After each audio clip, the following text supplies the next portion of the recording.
I killed him instead. Nevertheless, even though one of the reticles was cracked, I could still use it fairly effectively. I sighted in. There were 3 of them. One of them was crouched down beside the motionless body. The other 2 were merely standing there looking at me, guns in hand. No long-range rifles, though, only handguns. I shot the one on the left. He was the ugliest of the 3. He took the round squarely in the chest and went down as if someone had gut-punched him. The other 2 immediately began running and hid behind the cars. I waited and could have waited all day except for one thing. The putrid stench hit my nostrils before I saw or heard it. I turned around right as it lunged at me. He still had a little bit of his face left, but all I could really discern was it was a short, very fat male. His t-shirt might have been white once. Now it was heavily soiled and stretched to its maximum allowance due to his extremely swollen belly. I sidestepped quickly and came within a breath of being bitten. His hands were nothing more than bony nubs. The tissue was all but gone. I raised the rifle and butt-stroked it in the face. The zombie's lower jaw dislodged, and he fell with a heavy thud. I guess you'd say I was extremely angry now. I stomped on his head until it cracked open.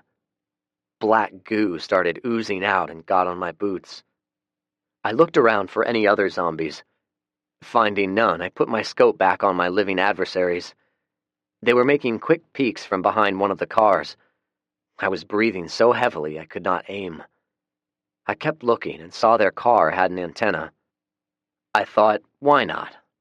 I turned my CB radio to channel 19 and grabbed the microphone. "Are you idiots listening?" I looked back at them through the rifle scope. I watched as one of them crawled to the door and opened it. A guttural voice filled the radio's speaker. "You're a dead man, you cocksucker," he snarled. I responded by putting a round through their radiator. He screamed more obscenities into his microphone. I put bullets in the other car facing me and shot out the tires of the other 2. Either he or his friend figured out the more he cursed me, the more I was going to shoot. He shut up and I reloaded before speaking again. "I got a good look at your faces. The next time I see you 2, I'm not going to be so nice," I said. "You ran over my woman, you son of a bitch," one of them snarled. "That was your fault. You put her in that situation, so you suffer the consequences," I replied tersely. I got my breathing under control and made a decision. As much as I wanted to play with these 2 mutts, I had a multitude of farm chores to do. Besides, the sounds were going to draw more zombies. I fired one more round through the windshield of the car with the antenna and drove off. I made a point of running over the zombie as I left. His belly made the sound of a large water balloon bursting. I was mad, frustrated, and not a little disgusted with myself. I rationalized my actions. If I had stopped, I would have been relieved of all of my possessions and perhaps killed as well. Still, I had just killed a woman. It didn't seem right. I didn't care about the man. He deserved it. I put distance between us and was out of sight within seconds. Once I was sure I was not being followed, I switched to a sideband channel. "Come in, Saigon," I said. It was my code for Julie or Macy, indicating it was okay to respond. "I'm here," Macy responded. "Heading back," I said curtly. But then I realized I wasn't quite ready to go back. I needed time alone in order to decompress.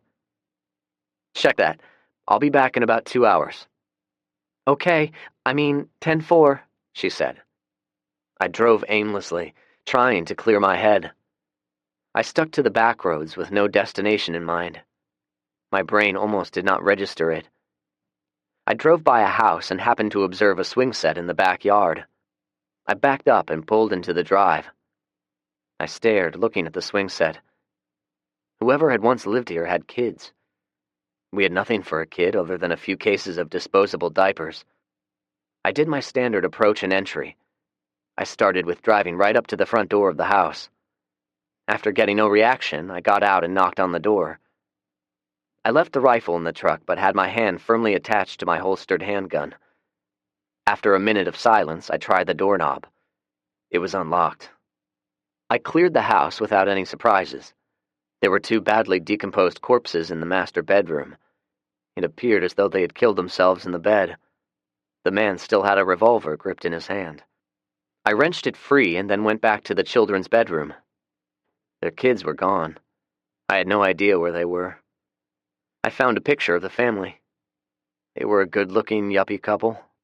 Their kids looked to be around 2 and 3. I was hoping the family had not gotten rid of any baby stuff. A search found all of it stored neatly in a spare bedroom.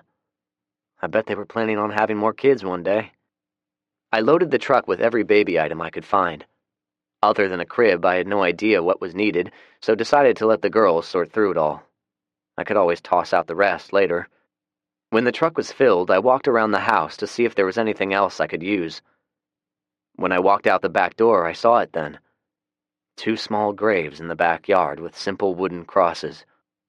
I marked the front door with the FEMA symbol. I briefly debated on burying the parents next to their children. Instead, I got in my truck and headed home. Chapter 8. Fred. Fred hit Jackson, Tennessee as the sun was going down. Traveling a few miles, he found a place to park in Cypress Grove Nature Park. The entrance ended in a cul-de-sac parking lot. There was only one car parked there, and judging by the level of the dust and grime on the exterior, it looked like it had been there a while. He got out, stretched, and answered the call of nature behind a tree. He walked around the area and spotted an octagon-shaped gazebo a few yards from the parking lot, and it appeared there was an unoccupied makeshift hobo camp set up under it. Fred wondered what had happened to the person or persons who set it up.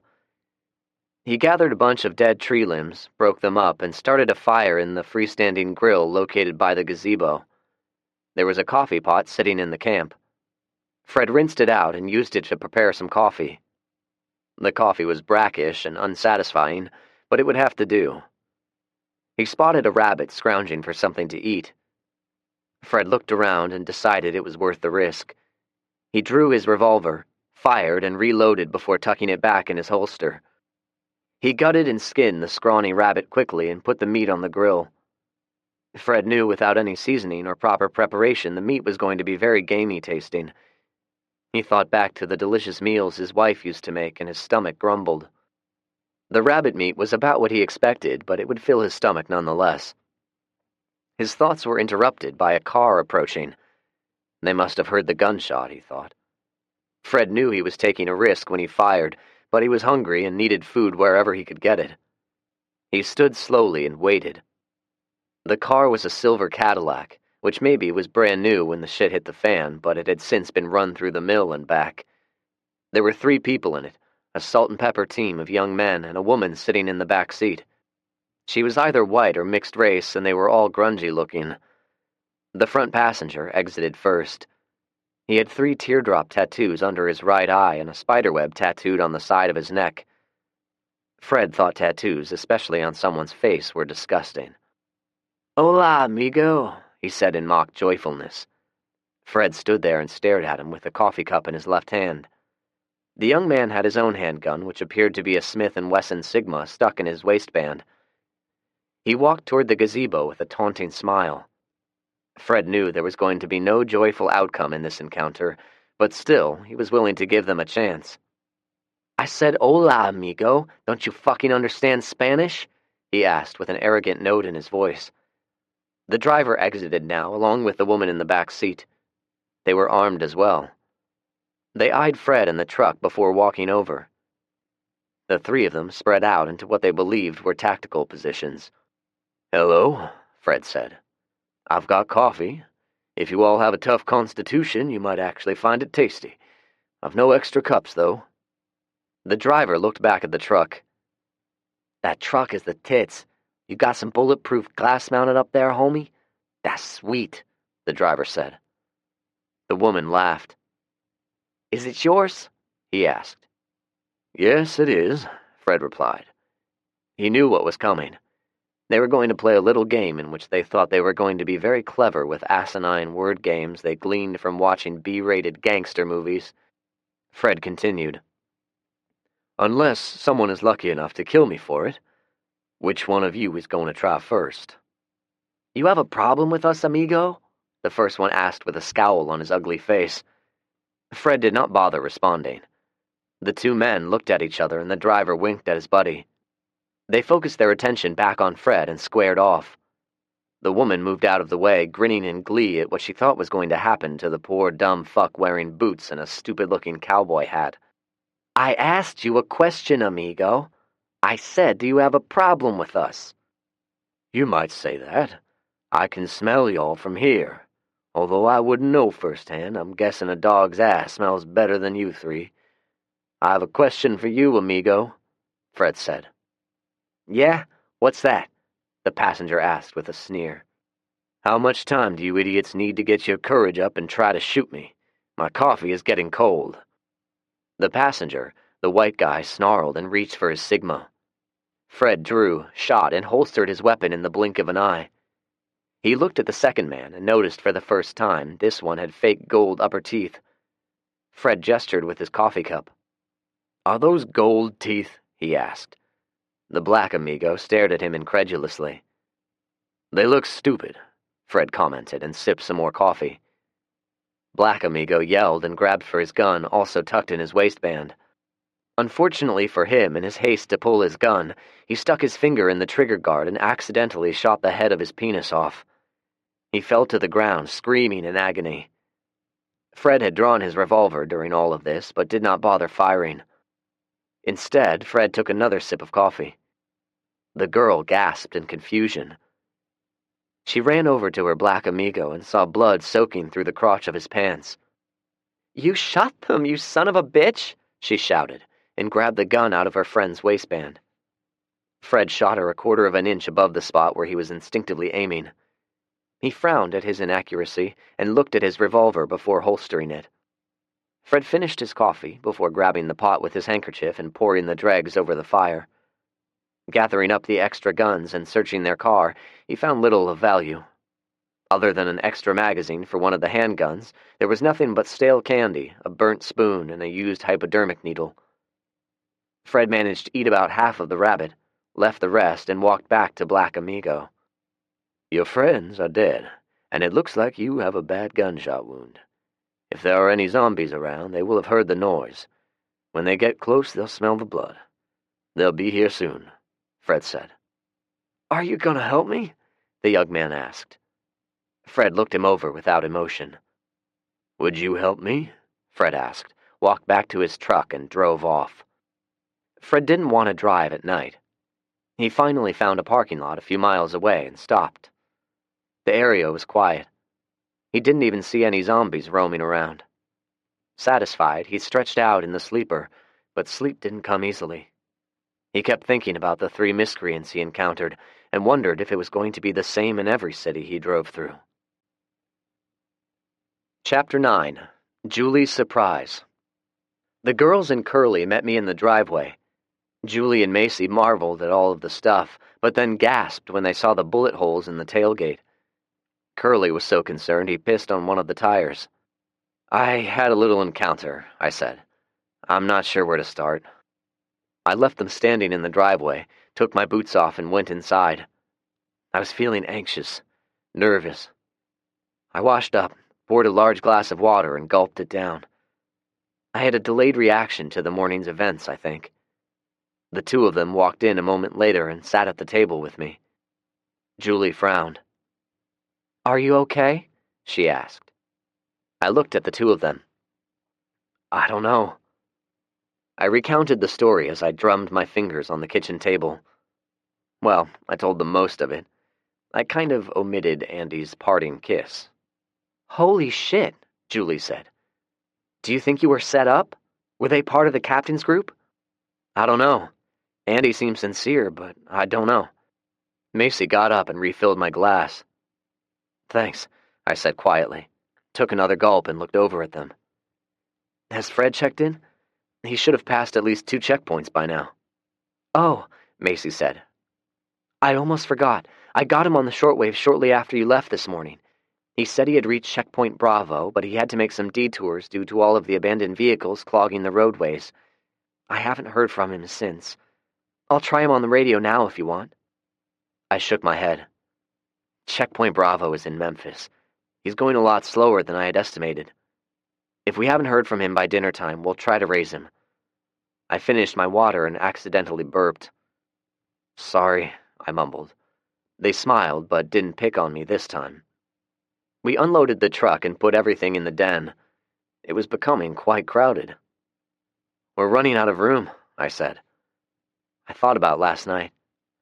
During our lovemaking, Julie was quite loud. I had no doubt Macy could hear it.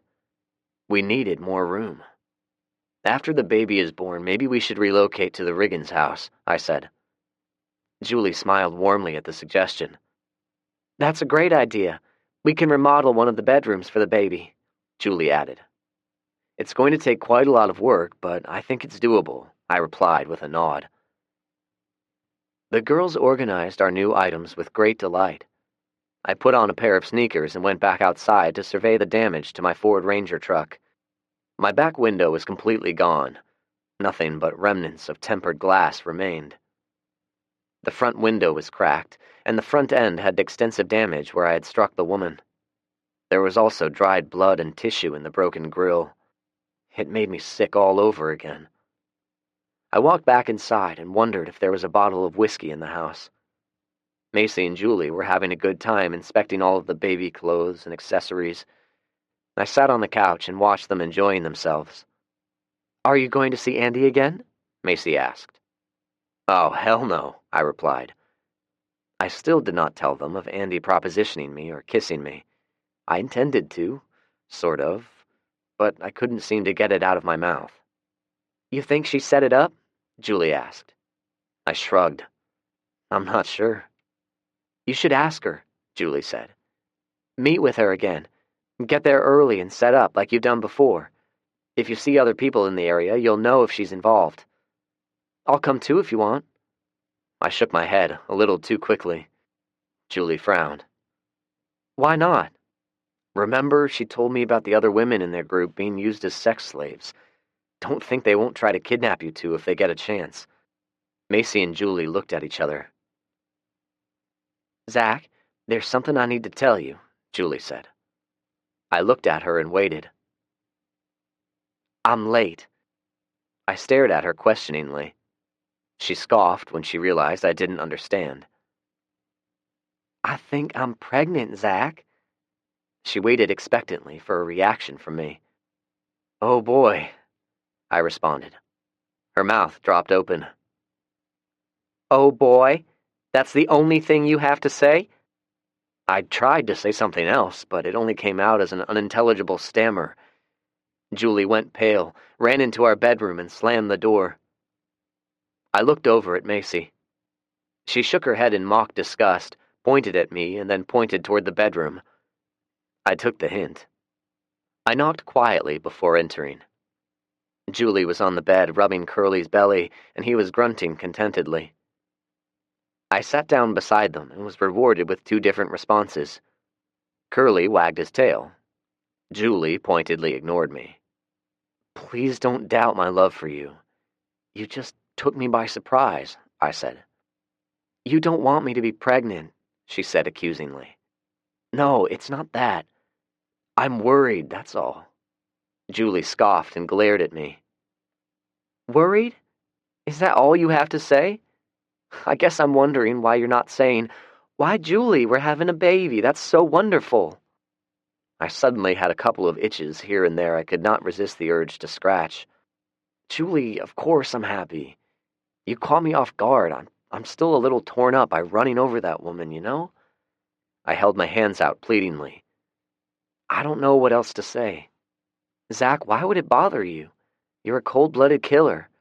You're not torn up by another notch on your holster or your gun or wherever the fuck you put your notches. She got up and went back into the den. I watched her backside go through the door and hurriedly followed. What in the world made you say such a cruel thing? I demanded angrily. She pointed outside. Remember when we were sitting right outside eating watermelon? We were laughing and having a good old time, and you and Fred just stood there watching. Now Fred is Fred, but you used to be right there laughing with us. You don't laugh anymore, Zach. Julie was yelling and crying at the same time now. You're not happy here. Her voice drifted off. I tried to touch her, but she shrugged me off and walked into the kitchen. I tried desperately to think up a response, to say something, anything to make it better. I couldn't. I was too angry. I walked outside. Looking at my watch, I made a decision. I still had plenty of daylight left. I grabbed some gear out of the barn and loaded it up in the back of my little truck. Macy came outside. "What are you doing, Zach?" she asked. "I'm going for a ride. Maybe find a replacement for my truck." I drove off while she was trying to say something. Chapter 10. Kuru. It all happened in the blink of an eye. Let me start from the beginning. After leaving my house in a huff, I rode around aimlessly. I eventually found myself driving through a nondescript blue-collar neighborhood off of Tusculum Road. When I pulled down a side street, I stopped thinking of everything else. I spotted my new love, a replacement truck for my little Ford Ranger. It was a four-door metallic green Ford F-150 SVT Raptor edition, and it was beautiful. It was parked in the driveway of a tired-looking brick home and stood out like a gem. I parked in front of the house and checked it out. It had all the accessories, including four-wheel drive and a tow package. It was almost a shame that I was going to remove all of the exterior bling, strip it of brake lights and turn signals, dull the paint job, and put hardware cloth over the windows. I found the keys on a hook immediately inside the front door of the house. Pocketing the keys, I cleared the house. It smelled like all of the houses, with rotting corpses smelled, but I was used to it by now. Hell, I didn't even gag anymore. There were two of them lying on the den floor. When it was clear they were not zombies, I ceased inspecting them. I was beyond caring about their demise and concentrated more on a superficial search of the house. I found nothing of consequence except for a can of pickled herring. I put it in my knapsack, went back outside, and transferred the rest of my gear from my old truck into my new truck. After transferring the gas out of the Ranger, I stood there looking at it in silence for a few minutes. It was a present from my grandmother on my 15th birthday, and it was the last thing I had which reminded me of her. My mind wandered as I recalled some fond memories of my childhood. All of those memories existed because of the love my grandmother had for me. She was the one who developed my love of reading. At her encouragement, she listened with rapt attention as I read to her every night after supper. She was a good person. I was eternally indebted to her. I turned to go, and that's when it happened. My first instinctive reaction was to grab my gun, but whoever had knocked me to the ground had their hand tightly gripped on it and was trying desperately to wrest it from me. We were in a tug-of-war for several seconds. We were face to face as we wrestled, and he was breathing heavily. His breath reeked as if he had not brushed his teeth in several days. I got a good look at his face. He wasn't a zombie, but he was still filthy. I fought as I held on to my sidearm tightly. If he got it away from me, I was certain I would be shot. We struggled on the ground for what seemed like a long time, but in fact was probably only a minute or two. His heavy breathing told me he was getting winded. He was older and was probably stronger than I was at one time, but I was the stronger one now. I punched him repeatedly with my left as we struggled. I hit him so many times my fist was starting to ache. His head was as hard as a rock, but I kept it up. I could hear him gasping for air and grunting with the pain of my repeated blows.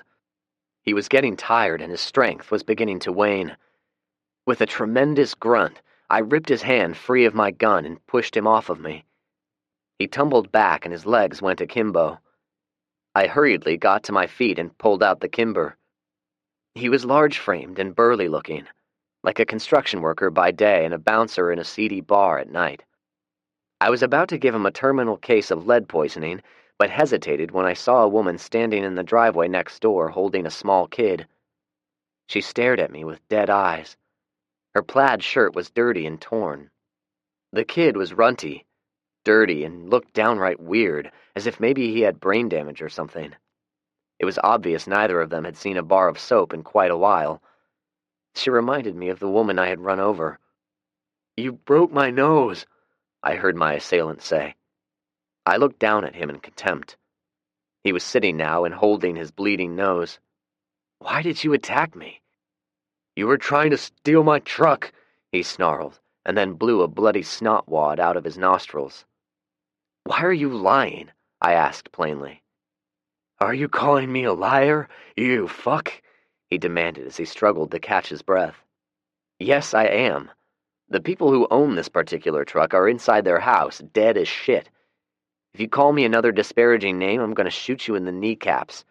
You won't be able to walk and sepsis will set in. You'll die a slow, lingering death. Choose your next words carefully. I'm not in a good mood today." He glared at me but said nothing. I looked over at the woman and child. They looked awful, dirty and malnourished. The kid looked no older than 3 or 4. He was having these weird intermittent muscle spasms and his eyes kept rolling back in his head. "Who are you people?" I asked. "He's my husband and this is our child," the woman said. The child suddenly burst out in laughter. Just as suddenly, he stopped and his face went blank, except for the spasms in his legs. It was extremely weird. I looked behind her. There, 6 pathetic but unfriendly-looking men emerged from the back of a house across the street. They were about 50 feet away and steadily making their way toward me. Then it suddenly hit me. I had read about the symptoms the little boy was displaying. "Kuru?" I gasped in disgust. The men continued closing the distance between us. They were armed with an assortment of machetes, bats, and knives. One of them had an old rusty shotgun. I didn't like it. The one with the shotgun started to raise it and take aim, which sealed his fate. He started to say something, probably a threatening demand for me to drop my weapon, but before he could utter a word, I shot him with the quickness instilled by the tutelage of Mr. Frederick McCoy. I knew at any second they were going to bum rush me before I could shoot more than 1 or 2. My survival instincts kicked in.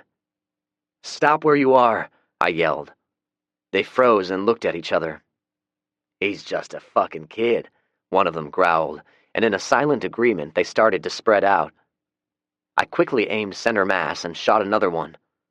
One of them started running toward me. I shot him and then for good measure put a bullet in the left knee of the one who originally attacked me. He howled in pain. The little kid burst out laughing again. This time they listened and stopped. I walked over and grabbed the shotgun. It was a 12-gauge double barrel, very lethal in the right hands. I started inching my way toward my newly acquired truck. "I'm right, aren't I? You people are cannibals." In spite of myself, I shuddered. I stared at the woman, waiting for a response. She hung her head. "Fucking disgusting is what it is," I whispered. I continued aiming my gun at them, put the shotgun in the cab, and got in. They stared at me with lifeless yet hungry expressions. They may as well have been zombies. "Well, boys," I said as I waved my gun at their dead friends, "it looks like you're gonna eat good tonight." They looked at their dead friends as if I'd just served up supper. "Bon appetit, you sick fucks," I snarled and squealed the tires as I backed out of the driveway. Unfortunately, I ran over a curb as I sped away. The curb proved to be my undoing. I had driven less than a mile when I heard the telltale sounds of thump, thump, thump. I had at least 1 flat tire. I stopped my new truck and got out. My front right tire was completely fucked. Even the rim was foobar. A quick check revealed no spare. A look around at my surroundings revealed I was fucked more than just a flat tire. Somehow, I had driven into a nest of zombies. Oh, they were rotten beyond belief. I had no idea how they were still on their feet. Nevertheless, they saw me, and they were moving in for the kill. There were dozens of them, and they were close. Too close. I grabbed a canteen, the AR-15, and all of the ammo I could stuff in my pockets. Then I did what came naturally to me. I ran. I shot as I ran. There were far too many of them. I had to make every shot count. Headshots. Anything else was useless. I cleared a path and headed toward home. I mentally calculated the mileage while I attempted to stick to a steady pace. If I stuck to the roads, it was going to be a 15-mile trek. I ran for a mile before stopping, but only long enough to reload my magazine, then I started again. I was into my 4th or 5th mile when the sun disappeared beyond the horizon. By the time I reached 6 or 7, it was completely dark. I was scared. I felt like I was living out one of my nightmares. I forced myself to breathe deep and clear my head. I had put distance between the first group I encountered and thought I was in the clear, but then I caught a scent of the stinking bastards and surmised I'd apparently run into another group. They were close, and I couldn't see more than a few feet in front of my face. I literally ran smack into one. Fortunately for me, I kept my balance while it fell to the ground. I stomped on his head a couple of times before putting distance between it and me.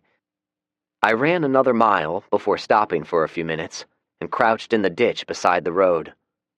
Once I caught my breath, I tried hard to listen. I heard them moaning. No, moaning wasn't the proper word. Their voices were merely rasps now. I guessed the decomposition affected their vocal cords. It sounded like there were several of them down the road, right in the direction I needed to go. They sensed me somehow and became distinctively more agitated. The moon finally made an appearance. It was a partial moon, waxing crescent, I think it was called. It helped with my night vision a little. I could discern the faint outlines of structures, but not distinctly enough to tell the difference between a house and a business. Perhaps this was the reason why there were zombies so close.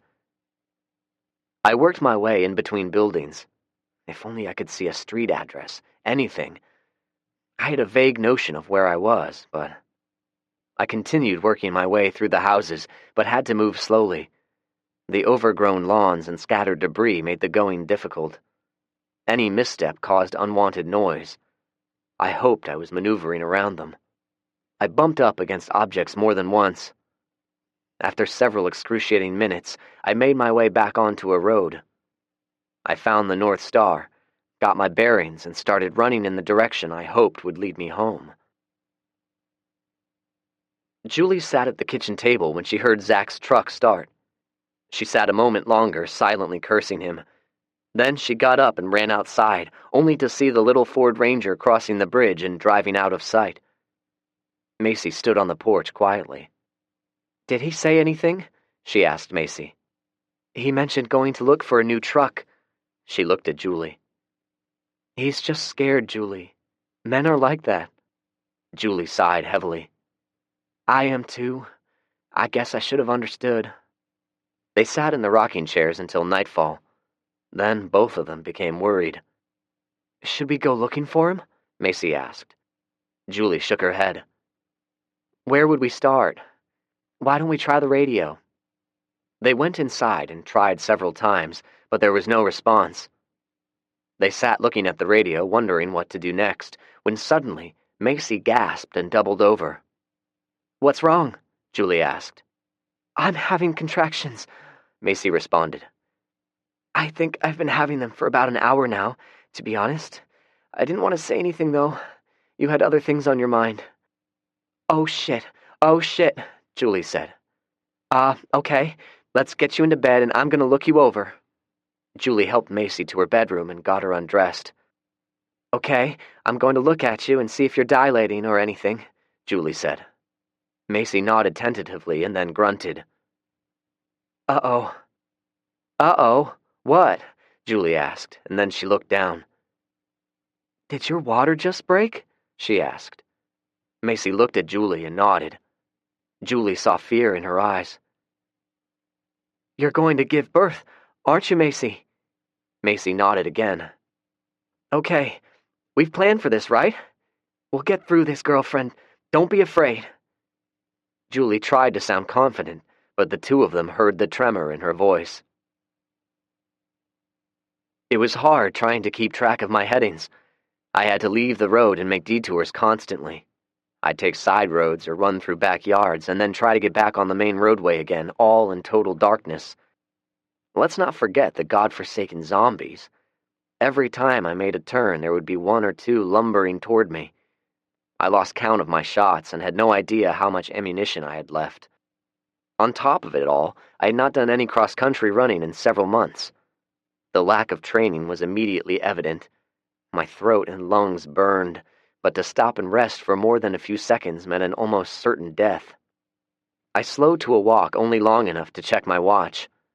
It was a little after 2100 hours, 9 p.m. I resumed jogging and approached an intersection. When I got close enough, I could see the street sign. The name of the street was familiar. I knew where I was now and only a little off track.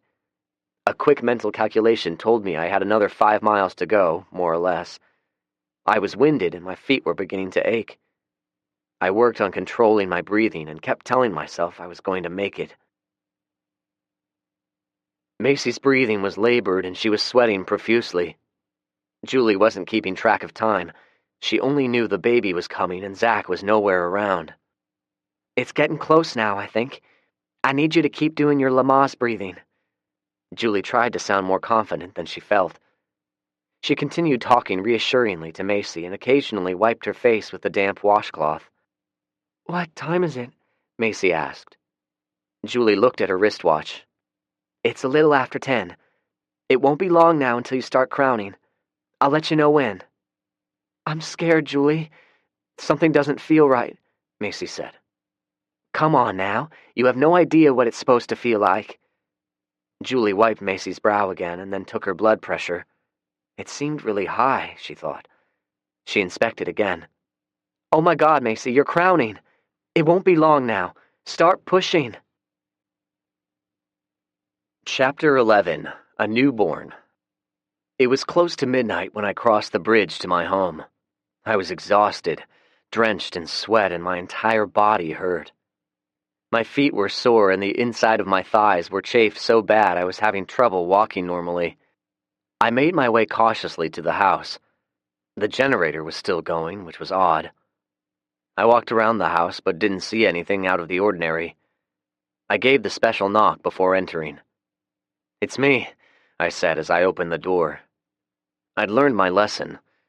I had full intention of begging Julie for forgiveness. I was willing to do anything to get back the life I had a few hours ago, back when Julie smiled at me every time she caught me looking at her.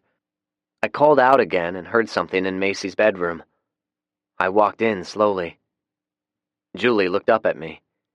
There was sweat on her brow and she was holding something swaddled in a small blanket. "It's a baby boy. Macy's in trouble. She's hemorrhaging," she said quietly. I looked all three of them over.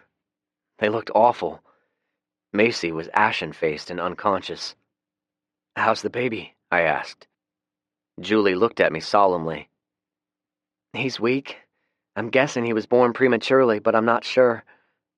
He's so small. Please do something, Zach," she begged. I nodded. "Okay, I'll take care of Macy. You get the kid in the crib. No, wait, you better keep him with you and watch him. He'll need to eat soon, I'm guessing. We'll need to feed him formula until Macy is strong enough to breastfeed him." Julie nodded. I lifted the blanket. Macy was pale, listless, and still soiled from the birth. Julie walked in and stood beside me. "Where is her placenta?" I asked. "It never came out. She urinated and there was a lot of blood, but no placenta. You need to do a fundal massage," she said and explained. "Take your hand and place it where her uterus is. Gently massage and push down. You'll probably need to do it for 30 minutes or so."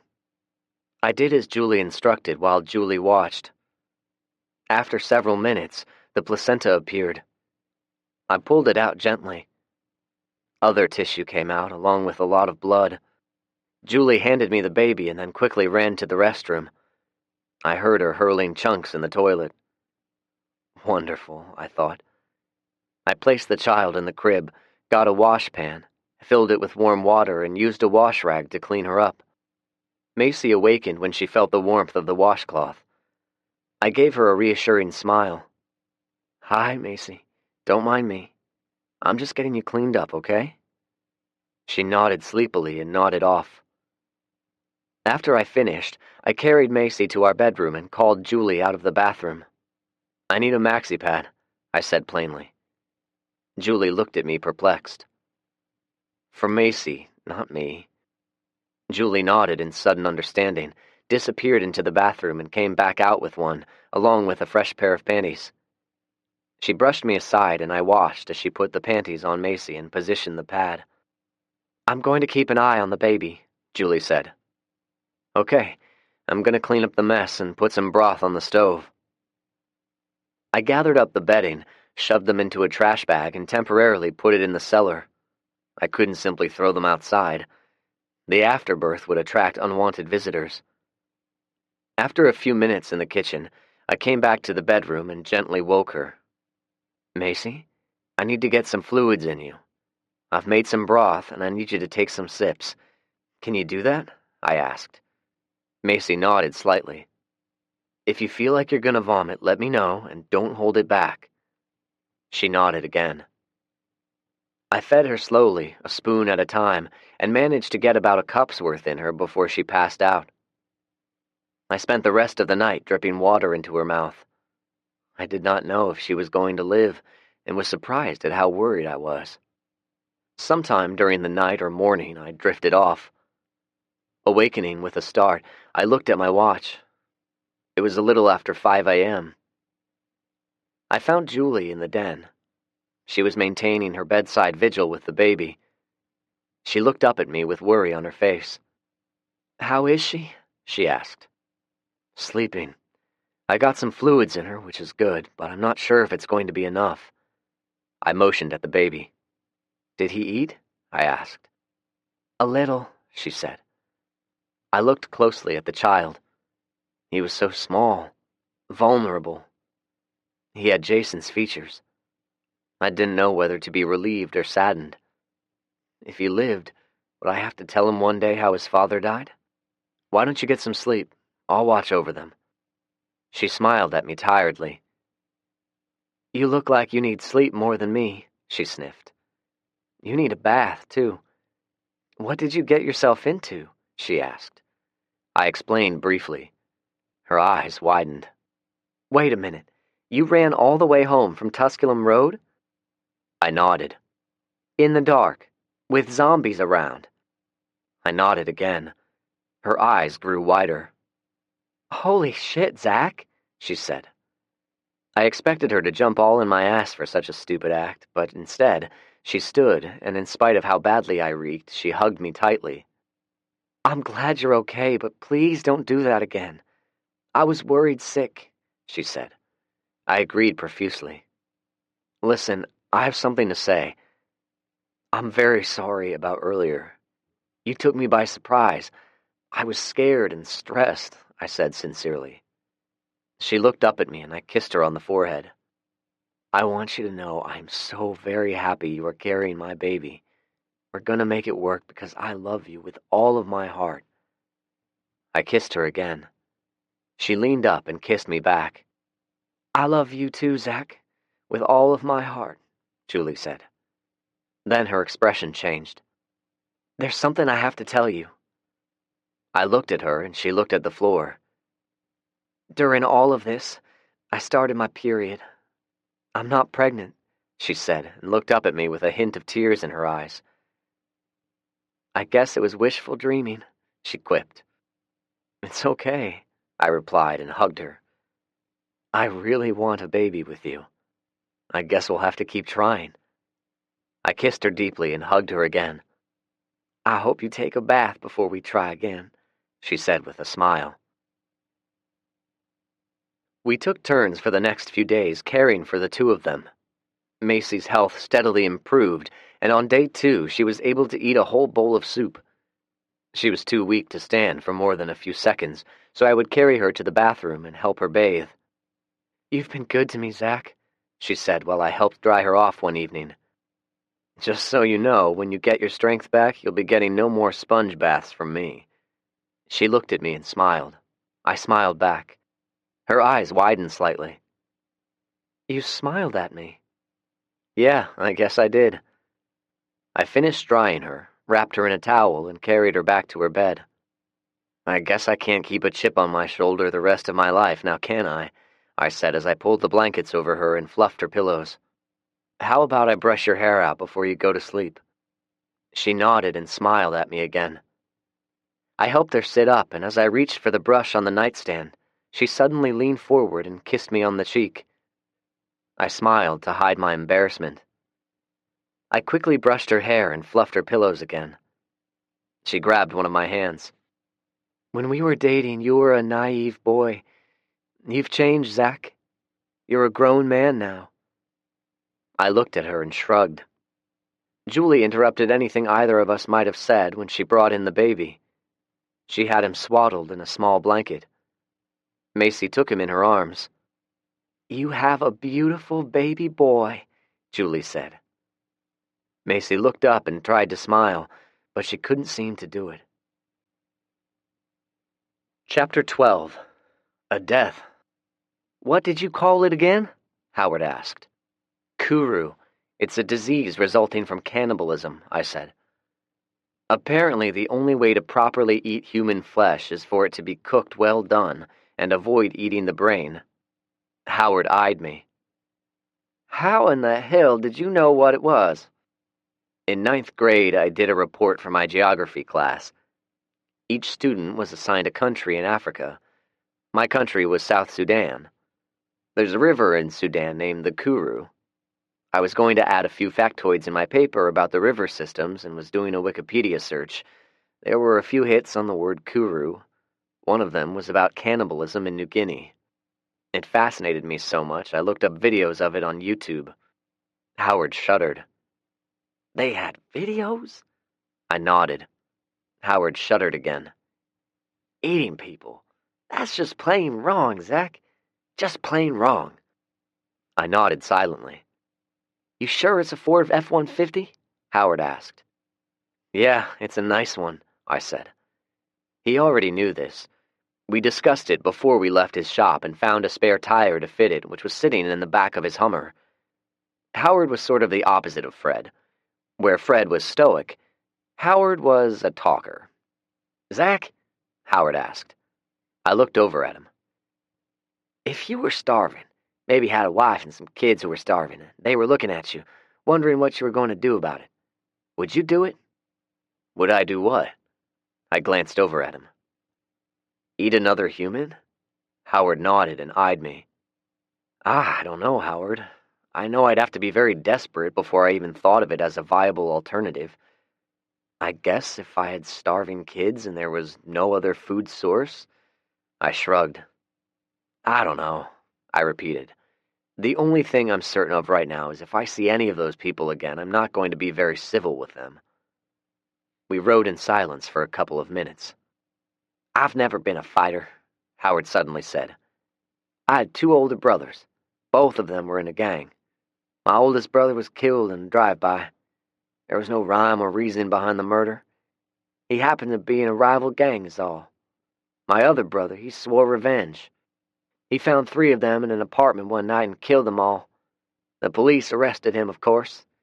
He got tried as an adult and the jury found him guilty. The judge gave him back-to-back life sentences. He was the same age as you at the time."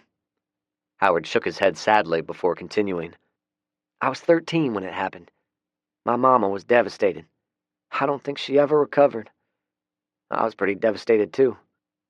"What did you do?" I asked. "I had an uncle who owned a garage. Started working for him after school and on weekends to help Mama pay the bills. It kept me out of trouble and away from the gangs. That's how I became a mechanic." I nodded thoughtfully and pointed down the road. "There it is." The truck appeared unmoved since I had left it. "Okay, you're the better shot. I'm the better mechanic. I'll get the tire changed and you keep watch," Howard said. He parked behind the truck and we got out. I made a quick scan of the area and looked in the truck. It was empty. "They took everything, the bastards," I said. Howard grunted and crawled under the truck. "The gas tank's still intact. No holes, but I'm betting they drained it as well. Good thing we brought a gas can." I used Howard's binoculars to scan the area as he got the tire replaced and put 5 gallons of gas in the truck. I fished the keys out of my pocket and it started right up. "Good thing you took the keys with you. They'd have taken this truck with them, even with a flat tire." Howard popped the hood and inspected the motor. "Everything looks good, Zach. It's got four-wheel drive, a tow package, and a V8 engine. It'll be able to tow up to 6,000 pounds. It even has one of those new lithium batteries. That's awesome," he said as he closed the hood, looked around, and studied me. "What are we, about 15 miles from your farm? You say you ran all the way back? In the dark?" he asked. I nodded. "Holy sheep shit, Zach," Howard said incredulously. I shrugged. It was either run or meander along, waiting to be attacked and eaten. Howard laughed. "I get your point." I frowned then. Howard saw it. "What?" "It was the weirdest thing, Howard. For a few of those miles, I felt like I was being followed." "Well, of course, it was the zombies," Howard replied. I shook my head. "No, it was something or somebody else. The zombies stank, and they made these awful breathing noises. They sounded like someone using a rasp on a piece of old oak. They were fairly easy to avoid. It was something else. I don't know, but when I was running, I felt like someone was trailing me. I made several detours and cutbacks, but I never saw anyone or anything." I shrugged. Maybe it was a coyote thinking I would be an easy meal. Howard nodded, although I don't think he comprehended what I was saying. "All right, Zach, where to now?" he asked. "I'm going to get my property back," I said. Howard's eyes widened. "You're going to confront those cannibal-eating motherfuckers?" he asked. I nodded. "You can wait here if you want." "Oh, hell no. I'm not sitting here by myself." Howard rubbed his face. "I'll follow you." He walked to his Hummer. I drove up to the neighborhood and parked near my old truck. The driver's door was open, as if they were looking for something to loot out of it as well. The bodies were missing. Only some dried blood trails remained. I followed the trails through the yard and to a house one street over. I went back inside the truck owner's home and scrounged around until I found a couple of mason jars. I punctured a hole in the gas tank of my Ranger and managed to fill up two of the jars. Rigging them so they were Molotov cocktails, Howard and I drove over to the next street and parked about 20 feet away from their house. I saw curtains being pulled aside. They knew we were here. I exited with my assault rifle, shot out the windows before lighting one of the rags on the jar, and threw it through the broken window. "You fuckers have 5 minutes to bring my property back to me," I shouted. "Watch him, Howard."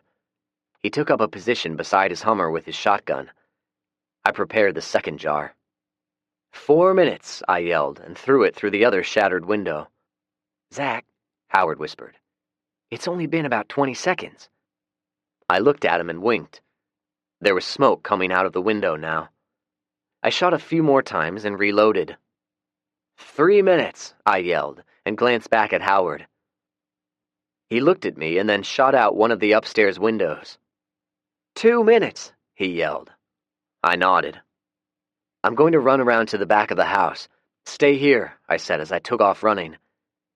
The back door was opening a crack as I rounded the corner. I splintered the doorframe with a bullet. "Do you fucktards think we're playing? You better bring my property back ASAP. The door slammed shut and I jogged back around front. The front door of the burning house opened a moment later. "Don't shoot," a woman shouted. "We're coming out." They nervously exited the house with their hands raised. It was the same crew, even the kid. Hell, they were even wearing the same clothes. "Where is my property?" I asked. "It's all inside," one of the men said. "Well, go get it, you dumbass," I demanded. He tentatively looked inside. "The place is on fire. It's full of smoke." "Well, then you better make it fast. You men go in there and help your friend, otherwise I'm taking out your kneecaps." They were certainly slow-witted, but a shot at their feet reaffirmed to them I was serious. They turned and ran back inside.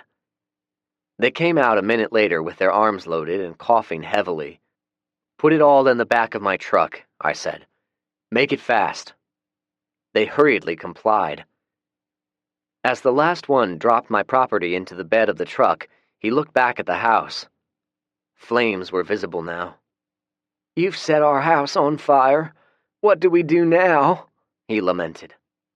Frankly, I don't give a shit. I motioned at Howard and we left.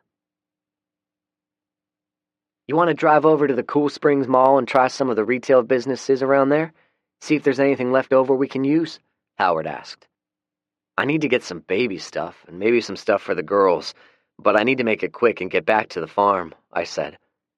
We were sitting in front of his home, a former tire store near the intersection of Nolansville and Old Hickory. I hooked my thumb over my shoulder at a nearby Walmart. "Have you been in there lately?" I asked. Howard shook his head. "Not lately. I tried back in the spring.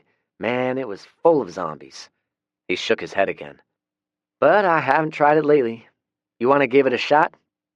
I shrugged. "We can give it a try. If there are too many of them still in there, we'll back out and call it a day." Howard frowned with worry but went along. We started at the front doors and slowly worked our way in. We spent the next 2 hours clearing the superstore. Every time we thought we had killed them all, another one would emerge out of a dark corner.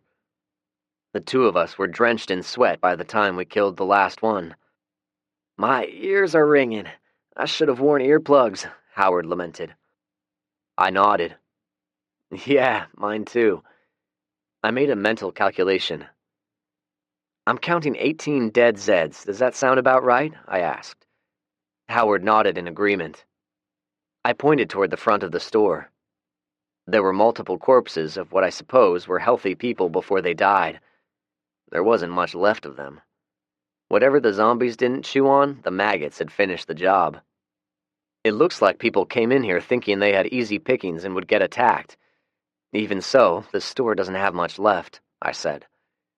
Howard nodded again and took a long drink from his canteen. "We need to apply rule number 8 and burn these corpses," I said as an afterthought. Howard got up and walked down an aisle. He returned a minute later with 2 pair of cheap gardening gloves. I smiled appreciatively. "It's like you predicted, though. Those zombies are dying off. These ones here," Howard waved his finger at the zombies we'd killed, "they could hardly move." I agreed. It was a good sign. Once they all died off, it would make it a lot easier for the survivors. We had no problem dragging them outside. The decomposition reduced their body weight by a considerable amount.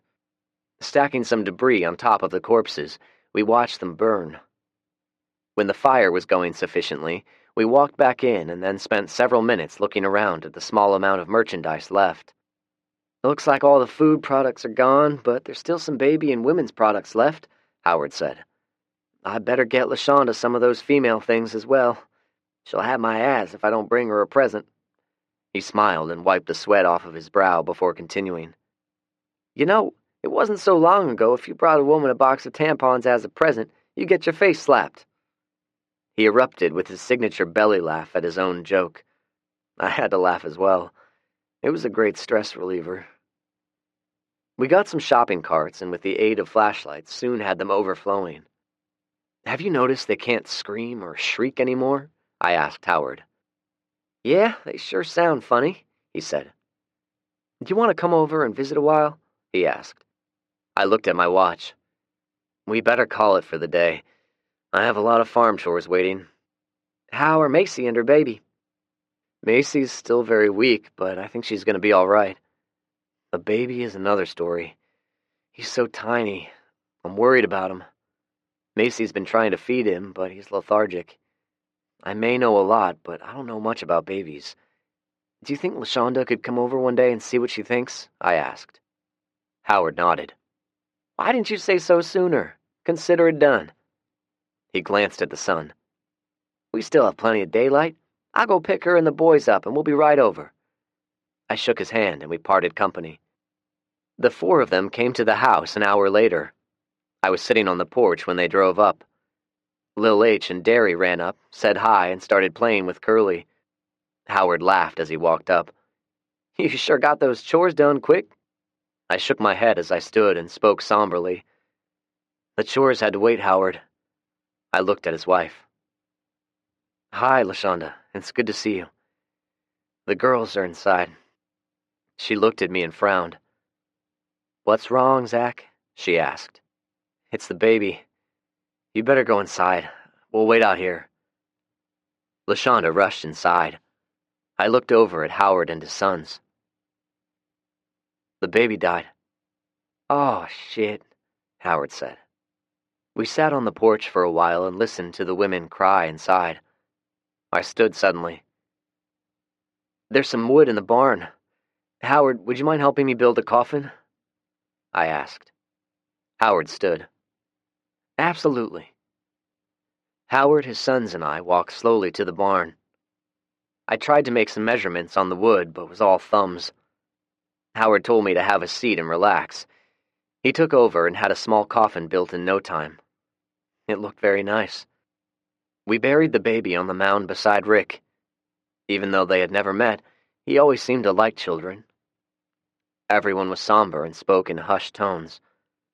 Howard recited the Lord's Prayer and I shoveled the dirt. The boys helped me quietly. Afterward, I gently picked Macy up and put her back on the ATV. She wept silently on the ride back. Julie kept a reassuring arm around her. "How about I put you to bed and fix you some tea?" I asked. She nodded absently. She was able to walk for short distances now, but the stress of her baby's death had sapped her strength. I carried her inside and tucked her in while Julie fluffed her pillows. "I don't know what I'd do without you two," Macy said softly. "We're all family now, Macy," Julie said. "We stick together, right?" Macy looked up at Julie and nodded sadly. She fell asleep within minutes.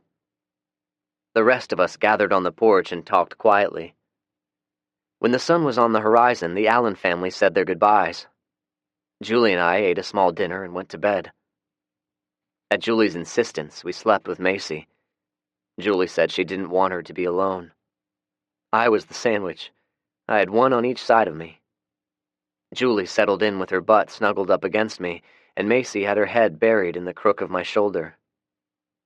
I drifted off, wondering if this was all going to work out okay. Chapter 13. Fred.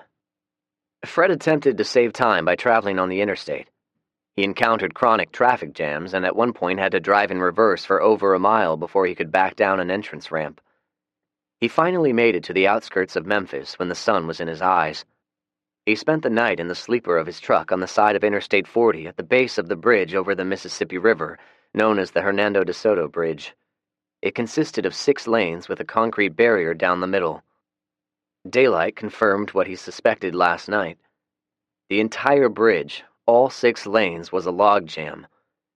He realized with great frustration there was no possible way he was going to maneuver the Volvo rig through the gridlock of abandoned and wrecked motor vehicles. Seeing no other alternative, Fred loaded a backpack, retrieved his favorite rifle, a Winchester lever action, his revolvers, and set out on foot. There were a few zombies on foot, but most of them were stuck in the vehicles. Fred adeptly avoided them.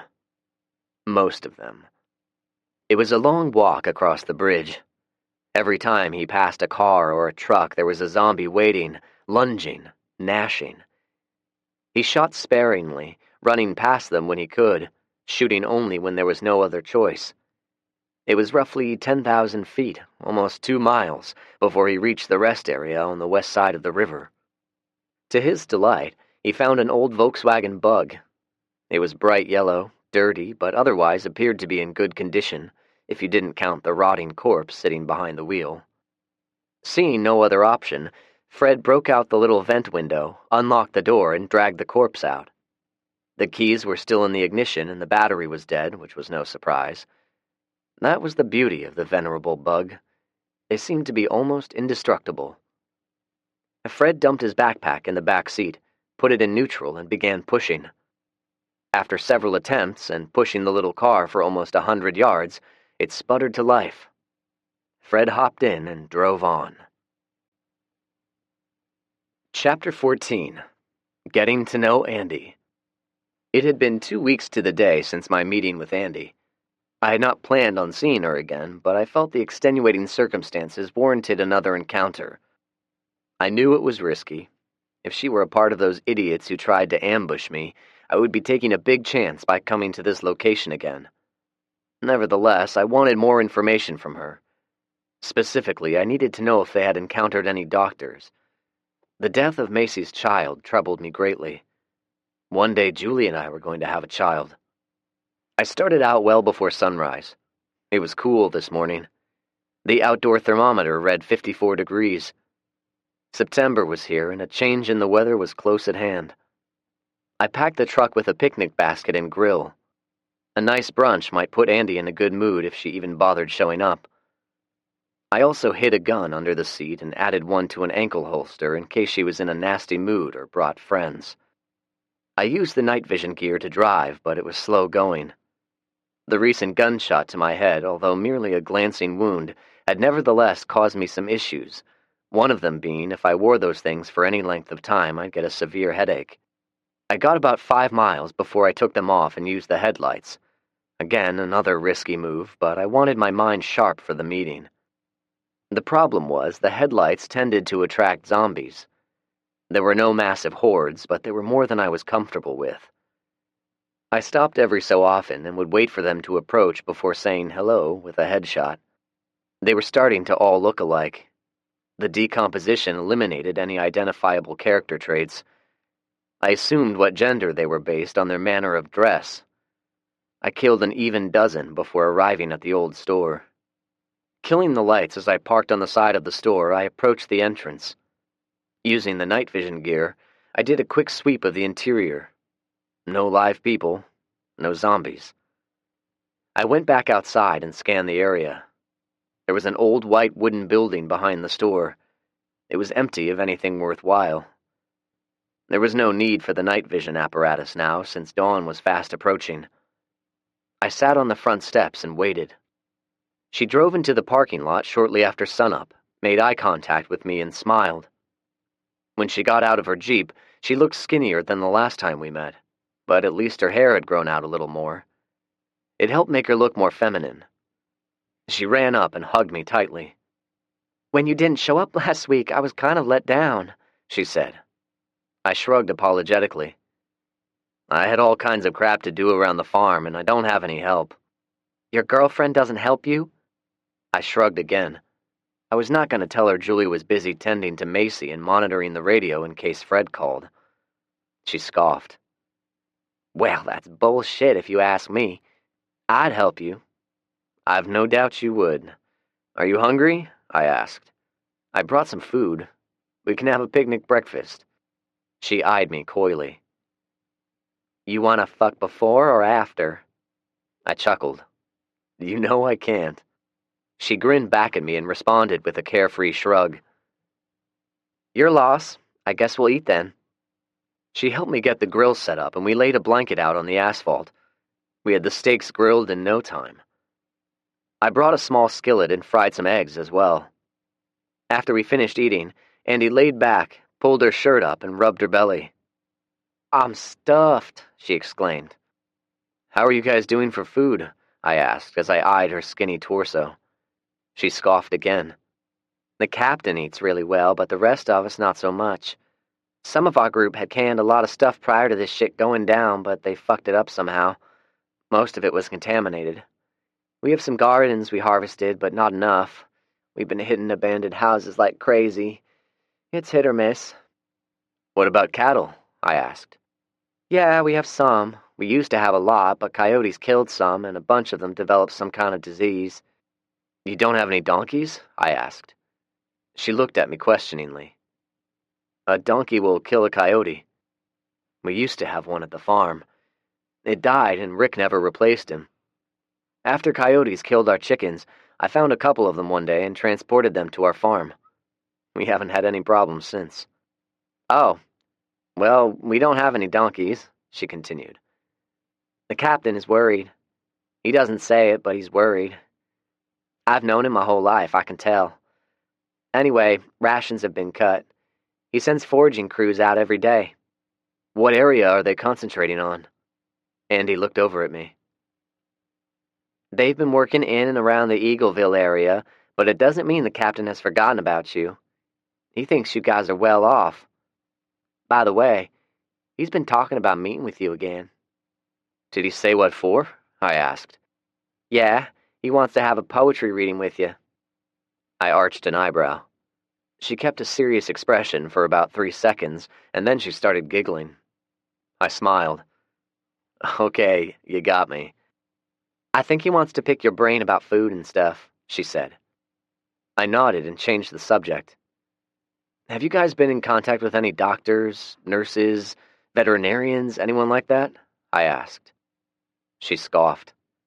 "We ran into a doctor and his wife not too long ago. They thought they were the shit for some reason. The doctor's wife demanded the captain pay for her husband's services." Her features darkened. "What happened?" I asked. "The captain took a hammer to her. He broke a couple of her fingers. He thought it would make the doctor fall in line, so we left them at their house. When a crew went back the next day, they were gone." She looked at me. "The captain was so pissed that he beat a few of us. We went back to their house and he set fire to it." "Nice guy," I quipped, and then remembered setting fire to the cannibal's home. I found myself uncomfortable with the corollary. "You have no idea," she said quietly. She pointed at the sky.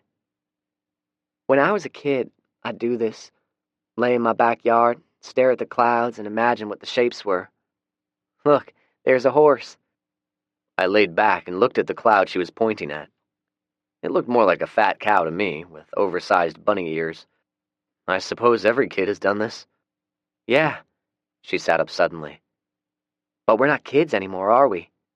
I sat up as well. "Not anymore." Andy sighed and looked over at me. "You want to ask more questions?" "Yep." "Where's the compound?" I asked. She pointed. "Go that way for a few miles. There's a road called Rocky Glade. There's a dead-end road that runs off of it called Ward Road. The land has been in the family since the Civil War." She turned back at me and grinned. "Are you going to pay us visit?" I grinned. "More like I want to know where the captain lives so I can stay away." She scoffed. "Oh, I understand all too well. So, I have a question for you." Andy turned and eyed me. "Since you won't fuck me, how about a blowjob?" I chuckled. "I can't," I said. "My girlfriend would be very unhappy with me." Andy rubbed her belly some more. "She'll never know." I shook my head. "I'm a terrible liar. She'd know. Also, I'm in love with her, so I'd feel like shit if I knowingly did anything to hurt her." "You don't have anyone else?" She shook her head. "Nobody would dare touch me. So enough about me being my uncle's little whore. Tell me about your girlfriend." Well, she's a little taller than you, and weighs maybe 10 or 20 pounds more. She has dark brown chestnut hair growing past her shoulders." I thought of her hair and how much I loved brushing it after she washed it. "She has pretty blue eyes and some freckles on her cheeks that really turn me on. Not to mention her lithe body," I thought. "All of that is wrapped around a pert and beautiful girl with a feisty disposition.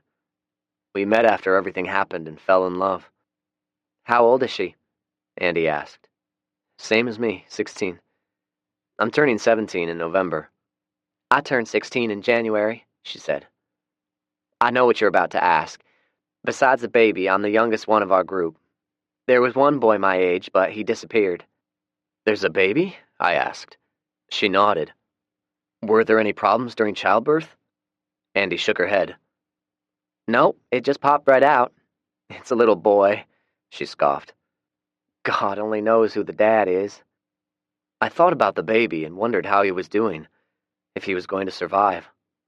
It also made me think of Macy's baby. "Okay, one last question. The last time we met, did you set me up to be ambushed?" Her mouth dropped open. "What? No? You were ambushed?" I nodded and related the story. "Zach, I didn't have anything to do with that, I swear. You say 2 people were killed and one of them was a woman?" I nodded. "We haven't lost anyone since the last time we spoke. Why would you think I'd do something like that?" I shrugged. You seem pretty cool, Andy, and I like you, but I hardly know you. And as Julie has said more than once, I know nothing about women. She glared at me. She's right. Andy insisted I kiss her before leaving. This time, it was not a surprise ambush kiss. I knew what I was doing. She grabbed my butt and pulled me against her when we did it. I instantly became aroused and felt guilty as hell about it as I drove away. She also gave me a present, a picture of her. It was a wallet-sized photo. It looked like a school yearbook picture. I stuck it under the visor. What the hell are you doing? I asked myself out loud. Julie was the love of my life, and here I was, kissing another girl. I could rationalize my actions. There was no tongue involved, but still. Plus, I had to admit to myself that I was rather enjoying the sponge baths I was giving Macy. You are a stupid idiot, Zachariah Gunderson, I said, and ended my conversation with myself. I put a CD in the stereo and made a point of traveling a different route as I returned home. Chapter 15. Rocky Fork. We've not heard anything from Fred? I asked. Both Macy and Julie shook their heads. It's been 3 weeks now, Macy said. She was putting on weight again and no longer had the pallor of Casper the Ghost. Still, Julie and I were concerned about her. Since the baby's death, she had not mentioned him once and cried frequently. We were sitting at the kitchen table drinking coffee. I drummed my fingers absently and finally looked over at Julie. You want to go for a ride? I asked. Sure. Where are we going? She said. Andy mentioned a man with 2 kids living on Rocky Fork Road. I'm betting he doesn't like the captain. I say we introduce ourselves and see if he'd be a good ally. Macy held up her hand. I want to go. I haven't been off of the farm in weeks. I'm going stir-crazy. I looked over at Julie. She nodded in agreement. Are you strong enough? I asked. Macy nodded readily. Okay, let's get ready and load up. I had Julie drive while I kept watch. Macy was in the back seat. I had her armed with my Ruger 22. When we reached Rocky Fork Road, we drove slowly, looking for any telltale signs of life. Macy suddenly pointed. Look, are those goats? She asked. Julie stopped the truck and I looked them over with binoculars. I think someone lives there. The goats are chained to a post stuck in the ground. Let's pull in. You two stay in the truck and I'll try to make contact. We stopped at the head of the driveway and I got out. We had our standard plan going. If I was being threatened, Julie and Macy would take action. I walked up to within 10 feet of the house. Hello, I shouted, and then waited. As I stood there waiting, a scrawny little kid wearing nothing more than underwear ran out from the side of the house. He looked like he was no more than 5 or 6. I waved. His eyes widened and he ran back the way he came, giving me a good view of a fresh skid mark. A short time went by before a man appeared from the rear of the house. He appeared to be in his mid-30s, average height, brown hair which may have been cut by an expensive stylist once, and a youthful face sporting a month of whiskers. If I were to guess, I'd say he was a yuppie with expensive suits in his closet along with an assortment of leather shoes. He was also armed with a blue steel revolver. I immediately held my palms out, but was careful not to raise them over my head. I heard a truck door open behind me and knew one of them was about to shoot. Easy now, I said. We're friendly. Who are you and what do you want? He asked warily. I'm Zach Gunderson. I motioned toward the truck with my head. They're my friends. We spotted your house and thought we'd say hello. There aren't very many of us left these days, so we wanted to make contact. Oh, and we're not with the captain's group. His wariness changed to a quizzical expression. Are you the guy who has been painting those rules everywhere? He asked. Yep, the one and the same, I replied with a friendly smile. He looked at me a minute in silence and then stared at the girls. He still held the revolver, although it was not pointing at anything. Listen, if we're intruding, just say so. We'll be on our way. I must have broken him out of his reverie. Oh, No. He stuck the revolver into his waistband and extended his hand. I'm Toby Eason. We shook hands. Please, come join us. It's just my 2 sons and me. We were about to eat lunch. We don't have much, but you all are welcome to join in. I nonchalantly gave the signal. Julie and Macy exited the truck, walked up and introduced themselves. Toby grinned broadly as he shook their hands. The 2 boys had been peeking at us from the side of the house. Finally, curiosity got the best of them. They walked up, stood beside their father, and gawked at the 2 girls. Toby noticed and laughed.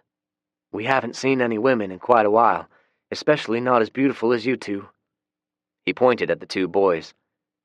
The youngest one is Joshua, and the oldest one is Caleb. I shook hands with the 2 boys. My name is Zachariah, which is also a name in Jewish history. These 2 are Julie and Macy. Toby glanced sidelong at me. Are you Jewish, Zach? He asked. I shook my head. I happen to remember Caleb and Joshua being 2 spies of Moses who urged him to trust in God and enter the land of Canaan. He looked at me oddly. I went to school with him, Macy said. Trust me, he's a genius. Oh, Toby said. Well, I'm cooking a chicken on the grill and back. Please join us. We started to follow him, but I stopped suddenly, causing Julie to bump into me. Where are our manners? I said. I looked at Toby. When's the last time y'all had some watermelon? I went to the back of the truck and hoisted a couple of big ones out.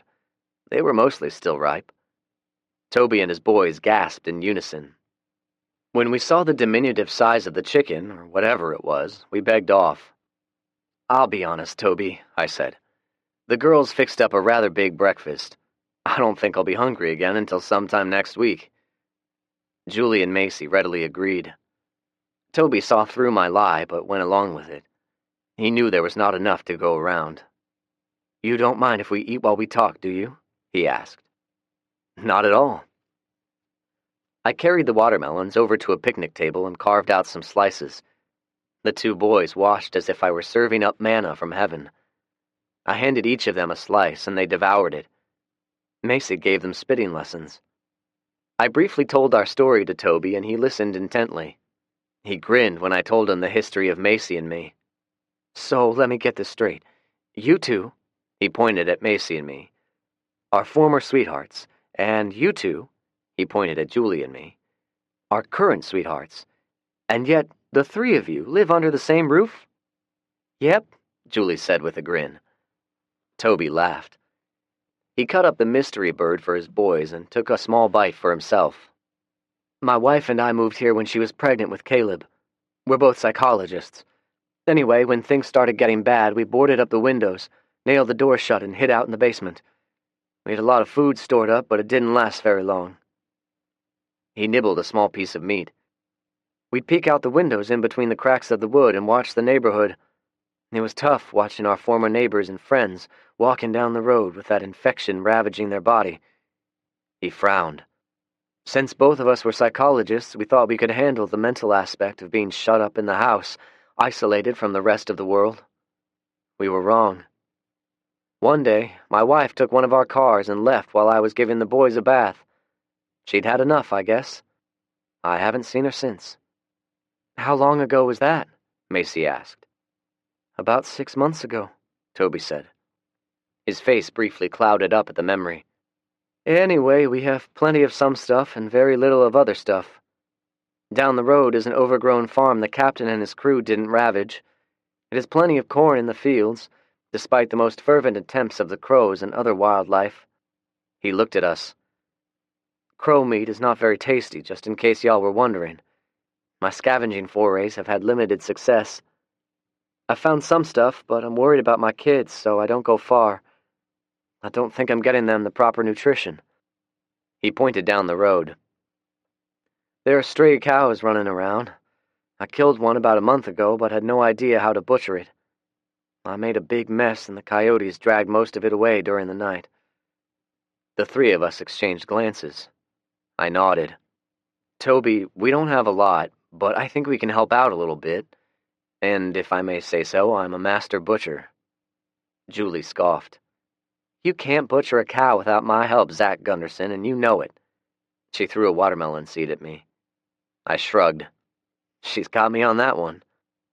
It was after 4 when we said our goodbyes and got in the truck to leave. This might work out okay, I said.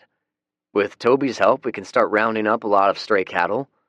I wonder if he'd be willing to relocate closer to the farm. Well, after the way he ogled Macy and me, I'd bet he'll move tomorrow if you ask him. She turned onto Rocky Fork Road, and the evening sun hit her in the eyes at one point. She adjusted the visor, and Andy's picture fell onto her lap. She picked it up. "What the hell is this?" she asked. "Oh, it's a picture of Andy," I said innocently. "Why do you have it?" Her tone was not friendly. She was now alternating between looking at the road and giving me the stink eye. She gave it to me. I didn't want to hurt her feelings, so I took it. It's not like I hid it in my wallet or anything. I glanced back at Macy. She was looking out of the window and acting as if there was something really interesting going on out there. Julie slapped the steering wheel. "Wallet my ass! You don't even have a wallet anymore. That little tomboy has a crush on you." I frowned and scoffed. I started staring out of the window as well. "Zach, look at me." I did so, but reluctantly. She was glaring at me now. "Little teenage girls don't go around giving out their picture to just anyone. She's got a thing for you." I nodded as if she was telling me something I was totally unaware of. Julie slowed the truck down to a crawl. "Has she done anything else?" she asked. I scoffed again, but there was no use. I was had. Minimization goes hand in hand with lying. I knew better than to lie. "She kissed me a couple of times," I said quietly. Julie slammed on the brakes. "Oh my fucking God, Zach! Were you not going to tell me about this?" I shrugged my shoulders. I didn't see the big deal. I didn't do anything with her. It sounded good in my head, but when it came out of my mouth, it sounded more like I was a two-timing weasel who had just been caught. "Fuck me to hell," Julie said under her breath. She started to drive again. "If you need to sow your wild oats or something, you can sleep with Macy, you know. I won't mind." Now my mouth dropped open. I hastened to glance back at Macy again. She was still fixated on something outside her window. "What? No, you don't understand." Julie stopped the truck again. "Explain it to me, Zach. Make me understand why you didn't tell me this from the get-go." I gesticulated with my hands, hoping it was having a positive effect. "There's nobody else her age in their group she can relate with, and her crazy uncle is molesting her. She's lonely, and her self-esteem is probably in the toilet. If I told her I didn't want to kiss her or refused to accept her picture, how would she feel then?" I sighed. "I believed, and still believe, she'll be a good ally and source of information. But you're right. I should have told you immediately. I don't know what I was thinking," I said exasperatedly and braced myself. I would have rather faced a few dozen zombies than her wrath. Julie was staring at me quietly. It was hard to tell what she was thinking from the expression on her face. She took the photograph and looked it over. I thought she was going to tear it up, but instead, she stuck it in between the windshield and the headliner. Now, Andy's picture was prominently displayed. She looked at me again. "If the little shit thinks she's going to steal you away from me, she's got another think coming." Then she punched me in the arm. Hard. I didn't protest. "Guys," Macy said from the back seat. "I don't mean to break up this heart-to-heart, but look outside to your right." I looked. There was a pack of wild dogs running through the neighborhood yards. They were trailing slightly behind us as if they were following us. They didn't look like normal dogs.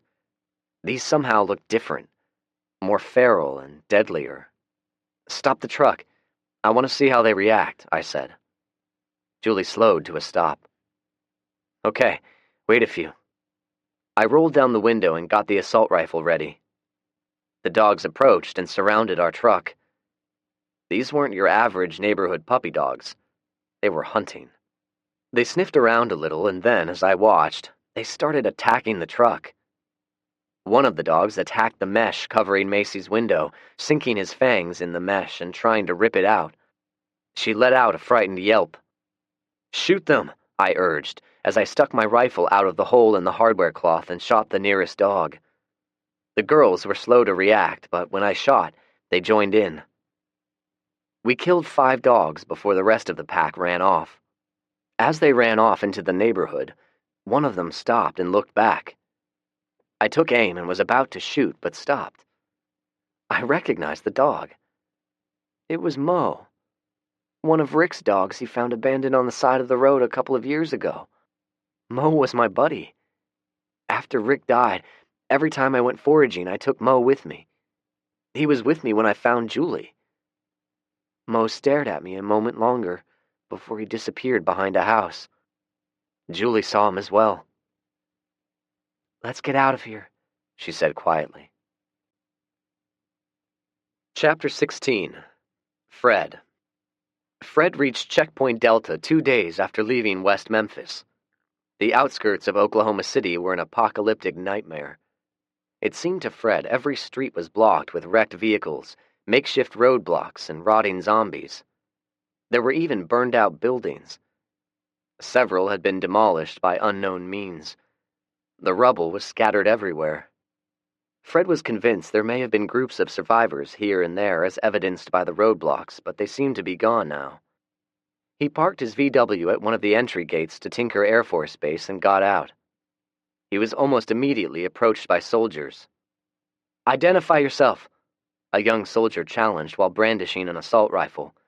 He could not have been much older than Zach, and as skinny as Zach used to be. He and his comrades were all armed, and the military insignia indicated they were Air Force. "My name is Fred McCoy. I'm not looking for trouble. I only need a few provisions, and I'll be on my way," he said. "We're a little short on everything, Mr. McCoy. What specifically are you looking for?" "Food, water, maybe some gas. Whatever you have to spare," Fred replied. Sergeant Fandis glanced at his fellow soldiers. "We can spare some water, maybe some MREs. I don't know about fuel. Fuel access is above my pay grade. I'd be most grateful to take whatever you can offer, and I'll be on my way." "Where are you going?" one of the soldiers asked. "Los Angeles," Fred replied. "What? There's no way, dude. You'll never make it." "There are others who would agree with you," Fred said plainly. "Dude, you're fucking crazy," he said. "Could be," Fred said and looked around. "Are you guys the only ones around here?" "We've got about a platoon-sized unit. We had more, but we've had multiple firefights over the past year. We've lost a lot of soldiers and civilians." His face clouded over. "There were thousands of them, man," the other soldier said. His fellow soldiers nodded in agreement. All of them looked no older than teenagers. "You can only imagine. We had defensive positions set up at strategic parts of the city, but there were too many of them, and they don't die when you shoot them. Almost everyone died or got infected and turned into one of those things." The one who appeared in charge gestured around. "We are the only ones left.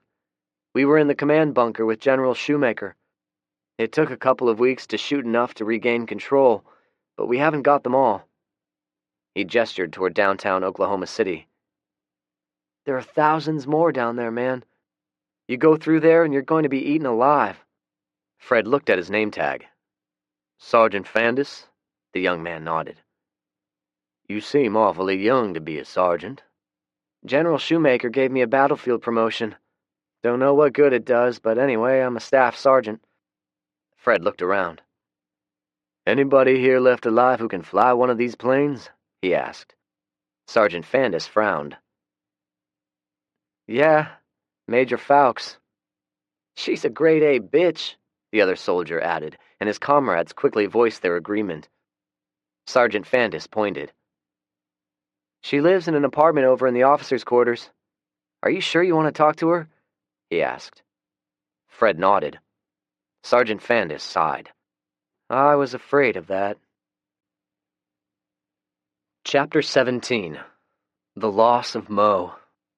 It was the time of morning just before dawn, which I'd grown to love. The sky was still dark, but getting lighter. It was called BMNT in military terms, before morning nautical time. There was enough of a hint of light in the room that I could see Julie's face as she slept. The mixture of light and shadows only enhanced her beauty. I thought about what she had said yesterday in the truck on the way home. I had mixed emotions. There was no way I was going to risk losing her, but I was concerned she was going to tell me to have no further contact with Andy, even though this was probably the best course of action. I slid out of bed, put some jeans and a t-shirt on, and got a pot of coffee started. I was startled briefly when I felt something nudging my calf. Turning, I was greeted by Curly looking at me sleepily and wagging his tail. "I bet someone needs to go outside," I whispered as I petted him. His tail thumped the floor in agreement. I shut the door quietly behind us and waited on the porch while Curly sniffed around in the yard, looking for an appropriate spot. Suddenly, the hair stood up on his back. He ran back up on the porch and let out a soft whimper. "What is it, boy?" I asked as I pulled my handgun out of my waistband. I peered intently into the morning fog. Was it a zombie? I sniffed the morning air, trying to see if I could catch a whiff of distinctive odors. Then I saw it. A coyote. Only it wasn't a coyote. It was Mo. He was leaner now. His once well-brushed coat was dirty and matted. There were fresh scars on his face. I whistled softly. "Here, Mo. Come here, buddy." I tried to coax him, but he only responded with a soft growl. He gave me the look he gave me yesterday, and then disappeared into the morning fog. I got some dog food and waited for 30 minutes, but he never reappeared. Curly sat close and leaned against me for comfort. I could feel him shaking. He was scared of his brother for some reason. It was a sad moment. Curly and I went back inside. "Zach," Julie called out. "Down here. I'll be up in a sec," I said. After the encounter with Mo, I started in on the first task for the day, which began in the cellar. It took me another 10 minutes before I was finished. I went upstairs to the kitchen and added the wares in the cabinets to my list while the girls prepared breakfast. "Next time you go foraging, you better find yourself some more notepads," Julie said. Macy giggled. "What are you doing, anyway?" "Updating our food inventory," I said, and sat down at the kitchen table. Julie sat a fresh steaming mug of coffee down in front of me. I nodded gratefully. "Why?" she asked. I wanted to get confirmation of what I suspected. They looked at me, waiting for me to explain. "We're running out of food," I said. The two of them looked at me in confusion, and I explained. "If it were only the three of us, we'd be fine. Especially with the gardens, the rabbits and chickens, cows, etc., but we've been contributing food to the Allen family and are about to start feeding the Eason family. 10 people total. Bottom line, we can't do it. We'll run out of our canned goods before spring," I finished. Julie gasped. We discussed the dilemma as we ate breakfast. "All right, I think we have to agree at this point. We can't continue giving away food. At least, not right now." I stood and stretched. "I'm terribly behind on my chores, so I'll be busy with them most of the day. What are you two going to do?" "I'm going to ride Prancer, so I thought I'd ride the fence lines and go check on Fred's house," Julie said. "I'll clean up the house," Macy said.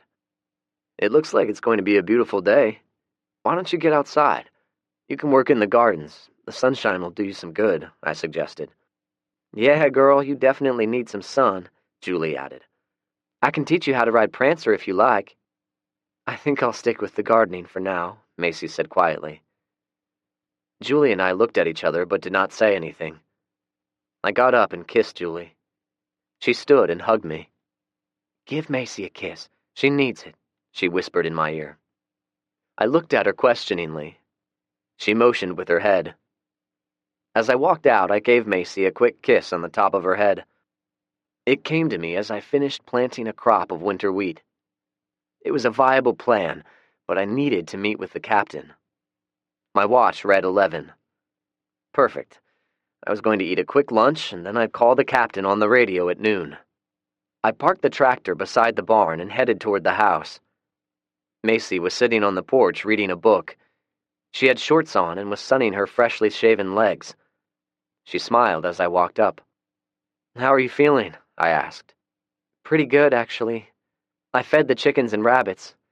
We had 7 eggs, and I've tended the plants in the greenhouse. I think we'll be able to harvest the basil and mint leaves any day now," she said, and sighed. "I'm worn out. I'm getting my strength back, but I'm definitely not 100% yet." I nodded. "It'll come back to you." I sat in the rocking chair beside her. "Nice weather today," I commented. Macy nodded. "Yeah, I wonder what kind of winter we're going to have." "It's hard to say. If I were to speculate, I'd guess it'll be colder than usual. Mankind's carbon footprint has been significantly reduced, so there should be a noticeable difference." "Zach, what do you think you would have done for a career if all of this had not happened?" she asked. I shrugged. "I don't know. My options were limited. I would have liked to have gone to college to be an engineer. What about you?" "I wanted to be a nurse," she said, and closed the book. "You know something, Zach? This apocalypse thing was probably the best thing to ever happen to you." I arched my eyebrows. She chuckled. "You've thrived, Zach. Most people, the ones who have survived, are having a hard time. I guess a good example would be Jason and his friends. They were on top of the world before, but after, we were hungry most of the time and miserable." She shook her head. "I was stupid, wasn't I?" "Adversity does not build character, it reveals it," I replied and grinned at her.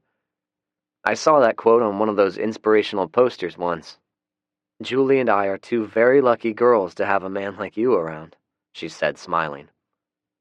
"And I'm betting that brain of yours is figuring out a way to sustain 10 or more people through the winter." I smiled. "In fact, I am. I think I have an idea, but it's going to require meeting up with the captain and getting him on board." I thought for a minute. "What do you think is lacking around here?" She thought for a minute. "It would be nice to have friendly neighbors, like the Allens, for example. I think we need to talk them into moving into one of the vacant houses nearby." She tilted her head. "I miss the little things we once took for granted.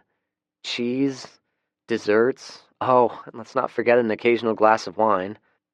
I chuckled. "I believe we've discovered what will be your new responsibility," I said. "The grapevines we have didn't produce this year. Perhaps they need some TLC from a pretty blonde girl." She smiled. I held up a finger as an idea came to me. "It seems like all of the liquor stores have been looted, but I'm betting if we go salvaging in some of the rich neighborhoods, we'll find a wine cellar or 2. "That would be so cool," she said. She then reached over, grabbed my hand, and we shared a quiet moment together. "Have you seen Julie lately?" I asked. "She hasn't come back yet." "Oh, I guess she's having a good time." I looked at my watch. "Hey, it's right at noon. Let's see if we can make contact with Fred." We walked inside, and Macy sat in front of the ham radio. She made several attempts, but there was no response from Fred, only static. Macy looked at me with worry. "Do you think he's dead?" she asked. "I don't know. He's a tough man, but I don't know." "Okay, move over. I'm gonna try calling the captain." She changed the radio frequency, and we swapped seats. "You don't want me talking to them?" Macy asked. "Hell no. Neither you nor Julie," I said. I tried calling several times before I received a response. "Hi, Zach."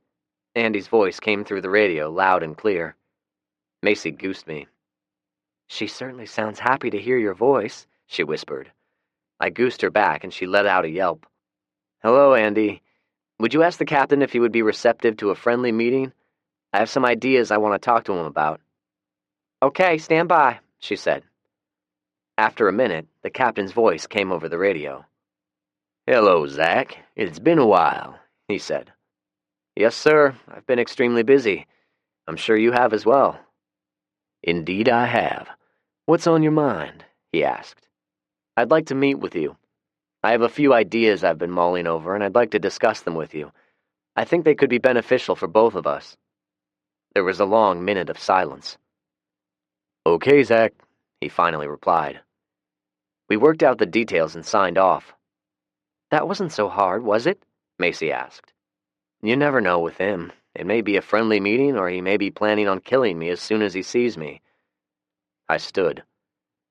"I'm going to grab a snack and get back to the chores." I was only in the kitchen 10 minutes before I was back at it.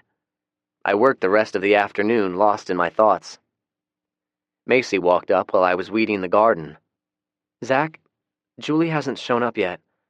I think something may be wrong." Damn, I had been so absorbed in my own thoughts I had forgotten about her. I looked at my watch. Shit, you're right. Go grab a rifle and meet me in the barn. She hurried inside. I got our ATV started.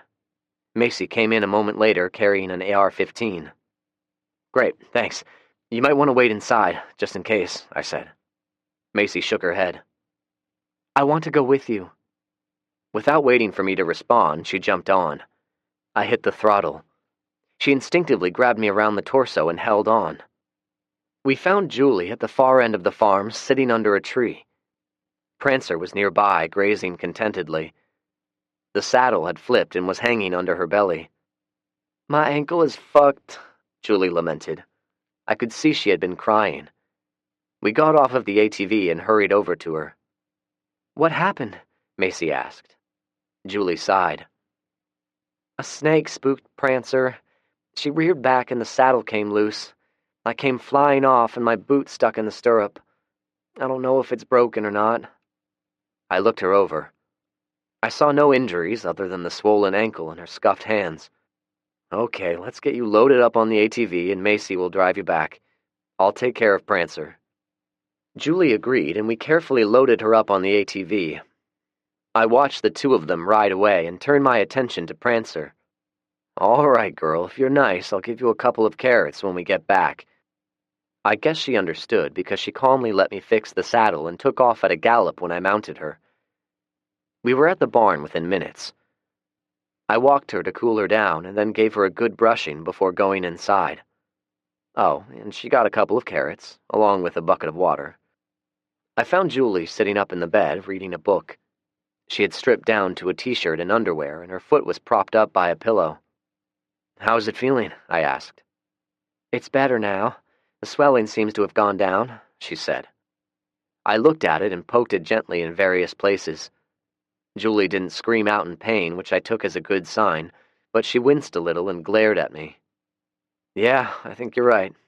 Hopefully it's only a bad sprain." I kissed her ankle before stripping and getting in bed beside her. "There you go. It's going to be all better now," I said with a grin. Julie chuckled. "Your kisses go a long way."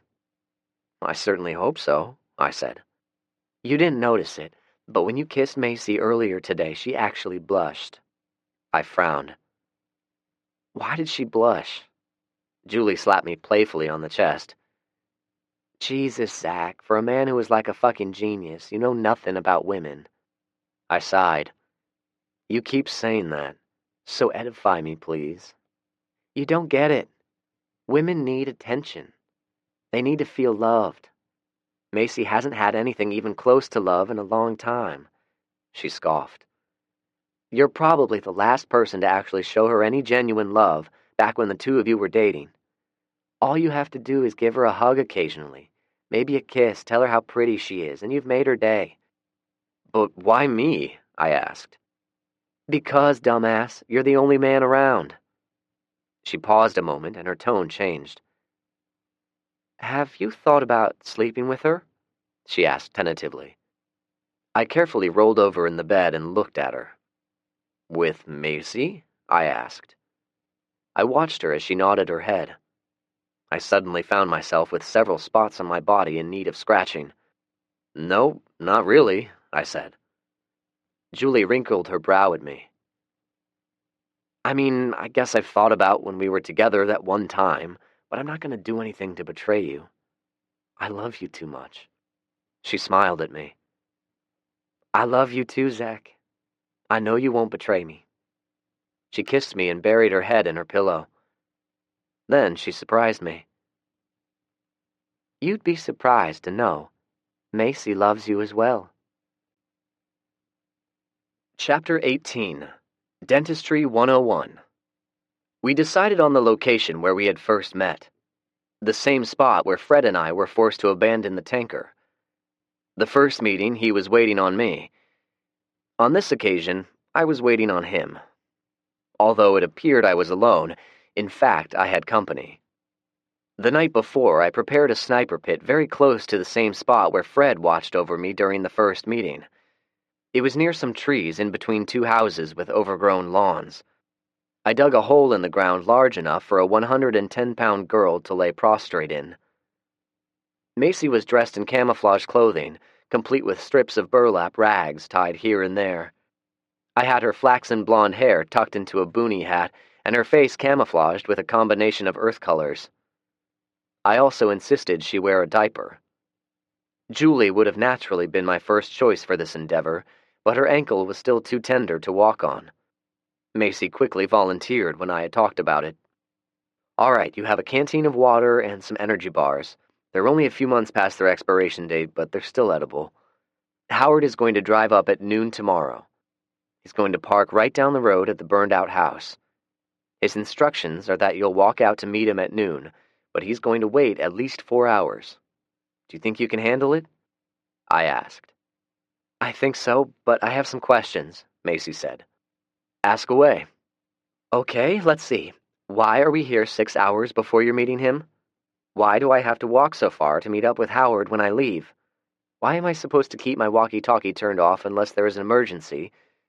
Oh, and let's not forget, why in the world did you insist I wear a diaper?" "Those are good questions," I replied. "First, we're here early so nobody sees us put you here. Second, you don't want Howard parked close to you. To do so may increase the risk of giving away your position if the captain has scouts deployed. We don't have headsets for these walkie-talkies, and there's something about the radio sound which carries a long way, especially at night. We don't want that." I inhaled. "Now, as for the diaper, at some point you're going to have to go to the restroom. You are not to get out of your hole and go do your business, because if you do, you run the risk of giving away your location. You may not know this, but professional military snipers just go in their pants. They're men, after all. A diaper is better." I let it sink in for a moment before continuing. "When it's time for you to leave and go to Howard, it won't be a casual stroll. You need to be quiet and sneak your way to him. Oh, and one other thing. If you encounter zombies, make sure they're actually onto you and not simply walking on by. If your life is in danger, start shooting. I'll come." I looked at her in the darkness. "Anything else?" I asked. She shook her head and sighed. "I can't think of anything," she said. I reached out and grabbed her by the shoulders. "I'm putting my life in your hands. You're a great shot. If I didn't think you could do it, I'd have left you at home," I said. Macy nodded. I was trying to think of anything I'd forgotten and remembered what Julie told me last night. "You look really cute in camouflage," I said playfully, then leaned forward and kissed her on the cheek. The truth was, I could hardly see her in the dark. "I'll do the best I can, Zach." There was apprehension in her voice. I nodded. "In you go," I said. She crawled into the spider hole and lay prostrate. I covered her with tree limbs and other debris. I parked at the meeting spot and tried to grab a couple of hours of sleep, but the stress of the impending meeting prevented it. Instead, I sat there in the dark, thinking about our lives, and found myself thinking of Macy lying out there in a hole by herself. I admitted to myself I was growing fond of her, and was a little worried about leaving her out there alone. The sunrise caused the dew to extract itself out of the ground in a morning mist. It was going to be a nice day. I hoped Macy was not too chilled. The captain was very punctual and drove up promptly at 6, and he was alone, or so it appeared. I stood as he got out of his truck. He was carrying some type of pouch in one hand and a folding chair in the other. "Good morning, Zach. How are you?" He greeted me in his baritone voice. "I'm doing well, Captain. How about yourself?" We shook hands. He unfolded the chair and sat down. "Quite frankly, Zach, I am not doing well, and I believe I need your help." I looked at him questioningly. "I have a toothache. I want you to have a look at it." He opened the pouch. It looked like a dentist's kit. Would you do me the honor, good sir? You want me to look at the tooth in your mouth? I asked, with no small amount of trepidation. He nodded. Okay. Hang on a second. I went to my truck and retrieved some waterless disinfectant along with a mini flashlight. The captain watched as I squirted the gel on my hands and rubbed it in. You see, he said, I knew you were the correct person to entrust in this. I don't think any of my crew would have thought of disinfecting their hands. Yeah, well, they've not been trained properly then. I turned on the flashlight. All right, lean your head back and open wide. The captain obeyed. Which tooth is it? I asked. He pointed at the back on his right side. I used one of those little mirrors first. I saw a distinct dark spot in the middle of a molar and used a probe to poke it. The captain jerked and grunted. Yeah, I'm pretty sure it's a cavity. Judging from the swollen state of the gums around it, I'd say it's infected too, I declared. What do you recommend? The captain asked when I pulled my hand out of his mouth. I sat back down. Well, sir, a dentist would inject your gum with Novocaine. Then he or she would drill out the cavity and fill it with silver amalgam. And if there is no dentist available? He asked. From what I've read, back in the old days, they'd take a pair of pliers and pull the tooth out. Of course, the patient would be drunk or would have ingested a healthy dose of laudanum beforehand. The captain frowned and nodded. I see. Let's defer the topic of my tooth for now. Tell me what your ideas are. I enumerated with my fingers. Crop production, cattle production, trade. The captain looked me over. Explain. First, there is a lot of land here in this area which is not being farmed. We, and I use we in the vernacular, need to farm this land and sow crops. The overage can be distributed, bartered, or stored in silos. I believe in the long run this will help abate any possible food shortages. I don't know about you and your group, but my group is going to be hard-pressed this winter. I took a breath and casually looked around. Second, there are stray cattle roaming all around. They need to be rounded up and tended to before they're killed off by coyotes in these feral dog packs I've been seeing. This is a very good source of food and trade, which leads to the third idea I have. I think we should set up a trading post. We're inevitably going to have a good harvest of some crops and a shortage of other crops. You may have an abundance of cattle, and I may have an abundance of vegetables. This is where a neutral trading post will be beneficial. You and I both know there are other survivors out there. A central meeting place will establish networks with these people. I sat down in my chair. I have a comprehensive plan all written out if you'd like to see it, I said. The captain looked at me somberly.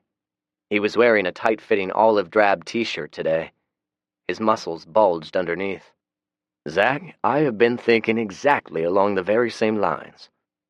I doubted it, but nodded in agreement anyway. Much like a Greek agora, perhaps? He asked. Yes, sir, exactly. A trading hub is much more than just a trading hub, as you well know. When people get together, they talk, and when they talk, they give out information. A trading hub is considered a cornerstone in a basic society. At the moment, we're nothing more than a couple of small bands.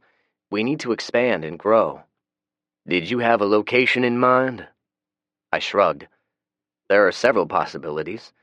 We want a trading hub close to our respective homes, but accessible to others. I say we go with a pre-existing building, maybe a truck stop. A large parking lot would be beneficial. People would come and camp out. We'll need to harden the building, of course. Yes, I see where you're going with this. It would be a community gathering place, so you'll need plenty of room, he said. I nodded. We start with something small and build from there. We can do it, Captain, if we work together. The captain nodded while holding his jaw. It was obvious he was in pain. Zach, I have this scenario in my head where you and I spend many an evening around the fire, enjoying a fine glass of cognac and having many interesting philosophical discussions. He leaned forward and lowered his voice. The people in my group, they're fine people, hard workers, but dumber than rocks. He leaned back. When I was a younger man, I worked part-time at a convalescent home. It was shitty work for the most part, but there was this one highly decorated World War II veteran. He was a most interesting man. The stories he had. The captain stared off into space wistfully. So, you and I are about to embark on a great journey in which we rebuild society. In the meantime, what do you recommend I do about my tooth? I shrugged. Take someone you trust, Andy perhaps, go to a dentist's office and use the equipment to fix it. I pointed at my own mouth. There's a risk factor, of course. If it were easy, dentists wouldn't have to go through so much schooling. Zach, there's nobody else. What should I do? He asked. I shrugged again. There's no dentist anywhere around as far as we know. I'll take my Leatherman tool and pull it out if you want. The extent of my experience is a video I once saw on the internet. I imagine it will be very painful. He looked at me. Do it. The captain grunted a few times, but never once cried out in pain. It was impressive. I worked the tooth with my pliers for several minutes before it dislodged. After I extracted it, I packed the hole in his gum with neosporin and gauze. He looked at my work with a small mirror, inspected the rotten tooth, and nodded in gratitude.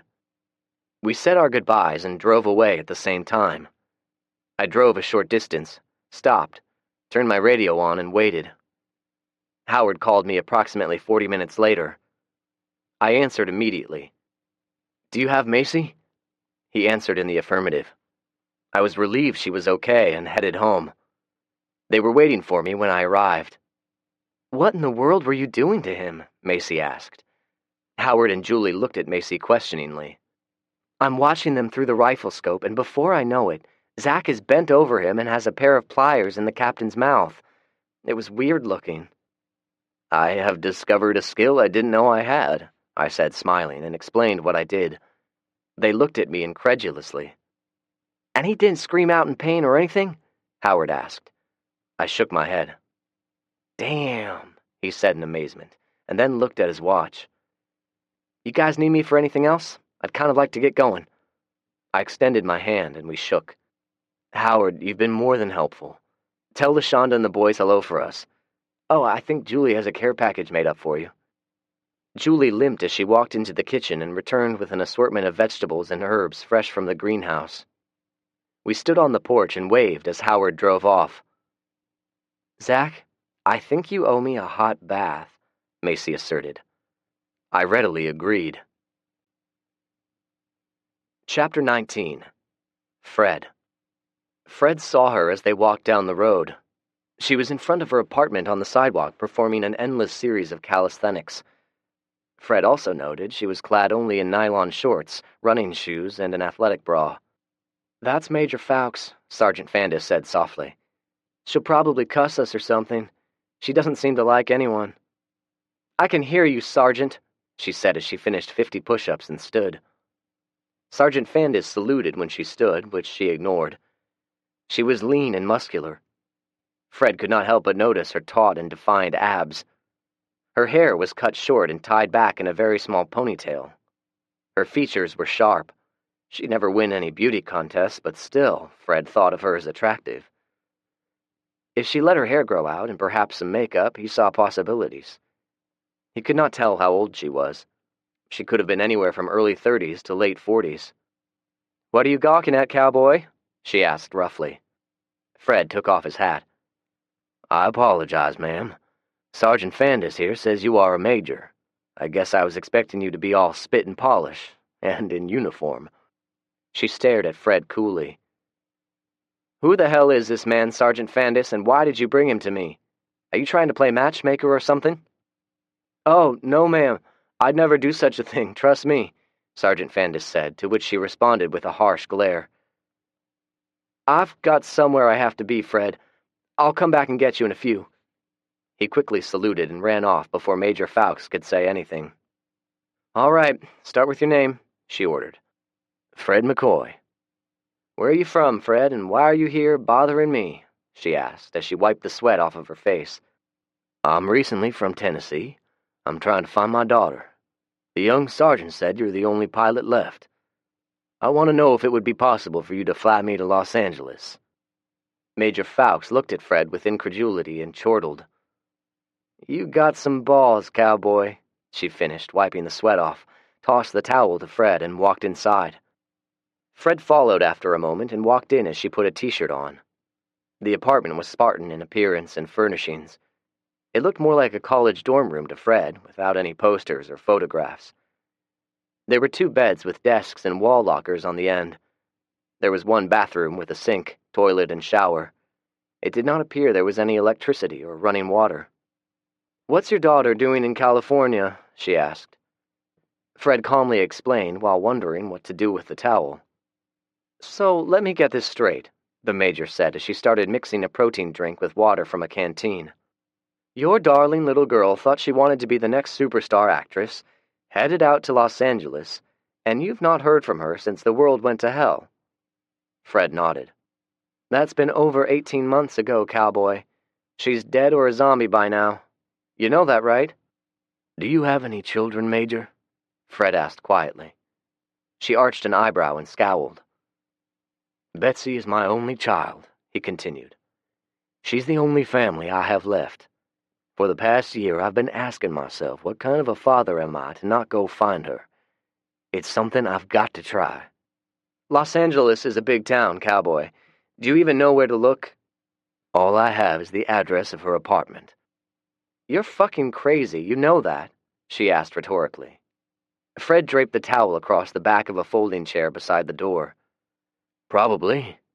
Would you be willing to fly me out there? You don't have to stay.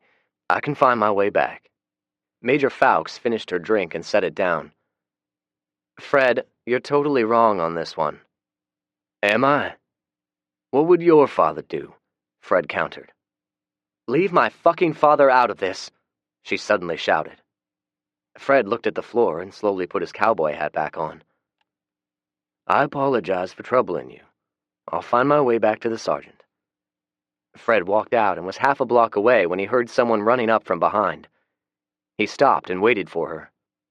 "You're going to try to drive all the way there, aren't you?" She phrased it as a statement rather than a question. "Yep," Fred responded, and then added, "I've made it 1,000 miles already, so I only have 1,000 more to go. Unless you know of another pilot around here I could talk to, it looks like I'm going to have to drive." She sighed and shook her head. "Let's go talk to General Shoemaker." Chapter 20. Winter. Winter is supposed to officially begin on the 21st of December, the day when the sun is furthest from the planet. Someone didn't get the memo. On the morning of the 10th, the rain began. As the sun set, it turned into an ice storm. It lasted most of the night. We awoke the next morning to everything coated in a thick layer of ice. I've seen beautiful paintings and pictures of a frozen landscape with glistening icicles hanging from tree limbs and waterways covered in a shiny sheet of ice. In reality, ice can destroy trees as easily as fire, lightning, or pestilence. It sure did a number on our radio antenna. We had a few sunny days after, but it was a two-edged sword. The ice would melt a little bit and then refreeze at night. On the 14th, it snowed. Beautiful, heavy snowflakes, almost 8 inches worth. Not a great deal in the northern states, but quite a lot in Tennessee. The 3 of us gazed out of the window, looking at the snow-covered fields. "We're most definitely snowbound," Julie said. I nodded. "I wonder how everyone else is doing." "I hope they're okay," Macy replied. "Yeah, me too. I'm curious how the zombies who are outside are faring. I bet they're frozen solid," I speculated and retrieved a notepad. "We should try to go see Bernie and the Allens," Macy suggested. I shook my head. "When I tried to get out yesterday, there were several trees across the roads, and there's a thick coat of ice under the snow." I looked at the girls. "It's too risky to travel right now. We're stuck here." Macy groaned. "Cabin fever, here we come." She was right. The first few days, we spent all day rounding up the cattle and their newborn. As usual, the change in barometric pressure caused a lot of births. There were 8 calves altogether. Julie made an offhanded comment about the only male getting around more than me was our bull. Other than tending to our livestock in the greenhouse, we passed our off time by having contests of disassembling weapons and putting them back together. I had the three of us practice house-clearing drills until they begged me to stop. When the sun went down, we either played cards or read to each other by lamplight. By the beginning of the second week, we were getting quite bored and irritable. We had built as many snowmen as we cared to, and the snowball fights were getting old. We discussed our options one evening after we had finished dinner. "We've had a couple of sunny days. Maybe the snow is melting and we can go for a ride," Macy speculated. "What do you think, Zach?" "The temperature has stayed at or below freezing, so the roads probably haven't thawed out very much. We're stuck here a few more days, I'd say.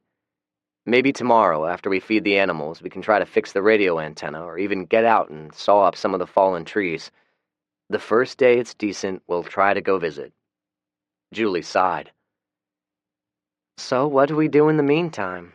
She asked nobody in particular. Macy raised her hand. "I know." She jumped up and went to the cupboard. Julie and I looked at each other questioningly. She closed the door and turned around with a bottle of whiskey. "Where did you find that?" I asked, pointing at the bottle. "It was hidden behind some junk on a shelf in the barn," she replied with a grin. I laughed. Rick probably had bottles of whiskey hidden in all kinds of places. "Oh, I've got one more thing." She opened another cabinet and retrieved a package of stale Twinkies. She took one out and put a small, well-used candle in the center of it. "So, what is the occasion?" I asked as she lit it. Macy looked at me as if I already knew. "We've totally forgotten your birthday." Julie gasped and looked at me. I shrugged. "When was your birthday, Zach?" "Last month," I said. "I turned 17 in November." I shrugged again. "It's no big deal." I leaned forward and blew out my candle. "Oh my God," she exclaimed. "I had totally forgotten. I'm so sorry." "I'm sorry too, Zach," Macy said. "Please forgive us." I held my hands out. "All is forgiven if you give me one of those Twinkies. Besides, we have something more to celebrate." They again looked at me curiously. I took the bottle of whiskey, Jack Daniel's Black Label, and poured a shot into 3 glasses. At my cue, the 3 of us held up our glasses. "Here's to Christmas Eve." Both of them opened their mouths in a silent O. I chuckled and took a sip of my drink. They followed. "Holy shit, I've totally lost track of the days," Julie said, and sipped some more. "Me too," Macy said. She downed her whiskey and choked. "This shit is strong," she coughed out. We laughed at her as I stood up. "Okay, before it gets too dark out, I have something in the barn I need to get. I'll be right back." Julie started to say something. I held up a finger. "It's a surprise."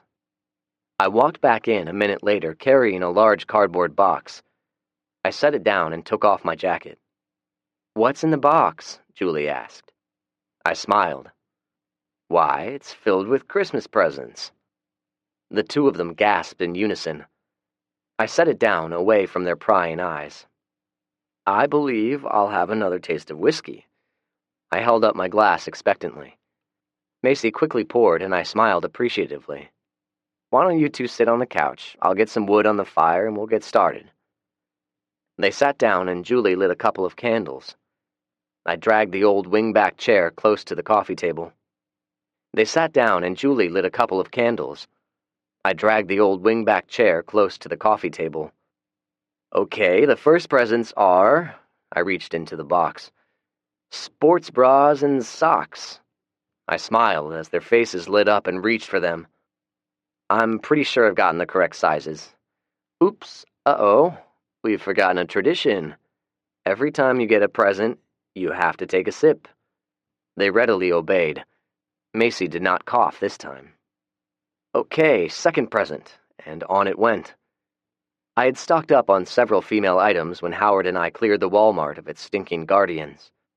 They oohed and awed every time I pulled something out, whether it was a bottle of shampoo, bras and panties, or a box of tampons.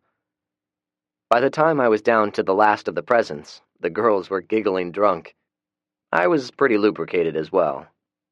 "And now for the semi-grand finale," I announced, and pulled out 2 pairs of pajamas, the kind with footies and drawings of cartoon characters on them. "Oh, these are awesome!" Macy exclaimed as she held them up.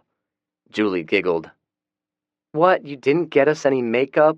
Julie asked, after taking another sip of whiskey. I'm joking. Thank you for all of the presents, sweetheart," she said, and blew me a kiss. I smiled pleasantly. "There's no need for makeup anymore." Julie started to protest, but I held my hand up. "However, never let it be said I'm not learning a little bit about women." I reached into the box and pulled out a small travel makeup case. They smiled appreciatively. "And one more final present for you two. I imagine you'd want to wait until it's a little bit warmer before wearing these." I pulled out 2 black nighties. "Now, bear in mind they're from Walmart and not Victoria's Secret," I said. The 2 of them gasped. Julie got up and grabbed me in a hug. Macy followed suit. Julie then grabbed the makeup case and some of the other items. "Okay, big boy, you stay in here," Julie ordered. "Macy and I are going to fix ourselves up." Macy smiled and followed Julie into the bedroom, but not before grabbing the nighties and grinning at me. I put another log on the fire before sitting back and enjoying some more Jack Daniels. It had a pleasant burning sensation as it went down my throat. I heard them talking and giggling as I pulled my boots off and placed them beside the door. They came out 20 minutes later. Both of them had their faces made up, and they were wearing the black nighties, the new panties, and nothing else. I had to admit they looked very seductive and hoped my ogling was not obvious. They giggled as they sat down on the couch across from me. "Do you like?" Julie asked. I must admit I did. Very much. I stammered out a yes. Macy refilled our glasses. "Let's do something." She looked at us mischievously. "How about a drinking game?"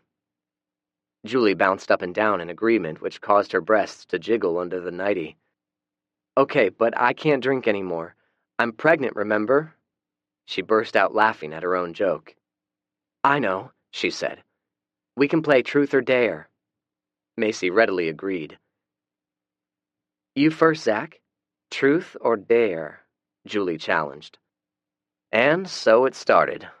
The 3 of us, snowed in, each suffering from cabin fever, a bottle of alcohol, a crackling fire, soft candlelight, 2 gorgeous teenage girls sitting there wearing nothing but nighties and a smile. The rest was entirely predictable. I was the first one to wake up the next morning. The 3 of us were an entanglement of arms, legs, nighties, and blankets. My bladder was begging in protest, and my head was throbbing. I took care of the bladder first, swallowed some aspirin, and found some of my clothes in the den. Managing to get them on, I went outside and turned the generator on. I sat quietly in the den until I felt the water was hot enough, and then snuck into the shower. I didn't regret what had happened. Hell, from what I could remember, I had the time of my life. Still, for some reason, I felt guilty. As I let the spray work on my pounding head, I sensed someone getting in the shower behind me, followed by a pair of hands rubbing my back. I turned around and faced Julie. She let the spray hit her in the face, got a mouth full of water, and spit it on my chest. "I've got a bad case of cock breath," she said. I couldn't help but laugh, which was not conducive to helping my headache. Julie laughed too, and then groaned. "Oh, I've forgotten how bad a hangover feels. We should give up alcohol and only smoke weed when we want to party." She took the soap out of my hand and began lathering me up. When she was finished, she gave the soap back to me. "My turn," she said. I returned the favor. "Did you have a good time last night?" she asked. I must admit I did. What I can remember of it anyway. I looked at her. "So why do I feel guilty?" Julie scoffed as she rinsed off. "Because deep down you're still an old-fashioned guy." She turned around, pulled my head down, and kissed me. "Let me help you ease your troubled mind. We're together now, the three of us. One day it may change. In the meantime, you've got us and we have you." I leaned my head down to Julie's ear. "But I love you. I don't love Macy." Julie scoffed. "You could have fooled me the way you were last night." She grinned at me and nudged me out of the shower. "I'm going to wash my hair. Wake Macy up and tell her to get in here." Chapter 21. Fred. Fred and Major Fawkes were escorted into the general's office by a slender black man wearing thick horn-rimmed glasses. He bore the rank of a senior master sergeant. Major Fawkes stopped in front of a desk occupied by an older bald man looking out of his window. She came to attention and rendered a salute. "Sir," she said, all the while holding the salute. The general did not turn. "At ease, Major," he said before swiveling in his chair and facing them. General Shoemaker was in his late 50s, with clear blue eyes augmented by wire-framed glasses. With the exception of the hair growing out of his ears, he was clean-shaven, including his head. He stood briefly and shook Fred's hand before returning to his seat. "Welcome to Tinker. I'm General Thomas Shoemaker," he said. Fred shook his outstretched hand. "Fred McCoy, it's a pleasure to meet you." "Are you a citizen of Oklahoma City?" the general asked. "No, sir. I'm from Tennessee." The general widened his eyes in surprise. "Oh, all the way from Tennessee, you say? What brings you out here?" Before Fred explained, Major Fawkes jumped in. "He's on his way to Los Angeles to try to find his daughter. He wants me to fly him." General Shoemaker eyed them both before responding. "Tell me, Mr. McCoy, how is Tennessee?" "About the same as it is here. There are a lot of dead people, a lot of those infected people wandering around, and a few survivors. There was a National Guard barracks in South Nashville, but they had a mutiny of some sort.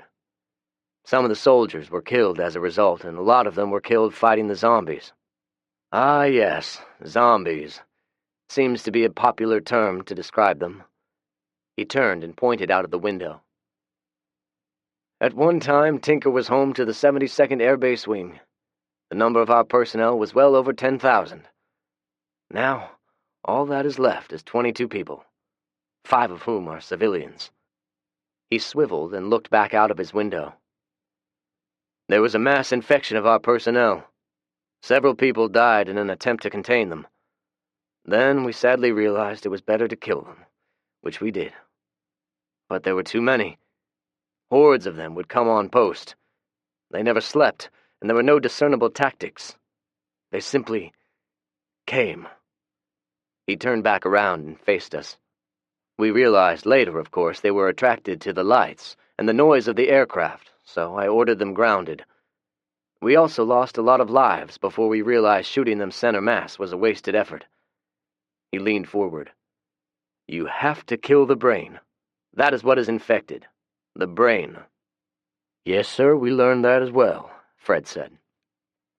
General Shoemaker leaned back in his chair and studied Fred. "The very first thought I had when Major Fawkes said you wanted a plane ride was the cost of the fuel.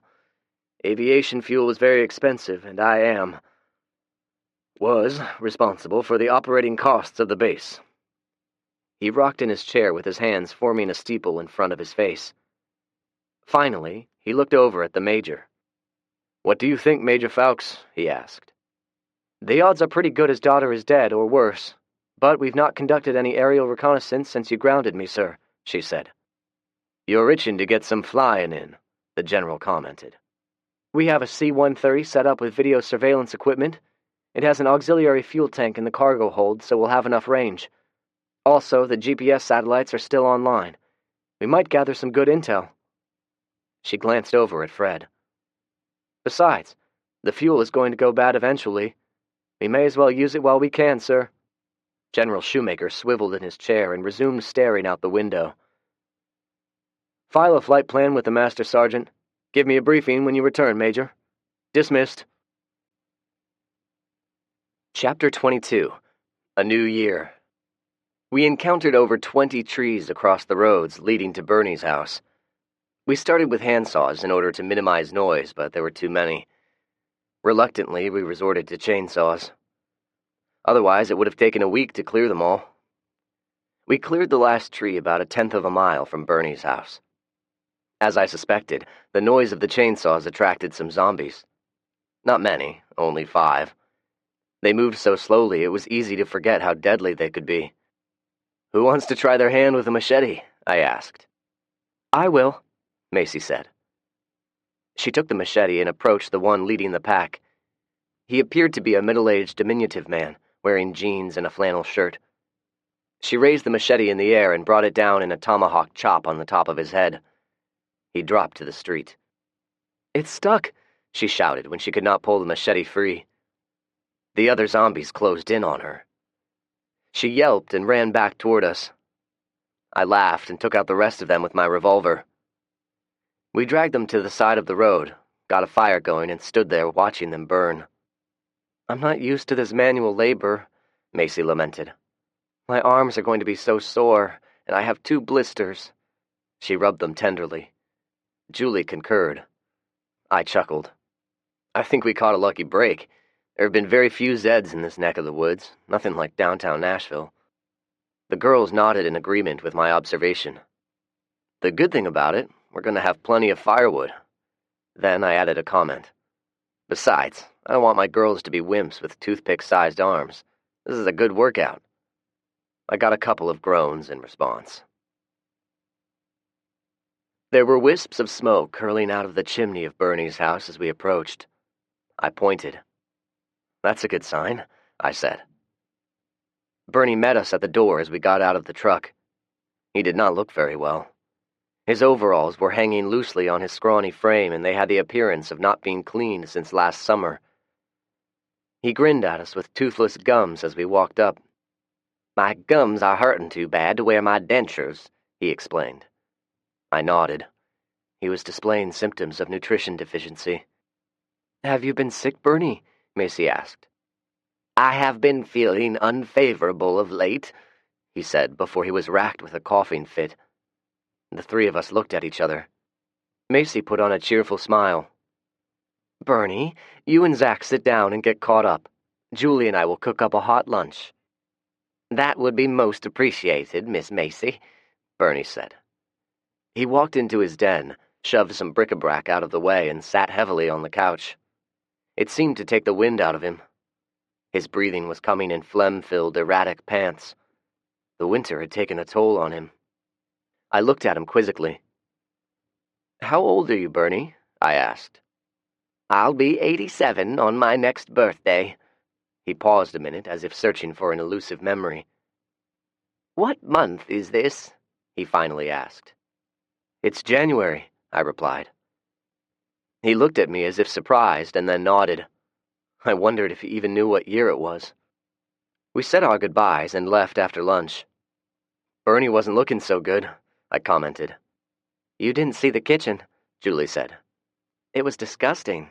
His cleaning habits are even worse than before." We talked about him as we made our way to the Allens' residence. Every so often I'd have to stop due to a tree lying in the roadway. We'd get the chainsaws out, cut enough of the tree to move it out of the roadway, drive a few miles, and repeat the process. It was slow going, and took over an hour to make it to the tire shop. Lil H and Derry ran outside to greet us as we drove up. "Holy shit, you 2 are growing quick," I exclaimed. We all took turns hugging. Howard and LaShonda met us at the door, and we all hugged again. "I brought some steaks," I said cheerfully, and brought the cooler in. "Oh, those look good, Zach," Howard said when I opened the cooler. "We're getting low on meat. Lil H killed a deer last week, and we've done a lot of fishing. If it wasn't for that, we'd have turned vegetarian by now." I laughed. "You sure are in a good mood. What's got into you?" The 2 girls burst out in laughter. Derry interrupted when he came running inside. "Daddy, we got zombies again," he shouted. Howard and I looked at each other. "We get about 1 or 2 a day," Howard said. "They don't move so well. We had a few of them wandering around when the ice storm hit. They were frozen solid." He pointed outside. "They were standing like statues out in the middle of Old Hickory. It was kind of funny looking. Then one day they were up and gone. I guess they came back to life when they thawed out." "Let's go take a look at them." I said. We went outside and Derry pointed them out. There were 3 of them, slowly moving down Nolansville Pike. I got my .22 revolver and approached them. Howard and Lil H followed with rifles in hand. Let me do the shooting with this gun. It's a lot quieter. They nodded in agreement. They were 3 men of indeterminate age. When I got to within 30 feet of them, I could hear their breathing. It sounded like a phlegmatic embrace of 2 pieces of sandpaper. They were nothing more than rotting skin hanging loosely over their skeleton. Their eyes were a cloudy, blackish color. They turned toward me as I approached. I swear they could see me with those weird eyes. I tried circling them. As I sidestepped, they would turn toward me and struggle to close the distance. Howard, who was standing several feet away, coughed. They immediately turned toward him. So, they could still hear, too. Okay, enough playing, I thought. I took aim and shot each one in the head. When I was sure they were dead, I walked up close to them. The group, except LaShonda, followed suit. Did you see how they acted? They can still see and hear, Julie said. I looked at them carefully. The eyes definitely looked different from what I've seen before. While we were standing in the street looking them over, I saw Macy cock her head. I hear something, she said. I do too, Derry added. The noise was faint at first, but then it became obvious it was a motor vehicle of some sort. Then it came into view. A vehicle was approaching. After a second, I recognized it. I believe that's Andy's Jeep, I asserted. She wasn't alone. The captain is with her. What should we do? LaShonda asked. If you want to take the boys inside, I'd understand, I replied. I'm going to say hello. LaShonda agreed and hurried her 2 sons inside as the Jeep approached. There were 4 of them. Andy was driving, and there was no mistaking the captain's burly frame in the passenger seat. There were also 2 men sitting in the back. I waved as they approached. The captain exited the Jeep blast and stood there with an air of owning the entire intersection. Andy stood quietly while taking turns looking at Julie and Macy. Hello, Captain. Andy. This is a pleasant surprise. I welcomed them with false cheerfulness. It was a lie. I never wanted any of these people to see the girls. I walked toward him and shook his hand. As expected, he squeezed my hand hard enough to let me know he could break it if he wanted. Zach, it's so good to see you, he replied warmly with a broad smile. I couldn't tell if the emotion was genuine or superficial. I turned my attention to the other 2 men and looked them over. They were scrawny runts in their early 20s, unshaven, rough-looking. They looked like blue-collar workers who had gone straight to the bar after a long work week, tied one on, and then fell asleep in the gutter. I held my hand out. I'm Zach Gunderson. The 2 of them ignored my outstretched hand, brushed by me, and headed straight toward the girls. Well, well, well, the taller of the 2 of them said. You 2 sure are some fine-looking fillies. My name is Barry, and this is my cousin Eli. He held his hand out to Julie. Julie wrinkled her nose. You smell like shit. Get away from me, she demanded. His smile was instantly replaced with confusion, which then quickly turned to an ugly scowl. You better learn some fucking respect, he snarled. Julie's hand lingered by her sidearm. I have no respect for you. Now get away from me and take your little inbred cousin with you. Now the 2 of them were scowling at Julie. Eli, sensing he was the better charmer, tried his tact with Macy. Hi, what's your name? He asked her. Macy rolled her eyes. Not interested. Barry, with his freshly bruised ego, was not finished. I'm gonna teach you some manners, bitch, he growled as he stepped toward Julie. His hand was raised as if he was going to backhand her. My hand went for my sidearm. Julie was just as quick. She had hers out in a flash. Fred would have been proud. Barry froze when she pointed the barrel at his groin. You wouldn't dare shoot me. Don't you know who we are? He said menacingly. His hand was slowly moving toward his own sidearm. The captain and I were standing together approximately 10 feet away. I glanced at him and then at Andy. He had a small, amused smile. Andy was staring intensely at Julie. I think she was secretly hoping they'd kill each other. "If Julie doesn't shoot him, Captain, I will. I'm asking you to tell your men to stand down." He glanced at me and frowned. He then smiled amicably and let loose with a loud whistle. "Mind yourself, Barry," he said loudly.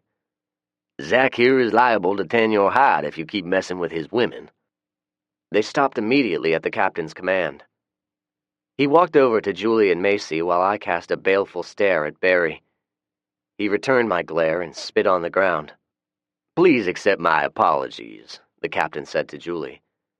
"The boys have been cooped up since that bad ice storm. This is the first time we've gotten out of the compound. We've all been going stir-crazy. Right, Barry?" He spat again before answering. "Yeah, don't mind me," he grumbled as he stared balefully at Julie. "Everybody calls me the captain. I believe we've never met," the captain said as he smiled amicably and held an outstretched hand to Julie. Julie shook his hand reluctantly. "I'm Julie. This is Macy. Let's clear the air right away. Zack may like you, but I don't." She glanced at Barry. "Especially now that I see the company you keep." Before the captain could respond, Julie jerked her hand back and walked over toward Andy. I watched curiously. Well, okay, I watched nervously. "You must be Andy." Julie held out her hand. Andy shook it tentatively. "Macy and I were talking about going shopping over at the Walmart. Do you want to come with us?" She looked over at the captain and then me. "Girls only," she said pointedly. Andy glanced over at me again. I nodded slightly. "Okay," she said. "We're taking the truck," Julie said, and the three of them drove off a moment later without waiting for an answer. "She's certainly feisty," the captain commented. "Yep," I said, and immediately realized it was the same word I had used when describing her to Andy. I wondered if Andy was telling the captain about our meetings. "Captain, let's take a look at these zombies. I'm seeing something different." We walked over and I pointed out the eyes. "Have any of you guys seen zombies with eyes like these?" I reached down and with my knife gently opened the eyelids of one of them. The captain crouched down beside me. "I've not seen this." He looked up at his companions. "Boys, how about it?" They each shook their head. "Is it some type of decomposition, Zack?" "If it is, it's like nothing I've seen before. Oh, this reminds me. When the girls get back, I have a journal I found on the night we made the fuel run. You might find it interesting. The man who wrote it actually opened up a zombie's skull and inspected the brain. He described it as an onyx black color." "Oh, yeah? Certainly sounds like an interesting read." He looked at the eyes a moment longer before standing. "Andy has tried to raise you on the radio frequently." I searched his face for any hidden double entendre. He looked at me plainly, awaiting an answer. "The ice storm destroyed our radio antenna. I've not yet replaced it. I checked a nearby Radio Shack, but no luck. I was hoping to spot one on a business or home and salvage it. Otherwise, I'll have to make a trip further into Nashville." "I see," he said. Howard brought out some folding chairs when we walked back. "I thought we'd sit outside and enjoy this sunny weather," he said, and then looked at the captain. "Unless, of course, you want to go inside." The captain waved him off. "Outside is fine. We can soak up some of the rays, replenish our vitamin D." He sat and smiled pleasantly. The captain made himself comfortable and then looked at me pleasantly. "You have seemingly become acquaintances with Howard and his family." "Yes, sir. We have become very close friends," I said. "Have you met any other friends?" he asked after a moment. "We've encountered a few people. How about you?" I asked. He nodded. "One or two, nobody of note." He looked around. "It is a rather pleasant day out, Howard. You think the weather is turning?" "I say it's a false spring," Howard replied. "We have a few more weeks of cold weather coming, I'm thinking." The captain looked at him and nodded thoughtfully. "What crops do you plan on growing this spring, Captain?" I asked. "We're going to grow seed corn for the cattle and sweet corn for the dinner table. We're going to be making several individual plots for various vegetables. We've got to replenish our stores, and then of course we need to build up an ample supply for trading purposes." He looked at me as if he needed affirmation. "Excellent planning, Captain," I answered. He grinned broadly, his walrus mustache twitching in delight. Zack and Howard cleared the store of zombies, but we'll still need to be careful, Julie said. Can you two shoot? Andy asked. Oh yeah, Zack taught us both, Julie responded. The captain taught me, Andy said. He's a crack shot. Julie nodded and stored that factoid for later when she'd tell Zack. She drove up to the front entrance and stopped. She tapped the horn, waited a few seconds, and tapped it again. Why'd you do that? Andy asked. Macy laughed. Rule number 2. Andy looked confused. They're attracted to noise. If there are any in there, they'll come toward the noise. Macy held a hand up. Well, if the nasty shits can still walk. The three of them laughed. Is there anything you want to shop for, Andy? Andy squirmed. I need some things. You know. Julie and Macy looked at each other with understanding. Us too. Let's grab a shopping cart and head to the women's section. They loaded up on what was left of the feminine hygiene products. We'll split this all up. I've no idea what we're going to do when we run out, though. A sponge works, but it's not very comfortable, Andy lamented. Julie and Macy looked at each other. How long have you been doing that? Macy asked. Long enough, she muttered. Well, enough of that shit, Macy declared. We'll get you stocked up. She smiled reassuringly at Andy and then glanced at Julie, who was pointing her flashlight up and down the shelves. She suddenly reached out and grabbed a small box. Did you find it? She asked. Julie nodded and held it up for Macy to see. Do you want to do it here? She asked. Julie nodded. I don't want to go back in a dark restroom, and I'd rather not pee on the floor, she said. Macy giggled. I bet there's a bucket somewhere around here. You can squat over it. They found one in the housewares section. Julie opened the package, dropped her pants, and hovered over the plastic pail while she urinated on the plastic device. Macy held a flashlight and peered closely. What are you doing? Andy asked. Julie held it up to the light and smiled. We just confirmed it. Julie's pregnant, Macy said with a grin. I had a false alarm a short while ago, Julie explained. My period was late and I thought I was pregnant. I wanted to be sure this time before I tell Zack. I may as well check too, Macy said. Julie laughed and took the flashlight while Macy pulled her pants down and squatted over the bucket. Andy's eyes widened. Wait, you're sleeping with Zack too? She asked. We're all one very happy family, Julie divulged. Zack has told us all about you, Andy. We think you're a good person in a bad situation. We'd ask you to come live with us, but we don't think the captain would be willing to let you leave, would he? Andy dropped her head and shook it slowly. Well, it looks like only one of us is going to be a mommy anytime soon, Macy said as she looked at the results. She looked at Andy. Do you need to do one? Andy shook her head again. The captain has had a vasectomy, so I guess Zack told you about that too? It's okay. We don't like your uncle, Macy said. But we want to be your friends. Us girls have to stick together, right? Andy smiled tentatively. This is turning out to be a nice birthday. She looked at them. I turned 16 today. So, tell me, Zack, what hardships have you encountered this winter? The captain asked. The 5 of us, Howard and me, the captain and his 2 minions, were sitting in chairs outside of the tire store. We'd been talking for a little over an hour now. The usual stuff. The ice and snow kept us hemmed up for far too long. We lost some cattle, not to mention our means of outside communication, I said. What'd you do to pass the time? Play hide-the-salami with those 2 whores? Barry asked. I glared at him. He responded with a mocking grin. At ease, Barry, the captain ordered, and returned his attention to me. It was the same with us. He paused and thought a moment. Have you given any further thought to a trading post? I nodded. I glanced again at Barry. He still had a stupid grin on his face. I wanted to slap it off. A spot in downtown Nashville would be the ideal location, but we both know it's not feasible at this time. So we have to think of a good secondary location. I pondered over it, and I'd say one of the truck stops on I-24 would be best. There's one at the county line. It's centrally located to where all of us live. I like the idea of a trading post being near the farms. Where do you live, kid? Barry asked.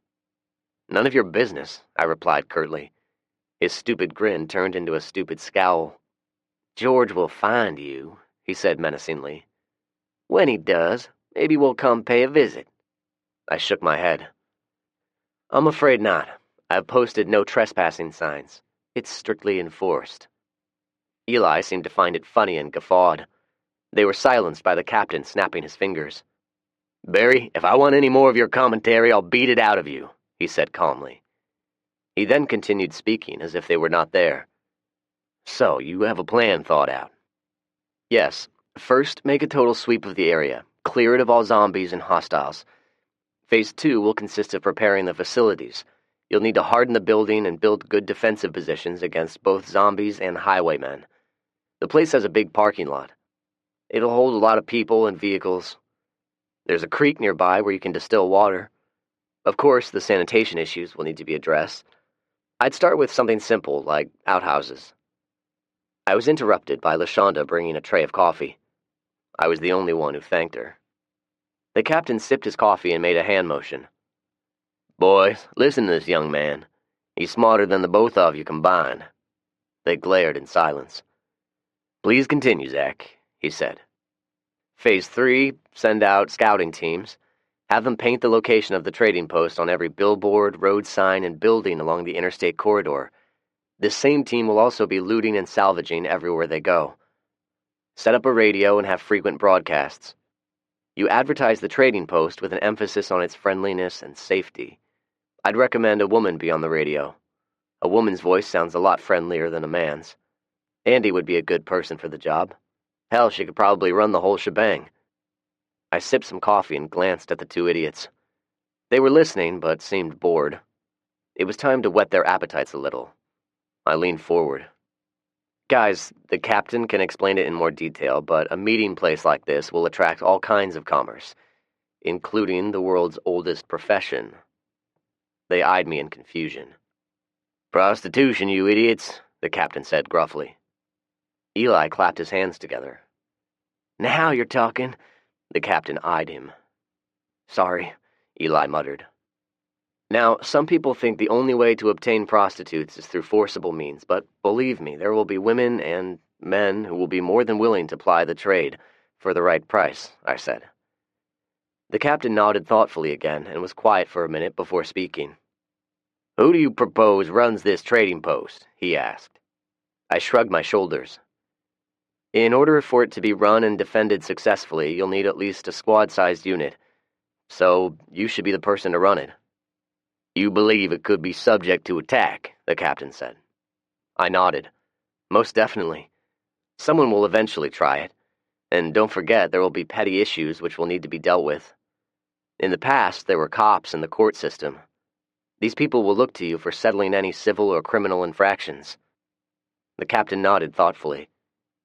He glanced over at his two minions. We'll need to get started on this immediately, he said to them. Zach, I believe you've got it all thought out. Are you going to provide assistance in this endeavor? I shrugged.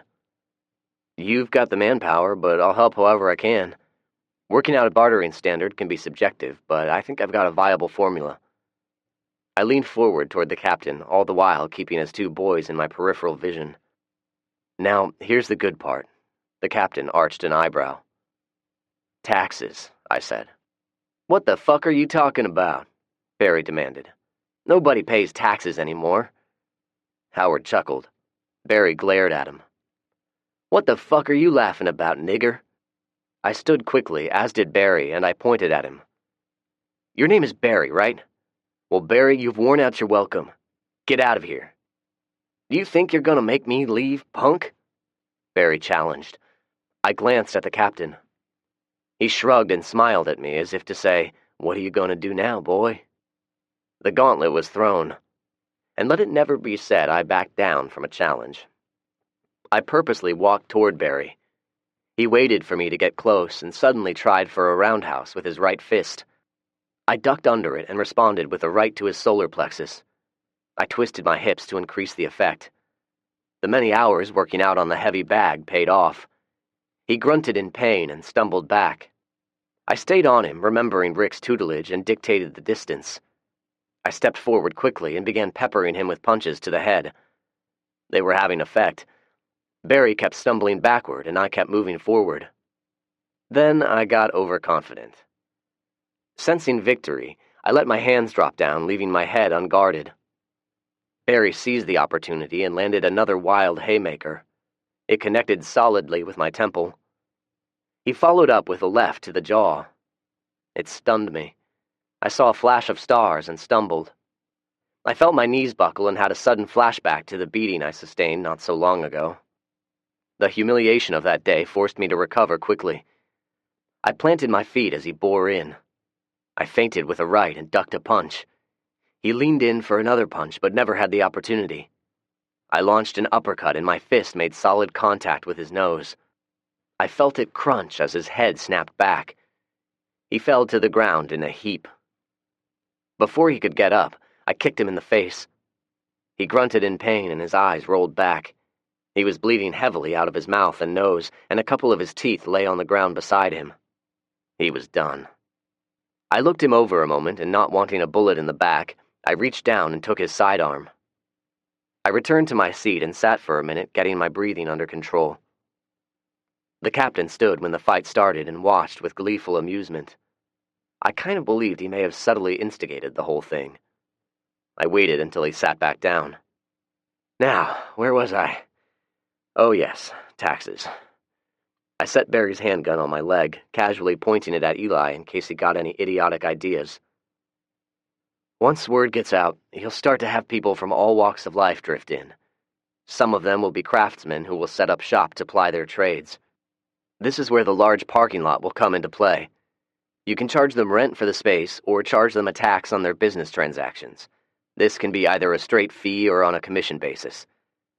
I looked over at Barry and noted with satisfaction that he was still addled. Now, suppose someone is in need of medical services. You'll need to somehow attract doctors, nurses, dentists. I got a smile from the captain. These people, you'll need to be paying them. Their skills are highly specialized, so you'll want to do what it takes to keep them nearby. Barry slowly regained his senses and moved into a sitting position. Howard walked over and knelt beside him. He pulled out a handkerchief and handed it to him. Barry glared at him with contempt. Go on now, take it and hold it on your nose. We got to get that bleeding under control. Zombies can smell blood, you know.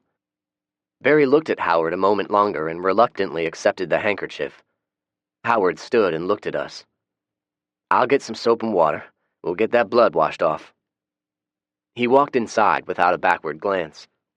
I noticed Howard's boys and his wife were watching out of one of the windows. I looked over at the captain. Perhaps Barry needs to read Gunga Din, I quipped. The captain grunted.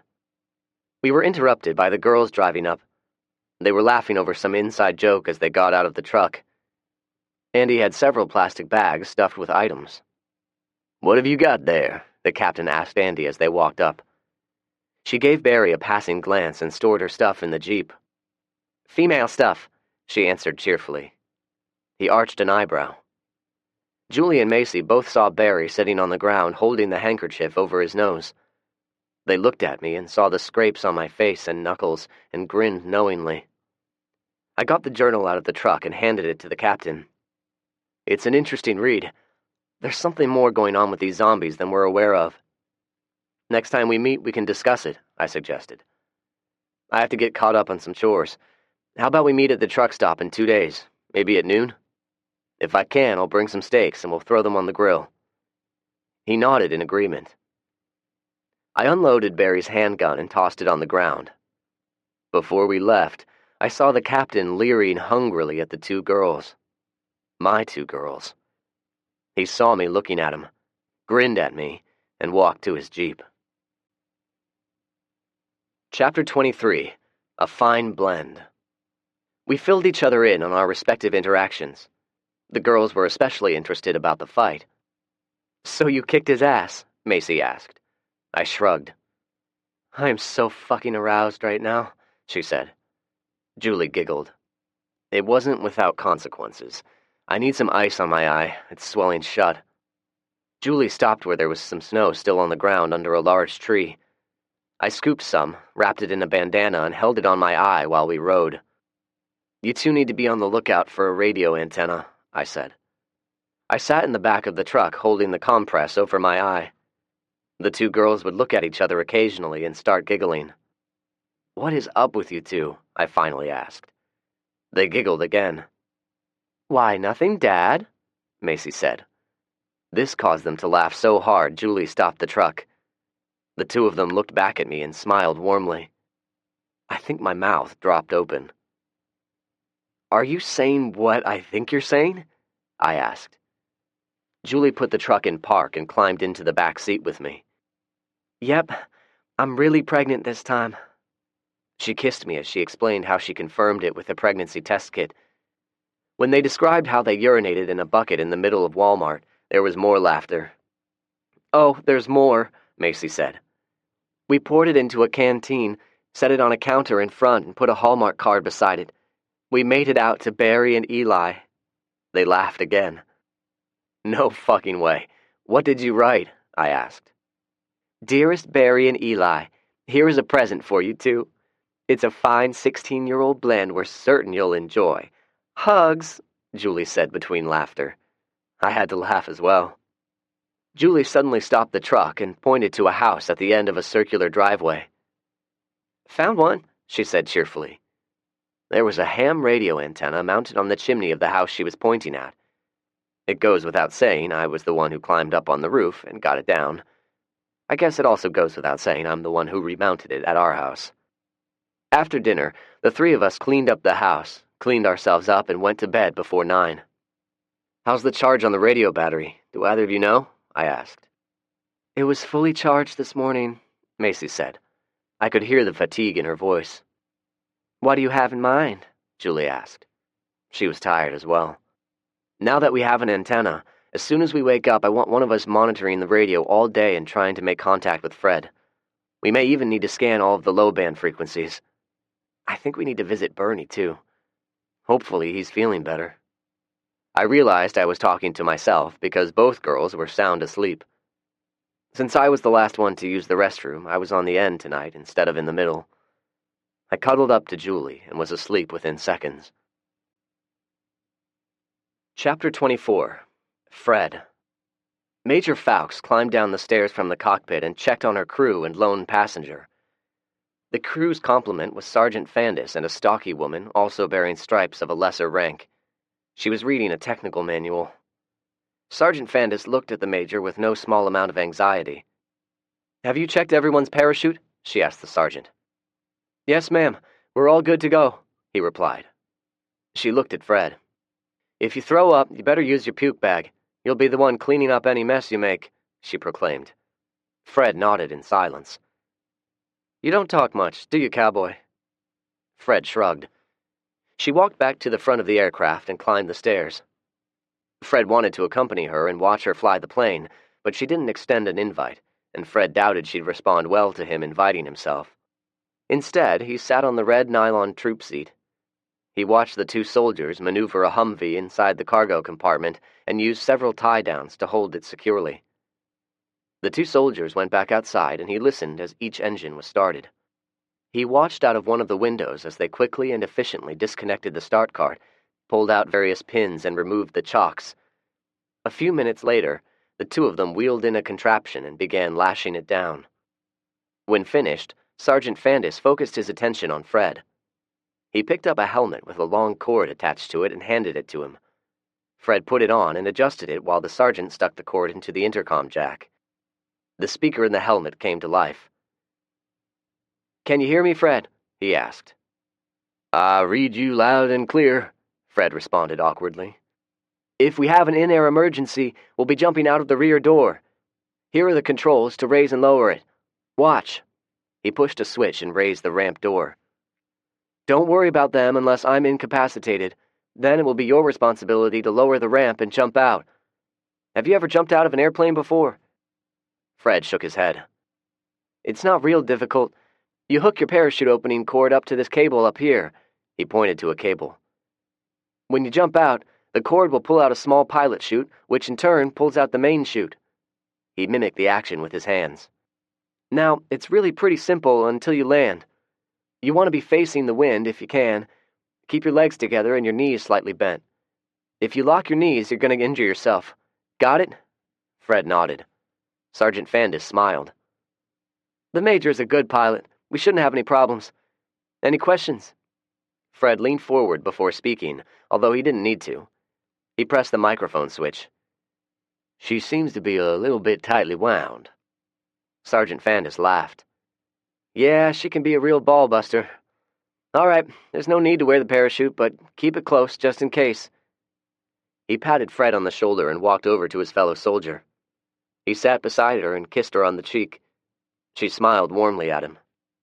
5 minutes later, the plane taxied down the runway and lifted off. Fred felt the vibration as the landing gear was retracted. The plane increased altitude. Fred found himself drifting off, but received another tap on his shoulder. Sergeant Fandis was grinning at him. "The Major said come join her in the cockpit. What you do is unplug your cord, carry it with you, climb up the stairs, and the cockpit's right in front of you. There'll be an intercom jack where you can hook up and talk." Fred nodded and made his way to the cockpit. Major Fawkes was sitting in the pilot seat, strapped in with shoulder and restraining belts. There was a knee board attached to her right thigh, and there were various numbers written on it. She motioned to the co-pilot seat. Fred moved a map, sat and fastened himself in with the restraints. "This model is a C-130 Model E. It's an older model, but still a very versatile plane. Normally I would have a co-pilot with me, but it's only me." She pointed out the various gauges and operational procedures. "Your responsibility will be watching the fuel panel. When that one," she pointed at a gauge, "gets lower than the right one, let me know." Fred looked at her quizzically. "Keeping the fuel consumption evenly balanced is important to the flying and handling characteristics of the plane." Fred nodded in understanding at the explanation.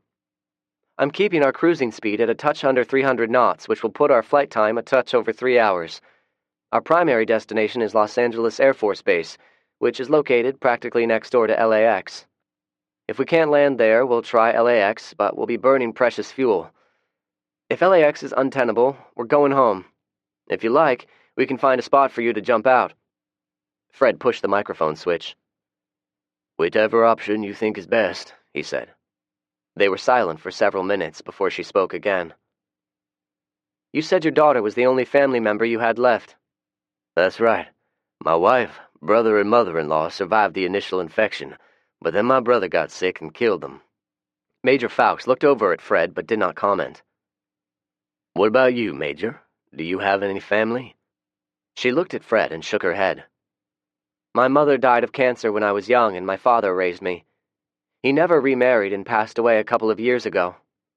I'm not married and I have no kids." She glanced at Fred again. "Right about now is the point where you're thinking I must be gay." "Your personal life is none of my business, but I'd certainly like to know your first name." "It's Sarah," she responded after a moment. "But if you call me that in front of the others, I'll kick your ass. All right, I'm switching my headset to Los Angeles approach frequency." He heard an abrupt click as she pulled her jack out of the intercom and plugged it into the radio console.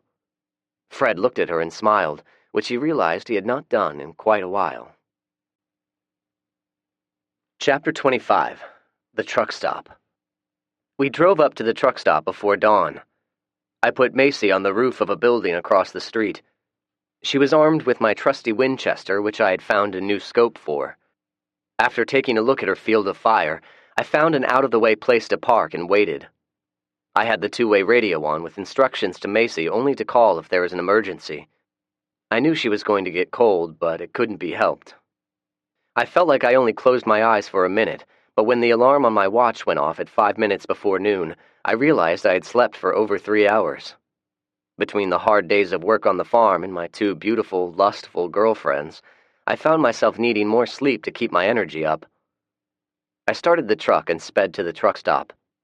The captain and Andy were awaiting me when I arrived. I shook hands with him and began setting up a grill. I had a cow that died for one reason or another. I managed to get to her before she rotted, so I have some good steaks. I brought a few extra. "Zach, you are indeed a valuable asset," the captain said. Andy stared at me quietly. He looked at her and motioned. I'm afraid we didn't bring much. It's been a hard winter, but we have a few cans of Del Monte vegetables. Andy brought a saucepan. I believe she can boil them up on the grill. Sounds good, Captain, I said with a nod. But I was thinking, 2 cans? If a couple of cans of vegetables were the only food product they brought, they really must be hard up. Oh, and I want you to know we've been successful in rounding up several head of cattle. We've got them fenced in and they're doing very nicely, he said proudly. I nodded. That is awesome. Your group has been busy. Yes, indeed, he responded. We have definitely made positive strides in these past few weeks. In addition to the cattle, I believe we have eradicated most of the infected bastards in our immediate area. How about you? I dabbed at my face with the sleeve of my jacket. We've had some small successes. After the coyotes killed our chickens, we've killed most of them off and fortified the coop. I got a smokehouse built, and our garden has done reasonably well. Oh, and we've killed some zombies, but we haven't seen very many lately. The captain held up a finger. That reminds me, we've never discussed the fuel run into Nashville. Did you notice all of the rotting corpses? There must have been thousands of them. There were more dead bodies than there were zombies. This time, I pulled a handkerchief out of my pocket and dabbed my face before speaking. I explained my theory about zombies dying off. Do you really think they are going to die off completely? Andy asked. I do. A human body that's decomposing cannot simply continue to live. Although I thought they would all be dead by the end of the summer. I was partly wrong. There are still plenty out there, but they're dying off. All of those corpses are proof. I pondered a moment. I'm wondering now if these zombies we're seeing are the result of freshly infected people. The captain nodded somberly. Food for thought, young Zack. Food for thought. What about all the rodents? He asked. Hellfire, there must have been a dozen rats for every corpse. Yeah, they've got a hell of a food source now, and there are no humans out there spreading rat poison. They're going to be a problem for a while. It's the same with mosquitoes and flies. We finished our meal in silence. The food was unseasoned and bland. My cooking would never earn a Michelin star, but it was a filling meal nonetheless. After eating, the captain looked around and grunted contentedly. I don't know if it was the fine meal we just had, but I have a good feeling about this place, he said. What do you think, Andy? He asked. I thought back to the last time he asked her opinion. She said I was full of shit and an idiot. I think it will work, she said as she looked at me. I looked over at the captain. He noticed it as well. After a minute, he spoke.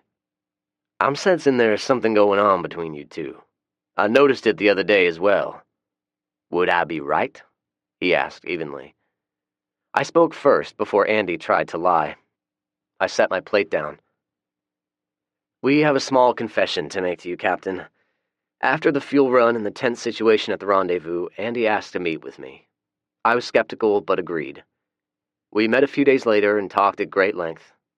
You'll have to ask her, but I believe her intentions were to smooth over any perceived conflict between you and me. He looked suspicious and stared at me. I cocked my head. To be honest, after the fuel run, I was through with you. I got the feeling you were going to try to rip us off, but Andy convinced me otherwise. His face was without any expression which would give an indicator of his mood. You thought I was going to steal your fuel. Why would you think that, Zack? He asked. I met his stare. Well, Captain, your behavior made me suspicious, I contended. The captain looked at me a long moment before slowly nodding. Fair enough.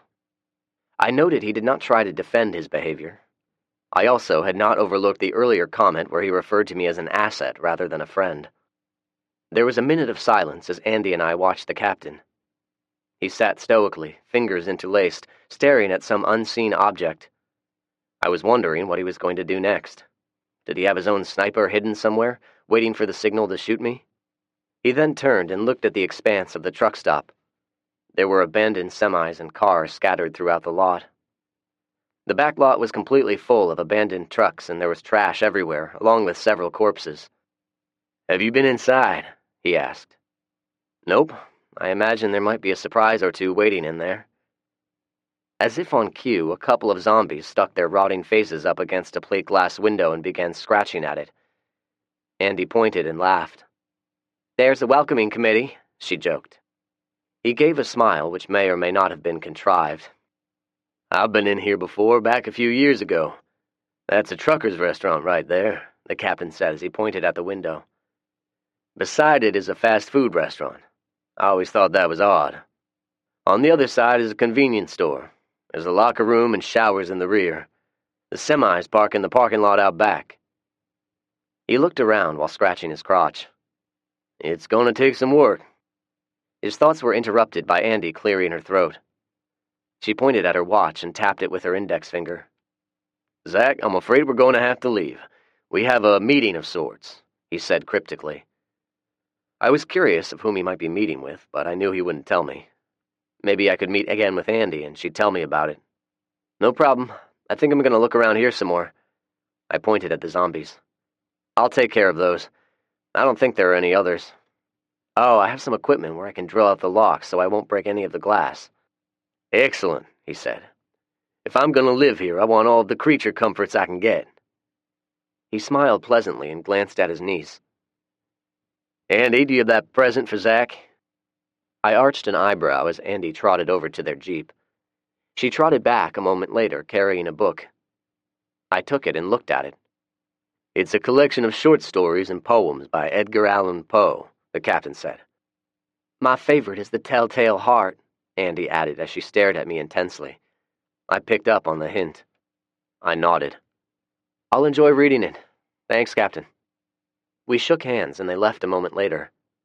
I stood there a few minutes, appearing to be interested in the zombies in the window. I was using an old spy trick. At least it was in every spy book I had ever read, and I've read a lot of them. The plate glass was acting as a mirror.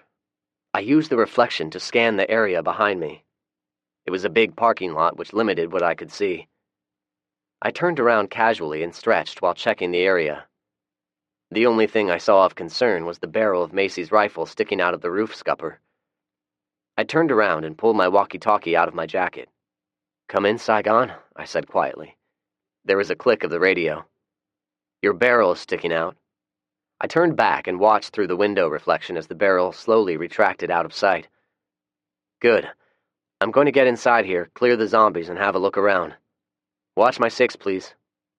There was a click of acknowledgement. When I used the drill to disable the lock, the zombies obliged me by moving toward the door. I dispatched them quickly and dragged them outside. The rest of the building was devoid of any life forms other than an infestation of mice. The place smelled horribly due to the rotting food from the restaurants. It made me second-guess the logic behind using this place. I tied my bandana around my face and went in. I scored a coup when I found a case of toilet paper sitting on a closet shelf. I carried the box outside and stood there going over the litany of tasks needing to be done to this place. My thoughts were interrupted by Macy's voice on the radio. "You've got a couple of zombies coming out from behind the building," she whispered. I drew my weapon and met them as they rounded the corner. A quick 2 shots and we had 2 additional dead zombies. Adhering to rule number 8, I dragged them to the middle of the parking lot and stacked them together. I made a decent-sized pile on top of them with the ample amount of trash lying around, a little gas, and set them on fire. I watched for a minute. "Okay, I'm heading out," I said loudly into the radio. Macy clicked in acknowledgement once again. I got in the truck and drove away, stopping once I got out of sight. I changed frequencies on the radio and washed up with hand sanitizer while I waited. Macy waited 10 minutes before speaking. "Nobody followed you," she whispered quietly. I clicked the microphone in acknowledgement, started the truck, and headed back. "Okay, I'm going to paint the rules and we're done here," I said into the radio when I stopped in front of the building she was on. She clicked the radio and I saw a ladder emerge from the top a moment later. "How'd it go?" she asked. "Okay, I guess," I said, as I painted the rules on the side of the building she had been hiding on top of. "He's going to move in there. If it works out, he'll be a happy camper, king of his own little realm. We won't have to worry about him paying us a visit with his crew." I looked at my work. "You didn't sign it," Macy observed. "Not yet. Time to add another rule." I added the following. Z13. They're easily distracted. "Okay, now I can sign it," I said, and added my trademark Z. As an afterthought, I put the initials WE off to the side. The captain will love it." Macy shuddered. "I don't know why you like him, Zach. He's a creep. He's molesting his own niece and letting the other women be used as whores for Christ's sake. I should have shot him." I glanced over at her. She looked like she was serious about it and maybe even regretted not doing it. After a minute, she continued. "No, wait. I think I know what it is. He's like a father figure to you." I looked at her and frowned. She continued. "I'm serious. Think about it. Your real father died when you were a young child. The first real man in your life was Rick. He was a good man and took care of you." She paused and pushed some hair behind her ear before continuing. "So Rick dies, then Fred comes along. He's been like a father figure to all three of us. Now he's gone, and God only knows if he's alive or not. Howard is our friend, and he treats you with deference, but he's busy with his own family. So what's left is the captain." She had held her fingers in quotation marks and said it in a derogatory tone. "We should kidnap Andy away from him. There's no telling what kind of emotional damage he's inflicting on her. Did I mention he's a creep?" She shuddered and turned the heat on high. I stopped the truck. "That reminds me."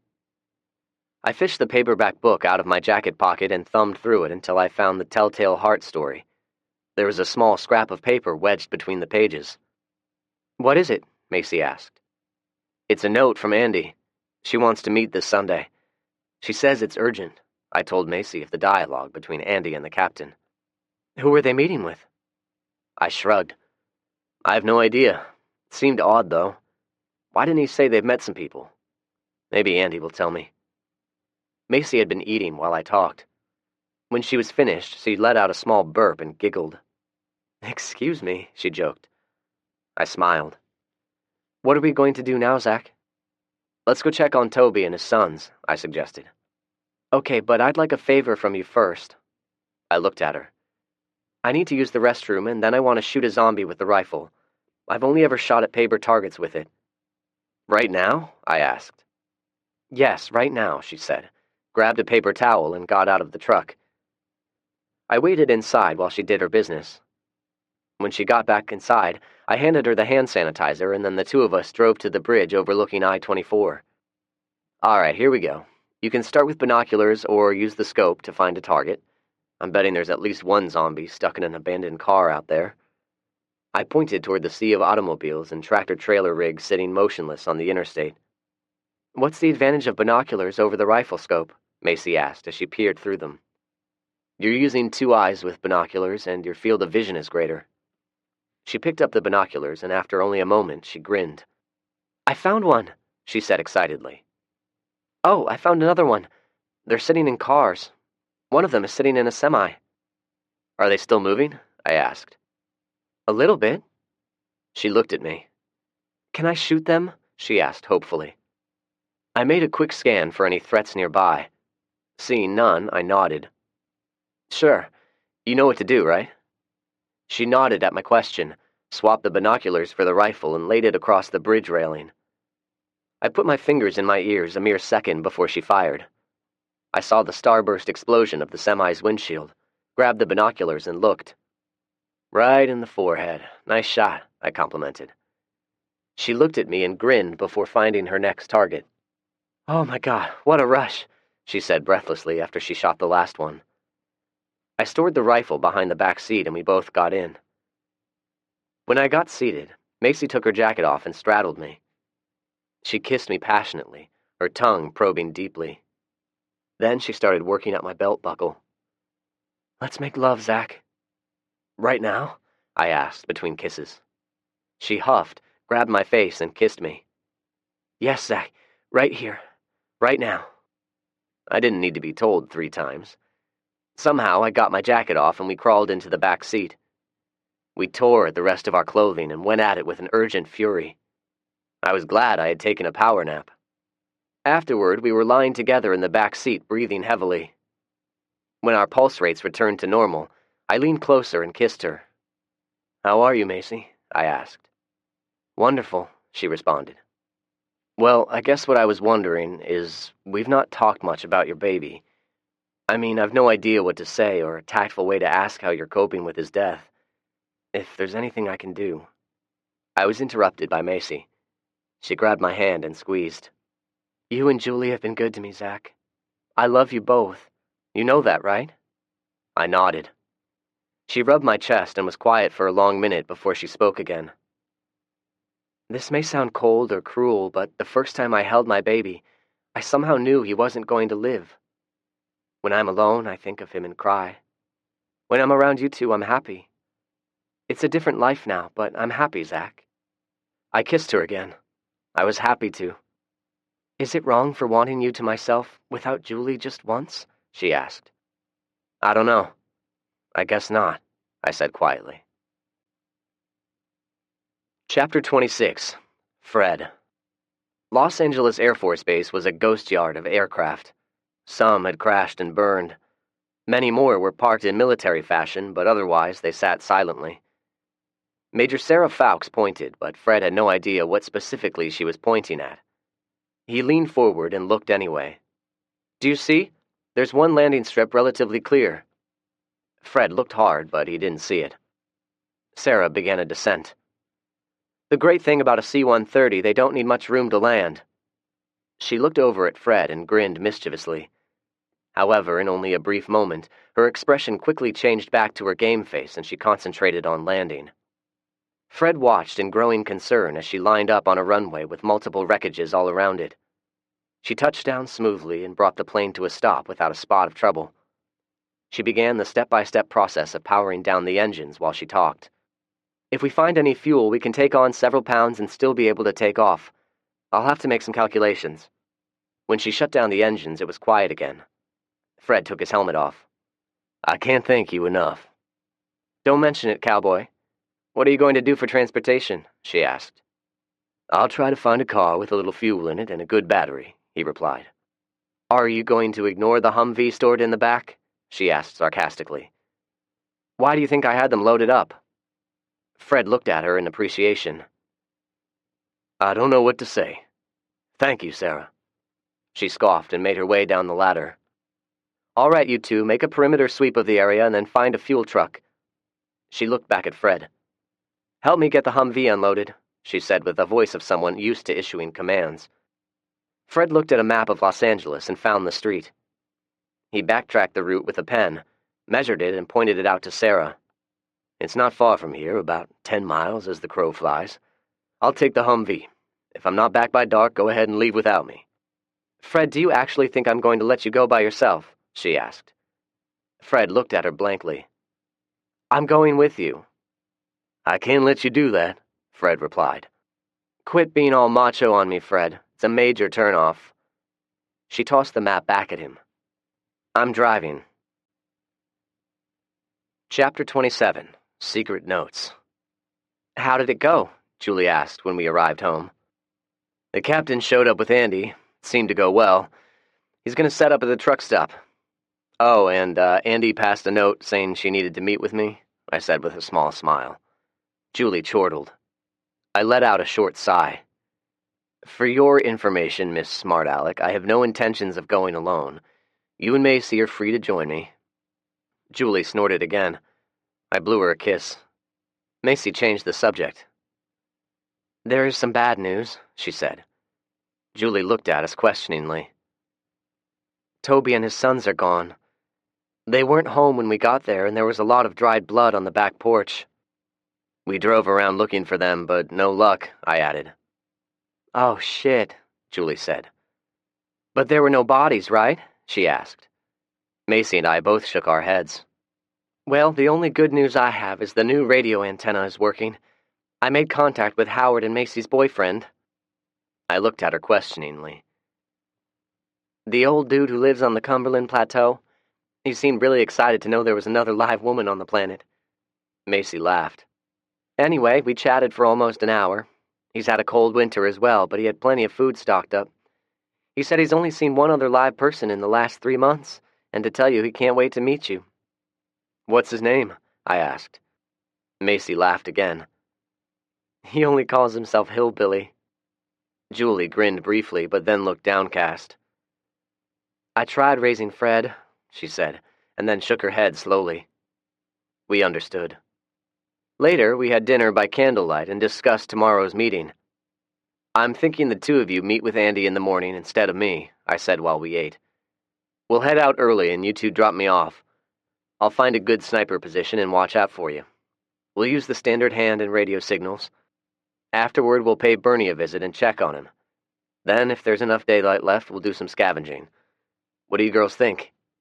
They nodded in agreement. "We always like it when you do the planning."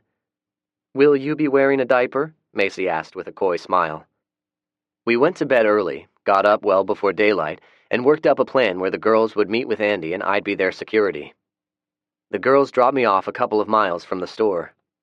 "I'm going to walk my way in and find a spot to set up a decent distance from the store, but I'll stay close to the road," I said. "If you hear gunshots, it means I've encountered zombies or those assholes who tried to ambush me." They nodded. "I can't risk leaving the radio on. We really need to find some earpieces for these things. But anyway, if you girls have any problems while we wait, fire some shots or use the hand signals."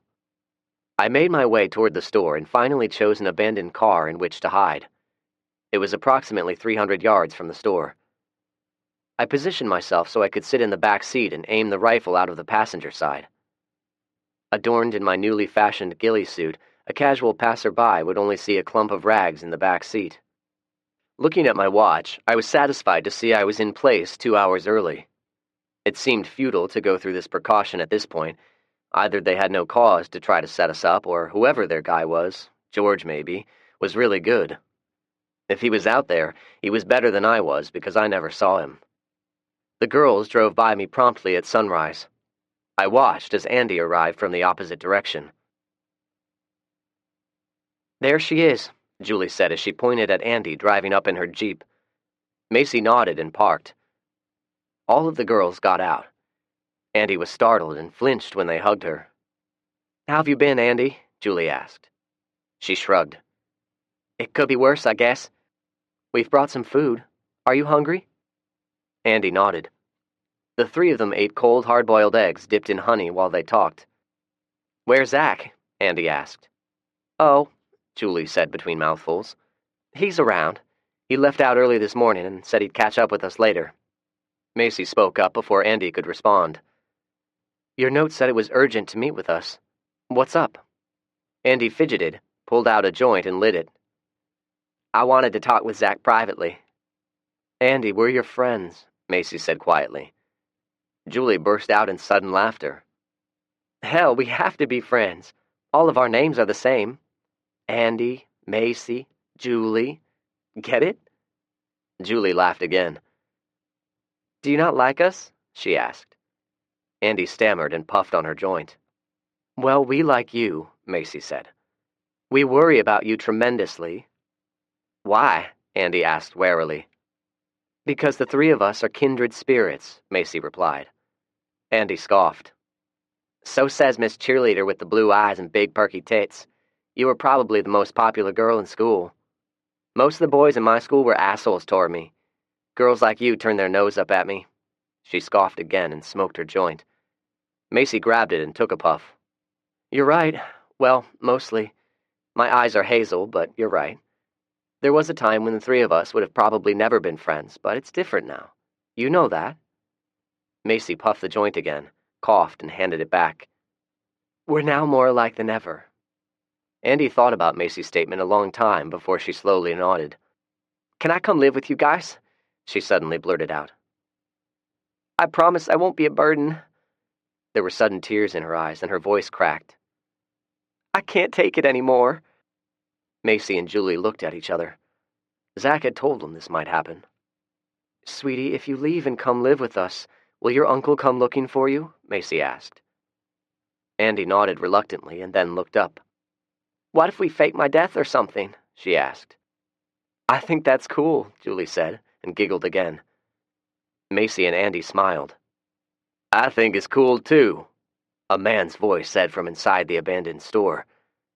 The girls looked in shock as Barry emerged from the front door. He was armed with an assault rifle. I saw the girls' startled expressions and knew something was wrong. They turned toward the front door of the abandoned store. There was someone standing there. Unfortunately, the vehicles were partially obstructing my line of sight. I watched helplessly through my scope, wondering what was going on. The three girls were stunned when they saw Barry. Julie started to reach for her handgun, which was holstered in her tactical vest. Barry stopped her with a gesture of his rifle. "No, no, no. You go for that gun and I'll shoot." He grinned malevolently, showing a fresh gap between his discolored teeth. "Remember Eli? He's on the other side of that window with the rifle aimed at you two bitches. Now you may be able to get a shot off at me, but he'll surely kill you." Julie stopped and realized what needed to be done. "Please, don't hurt us," she said, and slowly raised her hands. Macy did the same. I saw the signal, but I had no shot. Macy and Julie stood there with their hands raised and probably waiting for me to start shooting. I moved my scope quickly to Andy. She was frozen in place. I moved it back toward the front door when my eye caught something in one of the windows. I could see the outline of a figure, but not much else. I knew I only had a scintilla of a second to decide. I aimed center mass at the shadowy figure in the window and squeezed off a shot. "You two bitches thought you were funny when you left us a canteen of piss to drink. Before I'm through with you, you'll be begging to drink my piss, you..." His diatribe was cut off by the crackle of window glass breaking, followed quickly by the sound of a gunshot. Barry looked at the window stupidly and heard his companion fall. When he turned his attention back to Julie, she saw her opportunity, grabbed her handgun, and shot Barry at the moment he turned back toward her. His expression was of surprise and pain. As he fell, he squeezed the trigger on his rifle. The fully automatic weapon fired off 10 rounds in rapid succession as he hit the ground. Julie instinctively crouched, shot Barry again, and ran to the rear of Andy's Jeep. "Macy!" she yelled. Macy drew her handgun and held it on Andy as she backed toward Julie. "Are you hit?" Julie asked. "We need to get out of here," Macy said quietly. "Where's Zach?" The two of them walked backwards toward their truck. As they got in, Andy yelled out. "Wait," she said, and ran toward them. She stopped short when Julie pointed her gun squarely at her head. Andy held up her hands. "Please take me with you," Andy pleaded. "Let's take her," Macy said. "Zach will know what to do with her." Julie looked over at Macy. She seemed pale and out of breath. Macy looked across the seat to Andy, who was standing near the driver's side door. "Get over here," she said gruffly. Andy complied and ran around to the passenger side. Macy opened the door. "Get down on the floorboard. If you try to look up, I'll shoot you." Andy hesitated only a moment and crouched down on the floor. Julie started the truck. As she sped away, she turned her radio on. I watched them through my scope as Julie did a quick draw and shot whoever it was confronting them in the doorway of the store. I could see the barrel of a rifle and the telltale smoke coming out of it. Whoever it was, they had fired on full auto before they fell. I smiled in pride, knowing Julie had hit her target. I refocused on the window in case there was another target or I had missed my first target. The girls got themselves back into the truck, and much to my surprise, Andy got in the truck with them. I covered them as they drove away and then turned on my walkie-talkie. Julie was calling me. "We're coming," she said breathlessly. I clicked the microphone and waited quietly until they were close. "Stop the truck," I said. Julie slammed on the brakes and came to a screeching stop. I crawled out of the car and jumped in the back seat of the truck. Julie took off as soon as I got in. "She set us up," Julie said angrily. I looked around and then realized Andy was crouched down in the floor at Macy's feet. When she looked up at me, she looked like a frightened little girl. "I didn't, Zach. I swear," Andy said. "I said keep your head down," Macy chastised. She looked back at me. She didn't look good, and she looked frightened as well. "Macy?" I asked questioningly. "I'm cold, Zach. Can you hold me?" she said feebly. The blood drained from my face. "Julie, find a good spot to pull over." Julie heard the urgency in my tone and stopped beside the on-ramp to I-840. I got out and opened the passenger door. "What's wrong, Macy?" I began looking her over. It was then I noticed a distinctive hole in the front of her jacket. I hurriedly unbuttoned it. Julie and I saw the blood at the same time. Her front was covered and it was spreading. It looked like she was hit in the liver. I vaguely heard Julie screaming. I grabbed Andy by the collar and dragged her out. I slung her against the truck as if she was a rag doll, frisked her, and found a revolver secured in a holster on her hip. I took it from her and tossed her to the ground. "You stay right there," I said coldly, and turned my attention to Macy. As gently as we could, Julie and I got her out of the truck and laid her on the ground.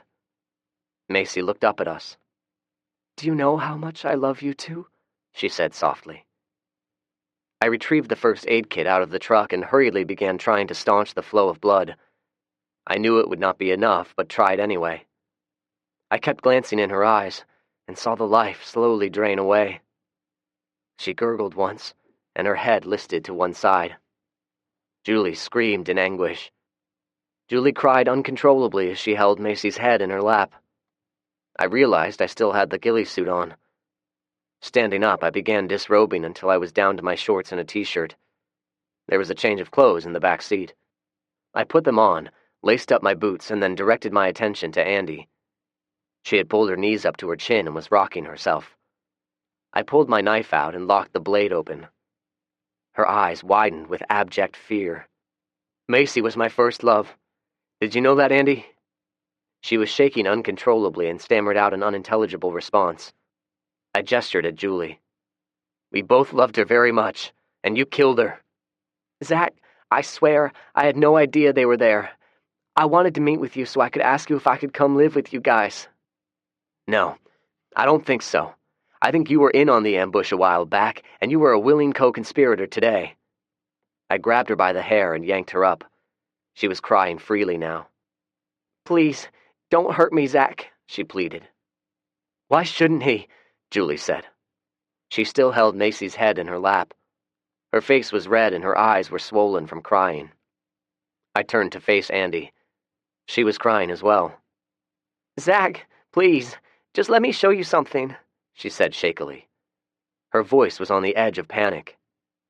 I let go of her hair, but I was about ready to slit her throat. Andy stepped back and took her coat off. She then pulled her shirt off and the t-shirt underneath. My eyes widened, and Julie gasped at what she saw. There were bite marks on her shoulders and breasts. Andy instinctively folded her arms over them. I stepped toward her. She flinched as I turned her around. There were several additional bite marks on her back. Some appeared to be days old. Some were fresh. "Did you get attacked by zombies?" I asked. "No," she sobbed.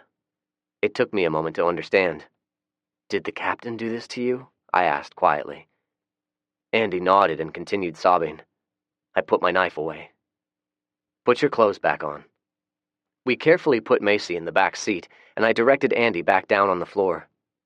We rode home in silence. Mostly. An occasional sob was heard. Chapter 28. Fred. The side streets were fairly clear of traffic. Sarah occasionally scraped the fenders when she drove in between cars or hopped sidewalks, as Fred directed her with a map in his lap. There were zombies aimlessly standing or sitting everywhere, but most of them did not seem to have the energy to follow them. "If I'm reading the map correctly, it is the next street. Turn right and the apartments should be on the right-hand side," Fred said. There was a traffic jam in the middle of the intersection. She hopped the curb and went around them. Fred pointed at the apartments. The sign on the front identified them as Valley Grove. Fred eyed them. They weren't in the best shape. He was struck with worry about his daughter. What had she gotten herself into where she had to live in a seedy apartment? He shook it off. "Her apartment is number 201, which I assume is on the second floor. I'll go take a look." "Make it quick, cowboy. I have a feeling we're pressing our luck," Sarah said. Fred nodded curtly, grabbed an M4, and walked through the courtyard. The grass was overgrown, and it looked like at one time somebody had tried growing roses around the arbor leading into the courtyard. He carefully made his way toward the interior stairway and made his way up. Sarah watched Fred as he made his way into the apartment. She noticed that even though he had a slight awkwardness to his gait, he moved fluidly.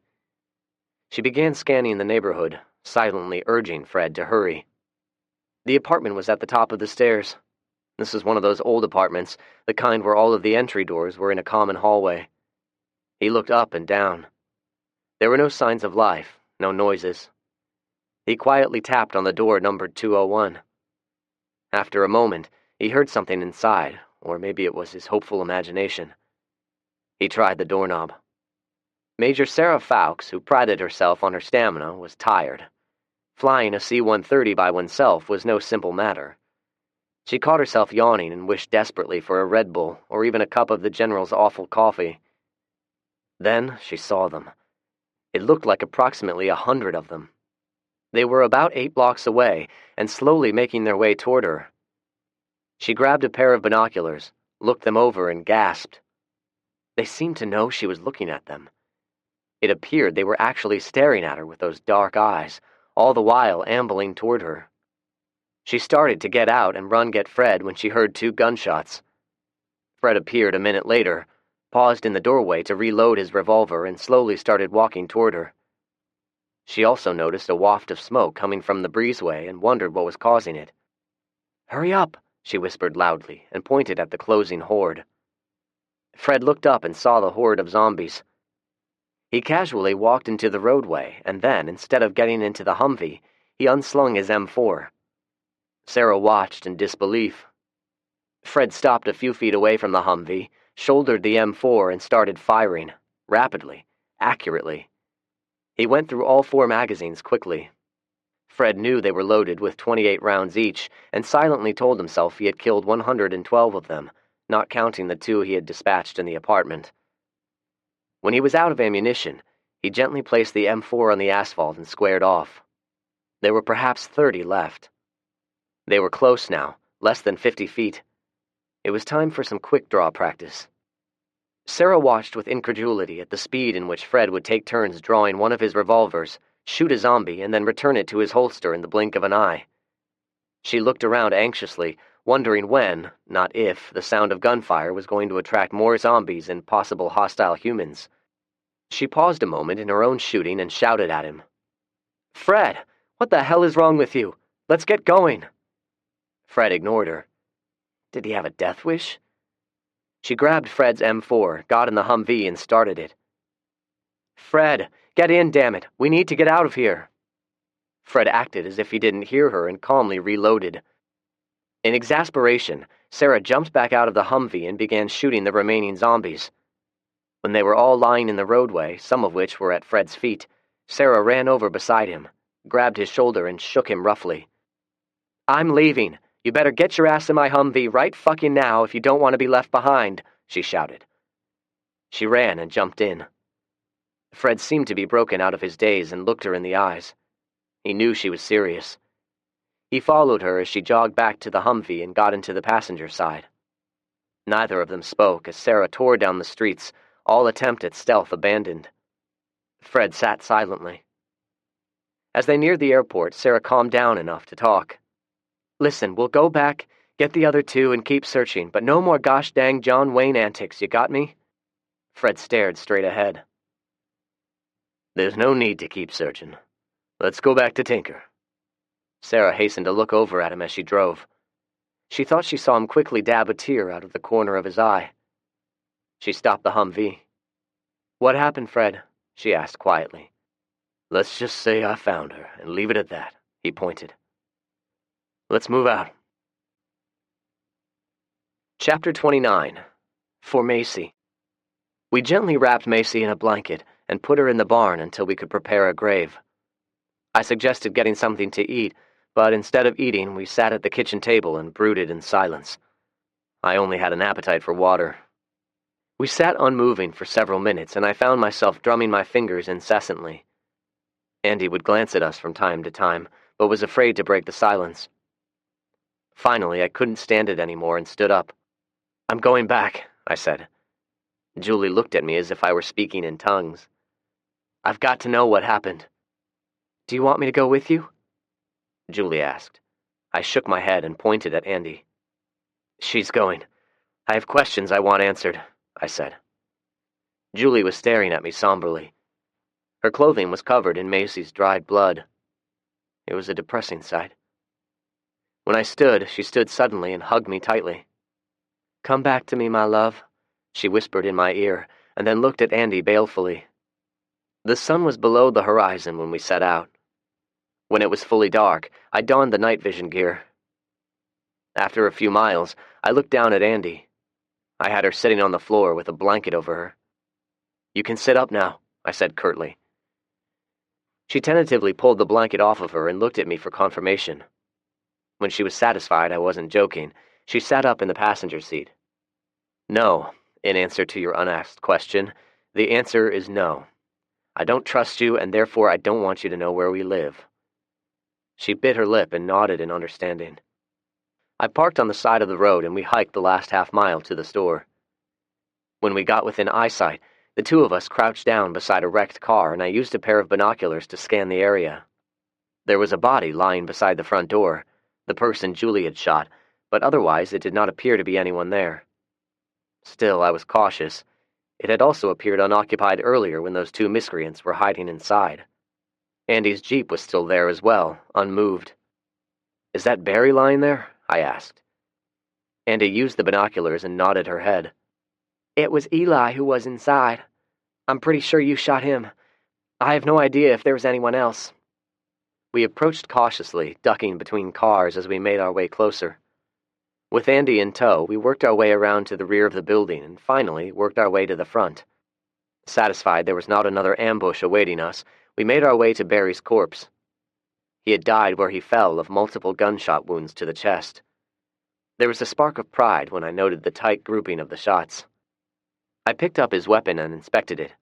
It was a fully automatic military-issue M4 assault rifle. "Where did this come from?" I asked.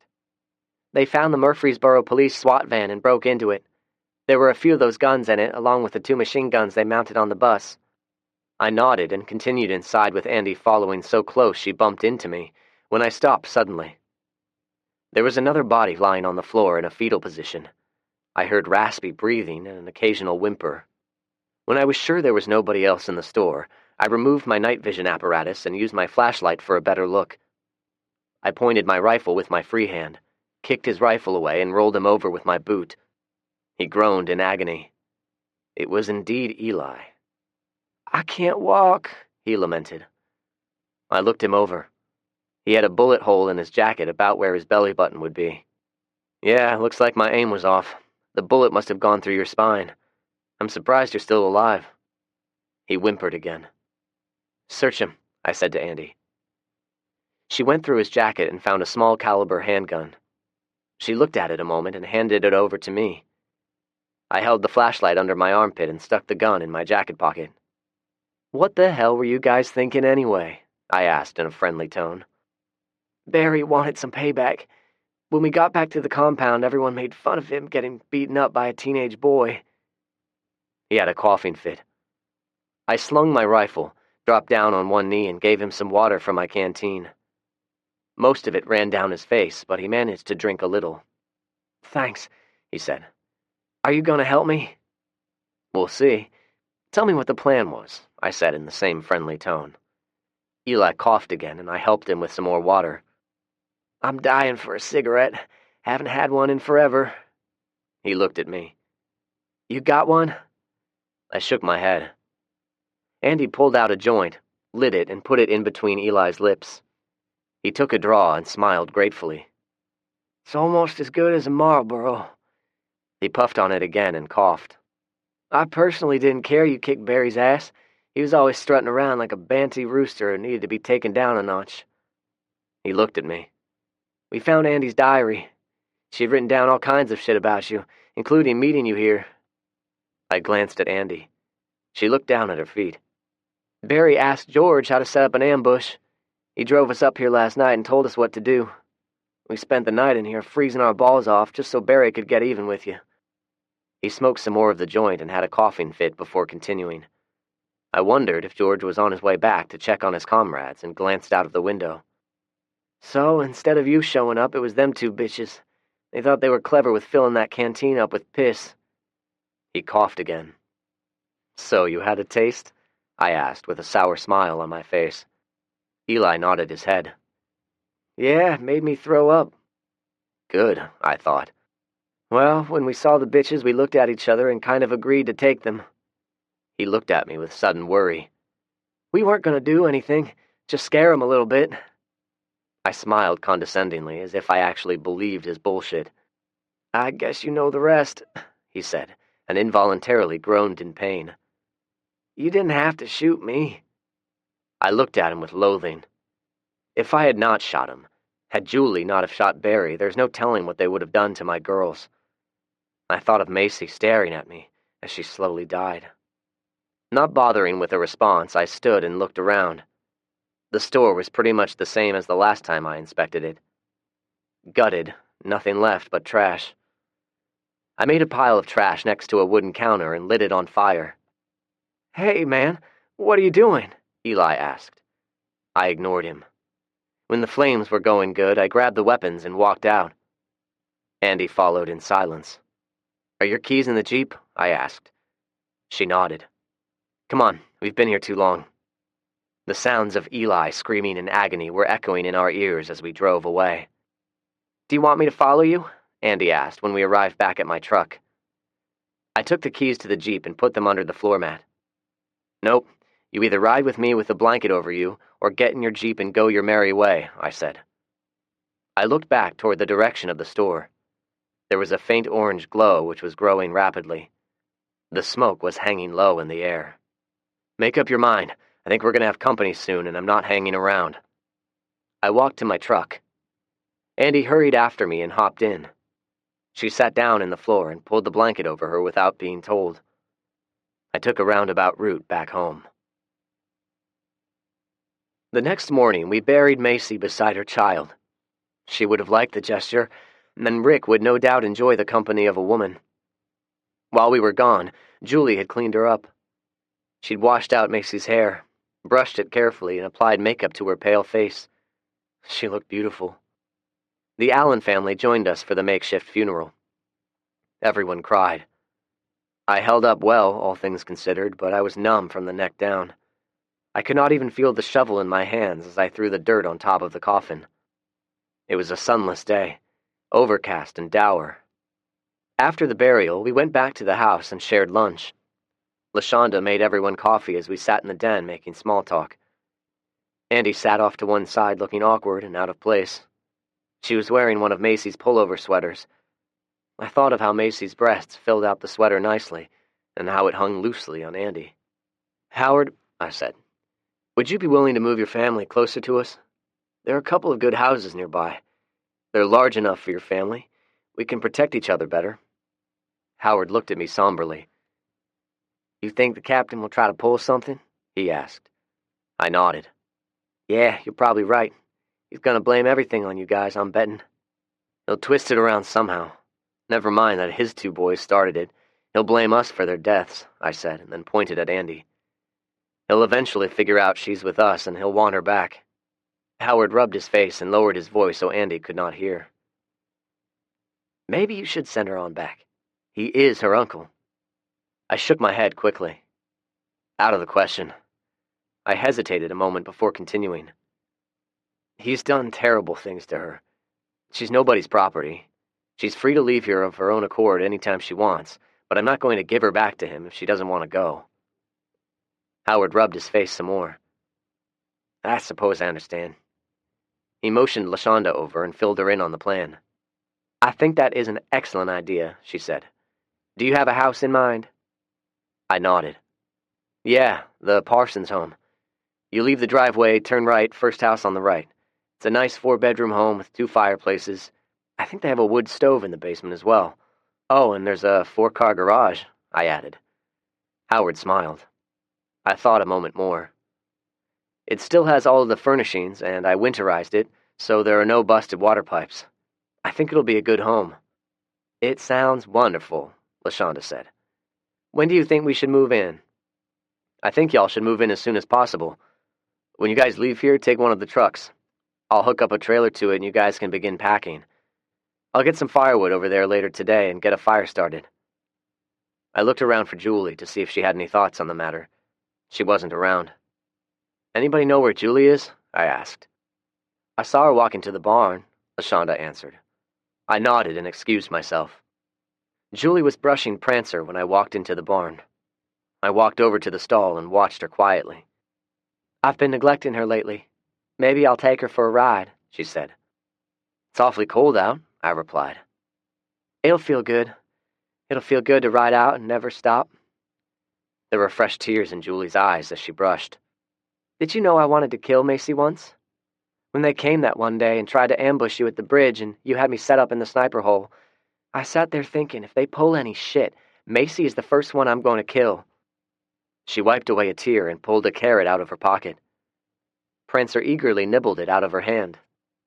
"Sounds stupid, doesn't it?" she asked. "She wasn't with them, of course. She wasn't that kind of person." I walked over and put an arm around her. Julie buried her face in my chest and sobbed. After a long while, we walked together back to the house. "Tell me who your uncle met with," I queried.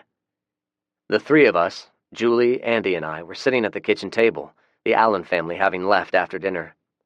We had been grilling Andy for the past 2 hours. She had given us a complete list of names of those living in the captain's compound, as well as a detailed map. I took notes as Julie mostly glared at her. "They were soldiers," Andy said. I stopped writing and looked at her questioningly. "They're up at Fort Campbell. We happened upon them one day at the airport in Smyrna." She fidgeted in her seat while we stared at her. "They're creating a provisional government. The captain told them he was the leader of this area." She leaned forward. "He plans on setting them up and killing them. He thinks they're going to take over and leave him out of the loop." "When and where?" I asked. She spent the next 15 minutes giving me the details while I wrote as fast as I could. When I was finished, I sat my notepad down and leaned back. Julie was nodding off, and I suddenly realized how tired I was as well. "Can I ask something?" Andy asked. I nodded. "What's with the bucket of water in the bathroom?" "The well water is run off of an electric pump. It's also run through a filter and is treated. It's more prudent to use buckets of creek water whenever you use the toilet. And, by the way, we're on a septic tank, so no foreign objects are flushed, if you get my drift." Andy nodded in understanding. "Is that the only thing you wanted to know?" I asked. Well, what are you guys gonna do with me?" Andy looked at us worriedly.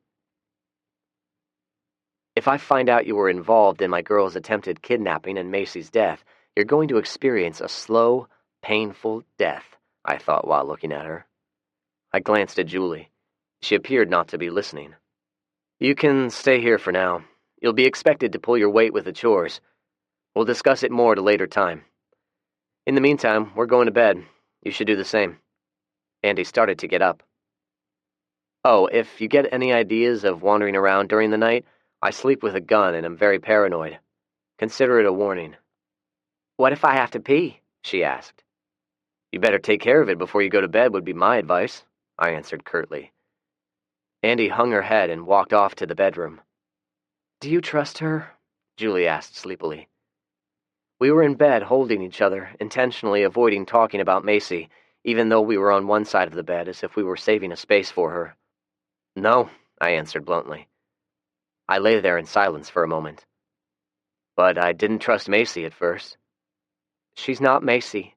She'll never be Macy." Julie's voice cracked a bit. She was right. Andy was no Macy. "I love you," I said quietly.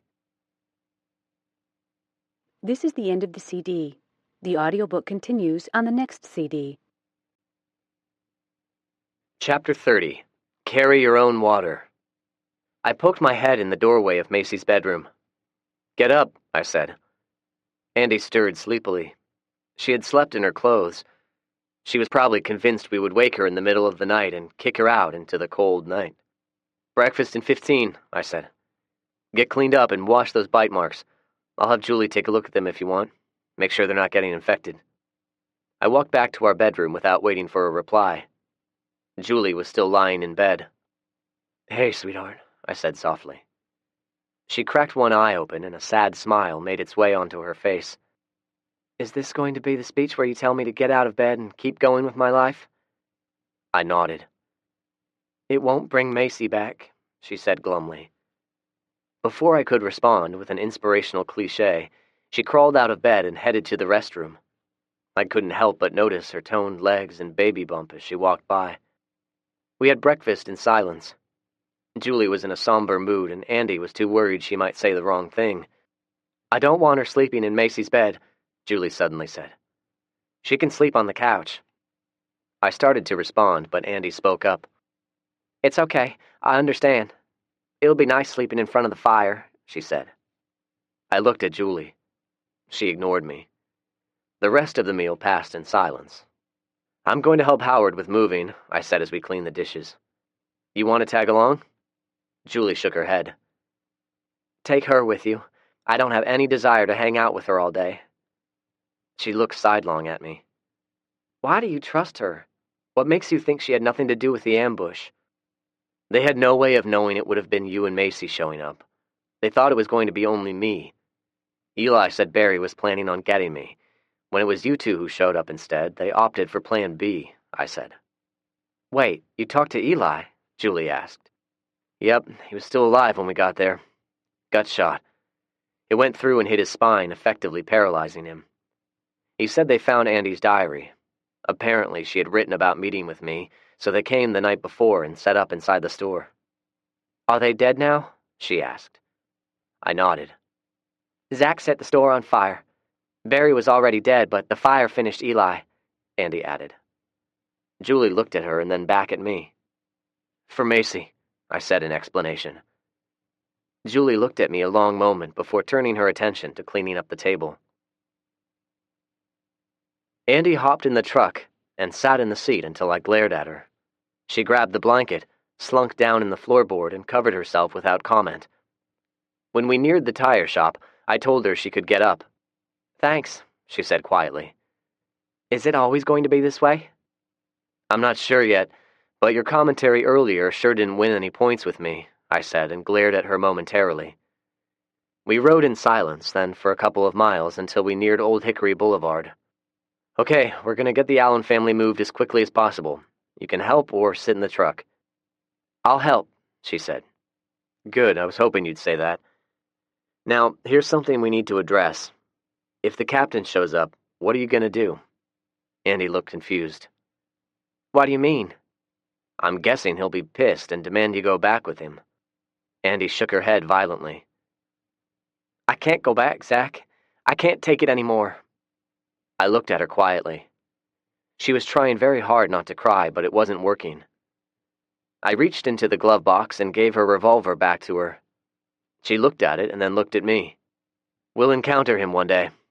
It's a matter of when and not if. The question is, am I the person who is supposed to be your knight in shining armor and kill him for you?" I shook my head. In the immortal words of Max Hoover, "You carry your own water." She stared at me for a long moment before responding. "I have no idea who Max Hoover is," Andy said, "but I think I get the idea. Howard and Lil H met us as we drove up. They've been trying to call you on the radio, Zach." "Who, the captain?" I asked. "Yep, I got a bad feeling. We need to get out of here as soon as possible," he said and looked around anxiously. I can't say I blamed him. Andy and I got out of the truck and looked around. "What's left to load?" He shook his head. "Nothing we can't come back and get later." "All right," I said, and gave Howard a hand-drawn map with directions to the Parson house. "Let's get going then. You go straight there. I'm taking a roundabout route and we'll meet you guys there." Andy took her cue, got back in the truck, and lay down. We arrived at the former home of the Parsons approximately 20 minutes later. I told Andy we had arrived and we met the Allens in the front yard of their new home. I scanned the surroundings. The surrounding landscape appeared much the same way it did the last time I was here. Hopefully that equated to no unwelcome visitors. "This is a nice house," LaShonda said. "Yeah, I like it. It's fully furnished as well. Let's err on the side of caution and make sure there are no unwelcome visitors since the last time I was here, and then we'll get you guys moved in." Fortunately, there were no surprises awaiting us. With all of us working together, it only took a couple of hours to get all of their belongings unloaded and moved into the new house. Howard got a fire started, and we sat in the den recuperating. "What now, Zach?" Howard asked. "There's a recycle bin in the garage filled with aluminum cans. Have the boys use them and string up a perimeter around the house. Make it about waist high. It'll serve as a makeshift alarm system. We'll work on hardening up the house later. We also need to get a greenhouse built, among other things. In short, there's a lot of work to be done, Howard, but I'm very happy to have y'all as neighbors. I pointed toward a nearby hill. Our house is on the other side of that hill. If you ever have to bug out, just head that way and announce yourself loudly when you get to the front door. Howard nodded in understanding. As I pointed, I saw a rider on a horse crest the hill through a grove of trees and make their way toward us. It was Julie. When she saw us, she broke into a gallop. LaShonda clucked her tongue. I'm gonna get all over that girl. She clucked her tongue again in the way only a caring mother could. When Julie rode up, LaShonda started in. Young lady, you know better than to be riding a horse like that when you're pregnant. What has gotten into you? She scolded. Julie looked down a moment. I just wanted to go for a ride. She then looked over at me. You won't believe what I just saw. She had our attention. She pointed back toward the state highway. There's a dude parked in a bus out on the road near Fred's house. He's sitting on top of it, playing a guitar. The captain's bus? I asked. Julie shook her head. No, it's one of those fancy tour buses that country music stars use. Julie dismounted from Prancer. I took Prancer's reins and stripped her of the riding tack before giving her a slap on the rump. She took off at a scamper. She'd make her way back to the barn on her own. Julie, Howard, and I jumped in the truck. A minute later, we came upon the bus. Sure enough, there was a man wearing an old straw cowboy hat sitting in a lounge chair on top of the bus. He was wearing raggedy jeans, scuffed pointed-toed boots, and was strumming on a very nice-looking acoustic guitar. He paused briefly to wave, pointed to the other side of the bus, and then went back to singing a country music song about a man, a woman, and his favorite coon dog. The lyrics seemed to indicate the man had to choose, and perhaps the dog won out. Guys, wait here and cover me. I got out and walked around to the other side of the bus. A woman wearing jeans, flannel shirt, and a torn goose-down vest was staring up at the man. She seemed enwrapped by his singing. Her back was to me, but there was something which didn't seem quite right. She wasn't clawing up in the air at him. She was merely standing there. She wasn't aware of my presence, so I went back to the truck and got the machete. When I approached her, the man stopped singing. There's something wrong with her, hoss, he said to me. I'd be careful. I glanced up at him a moment and then snapped my fingers. She turned and faced me. She was indeed infected, but she looked distinctly different from most of the others I had been up close with. Her eyes were almost black. Her skin coloration was slightly jaundiced and there was distinct marbling, but that was the extent of any decomposition. She hissed at me a second before I buried the machete in the side of her neck. Her spine was the only thing that kept me from completely decapitating her. I took another swing and finished the job. Aw, hell, hoss, I was close to serenading the panties right off of her. He smiled broadly and used the ladder mounted on the rear to climb down. He walked over and offered an outstretched hand. The name's Rowdy, named after Rowdy Yates from the old TV show Rawhide, although I am much more handsome than Clint Eastwood. I smiled and introduced myself. Rowdy was a tall, lanky man, the same height as me. He looked like he was in his mid-30s, had long hair the color of burned brick and a matching beard. You're admiring the beard, aren't you? He grinned. I started growing it 5 years ago and vowed to not shave until I had a hit song. When I finally made it, my agent told me not to dare shave it, and then this damned plague hit. I think God didn't want me to be a star. He leaned forward. He's jealous of my good looks too, no doubt. I nodded. No doubt. Come on, I'll introduce you to my friends. When we came in view of the truck, I casually gave a hand signal. When Rowdy saw Julie, he whistled long and slow. He then took his hat off and held it to his chest. Howdy, ma'am. I'm Rowdy Thomas, also known as Rowdy Yates, of the once world-famous country rockabilly band Rowdy's Rednecks. Whichever one of these gentlemen you are betrothed to, I'm ready to fight him to the death in order to win your affections. He then winked, took her hand, and kissed it sloppily. Julie laughed. You are so full of shit. Rowdy gave a big smile. Perhaps. It's one of my endearing qualities. I introduced Howard and Julie. Howard grinned and shook Rowdy's hand. "Don't worry, Hoss, I won't kiss you," he said. Howard chuckled. "What are you doing way out here in a tour bus, Rowdy?" Howard asked. "Well, now, the answer to your question requires me to regale the three of you with a story of my life for the last year. I suggest we do it over a bottle of some good Stoli vodka. I happen to have one in the bus. What do you say, beautiful?" Julie smiled sweetly. "Sorry, can't drink. I'm pregnant." Rowdy's jaw dropped momentarily, but he quickly recovered. "Well then, beautiful, I'll gladly drink enough for the both of us. I shall return shortly." He went into the bus and emerged a moment later with a bottle. "I got enough booze to last for years." He took a swig and handed it to Howard. Howard looked around as if LaShonda was spying on him and took a swallow. He grimaced and swallowed. Rowdy chortled and slapped him on the back.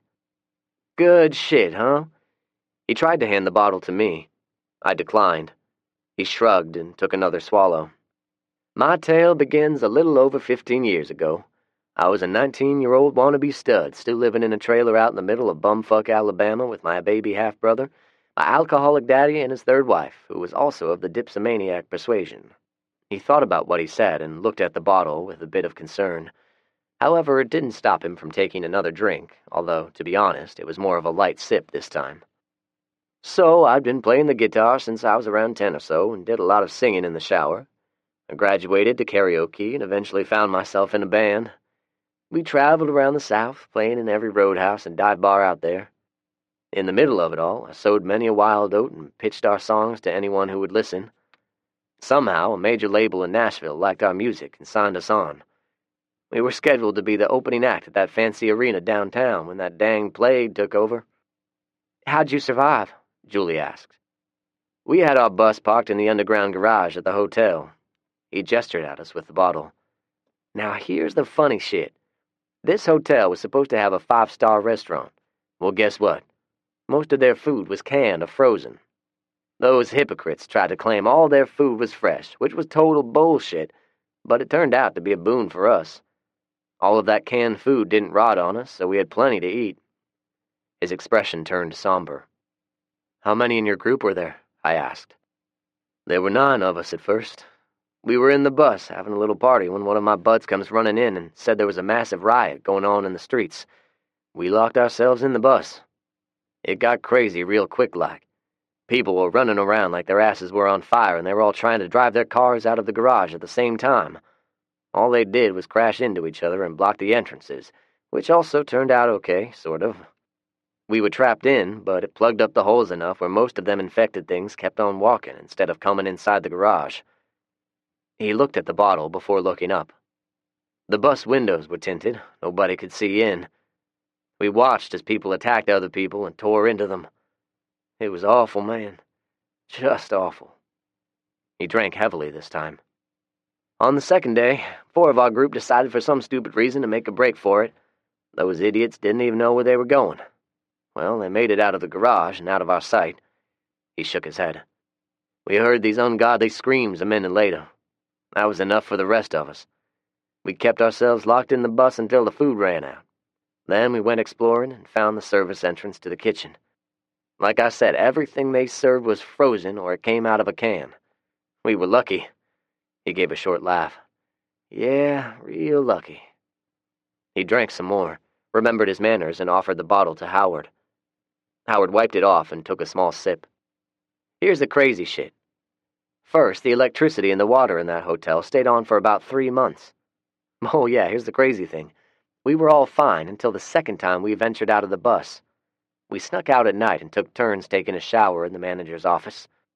Then we stocked up on food, water, and booze before hightailing it back to the bus. We had a good time that night. Hell, this little groupie who was hanging out with us got drunk and did a little striptease. She ended up in the sack with Ed, my bass player." He smiled at the memory. "Yeah, it was a good night. The next day, she was sick as a dog. At first, we thought she was hungover, but it was worse. She attacked Ed. Ed bashed her brains in, but she had scratched and bit him several times. We knew she was infected, and Ed had probably become infected too, so we kicked him off of the bus and tossed out the girl's body right behind him." Rowdy shook his head sadly. He stood outside the bus door begging for us to let him back in. It took about 2 hours, and then he started changing. He left the sentence unfinished. Well, let's just say that one of us put him out of his misery. After that, our congeniality with each other went to hell in a handbag. I must admit I was probably the worst one. One day we were sitting around boozing it up and got into an argument over something stupid. I got my gun out and waved it around. Hell, I even shot it a couple of times. He pointed at the bus. Got a couple of holes in the roof. He snorted and reached for the bottle. So everyone left me. They set themselves up in a few rooms in the hotel. I tried to apologize the next day, but they banished me, I guess you'd say. He scratched his head and followed up with his beard. That was about 6 months ago. They fixed me good. You see, that hotel is full of zombies, all trapped in the rooms. They have no fucking idea how to open the doors, so they're stuck. I tried to find my friends, but every room I tried had some of those rotten sons of bitches in it. I finally gave up looking for them. For all I know, they're either still hiding out or they took a chance and left without telling me goodbye. He chuckled without humor at the memory. During all of this, I would peek out of the windows and check the streets every day. There used to be thousands of those things wandering around, so I was stuck in that damned hotel for, a year? He frowned at the memory. I never thought much of prisoners doing solitary, but man, let me tell you, it's enough to drive anyone crazy. There was enough bottled water and canned stuff to keep me alive, but when the electricity went out, most of the time I had to eat without benefit of cooking.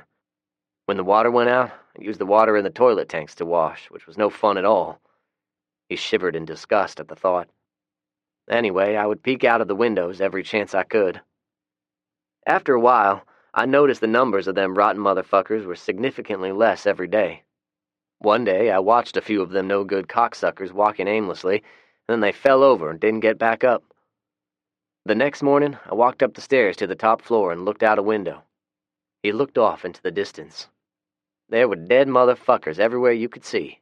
Oh, there were still some of those pus-infested bastards wandering around, but not nearly as many as there used to be. So you made a break for it? Howard asked. Rowdy shrugged.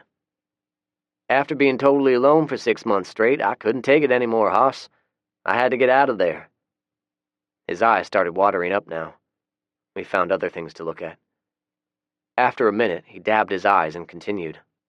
I stocked up as much food, bottled water, and booze as I could cram in this bus, and managed to get some of the cars moved out of the way. Now, here I am. But why here? Julie asked. Where were you going? The interstate is clogged up tighter than a constipated pig, darling. There was no possible way to maneuver a bus through all those trucks and cars.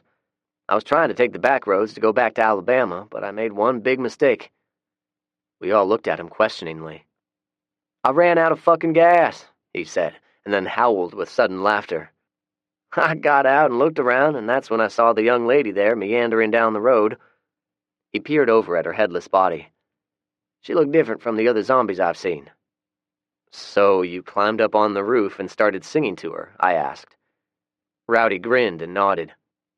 She was the closest thing I've seen to a live human in quite a while.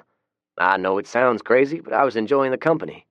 It seemed like the thing to do at the time, Rowdy exclaimed. Howard chuckled. I shook my head in disbelief. Well, there is one other thing. He pointed at one of the trees we had cut up and moved off of the road. When I saw those trees, I told myself somebody had cut them up recently. Now, I might not be the shiniest piece of corn in the manure pile, but I realized there were some live people somewhere around here. All I had to do was cop a squat and wait. He looked over at Julie. And here you are. If God is especially good, you'll tell me you have an older nymphomaniac sister somewhere nearby, he said with a hopeful grin. While the three of them talked, I walked over to the decapitated head, rolled it over, and looked at the eyes. To my chagrin, they opened and she gnashed at me with her teeth. It caused me to flinch and jump back. Julie must have noticed and walked over.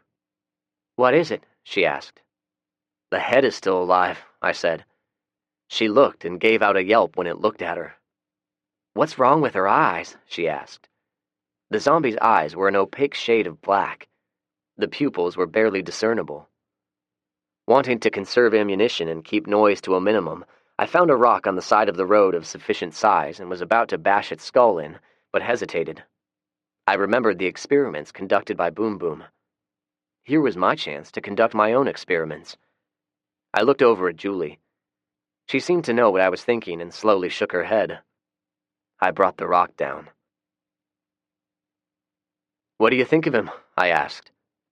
We'd all eaten dinner at the Howards' new home and were now sitting on the couch with Andy and lovable Curly. He had given Andy a good sniffing when she first arrived and decided he liked her. I was sitting in between her and Julie, who currently had her head on my shoulder. "He's a piece of work," Julie said. "I think he's a little off in the head from being stuck in the garage for so long." "Is he going to stay?" Andy asked. "I don't know. Tomorrow I'll give him a few gallons of diesel after breakfast. He'll probably move on." Andy looked a little sad at the thought. Chapter 31. Fred. They drove back to the plane in silence. Sarah would occasionally glance over at Fred. He stared straight ahead, his features a sculpture of stone, unreadable. Sarah adeptly drove around obstacles which included wrecked automobiles, corpses, and zombies. They arrived back at the airport without further incident. The sergeant and his girlfriend were nowhere to be seen. "I'm gonna jump all in their ass," Sarah said under her breath. Fred seemed to come to his senses. He grabbed the empty magazines and began hurriedly loading them. Sarah stopped the Humvee 200 yards away from the C-130 and scanned the surrounding area for any signs of life while Fred continued reloading. "What's it looking like, Sarah?" he asked quietly. "I don't see anyone. The ramp is still down, but the start card isn't hooked up. There's something not right here." Fred didn't respond immediately. He finished loading the magazines and looked ahead. "If you don't mind putting up with some more John Wayne antics, I'd like for you to cover me from here while I go and check out the plane." Fred saw Sarah about to object, but he stopped her with an upraised index finger. "I can stay here and provide cover if you like, but once you go inside the plane, you'll be on your own. I'm pretty decent with my six-shooters, is the only reason I suggested going into the plane by myself, unless you have a better idea." Sarah stopped before she voiced her objections and looked at Fred. She realized he made perfect sense, which surprised her, considering he was a man. "All right, but how will I know if you're in trouble?" she asked. "Well, if you hear me shooting, that'll be a good indicator. Now, in case I run up on any people, I want to show you some hand signals I learned from a good friend." Sarah drove the Humvee closer and stopped at 100 yards away from their C-130. Fred got out and walked the rest of the way with his M4 at the ready. It was a pleasant evening with a light easterly breeze. The whole place smelled bad, which made it difficult trying to discern any distinct odors of nearby zombies. He edged his way onto the loading ramp and stopped a moment to let his eyes adjust to the dim light. "Sergeant, are you in here?" Fred asked the darkness. He was met by silence. He slowly worked his way through the plane and then slowly went up the stairs. He had climbed only a few steps when he heard a loud moaning. Fred thought he knew what it was, but still could not believe it when he walked into the cockpit. Both of them were buck naked. Sergeant Fandis was sitting in the pilot's seat. His female soldier companion was straddling him. Her eyes were closed in ecstasy, and her breasts had a steady bobbing rhythm as she bounced up and down with the tenacity of the Energizer Bunny. Fandis looked back over his shoulder. "What in the hell are you two doing?" Fred asked. "Oh, hey, Fred," he replied. The young sergeant's companion stopped her bouncing and quickly covered her breasts with her arms. Her expression was that of a little girl getting caught playing doctor with a neighborhood boy. "For the love of God, will you two please get yourselves squared away? The Major is outside wondering what's going on, and we've got a long trip ahead of us." Fred turned and walked out without waiting for a response. He stood in the rear of the plane and waited for a few minutes before stepping outside and waving Sarah to him. Chapter 32. Rowdy. Rowdy didn't leave. In fact, he parked his bus beside the barn and declared himself the guest of honor. That was 3 days ago. During that time, he alternated between being drunk or hungover. This morning, he was sitting at the kitchen table with us, holding his head with one hand and unsteadily holding his cup of coffee with the other.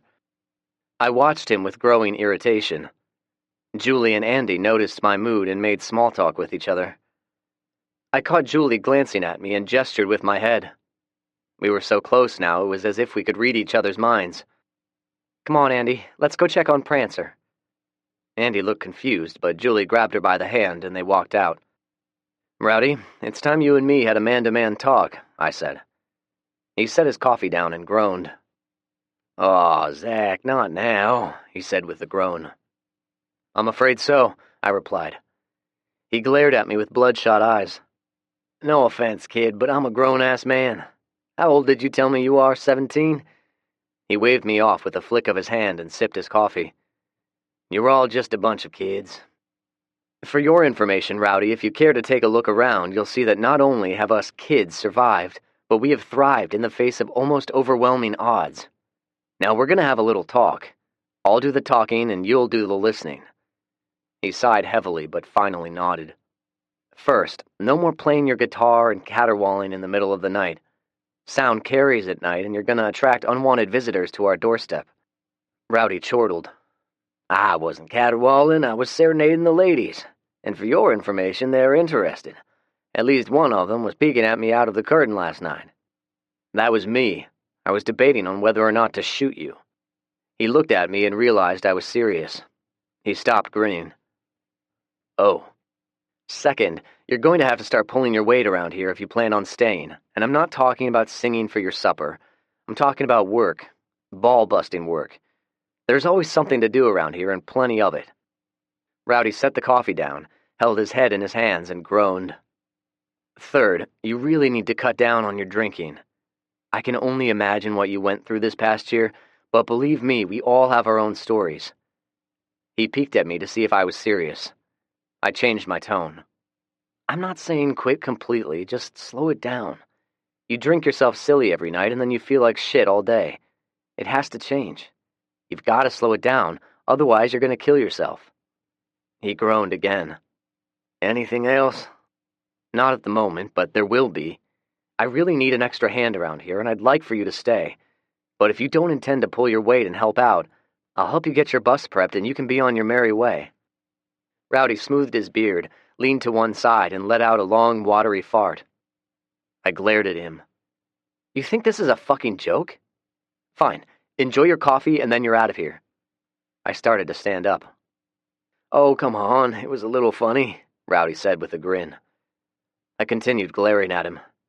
His grin faltered. He sighed again and held up his hands in surrender. Okay, Mr. Zack, I understand. It's your way or the highway. He stood and held out his hand. I shook it with no small amount of trepidation. What's the first thing on the agenda? He asked. Oh, let's see, feed the livestock, check the fence lines, till up a garden plot, muck the chicken coop, gather eggs, feed the chickens, feed the rabbits, all the usual farming chores. When we get finished, we're going to build a greenhouse for the Allens. He frowned. All in one day? He asked. I nodded. Yeah, okay. I'm in, but I need to go to the bathroom first. I think I've shat myself. He leaned forward and lowered his voice. I would be most appreciative if you don't tell the ladies. He winked and hurried off to the restroom in a peculiar duck walk. I purposely worked hard and fast, if nothing else, to make Rowdy feel even worse than normal. I hoped it would convince him to slow down on the drinking. We worked until noon and took a quick 10 minutes before lunch, before starting on the greenhouse. It took until sundown to assemble it, but with all 8 of us working, we got it completed. Afterward, we stood together admiring our work. It's real nice, Zach, LaShonda commented. I nodded. It was just the hull, but even so, I was proud of our accomplishment. Howard can fabricate a small wood-burning stove and you can start planting stuff right away. Come over, check out our greenhouse, and get an idea of what you want to grow. We've also got Fred's greenhouse that Julie has been maintaining.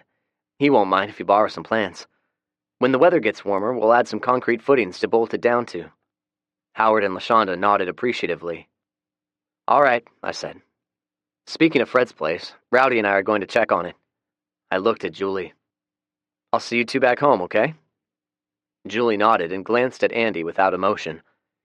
She knew what I was doing. I was trying to get them to become friends. She walked over and gave me a kiss, which was nice, but she also goosed me in the ribs, her way of telling me she knew what I was doing. "Rowdy, there's some things I need to tell you about," I said once we arrived at Fred's. I spent the next hour bringing him up to speed as we inspected Fred's house. Rowdy listened without interrupting. When I finished, he scratched at his beard thoughtfully. "You killed Barry and Eli?" he asked. "No, Julie killed Barry. We took Macy back to the house, and then I went back and found Eli. He was wounded, but still alive." "And then you killed him?" I nodded. "Have you killed others? I mean, besides zombies, have you killed other people?" I told him about the ambush and the cannibals, but left out some of the other ones. He nodded thoughtfully. "Okay," he finally said. "You're leaving something out. Why did Andy come back with you? Seems to me you would have killed her or left her, not bring her home with you." I thought a moment how to phrase my answer to his question. "The captain, he had done some terrible things to her, so she asked to come live with us." Rowdy frowned and looked at me, expecting me to elaborate. "If she wants to tell you about it, I'm sure she will," I said. "Okay, I understand," he finally said while scratching his beard again, which he seemed to do frequently. "This captain, is he going to blame you for his 2 men being killed?" "I've no doubt he will. He's also probably going to figure out that Andy is with us, and he'll not be happy about it. And this Fred guy, he's off somewhere searching for his daughter. Y'all don't even know if he's still alive?" I nodded. He scratched some more. "I'm having some difficulty getting my head wrapped around all of this," he finally said. "I understand, but I want to make sure you're aware of what's going on. It's a different world now. I could use your help, but I totally understand if you want to move on and try to get back to Alabama." "So, what are you going to do about the captain?" Rowdy asked. I shook my head. "I honestly don't know. Andy said he's meeting with some soldiers in a couple of days.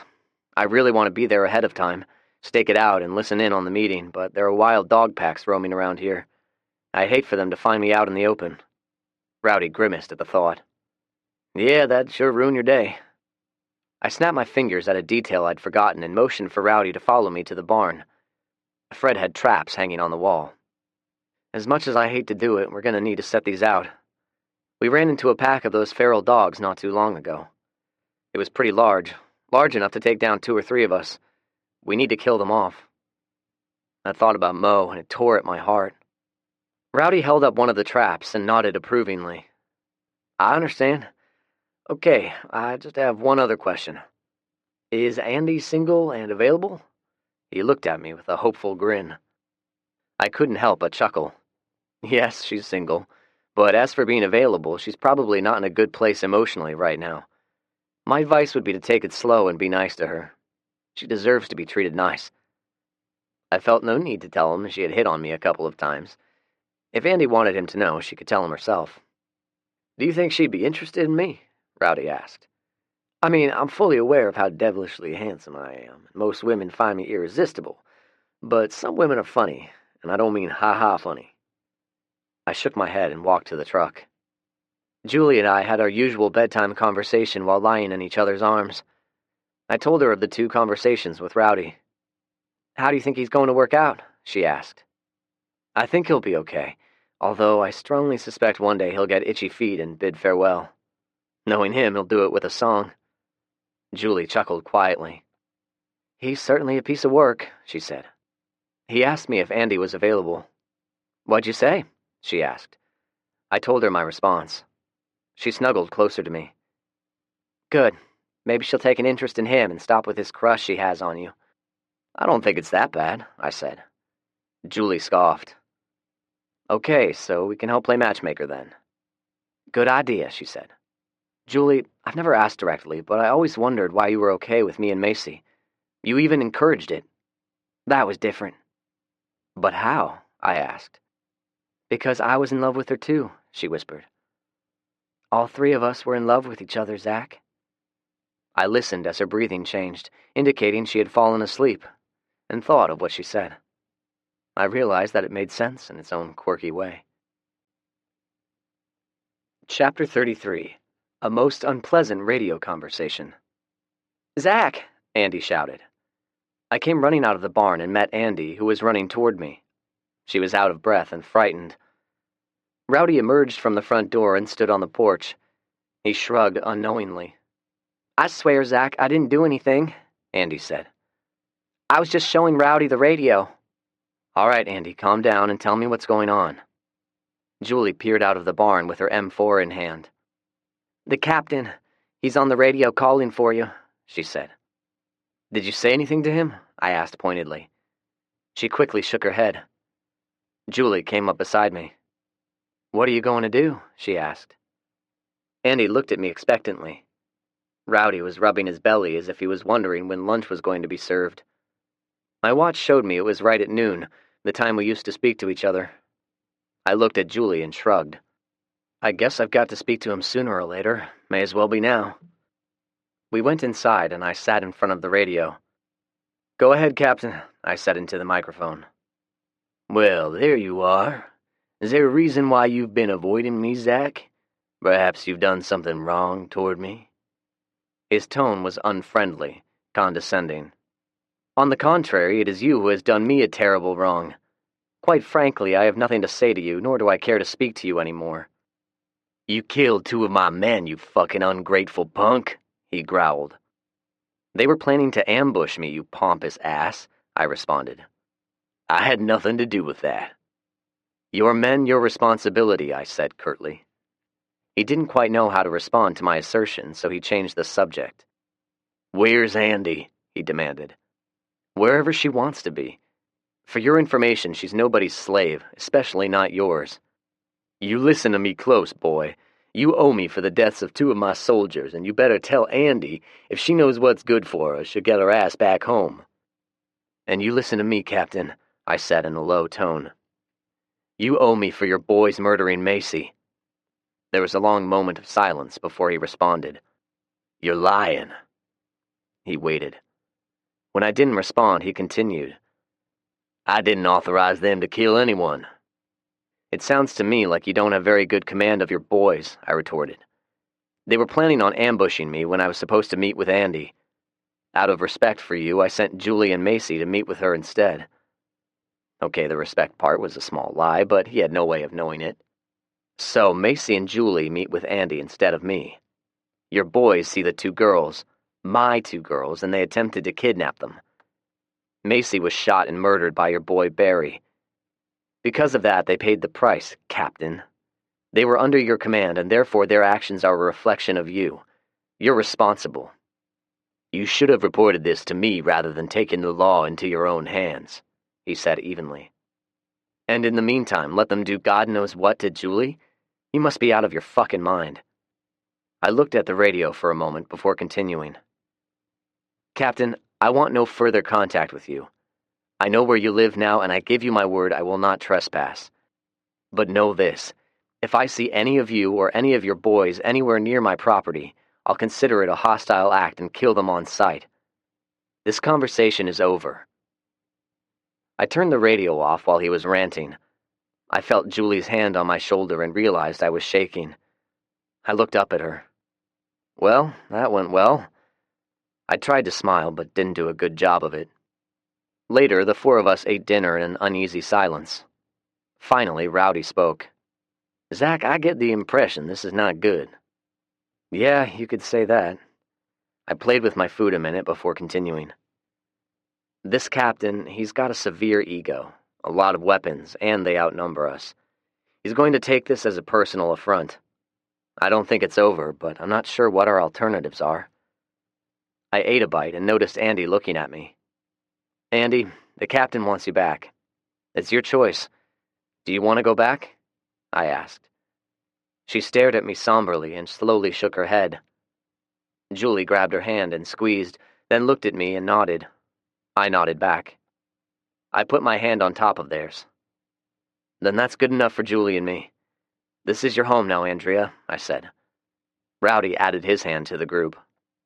That's good enough for me, too, he said, and smiled as he gently squeezed. Andy looked at him deeply. Already I could see the beginning of an attraction. Rowdy responded with a flirtatious smile of his own, and then looked over at me. I sure do like this democratic process we have here, but what now? He asked. For now, we have to be on constant guard. We don't do anything alone. All of us will be armed with a full load of ammo at all times. Andy knows every one of the captain's group.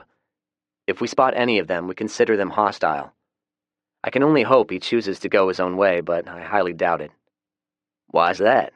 Rowdy asked. It's his ego. He won't be able to let it go. The logical part of his brain is telling him to move on, but this type of man is driven by his ego, I said. Rowdy looked at Andy, who nodded in agreement. I thought for a minute and looked at Rowdy. If you stick with us, there may be trouble. I don't blame you if you want to get in your bus and ride on. Maybe Andy will go with you. Andy shook her head.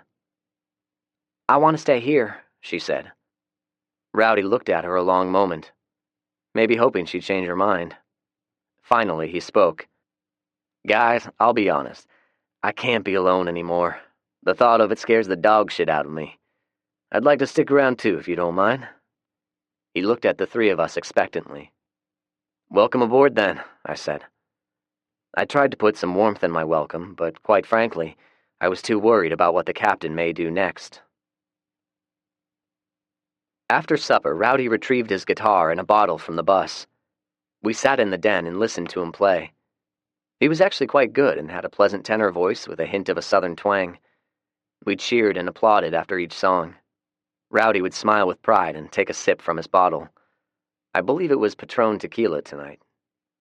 He offered Andy the bottle, who took a large swallow and nearly coughed it all back up. We laughed as tequila ran down her chin. After a while, I felt Julie nodding off beside me. I was tired as well. Okay, you two, we're going to bed, I said. If y'all are going to stay up, please go to the barn or the bus. Be mindful of your noise. Rowdy looked over at Andy. Well, what do you say, darling? You want to head to the bus and I'll sing you a few of the songs I wrote while I was in purgatory? Andy readily agreed. You kids have fun, I said lightheartedly. Andy smiled at us as they exited the door. Well, that didn't take long, Julie said. I gave her a kiss, and we went arm in arm to the bedroom. The next morning, Andy quietly entered the front door as I was getting breakfast prepared. She seemed surprised I was awake and looked at me sheepishly. Are you hungry? I asked. She nodded. Get the table set, and I'll see about getting something ready. Julie came in a minute later, ordered me to sit down, and took over. We didn't fuck, Andy said suddenly. Julie and I looked at her and exchanged a glance. Andy, it's none of our business, Julie said. No, it is, I think. She blew some hair out of her face. He passed out after the second kiss, and then he snored and farted all night. Julie burst out in laughter. I had to admit it was funny. We were still chuckling when there was a knock on the door. Rowdy came in and headed straight to the bathroom. A few minutes went by before he made his way to the kitchen. Good morning, all, he said as he sat down. He rubbed the sleep out of his eyes and made a motion to straighten his beard. God almighty, you people get up early. I looked at Julie as she served breakfast. She eyed me, started grinning, and burst out laughing again. It had a snowball effect. Andy and I were soon laughing as well. Rowdy looked at us as if we'd gone crazy. When we finally settled down, we ate our breakfast contentedly.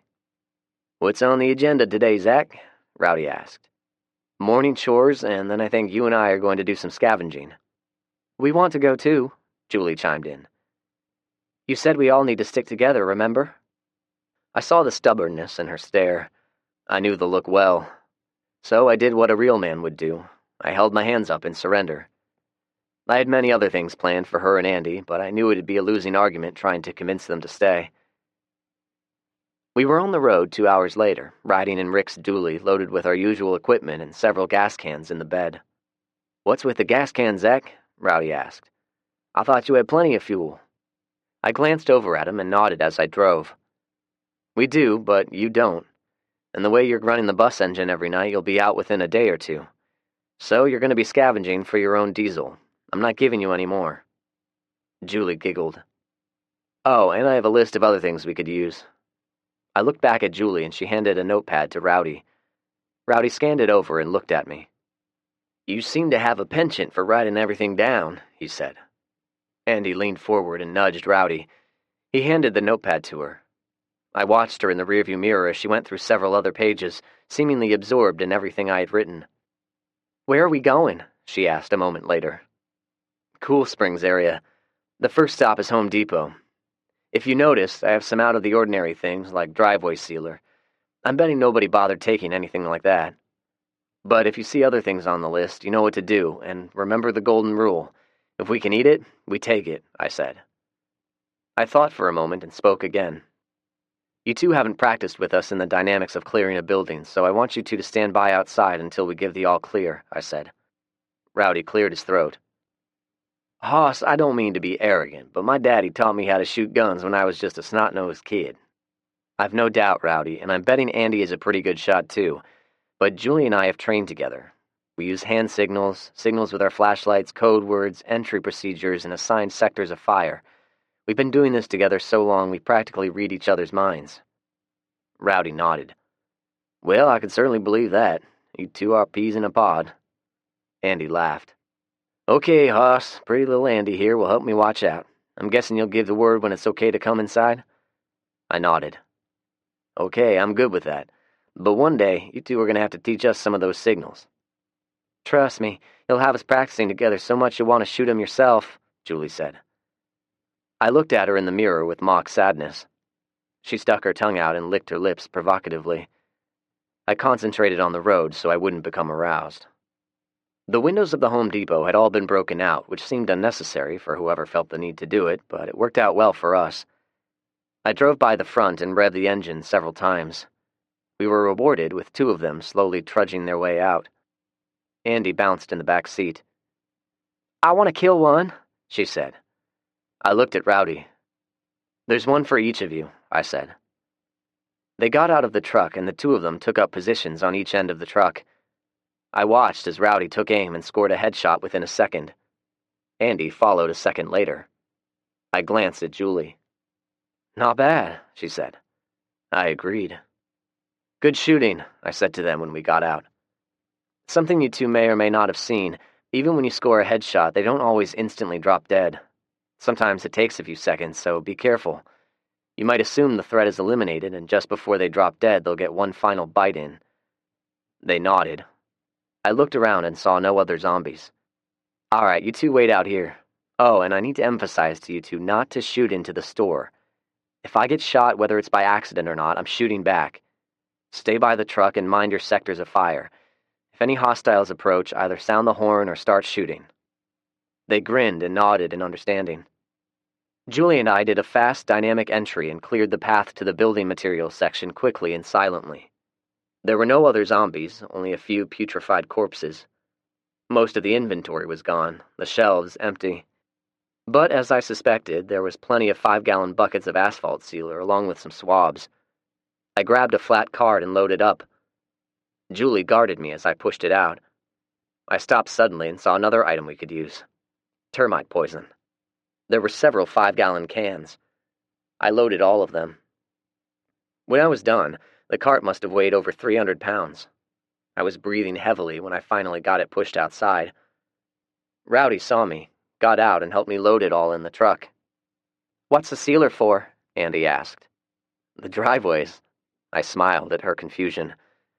We've got to keep up the maintenance of our property, I explained. Same thing for the termite poison. There are some gas pumps over yonder, Rowdy said while pointing.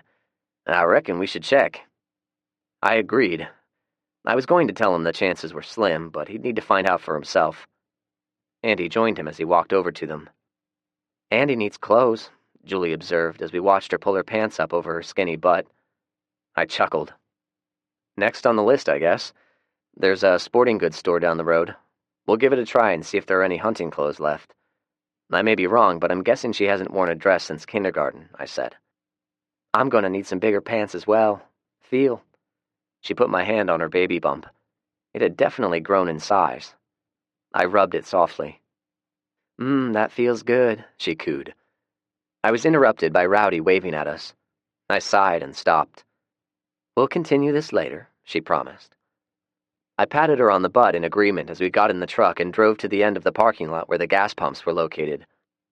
Hoss, how in the hell do you get this here gas cap off of the storage tank? Rowdy asked. Yeah, Hoss, show 'em how it's done, Julie mocked. I gave her a look.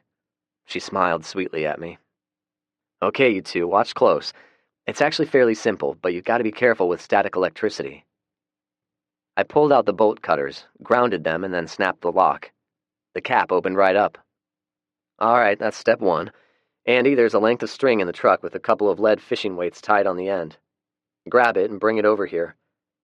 She complied without complaint. I dropped the weighted end and it struck the bottom of the tank with a clang. I shook my head. Bone dry, Andy said. I nodded in agreement. I was afraid of that. Most of these tanks were emptied long ago. I held up the rope. This is a simple way to check. The only disadvantage is if you find a tank with fuel, the rope gets wet, so you can't tell how much is in the next tank you check until you let the rope dry out. They nodded in understanding.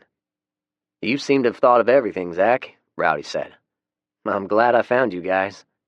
He smiled, but I honestly thought he was about to tear up. It was a long winter, he added quietly. Andy grabbed his hand and squeezed it. All right, load up. We have other places to check, and I'm going to show you two how to siphon gas out of motor vehicles. The sun was on the horizon as we headed home. It had been a successful day. We found enough diesel fuel to fill most of the cans and new clothes for Andy. There was even a case of trail mix hidden under a pile of clothes on a shelf in the sporting goods store. Our good feelings ended as we got closer to home. The first thing I saw was an inordinate amount of smoke in the sky. There was a pit in my stomach, and it was growing quickly. Then we saw it. Julie gasped. "Oh my God," she exclaimed in fear. It was Fred's home, and it was totally engulfed in flames. Chapter 34. Fred. They secured the plane and spent the night inside it. Even though the doors were secured, Sarah insisted having a guard on duty. Each of them took 2-hour shifts. Fred was the second to the last shift, and Sarah was going to take the 4 to 6. Fred opted to let her catch up on her sleep. He knew he wouldn't be able to go back to sleep anyway. He quietly watched the 3 of them sleep. Sarah was sleeping fitfully, her arms and legs twitching occasionally. The 2 lovebirds, he finally learned her name was Sabrina Smith and she was an airman first class, had laid out some sleeping bags on the floor and they were now snuggled up together, blissfully asleep. Fred's thoughts went back to the apartment. He had knocked softly on the door and heard the telltale noises a moment later. He knew there was an infected individual inside his daughter's apartment, but he had to see for himself. When he kicked the door open, the zombie caught the impact of the door and flew backwards into the room. Fred watched as his daughter, or rather what was once his daughter, climbed back to her feet. She then launched herself at him. Fred had instinctively drawn his revolver and fired. Another one emerged from a back bedroom a second later, another female. It was probably Betsy's roommate. Fred put her out of commission as well. Fred seemed to have zoned out afterwards. He didn't remember setting fire to the apartment, nor did he seem to remember his ensuing actions. His next conscious thought was Sarah yelling at him. If not for her, he would probably be still standing out there, waiting for the zombies to attack him. He heard some movement outside and snuck a peek out of a window. "What is it, Fred?" Sarah whispered, startling him. He turned to see she had awakened and sat up. He stepped softly as he walked over to her. "There are 3 or 4 of them wandering around out there," he observed. Sarah looked at her watch and frowned at him. "You were supposed to wake me 2 hours ago." "I wasn't tired, and you needed your sleep. There may be others out there. Are we going to need access to the outside of the plane, or can we start up and fly off?" Fred asked. She shook her head. "I wish it were that simple. We'll need to go outside. There are pre-flight checks and procedures which are required." She pointed at the other 2. "I didn't know they had a thing for each other." Fred shrugged and looked out the window. "They're moving like molasses. Since I know nothing about flying, why don't I take care of them while you 3 get the plane ready?" "What do you have in mind?" Sarah asked. "I'm going to draw them away from the plane. They're so slow I think I can merely walk in a big circle until I hear the engines turn over, and then I'll run back." "Why don't we just shoot them all?" Sergeant Fandus asked. He had awakened while we were talking and was listening to our conversation. "We want to avoid making noise as long as possible. Rule number 2, they're attracted to noise." "What are these rules you keep referring to?" Sarah asked. "A very smart young man I know wrote up a list of rules. They've come in handy," Fred said. "I'll write them down for you if you like." He looked at the 3 of them. "Well, let's get this dance started." They lowered the ramp and Fred took off at a jog. Sarah watched him as he ran with those ridiculous cowboy boots and made a mental note to get him squared away with some combat boots when they got back to Tinker. Fred jogged 20 feet away from the plane and then stopped. He stomped his foot a couple of times, and when he had the zombie's attention, he started fast-walking out toward the opposite end of the tarmac. The zombies hungrily followed. "All right, you two, we've got work to do. Did you find a fuel truck anywhere around here, Sergeant?" Sarah asked.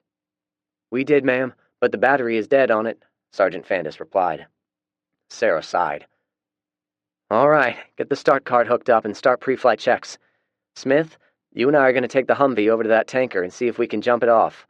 I don't need to remind you two to keep an eye out for those things." "Shouldn't someone keep an eye on Fred, ma'am?" Sergeant Fandis asked. "If you hear him shooting, that means he needs help. Let's get moving." Fred stomped on the asphalt occasionally to keep their attention, and the zombies eagerly followed. They were at irregular intervals, and he noticed one of them was several feet ahead of the others. He was very tall, well over 6 feet, and wearing a dirty Air Force uniform. Fred increased his stride, saw a shovel lying in the weeds beside the tarmac, and headed toward it. He picked it up as he kept walking and tested the handle. It was still sturdy. "Yep, I think you'll do nicely," Fred quietly said to the shovel as he walked toward a crashed plane. He stepped around some of the wreckage, gave himself a little room, and waited. The tall soldier zombie came near and stepped around the wreckage. Fred rightly assumed having to turn a corner was difficult for them. He reminded himself to tell Zack what he had discovered. The zombie's rasping noises increased, and he struggled to align himself to where Fred was standing. Fred buried the shovel in the zombie's skull, wriggled it free, and waited for the next one. When he had dispatched all of them, he made a wide circle back to the plane. He discovered no other zombies. The 3 soldiers were waiting for him. "Where are the zombies?" Sergeant Fandis asked. "I took care of them," Fred answered. Sergeant Fandis saw all of the goo on the shovel blade and pointed at it. "With a shovel?" he asked. Fred nodded. "Holy shit, Fred." "I wanted to keep the noise to a minimum. How are we doing here?" Sarah had a calculator out and was scribbling on her knee pad. She ignored Fred. "We found a fuel truck, but the gas was contaminated with water. The Major is crunching the numbers. If we had a J model, this wouldn't be an issue, but we don't." He pointed at the plane. "It's an older E model. If we don't have enough fuel to get back to Tinker, we're going to resort to Plan B," Sergeant Fandis said. Sabrina looked at him, perplexed. "What's Plan B?" she asked. "Hell if I know," he responded with a boyish grin. Sarah looked up and sighed. "We'll have enough, but only if we don't encounter any strong headwinds. Sergeant Fandis, be prepared to dump the Humvee if necessary. All right, let's get underway." Fred kept guard while the 2 enlisted soldiers completed the ground duties. Once the start cart was secured and the ramp closed, Fred went into the cockpit, strapped himself in, and put a helmet on. Sarah warmed the engines, checked the numerous gauges, and slowly turned the plane around. Satisfied she was not going to encounter a stray plane coming in for a landing, she moved the throttles forward and had the plane airborne a minute later. "Keep an eye on those fuel gauges, cowboy," she said after a minute. "Yes, ma'am," Fred replied. They flew in silence for the next hour. At one point, Fred pointed to one of the gauges. Sarah flipped a switch, which began drawing fuel from the starboard fuel cell. Sarah had her hands full, but she occasionally looked at Fred out of the corner of her eye. She keyed up her microphone. "Do you want to talk about it?" she asked. "There's not much to talk about. I found her and she was infected. I apologize for wasting your time." "What are you going to do now?" Sarah asked after a moment. Fred stared out at the sky a few seconds before answering. "I'm going home. I've got friends there. I never should have left them. They're my family now." "Are there any lady friends waiting for you, Fred?" Sarah asked with a small grin. "Julie, Macy, and Zack. They're teenage kids, although this current situation has made them grow up quick. And there is the Allen family. Howard and LaShonda are married and have 2 preteen boys, Howard Jr. and Derry. They're good kids." Fred worked a kink out of his neck before continuing. Zack is a special kid. He's very intelligent and tough as nails. He got shot upside the head one day, and he's no worse for the wear." Fred recalled the event and shook his head in wonder. He and Julie are head over heels in love with each other. Macy is Zach's ex-girlfriend, but the three of them seem to get along okay. But the answer to your question is no. There are no ladies waiting for me." Fred cast a brief glance at her. "Are there any ladies waiting for you?" he deadpanned. Sarah arched an eyebrow at Fred. "I've dated a few women in my time, and I've dated a few men. Hell, I was even engaged once. What do you think of that, cowboy?" "Do you really want my opinion?" Fred asked. Sarah looked over at him. "Fire away, cowboy. This ought to be interesting," she said. "I think you're a very driven woman, an overachiever. When it came to a significant other, you always had high expectations, but when you would become involved in a relationship and then see all of their flaws, they always came up short." He gave her a wry look. "Of course, if you had ever gotten together with a cowboy from Tennessee, all of your prayers might have been answered." Fred looked back out of the window without waiting for a reply. He missed the glare from Sarah, which was slowly replaced with a small grin. Chapter 35. Arson Most Foul. There was no saving it, no need to even try. I floored it and headed toward the house. I knew it was no accidental fire. I'd been too careful. No, it was deliberately set, and I had a pretty damn good idea who did it. Stopping at the turn to our driveway, I motioned to Julie. She grabbed her M4, a walkie-talkie, and jumped out of the truck. "Where the heck is she going?" Rowdy asked. She was heading toward her sniper hole, but I didn't bother explaining. "She knows what to do. You two lock and load."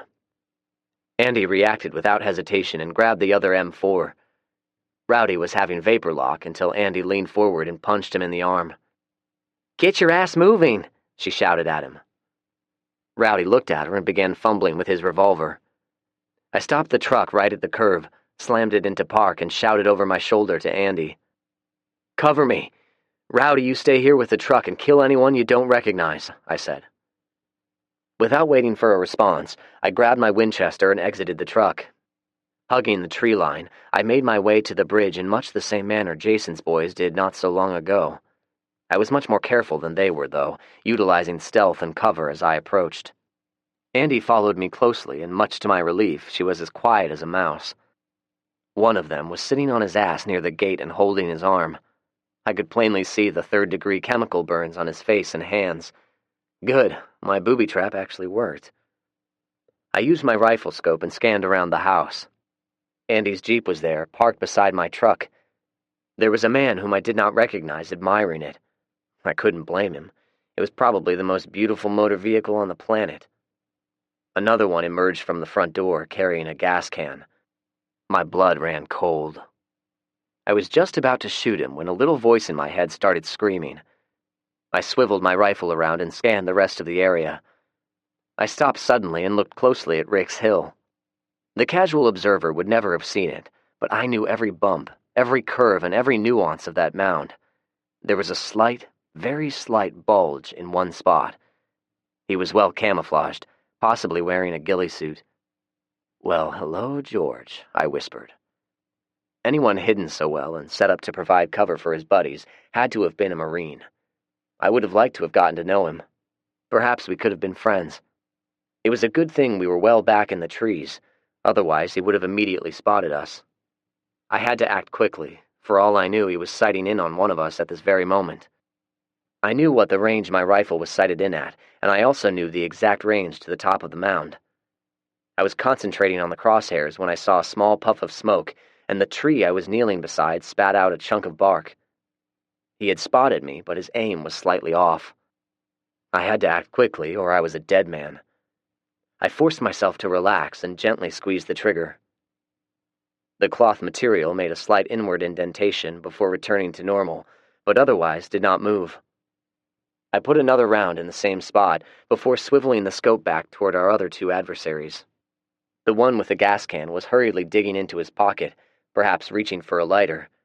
I shot him before he succeeded. The other one ducked behind my truck.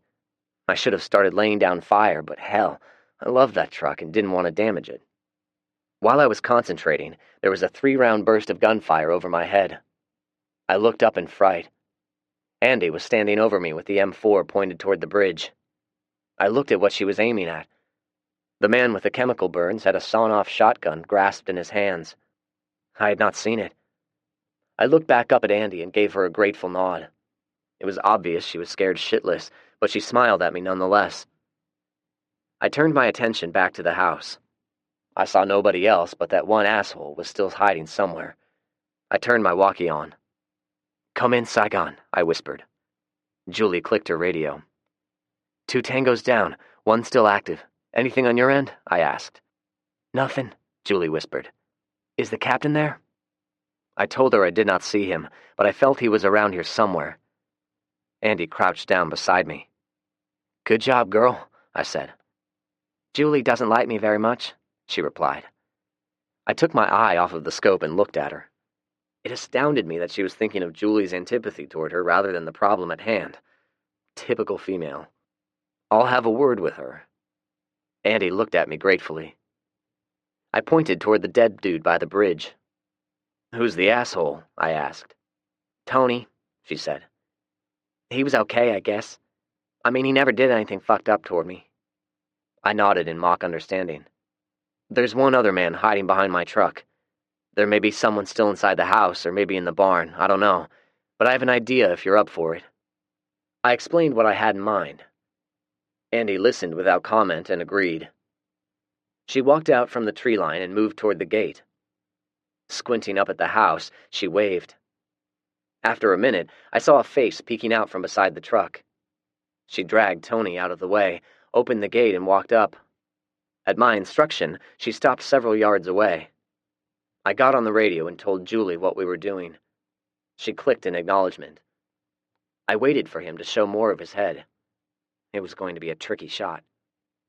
He slowly stood and looked down toward the gate. I took aim and was about to shoot. There was no need. I saw him stagger a split second before I heard a gunshot. I put my scope on Andy. She had a revolver in her hand, tucked it in her waistband, and then used her assault rifle for a 3-shot coup de grace. She carefully entered the house, came out a minute later, and began jogging back down the hill. "You killed Randy and I killed Herb. They were assholes," she said. I stared at her with curiosity as we walked back to her Jeep. She felt me staring and looked at me. "I told him I'd just killed you and I wanted to go back to the captain. He fell for it. You have to carry your own water, right?" she said. I gave her a wry smile. As we rounded the curve, Rowdy raised his revolver and pointed it at us. Andy slowed and we waved at him. Recognition dawned on his face and he lowered his weapon as we drove up. "What the hell happened?" he asked. I quickly filled him in.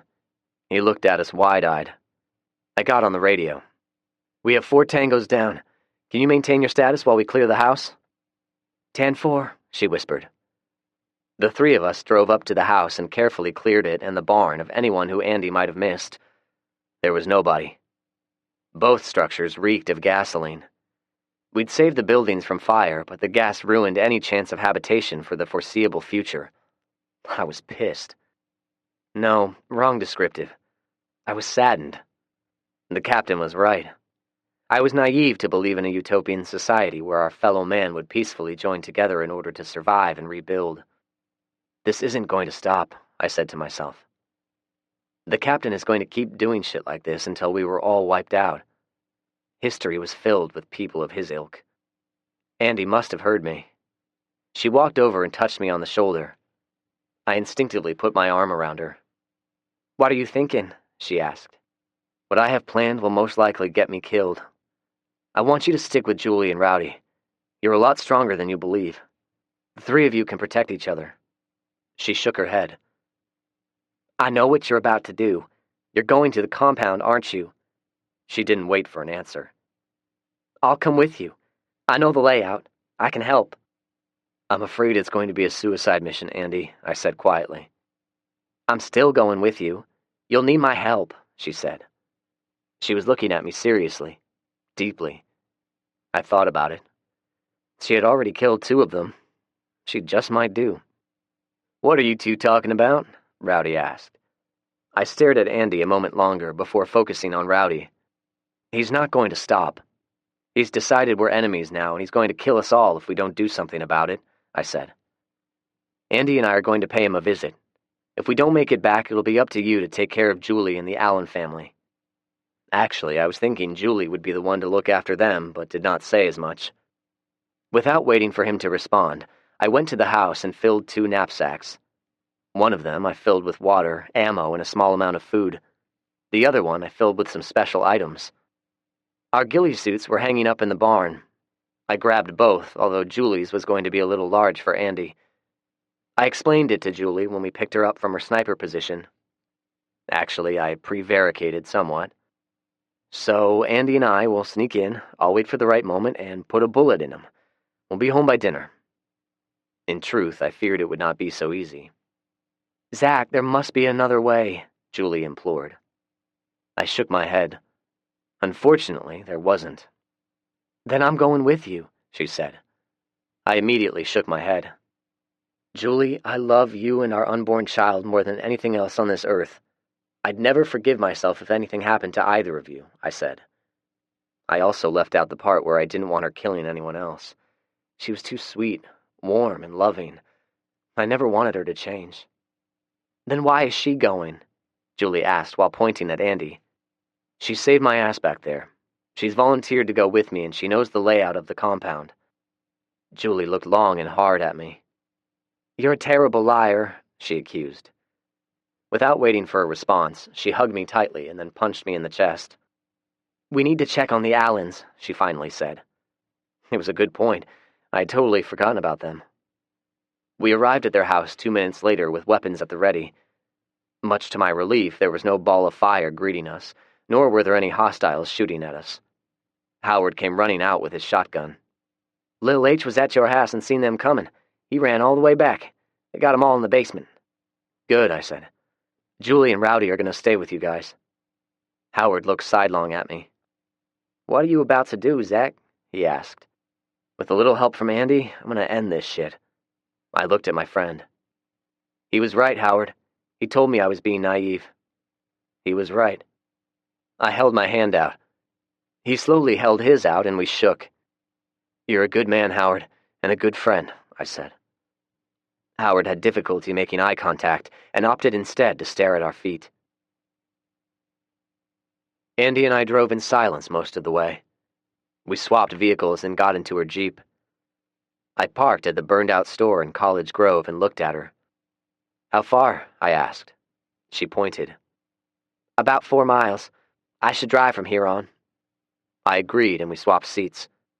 "I want a spot where we can hide your Jeep and approach on foot, and we don't need to accidentally encounter them." Andy nodded.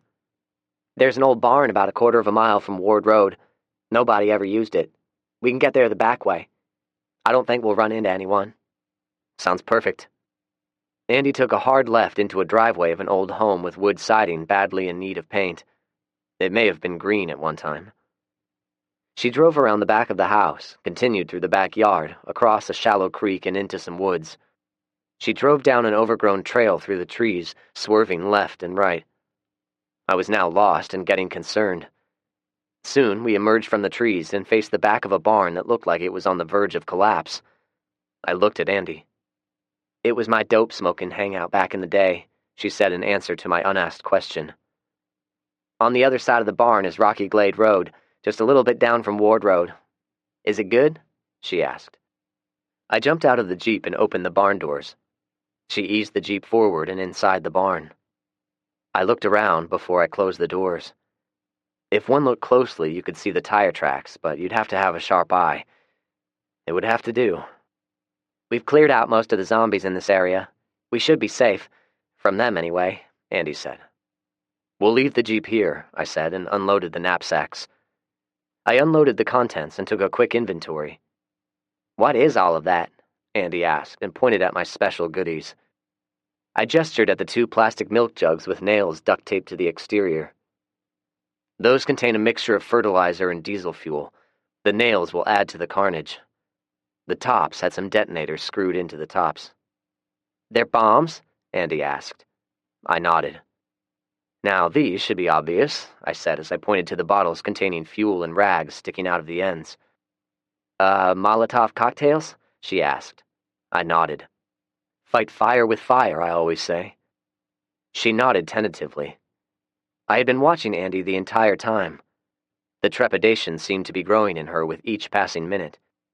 "All right, it's time for a talk," I said. "I've got to ask you, are you ready to go through with this?" She started to speak, but I held up my hand. "Before you answer, I want you to know my intention is to kill your uncle and anyone else who I believe is a threat. If you can't go through with this, you still have a home with us. We won't hold it against you. I can only imagine how difficult it must be to go against a blood relative." Andy looked strong at first. Then, when the gravity of the situation sunk in, her lower lip started quivering. I set my rifle down, walked over to her, and hugged her tightly. A sob escaped her lips. "I'm scared, Zach. I don't know if I can," she admitted weakly. "It's okay," I said quietly. "It's okay." We stood there a moment while Andy fought through the tears. She finally spoke. "I'm sorry," she said meekly. I held her at arm's length. "It's okay, really," I repeated. "So, a minor change of plans." Andy looked up at me. "I'm going to take care of this, once and for all. If you get into trouble or if you get a bad vibe and you don't think I'm going to come back, you hightail it out of here and go back to the Allens." "But what if you need help?" she asked. "Don't worry about me. You take care of yourself." I looked at my watch. "I better get going. Point me in the right direction." Andy led me to the front of the barn and pointed to a bend in the road about 100 yards away. "This is Rocky Glade Road. Just around that bend is Ward Road. The compound is at the dead end about another 100 yards. She bit her lip before continuing. "The captain's living quarters is on the second floor of the main house. There's a trailer behind the house that some of the guys share." I nodded, remembering the drawing she made. As we peered out of a crack in the wall of the barn, the bus drove by. We quickly ducked out of sight. "Damn, there goes Plan A," I said, and furrowed my brow in concentration. "Okay, I've got something else in mind." We sat on the bare dirt floor of the barn and ate a snack of old protein bars while I went over my plan with Andy. "What time do they usually go to bed?" I asked. "Usually around 2200 hours. We rotate guard duty, but it's become a little bit of an inside joke. Whoever has duty just sleeps in the guard shack," Andy said. "All right, I'm gonna head out at midnight. It would be best if we tried to get a little shut-eye. I have a feeling it's going to be a long night," I said. Andy looked at me somberly and retrieved a blanket out of her Jeep. Chapter 36. Payback. I awoke with a start and quickly checked my watch. It showed a few minutes after midnight. I was shivering. It had grown even colder after the sun went down. I woke Andy, who was sleeping by my side. "It's time," I said simply. She nodded and stood while I stretched, worked the kinks out of my stiff muscles, and put on my ghillie suit. Andy watched me and then stood. "I'll show you the way. It's the least I can do." I looked at her a moment, nodded, and told her to put on the other ghillie suit. Getting my things together, Andy led me down Ward Road, stepping behind a tree when we were within sight of the house. I peered around the tree and checked it out. It was a full moon with a clear sky tonight, so I could see fairly well. The front entrance was gated, and there was a guard shack made of wood with concertina wire wrapped around it. It wasn't very impressive. I would have thought at the very least it would have been fortified with sandbags. The house was an old 2-story structure with white wood siding and a wraparound front porch. I couldn't see the trailer from my angle, but the lack of any backlighting indicated everyone was asleep. I saw no movement, heard no noise. Either I was going to pull this off, or I was walking into a trap. "Okay, girl," I whispered. "Sneak back to the barn and wait. If I don't show up after all the shooting stops, you get the hell out of here, got it?" Andy looked at me in the dark. I saw her nod her head, but could not see any facial expression. She stood on her tiptoes and kissed me, and then disappeared in the darkness. After she was safely away, I low-crawled my way closer to the front entrance, keeping an eye on both the guard shack and the house. There was no movement. I made it to the gate undetected, crouched beside one of the support posts and listened. Turning my head so my good ear was turned toward the little guard shack, I heard nothing. Now came the hard part. The gate was a typical galvanized steel cattle gate you could buy at the farmer's co-op.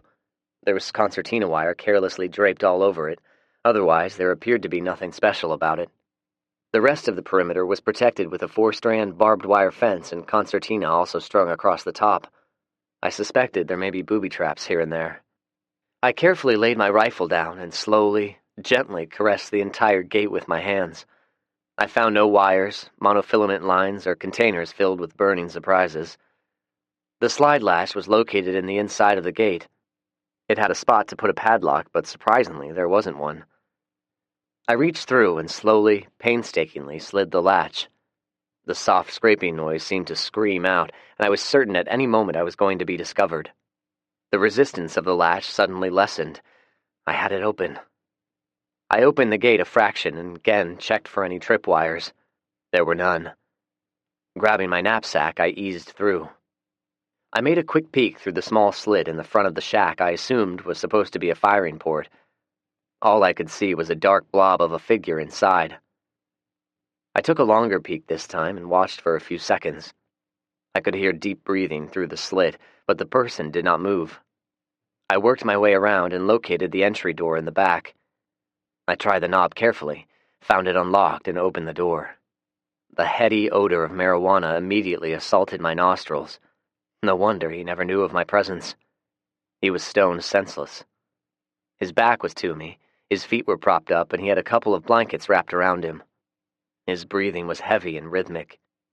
The only new sound he made was a gurgling noise when I slit his throat. He may or may not have been a good guy who didn't deserve to die like he did, but it was not my concern. He chose the wrong group to throw his lot in with. I wiped my knife on his blanket and shut the door quietly.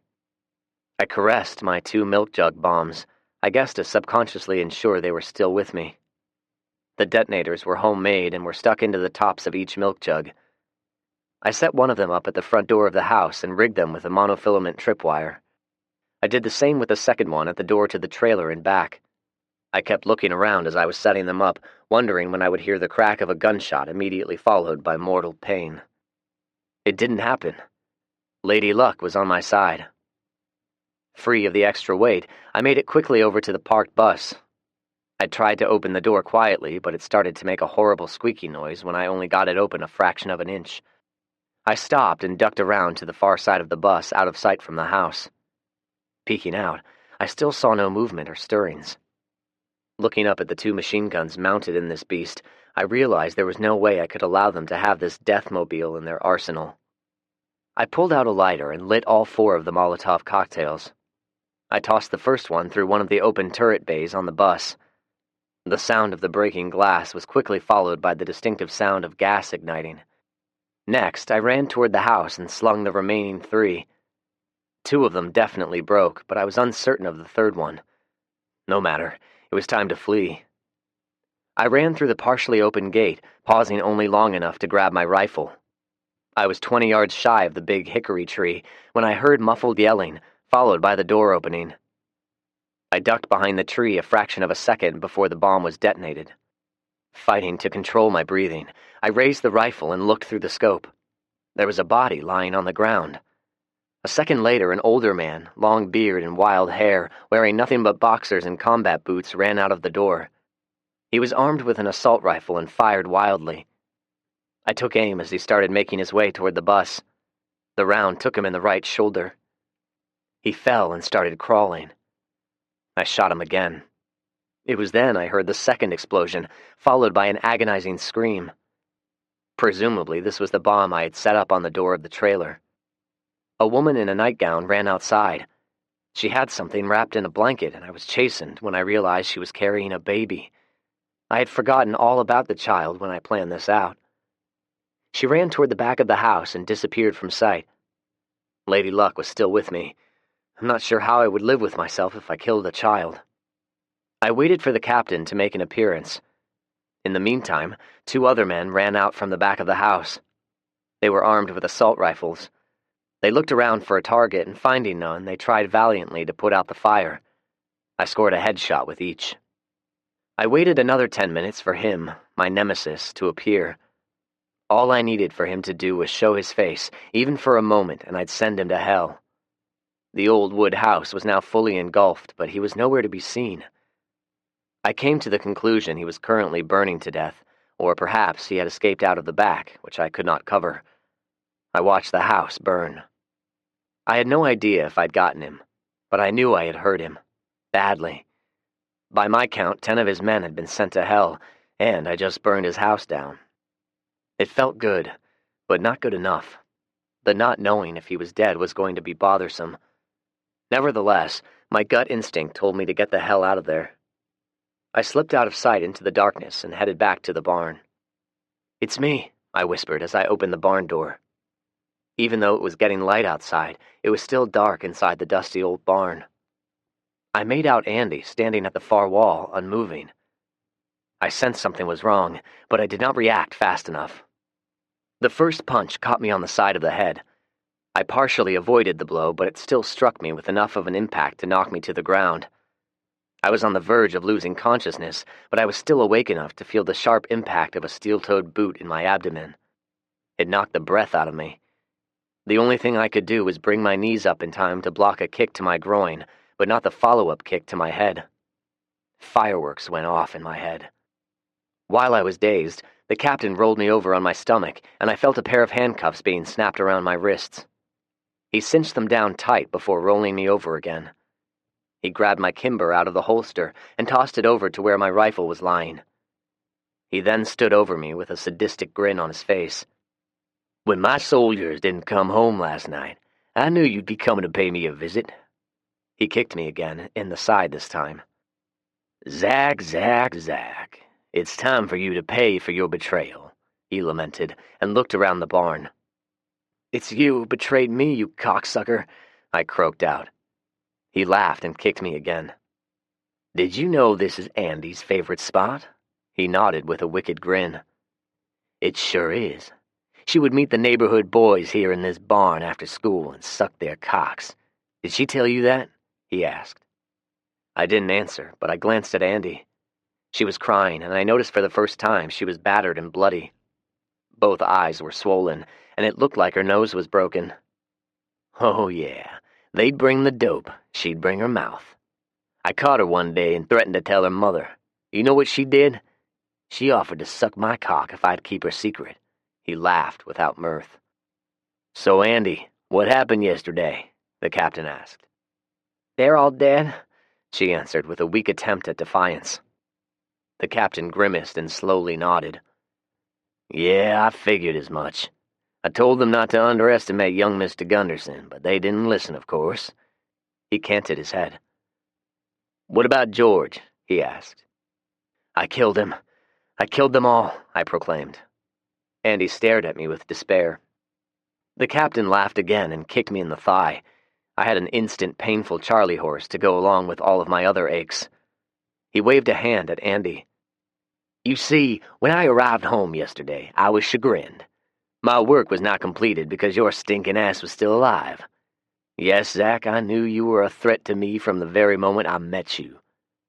He kicked me again in the same thigh. I grunted with pain, and my whole leg became paralyzed with pain.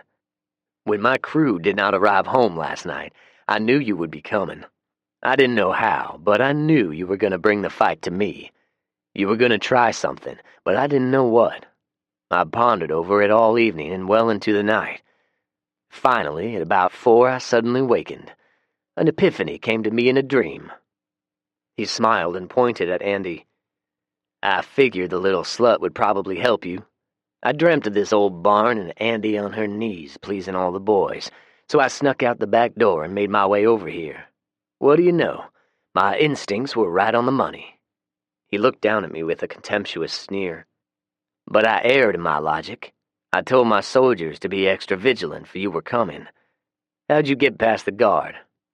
"If you mean the dumbass in the guard shack, he was asleep." I smiled up at the captain. I slit his throat. The captain smiled back at me, knelt down and dropped his knee on my chest, putting his weight into it. I thought my sternum was going to crack and fought to breathe. "Where are your friends, Zack? Are they around here somewhere waiting for you to meet up with them?" I glared at him while gasping for breath and didn't answer.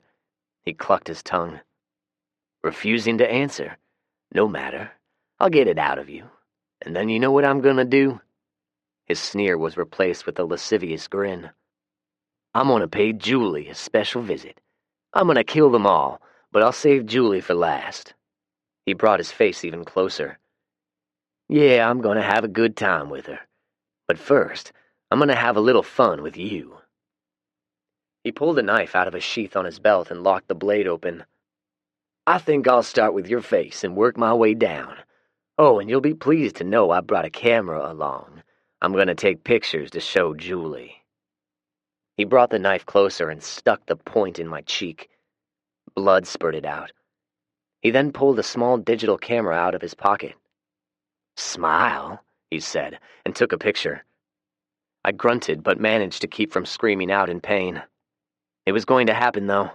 I knew at some point I was going to scream out in agony, and once I did, I wouldn't stop. But there was no way I'd ever tell him where my friends were. At least, that was what I kept telling myself. It was a hell of a way to die. Lady Luck had left me, and I was now paying the price. The captain dragged the point of the knife along my cheek, cutting deeply. It was a searing pain. I gritted my teeth. He chuckled at me. "You're a tough one, huh, Zach?" He chuckled some more. "Not tough enough, though. You'll be begging me to stop soon enough, and maybe I will. Maybe I'll work on you a little while, and then work on Andy a little bit.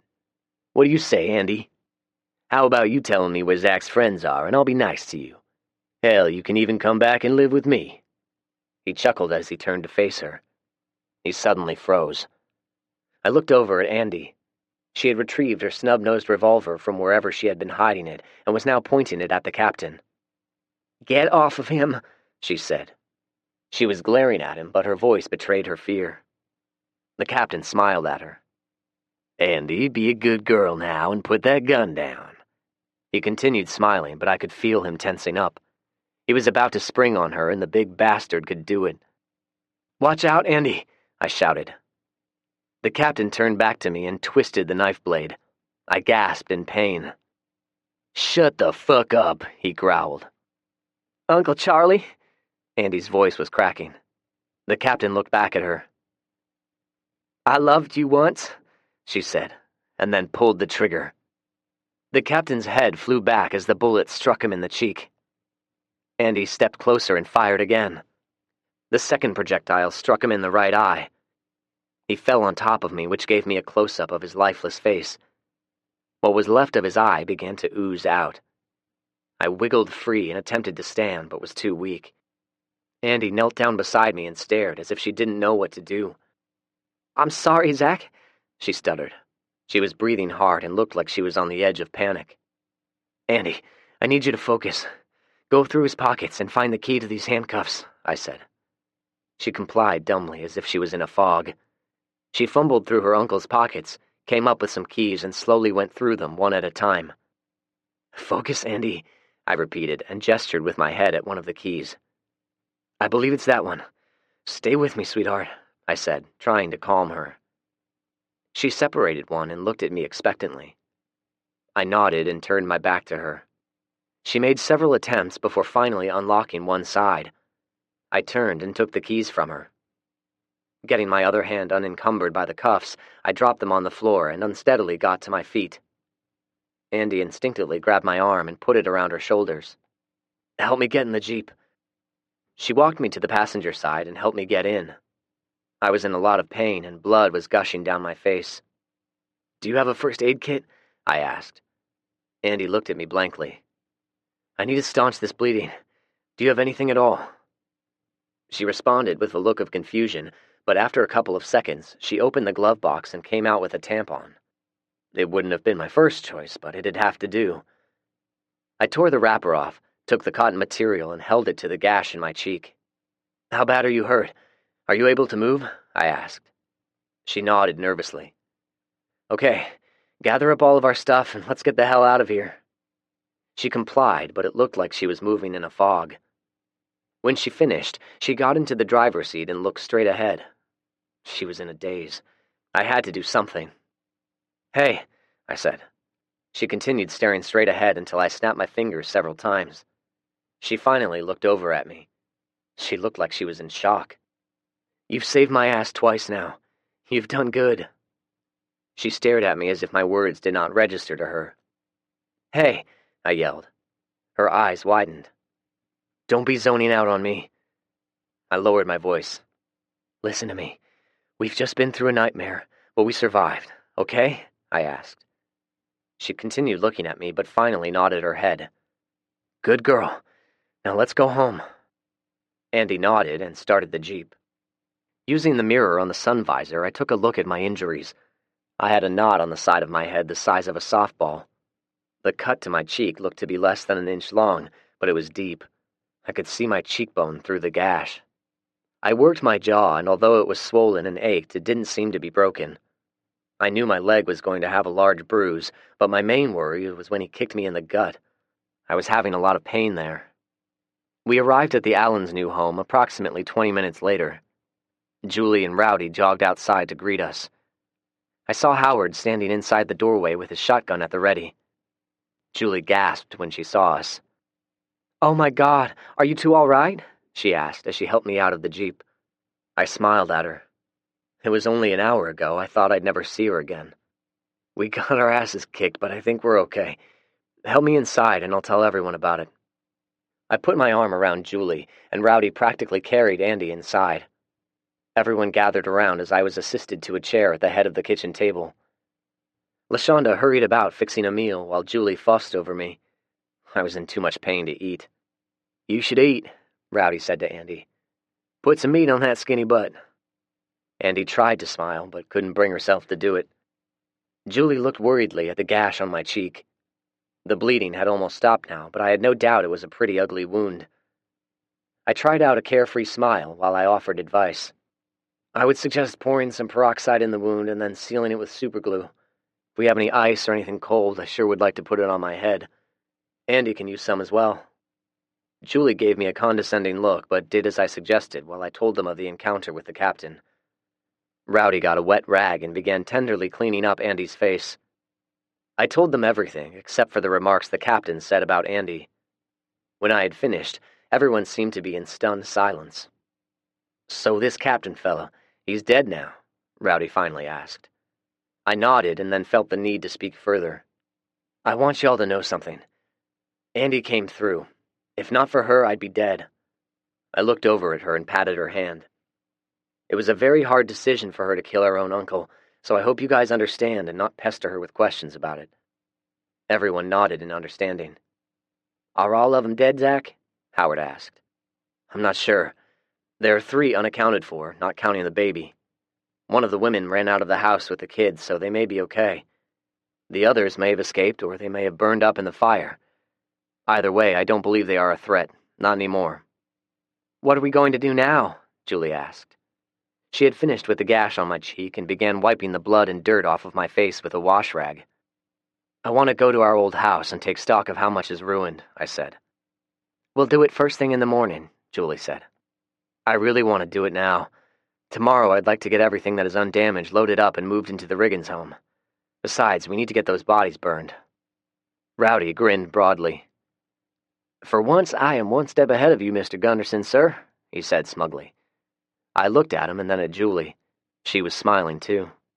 "Rowdy has already stacked the bodies by the sinkhole and pulled everything out of the house that was doused in gas," she said. "He was going to burn them, but we thought you might want to look them over first." "Yeah, we were going away today or so, and if you didn't come back, I was going to go ahead and burn them," Rowdy said, and then realized what he implied. "Sorry," he murmured. I shook my head, which sent a minor wave of nausea over me. "No need to apologize. Your reasoning is perfectly logical. All right, let's go look them over." Even though Julie was very much against it and demanded Andy and I straight to bed, my stubbornness won out and we rode in the Jeep over to the sinkhole. Secretly, I wished I had listened to her. Every bump sent waves of pain through me. Andy pointed at one of the corpses. "That's Eddie. He must have been the sniper you shot." "That was some pretty good shooting, Hoss. You put 2 holes in his head, side by side," Rowdy said. "Oh, here's what he had on him." Rowdy went to the truck and returned with a sniper rifle. It was a Remington Model 700 with a scope, fluted stainless steel barrel, and a black synthetic stock. "That is a nice-looking rifle," I commented. Rowdy grinned. I pointed at the bodies. "So, none of these are George?" I asked Andy. She shook her head. So, George the Marine was still out there somewhere. It was cause for concern. We were interrupted by an unusual sound. All of us looked around, and then saw something none of us had seen in quite a while. A helicopter flew overhead. Chapter 37. A Message from Above. It was a military helicopter, a Chinook by the looks of it, although I was no expert. It was painted olive drab, and it was flying low, maybe 500 feet. "What are they doing?" Julie asked, as it went into a banking maneuver. We watched as someone standing at the rear of the helicopter threw an object out. Whatever it was small. There were a couple of long white pieces of cloth attached to it, and they were furling in the wind as the object descended. It landed about 100 yards from us. Andy ran after it. It looked small, not much larger than her hand. She jogged back to us a minute later. "It looks like a small tube," she said, and handed it over to me. I opened it while everyone peered closer. It was a typed memorandum and looked like it had been photocopied many times over, with the exception of a handwritten paragraph at the end. I read it aloud. "Attention to orders. The Provisional Government of the United States of America is hereby requesting all surviving personnel to report to the nearest military facility in order to receive care and treatment. Upon arrival, personnel will be processed accordingly. We offer housing, health care, food, and most importantly, safety." I looked at my friends. The rest is handwritten. It says the nearest military facility is Fort Campbell, Kentucky, and there will be a military transport plane waiting at Smyrna Airport the rest of today and tomorrow to pick us up. I finished. Julie took the memo out of my hand and reread it. Rowdy shook his head slowly. "I don't know about this, Hoss. Now don't get me wrong, I'm glad there are other people still out there, but I surely don't like that word, processed. That's the word they use when they lead the cows to the slaughterhouse." "What do you girls think?" I asked. "I think I'm with Rowdy on this one," Andy said. I looked at Julie. She had her head down and was looking at the memo. "Julie?" I asked. She looked up at us. "They said they have medical care. I'm just thinking about the baby," she said. "But I'm not overly fond of abandoning everything we've done here." "Okay, we'll show this to Howard and LaShonda. In the meantime, let's get this shit burned." We dumped all of the gasoline-soaked items from the house and used it to burn the bodies. The ruined items included Rick's old chair, which didn't help my sour mood. We watched them burn for a while and then headed back to our home. I did a walkthrough in silence. Although Julie and Rowdy had opened all of the windows, the house still smelled of gas. Julie and I went down into the root cellar.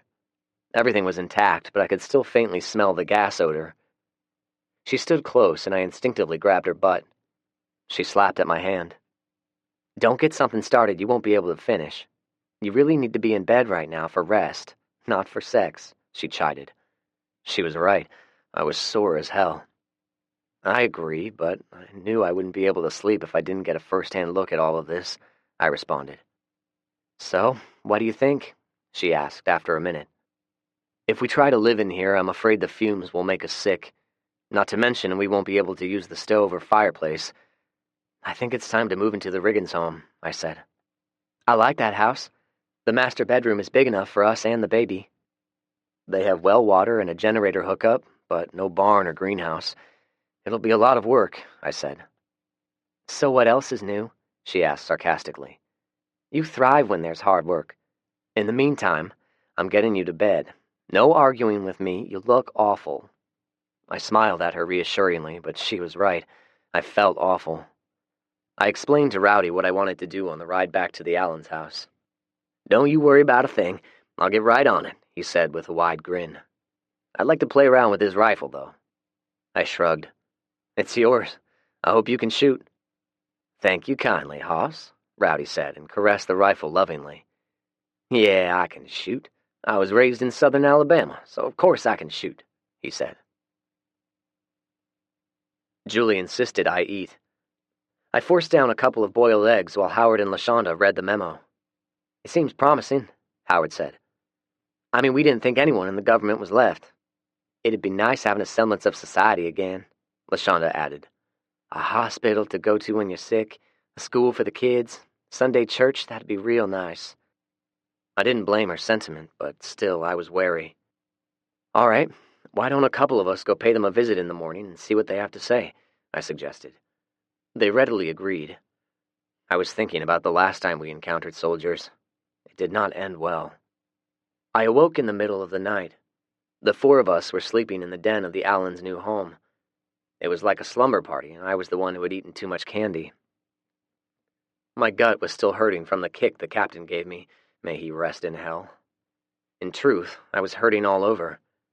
There must have been a few punches and kicks I didn't remember receiving. I went to the restroom and shined the flashlight in the bowl. My urine had an orange tint to it, indicating blood. Not a great deal, but enough to concern me. I went back to the den and lay beside Julie. Andy's eyes opened and she watched me as I got comfortable. She was snuggled up beside Rowdy, who was snoring contentedly.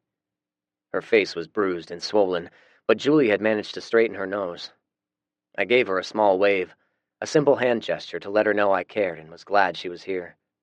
A little smile crept across her face. I closed my eyes. The next day, Howard, Rowdy, Lil H, and I took the truck and drove to the Smyrna airport. I had Howard drive and directed him to take a route down Rocky Fork Road, which was stupid because we had to stop and cut up 3 trees that had fallen across the road. I was hoping to see Toby and his kids, or even Mo. The only thing we saw was a zombie with its peculiar, distinctive amble walking down the middle of the road. We had the windows protected with hardware cloth, so I saw no immediate threat. Howard, drive up close to it on the passenger side and take a look. Get ready to pop it with your handgun, Rowdy. He nodded in agreement. When we approached, the zombie suddenly stopped. It must have heard us, but it didn't turn around. It only stood there with its back to us. I drove up beside it and stopped. It was a female, wearing jeans and a torn beige jacket. She slowly turned her head and stared at us. I had several encounters with zombies over the past year, but this one made the hair on the back of my neck stand up. She stared at us with black eyeballs while slowly gnashing her teeth. Suddenly, she lunged at the Jeep and clawed at the window. Rowdy jerked back in fright, but then stuck his handgun through the hole in the mesh and fired. She continued staring at us for another second before falling to the road. Wow, well, that was weird, Rowdy said. Howard and I agreed. We elected not to spend the time burning the corpse and instead hurried toward the Smyrna airport. Surprisingly, there was only one crashed plane off in a field. The hangars had a few planes tethered down, but many others were empty. The olive-drab cargo plane on the tarmac was easy to spot, and a cadre of soldiers milled about near a hangar. I stopped the truck on Fitzhugh Road 100 yards away from the hangars, looked at Rowdy and pointed at the M4 assault rifle. Would you mind staying here by the truck with that M4 handy just in case? I asked. Rowdy gave a curt nod. I understand, but if they're friendly and there are women around, you better give me a whistle. I chuckled and confirmed he knew my hand signals before Howard and I walked toward the group. They saw us coming. 2 of the soldiers approached. Welcome. Before we proceed, you will need to surrender your sidearms, one of them said while holding his hand out. The other soldier had an M4 with a front sling. He held it casually, but I had no doubt he could swing it around in action quickly. I shook my head and gave the warning hand signal. His rank showed he was a corporal. He was in his early 20s, clean-shaven and clear blue eyes. He didn't look at all like Corporal Leon Hart, but the rank and attitude reminded me of him all the same. That's not an option, I replied calmly but deliberately. I'm afraid it is, he replied in the same tone. Then we'll leave, Howard said. He was getting a little miffed as well. Howard motioned to me and we turned to leave. Hold up just a moment, he said. We turned back toward him. It's just a precaution, he continued. We don't want anyone playing around and having an accidental discharge. I see.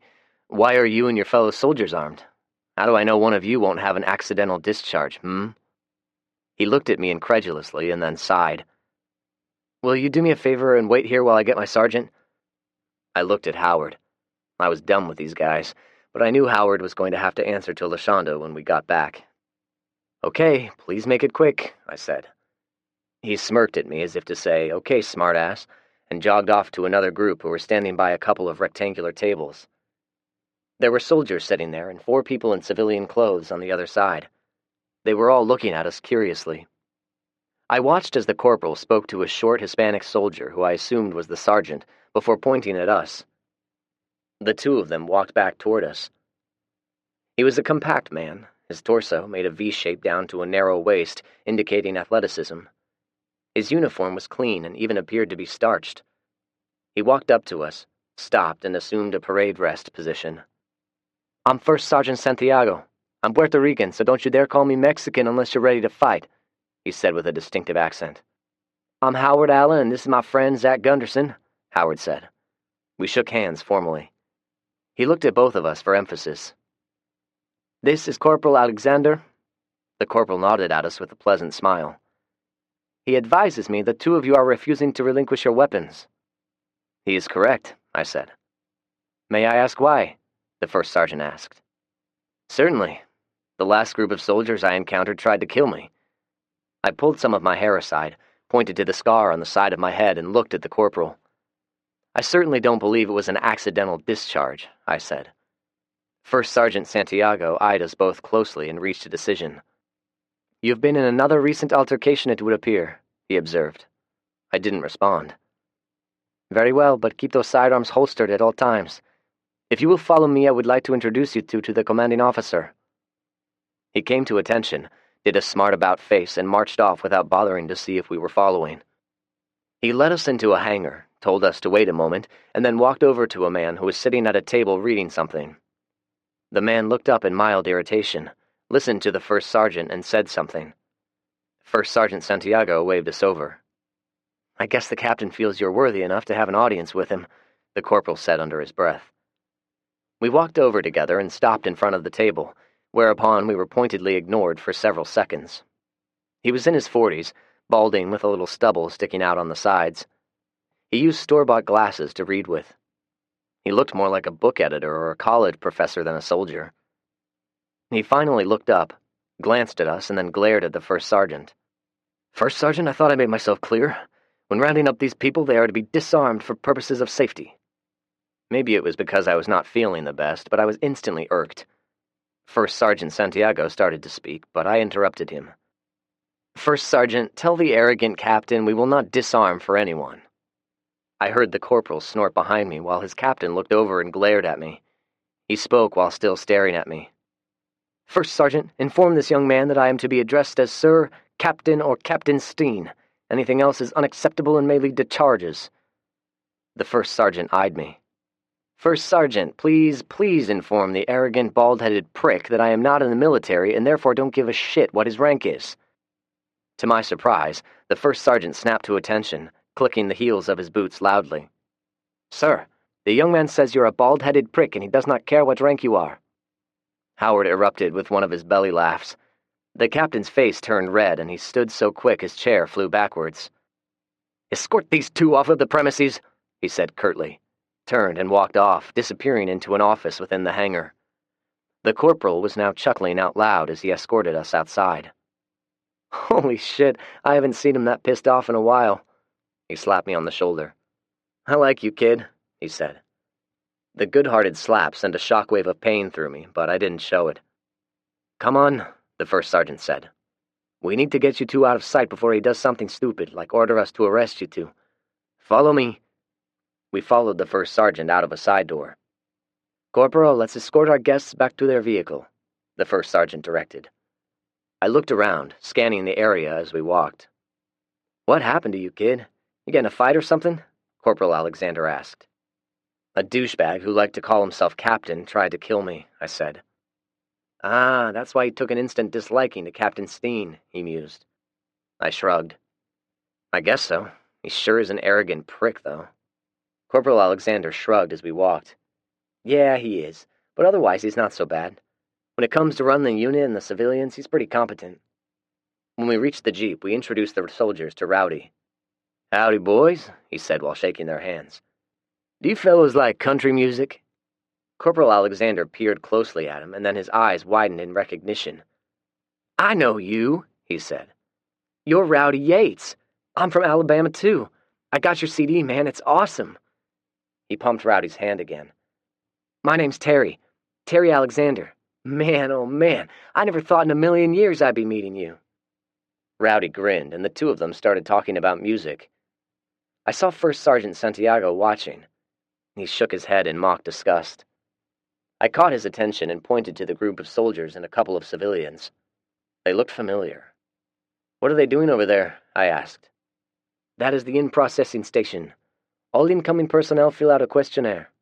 Most of it is standard data, name, gender, age, ethnic origin, what trade skills you have, the usual. Then the questions go into more detail, as in surviving family members, who and how many in your family were infected, and then there are questions about your health," First Sergeant Santiago said as he looked at the process with satisfaction. "Then all incoming personnel are giving a briefing on the transition to Fort Campbell. They are advised on what items they may bring and the weight limit." "Let me guess, weapons are not allowed?" I said. The First Sergeant jutted his chin out. "There's no need for personal weapons. I have a company of highly trained soldiers who are more than capable of providing protection of all of the citizens. In the event we need additional armed personnel, we have more than enough firearms secured in our armories. We can arm the citizenry as needed." "Kind of sounds like Stalinist Russia," I commented dryly. "All right, gentlemen, why are you really here?" First Sergeant Santiago asked pleasantly. I looked at the two civilians who were meandering around the soldiers. I recognized them now. They were the ones who tried to ambush me. I turned to the First Sergeant. "We got one of your messages from the Chinook and thought we'd come check you out," I responded. "I'm getting the impression you two have no desire to be relocated," he said. I scoffed. "I don't, but Howard here has a wife and 2 kids. He might be more receptive, but we've not even heard what you guys have to offer yet." First Sergeant Santiago resumed his parade rest posture. "We have cleared Fort Campbell of all infected individuals. Displaced families will be relocated to the on-base housing. Single civilians are housed in the barracks." He paused a moment as Captain Steen made a reappearance. He saw us and then walked over to the table of other soldiers. They stood immediately and saluted. The First Sergeant continued. "I'm very pleased to say we have housing, health care, potable water, food, and our school is scheduled to be reopened any day now. In addition to the company-sized unit of military, we currently have 90 civilians whom we have rounded up from as far away as Louisville, Kentucky." "And then what?" Howard asked. "Tell me what you guys are doing up there. What do you have the survivors doing?" "We have work crews. Everyone works. Everyone has a purpose. We are constantly striving to improve our living conditions and way of life." "Do you have any kind of specialty?" Santiago asked. "I do. I'm a mechanic. I can fix any kind of automobile you got, and my wife is one hell of a cook," Howard said proudly. First Sergeant Santiago nodded thoughtfully. "We have a sizable motor pool and a severe shortage of skilled mechanics, and we can always use another chef. You'd fit in very nicely, Mr. Allen." He then turned his attention to me. "What about you, Mr. Gunderson? Do you have any special skills?" "None at all," I replied with a slight shake of my head. "What would you do with the person who has no skills?" I asked sarcastically. "There is no shortage of work involving manual labor," he said without hesitation. "Don't let him fool you, First Sergeant," Howard said while chuckling. "If it wasn't for Zach, my family and I probably wouldn't have survived." Howard gently squeezed my shoulder. "He's meant a great deal to us." First Sergeant Santiago looked me over closely in renewed interest. I watched over his shoulder as Captain Steen, along with 2 soldiers, started walking toward us. I gestured with my head. First Sergeant Santiago turned around. "I wonder what the hell he's up to," he asked himself. He waited until Captain Steen was close, came to attention and saluted, as did Corporal Alexander. Captain Steen responded with a crisp salute. "Carry on, First Sergeant," he said. "Sir, I was filling in the 3 gentlemen on our operation and relocation process." Captain Steen nodded at the First Sergeant and peered over our shoulder. "Who is the armed gentleman over there talking to the corporal?" he asked. "He's our backup, along with another one of my friends about 300 yards from here, surreptitiously hidden." I cast a glance down the road in a vague direction, hopefully giving the impression I was indicating the position of an imaginary sniper. His eyes widened slightly. "Mr. Gunderson, do you have a sniper deployed?" First Sergeant Santiago asked. I nodded. "That is totally unnecessary, sir," he replied tersely. "I believe it is," I said. "Let me tell you about the last encounter I had with you military types." Rowdy stopped talking as I told the story of the group of National Guard soldiers, culminating in the fatal encounter with Corporal Hart and his crew. All of the soldiers listened with intent interest. "This is a constant reminder, gentlemen," I said as I pointed again to the scar on the side of my head. Captain Steen pointed at my face. "It would appear you have recently been involved in another violent encounter," he said. "I have." I briefly told them about the captain. "I'm not a very trusting person these days, so you can see why I will never allow myself to be willingly disarmed, and I certainly don't like anyone with the title of captain." "That's a lot of people you've killed, Zach," the first sergeant said quietly. I gave him a slight nod. He didn't know the half of it. "Which reminds me, one of these civilians behind me said you murdered his wife. I am duty-bound to take you into custody pending an inquiry," Captain Steen said somberly. "If you want a response, all I have to say is they attempted to ambush me one day on a lonely country road. They failed." "So, you murdered his wife," he said. I believe the legal system, when it was still around, made a clear distinction between murder and justifiable homicide. "I've never murdered anyone," I responded. I hoped I was right and not merely rationalizing. I continued. "However, I understand your obligation to duty. May I edify you for the record? At this point, all you have is an unsubstantiated allegation. You do not have any physical evidence, including a corpus delicti. Simply put, you have not met the burden of probable cause for taking me into custody. I submit to you, anyone who is serious about reconstructing society must adhere to the bastion of justice." I studied him a moment before continuing. "Of course, some people believe justice is nothing more than a commodity, which is a more or less adulterated condition the state sells to the citizen as a reward for his allegiance, taxes, and personal service." Captain Steen looked at me long and hard. It was difficult to tell what he was thinking, but I believed he was digesting what I had just said. "Noted for the record," he finally said. "But we will have to conduct an investigation. Oh, and I believe it's the first time anyone has ever quoted Ambrose Bierce to me. Touché." I arched an eyebrow. I didn't think anyone read Bierce anymore. "Nobody recognizes my quotes from Bierce. I'm dutifully impressed." I waved toward my friends. "Sometimes I'll say something which I believe is steeped in witticism, and all I get are some very odd looks." "Me as well," Captain Steen quipped. I chuckled before I could help myself. "As for this allegation of murder, I assure you I will give you some amount of cooperation, about 75% worth. I doubt it'll go any further than that," I said cheerfully. Rowdy and Howard burst out in laughter. Even the soldiers joined in. Captain Steen furrowed his brow momentarily. "I'd like to ask a few questions, if I may," I said. Captain Steen made a gesture with a hand. "Have you had any contact with any government entity? NORAD? Anybody?" Captain Steen shook his head slowly. "Not with any of those entities, but we have been in contact with some personnel. It would seem that several of the naval ships and submarines weathered the plague, but the continuity of government plan apparently did not materialize. We have also been in contact with personnel at other military installations, both in this country and in others. I cannot be more specific due to operational security. I hope you understand." "Do you have an estimate of a survival rate?" I asked. "The numbers are incomplete, but the raw data suggests 20%, Captain Steen replied. I nodded in understanding. Howard looked at me. "What does that mean, Zach?" he asked. Numbers were not his strong suit. "When the outbreak occurred, the population of the United States was roughly 316 million. With a 20% survival rate, roughly 63 to 64 million people survived the initial pandemic. If one were to speculate about the ensuing aftermath, approximately 50% of those survivors will die due to starvation, violence, pestilence, and other health issues in the ensuing year. Also, with societal breakdown and the lack of proper neonatal health care, the growth rate will plummet to near zero. In all probability, there are about 32 million Americans left living, for now. The number will no doubt drop severely before it starts growing again." Captain Steen nodded. "So you can see the need for what we are doing? Mr. Gunderson, I'm getting the impression you are a knowledgeable person. You would be a welcome asset to our community." I was instantly irked by being called an asset. It reminded me of the other captain.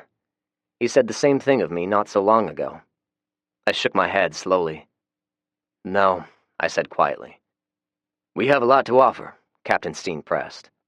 "Before I respond, I don't care for your title, and calling you Mr. Steen doesn't feel right. Would you mind if I called you by your first name?" "It's Jack. Jack Steen," Captain Steen said. "All right, Jack. The first sergeant makes a good sales pitch. Shelter, food, water. However, I never once heard him specifically say your group has doctors, dentists, pharmacists, or veterinarians. Let me ask you, I believe the hospital at Fort Campbell is called Blanchfield? He nodded. Is it operational and staffed? Not at the present time. We have a clinic being run by one physician's assistant and 3 nurses. You must understand, Zach. This is a work in progress. It's a slow, painstaking process. The first sergeant and I regularly put in 16 hours a day, sometimes more. I looked over at the first sergeant. He nodded in agreement at Captain Steen's statement. Captain Steen peered at me closer. Your group can help in this endeavor. What was your major? I stared at him blankly. In college, what was your major? Jack, I was a sophomore in high school when the outbreak happened. The 3 of them looked surprised. Howard chuckled. He's the smartest, most resourceful 17-year-old you'll ever meet, Howard said and beamed at me. I stood there as the 3 soldiers looked at me with renewed interest. I finally broke the silence. Jack, would your group excuse us for a minute? I'd like to talk to my friends, I requested. Certainly, he replied. The cadre of soldiers waited by my truck, and the 3 of us walked down the road. I stopped when I believed we were out of earshot and told them what I wanted to do. They readily agreed. We walked back to them. Jack, First Sergeant, you are both cordially invited to our home for lunch. If you can requisition a vehicle around here, you can follow us and be back in time for lights out. Can I go, sir? Corporal Alexander immediately asked. Captain Steen glowered at him. Sir, you'll need security, he added belatedly. Are you sure you just don't want to hang out with your new friend? The first sergeant asked. Corporal Alexander grinned bashfully. Rowdy patted his new buddy on the shoulder. Yeah, bring him along, Captain. Howard's wife is one hell of a cook, and I might even sing a song or 2. Chapter 38. A Family Dinner. We radioed ahead, let the women know we were coming, and gave them an ETA. Howard, take a detour over to the truck stop. I'd like to see if anyone is there or if the captain ever made any improvements to it. He nodded, and we were there 10 minutes later. It remained unoccupied and unchanged. I explained to the soldiers what we had planned to do. Captain Steen looked around with his brow furrowed, much as it was earlier. Jack, I have a gut feeling there's something you're not telling us, I said. He looked at First Sergeant Santiago before responding. We've met him before. He solicited us for resources in order to create an outpost or trading post. I assumed this was going to be the location for it. I don't think you were aware of it, but he was planning on setting you guys up and killing you, I said. He looked at me questioningly. His niece told me. She's living with us presently. Ah, yes, I remember her. A skinny little girl with a butch haircut. Do I understand correctly you and the captain were friends at one time? Captain Steen asked. Yes, we were, but an incident involving his men ruined it all. I told them of the incident with Barry and Eli and the death of Macy. Even though they were the instigators, the captain blamed me. Oh, and he was abusing his niece, so she came to live with us. He blamed me for that as well. He was bent on vengeance for this misperceived injustice. Captain Steen nodded in seeming understanding. Where is this captain now? He asked. Dead, I responded. Did you kill him? He asked. I didn't answer. I'd like to hear the story, he said. Maybe I'll tell you when I get to trusting you better. In the meantime, let's go eat, I said. Our conversation was interrupted by Rowdy giving a short whistle. I see somebody, he said, and pointed down the road. I got the Remington sniper rifle out of the Jeep and looked at them with the scope. Zombies, I said. I took aim and started to shoot them, but stopped and handed the rifle to Rowdy. You said you can shoot, Hoss? Well, let's see what you've got, I said with a smile. Rowdy grinned back, shouldered the rifle, and squeezed off a shot. He worked the action as the first zombie fell and shot the other one quickly. I took my fingers out of my ears and slapped Rowdy on the back. Good shooting for an Alabama boy, I commented. He grinned again and scratched his beard. All right, everyone. This area has not been completely cleared. The noise is going to attract more of them. Let's get out of here. LaShonda had a large meal prepared, including steaks, and the house was fixed up to receive guests. The Parsons had a nice family-sized walnut table in the dining room. Even so, it was a tight fit seating all 11 of us. Lil H and Derry peppered the soldiers with questions about military life while we ate. They in turn profusely expressed their admiration of the cooking to Lashonda throughout the meal. Afterward, we all sat in the den. Much to their credit, none of them mentioned Andy's bruised and swollen face. She looked like she'd been beaten with an ugly stick, but I probably didn't look much better. After dinner, Rowdy retrieved a bottle of 21-year-old Balvenie scotch and poured everyone a glass. Well, with the exception of Derry, little Howard, and of course Julie. I had never drunk scotch before, but I found it very smooth and tasty. "This is a very nice home," Captain Steen commented. "Thank you," Howard said. "Zach found for us. It was already furnished. It had a layer of dust an inch thick and cobwebs everywhere, but other than that, it was ready to move into," Lashonda said. "The homeowners were my employers at one time. They were vacationing in Florida when the outbreak occurred," I said. "Where do you live?" he asked. "We're currently living here until we get a new house readied. The captain's boys burned down our friend's house, and we're about to do the same to our house before we caught them. They doused everything with gas, so it's uninhabitable now. We should have the new house ready within a day or so." I waved my hand around. I had done some prep work on this house earlier, but I'd like to get it hardened against intruders. "He has a list," Julie said. The group laughed at the inside joke while the soldiers looked at us questioningly. Howard explained my propensity for creating lists. First Sergeant Santiago burst out in laughter. "It sounds like someone else I know, although I won't mention any names," he said while jerking his head at Captain Steen. "It's a good way to organize your thoughts," Jack said defensively. I understood, but it didn't stop everyone from laughing some more. "Why aren't you drinking, Julie?" Corporal Alexander asked. "Julie is expecting her first child," Lashonda said. "How wonderful. Congratulations," Jack said with a smile. "Julie, we have a healthcare facility with a physician's assistant and 2 nurses on staff. We can provide you with prenatal care." "What is a physician's assistant?" Julie asked. "Is it a doctor?" No, it is the title of a person who has had some medical training but has not yet completed medical school," First Sergeant Santiago said. "The rank is a warrant officer. Mr. Jones is well qualified. But they have been trained to rely on pharmaceuticals, which are no longer viable. Do they have any knowledge of homeopathic care?" Julia asked. I looked at her in surprise. Captain Steen tried to phrase an answer, but ceded a shrug of the shoulders instead. I changed the subject. "Your fuel is over a year old," I asked. "How are you still able to fly a plane?" "We have a fuel technician who monitors our reserves. He tests the fuel frequently. Nevertheless, the amount we have left at our disposal can be measured in a finite amount," Jack said. "We've decided to use it before it goes bad and search out survivors." I continued with questions. "Why did you use the Smyrna airport? Why not the Nashville airport?" Captain Steen shook his head. "BNA is completely blocked with crashed and abandoned planes. Our pilots did a flyby and said it was too unsafe. There are even cars parked on the runways." We continued to enjoy the scotch and talked at length, sharing our individual stories of survival. Captain Steen seemed to have found them particularly interesting. He took a small notepad out of his shirt pocket and took fastidious notes while everyone talked. I watched and listened. Although I had heard them before, I did not tire of hearing my friends relate how they had survived. When it came my turn, I told them of Rick. "He was Army?" First Sergeant Santiago asked. "Yes, he was. He was an airborne ranger and served time in Vietnam," I said, and was lost in memories for a moment. "He was a hell of a man," I said quietly. "Everything I've become, everything I've achieved, I owe to him." Rowdy raised his glass, and we all saluted the memory of Rick. First Sergeant Santiago broke the awkward silence that ensued.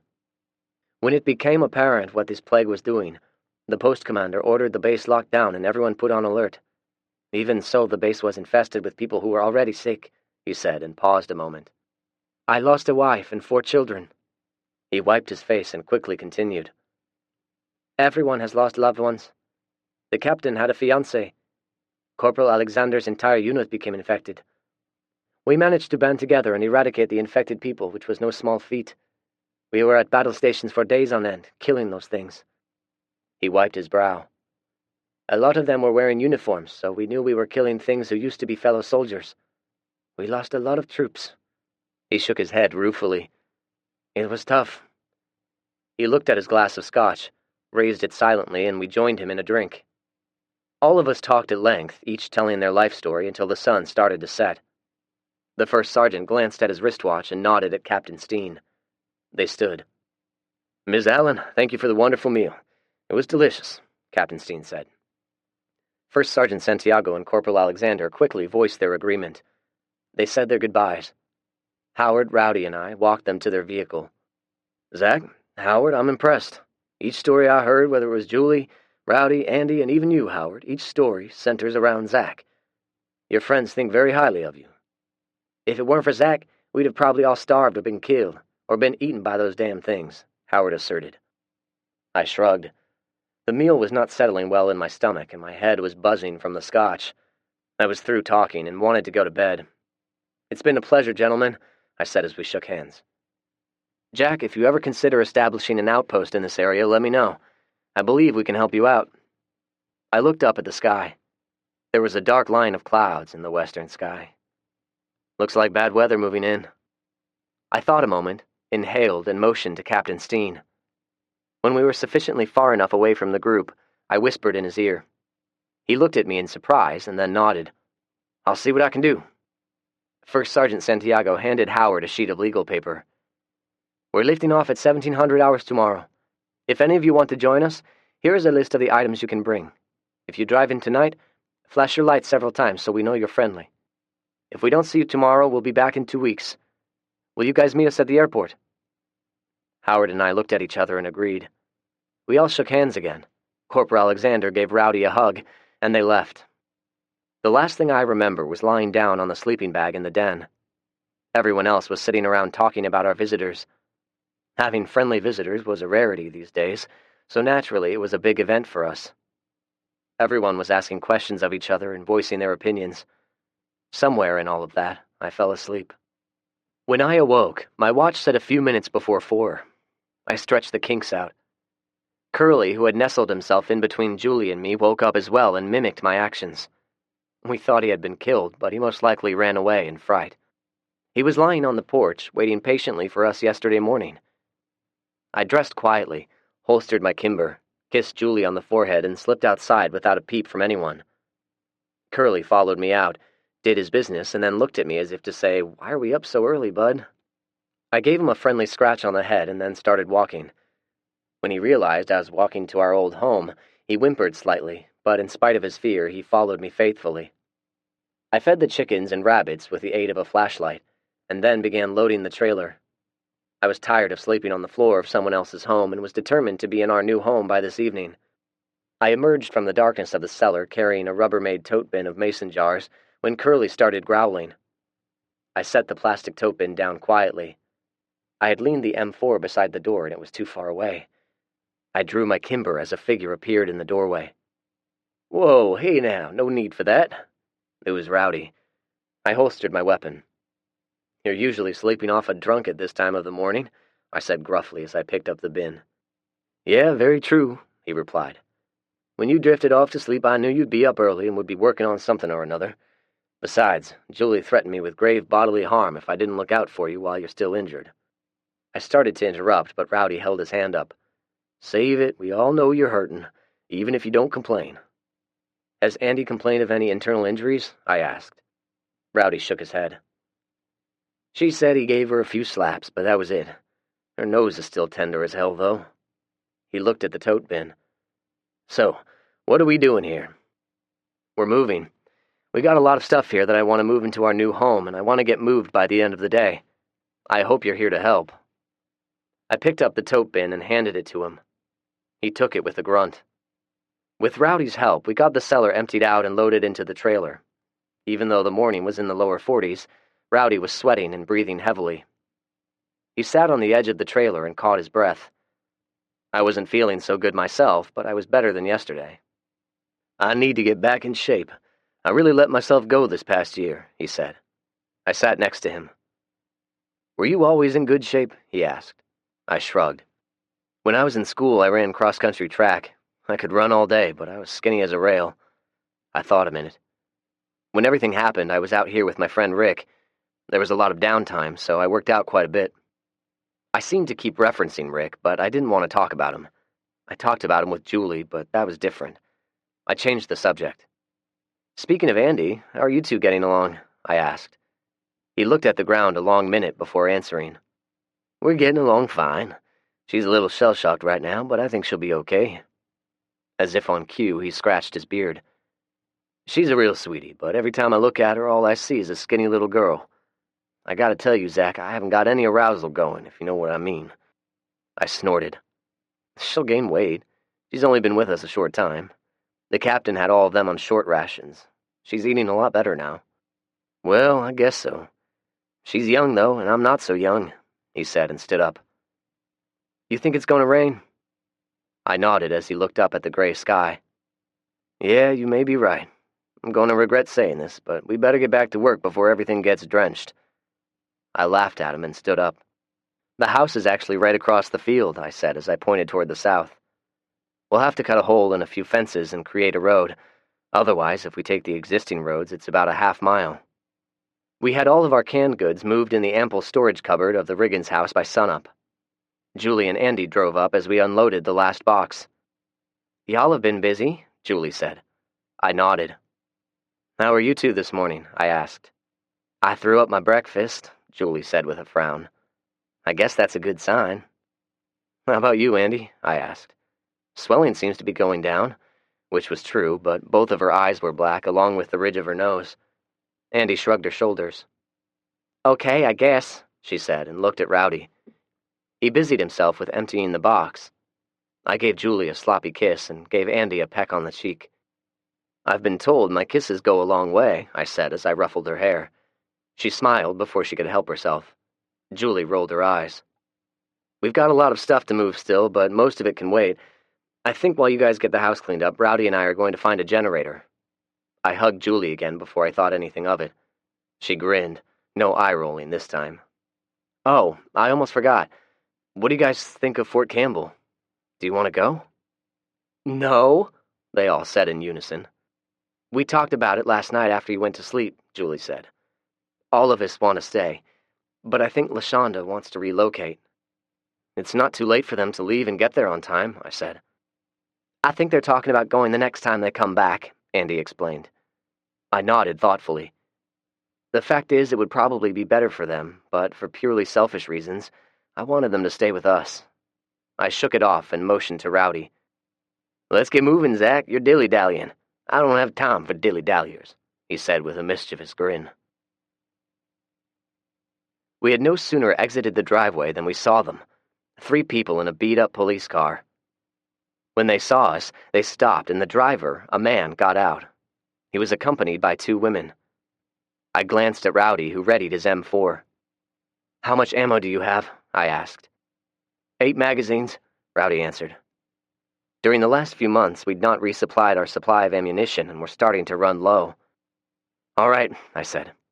"I have 4 magazines for my .45. Let's hope they're friendly." As I drove closer, their features came into focus. I recognized one of the women. Chapter 39. George. I stopped when we were 50 feet away. Opening my door, I leaned out and pointed my handgun through the gap between the door and the truck frame. The man raised his hands. I stared at him for the first time.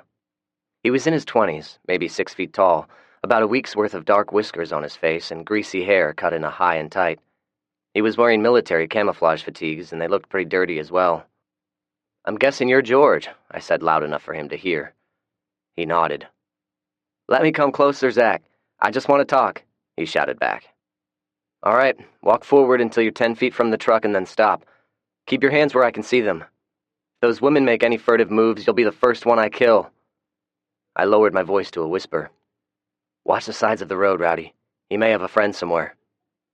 Rowdy gulped and nodded. George stood in the middle of the road with his hands out. "We meet at last, Zach." He smiled slightly and eyed Rowdy.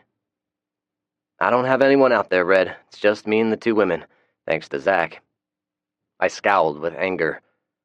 "Thanks to Zach?" I repeated his words. "What the fuck do you mean by that? Are you about to blame me for everything? I'm sick and tired of being blamed for everything that has happened to you cocksuckers." I tried to take a breath, but my anger was growing and I started shouting. "For every action, there is an equal and opposite reaction, you stupid fuck. It's obvious all of you are so fucking stupid that you don't think there should be consequences for your actions, but there are. I snorted in disgust. Look how fucking pathetic you look now. Did you see the captain? Did you? I did, he said quietly. Did you kill him? Andy killed him. He suffered the consequences for his actions. Barry and Eli suffered the consequences. Tony, Randy, Herb, Eddie, and every one of you retarded fucks who hung your hat with the captain. You all turned on us and suffered the consequences. I thought of Macy and felt my finger depressing the trigger. George saw it too. Newton's third law, he said quietly. I continued scowling at him, but relaxed the tension in my finger. Newton's third law. For every action there is an equal and opposite reaction. You're right, Zach. All of my so-called friends are dead. The captain's dead. Now I have nothing but a couple of trailer park whores and an infant kid who may or may not belong to me. You're right about me being stupid, too. I'm nothing but a stupid Marine who is trying to find his place in life. He kept his hands out in the open and looked at me plainly. Why are you here, George? I asked quietly. I came here to ask for some food. The fire burned up all of our stores. I was going to lay a guilt trip on you, but... He shrugged. I know you don't owe us anything, he continued after a moment. But if you can find it in your heart to give us enough for a few days, we'd be most appreciative. We'll leave the area and won't cause you any further trouble. Take your jacket off and toss it over here. Then lift your shirt up and turn around in a circle, I ordered. George obeyed without complaint. I'm not armed, he said. There are weapons in the car, but they're unloaded, and I've told them don't touch any of them. I picked up the jacket, searched it, and tossed it back to him. I looked at him a long moment and sighed. Why the fuck did you guys convince yourselves we were your enemy? George rubbed his face. His expression was one of pained sorrow. Because the captain said you were, he said quietly. Rowdy and I fixed them up a supply of food and told them about Fort Campbell. George surprised us when he retrieved a surplus ammo can out of the trunk filled with ammunition. He handed it over. It's a mix of different calibers. I think it's a good trade, he said simply. He held his hand out and I reluctantly shook it. Rowdy shook his hand and gave him a hug. You take care of your women and kid, bro, he said. And be careful who you hang your hat with. We watched quietly as they drove away. Rowdy and I drove in silence to Home Depot. The streets were bereft of any kind of humans or zombies. There was nothing but vacant automobiles, vacant buildings, and trash being blown about by the wind. I stopped on the Moores Lane overpass of I-65 and got out. Rowdy got out with me. What are you thinking about, Hoss? He asked. I pointed at the mass of vehicles sitting silently along the interstate. We need to figure the most efficient way of scavenging those cars and tractor trailers, I said while rubbing my stomach. Rowdy saw me doing it. You got a gut injury? He asked. Yeah, the captain gave me a pretty hard kick in the stomach. He got me pretty good. I don't think I've got any internal injuries, but I'm still hurting all over. Yeah, but you won in the end, he said. I scoffed. I don't feel much like a winner. We lost Macy and Fred's family home. If he ever comes back, everything he had, everything reminding him of his family is gone. It seems like this all could have been avoided somehow. I sighed at the thought. All true, Rowdy said. There have been losses, but don't sell yourself short, Zach. You won. He pondered a minute before speaking again. Those 6 months when I was locked in my bus with absolutely nobody to talk to, I think I went crazy. I started seeing people that weren't there and even started having conversations with them. If I hadn't have stumbled upon you guys when I did, he wiped his brow. I don't know, man. I think I was pretty close to eating my gun. I looked at him, but he pointed down at the interstate before I could respond. I'm seeing zombies or something. Yeah, a lot of them turned while in their vehicles. Their higher-level functions went on the fritz, so now they don't know how to open the door and get out. A lot of them are still in their seatbelts. I covered it in rule number 7, by the way, I said. Rowdy chuckled. Let's go see if there are any generators left. The shelves were pretty empty, but there were a few items still there. We'll grab what we can, and then we're going back to the compound. There may not be anything left, but I bet the tanker's still there. You need to paint your rules around here, too, Rowdy said. I tell you what, I'll paint them for you on the front of Home Depot. We struck out with finding a generator. Even though we found some small items we could use, we didn't make any major discoveries. "We'll find one, just gotta look harder. Or we can move the old generator over there to the new home," Rowdy said. "It's an option, but I kind of wanted a generator at both houses," I sighed. "Oh well, you can't have everything." I experienced no small amount of anxiety when I stopped in front of the barn where we had left the captain. His body wasn't there. George must have moved it. All that remained were some dark stains on the dirt floor. We drove up to the remnants of the captain's infamous compound. The trailer was still standing, but the siding was charred and melted. There were fresh graves in the far back corner of the yard. George must have buried them, but he did not mark them. Looking at the farmhouse in full daylight gave it a different perspective. The yard was large, muddy, and without a hint of grass left. The fields behind the house had cattle peacefully grazing. There were garden plots fenced off. The barn had a fresh coat of whitewash. The tanker was parked beside it. I pointed it out to Rowdy and we looked in it. It was about 1/4 full, maybe 100 gallons. "I guess it's a bit ironic, but the tankers are what brought us together," I said, and told Rowdy about Operation Gas. His eyes lit up. "I heard you guys that night. I thought it was thunder at first. I was going to try to run out and find you guys, but I was too damn scared y'all were unfriendly or would mistake me for a zombie and shoot my ass." "They used the bus," I said, pointing at the burned-out hull of the bus. "They were shooting at everything they saw, so yeah, it was probably best you stayed put." I peered closely at the 2 M60 machine guns. "Let's take those bad boys home with us. Howard may be able to restore them," I said. Rowdy agreed. We got soot all over us, but we got them dismounted and strapped down in the back of the truck. Hooking up the trailer was a little more challenging. The wheels had sunk down in the soft ground, and we ultimately had to dig them out. By the time we got back on the road, the sun was setting. "I surely don't want to be out here after dark," Rowdy said. "We're okay. The hardware cloth is effective in keeping those things out, and I have some night vision equipment I can use to drive with." I grunted and slapped the steering wheel. "What's wrong?" Rowdy asked as I reached over and turned the radio on and then figured it out. "Oh, we forgot to call the girls," he said. I nodded in agreement as I tried to reach them. There was no answer. "We may be out of range. It'll be the excuse we'll use anyway, right?" I looked at Rowdy pointedly. He chuckled. "I'm game. I don't want to catch hell from them either." We sealed our conspiratorial lie with a fist bump. Chapter 40. Fred. Sarah was still feeling the pangs of fatigue.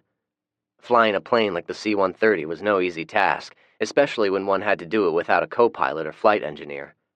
Nevertheless, she flew expertly and had Tinker in sight within a minute of her flight plan. She switched the radio frequency to Tinker Approach and tried calling them. She repeated it several times, but there was no response. She switched back over to the intercom where all of them could hear. "There may be a problem. Nobody is responding on Tinker Approach frequency. I'm switching to Tinker Guard." She saw Fred looking perplexed. "It's the emergency frequency. Do me a favor and make a continuous visual scan for any other aircraft flying nearby." Fred nodded as she switched frequencies and adjusted the flaps. She switched back a minute later. "It's no good. Nobody's answering. All right, people, I don't like it, but we're going to land. Let's hope there isn't something going on that'll get us killed." Fred felt the landing gear being lowered, and he watched as Sarah increased the flaps. Watching the large aircraft descend from the vantage point of the cockpit was somewhat unnerving to Fred, but he kept a poker face. Besides, he was having an increasing level of respect for Sarah's skills as a pilot, as evidenced by her perfect three-point landing. She reversed thrust on the engines, and the plane slowed dramatically. When they had slowed sufficiently, Sarah killed the reverse thrust of the engines and taxied to a stop on the runway. "It's too risky taxiing this bird around on the tarmac without a ground guide. We'll park it here and worry about it later," she said in explanation. After shutting the engines down, they exited out of the rear ramp door. There was nobody waiting to greet them. "There's something wrong," Sarah said under her breath. Sergeant Fandis jogged out with the wheel chocks and put them in place, while Airman Smith stood guard with her M4 at the ready. The airbase was eerily quiet. "Let's unload the Humvee and drive over to the general's office." The four of them quickly unlashed the military vehicle from its lashings. Fred climbed in back and scanned the area. There was no movement. No sound, other than some birds chirping. Sergeant Fandis drove quickly to the squat office building which housed the command staff of Tinker. The door to his office was open. The room was dark with the exception of the daylight shining through the dirty windows. There was someone sitting in the general's chair. It wasn't General Shoemaker, though. It was the master sergeant, the general's aide. He swiveled in the chair as we walked in. He gave a half-hearted salute to Sarah. His crisp uniform was soiled, and he had not shaved. "Sergeant, report," she said crisply. The master sergeant stood slowly and assumed a loose parade rest position. "Well, Major, there have been a few changes since you left." "Where's General Shoemaker?" she asked. He turned and pointed. "He's right out there, ma'am. Do you see him?" They looked where he was pointing. Sarah was the first one to see the simple cross sticking into the ground of freshly turned dirt, and gasped. "I buried him beside the flagpole. I think you would have liked my choice. What do you think, Major? Should I have buried him in a cemetery instead? Or should I have burned him?" "What happened?" Sabrina asked. The master sergeant looked at her as if it were the first time he had ever laid eyes on her. "He shot himself in the head. Right here in this very chair. It happened about an hour after you left," he said quietly and sat back down. "There's nothing to worry about, Major. I cleaned everything up and filed a report indicating his weapon accidentally discharged as he was storing it." "Where is everyone else?" Sergeant Fandis asked. "I tried to talk to them, but they had their own ideas. As far as I know, everyone has left. Curious, though. Where does one go when they leave? There's nowhere to go to. Not anymore." The master sergeant swiveled in the chair and resumed staring out the window, much like General Shoemaker had done the day before.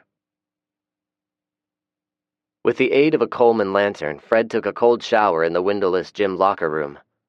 Sergeant Fandis said they occasionally had hot water, but not today.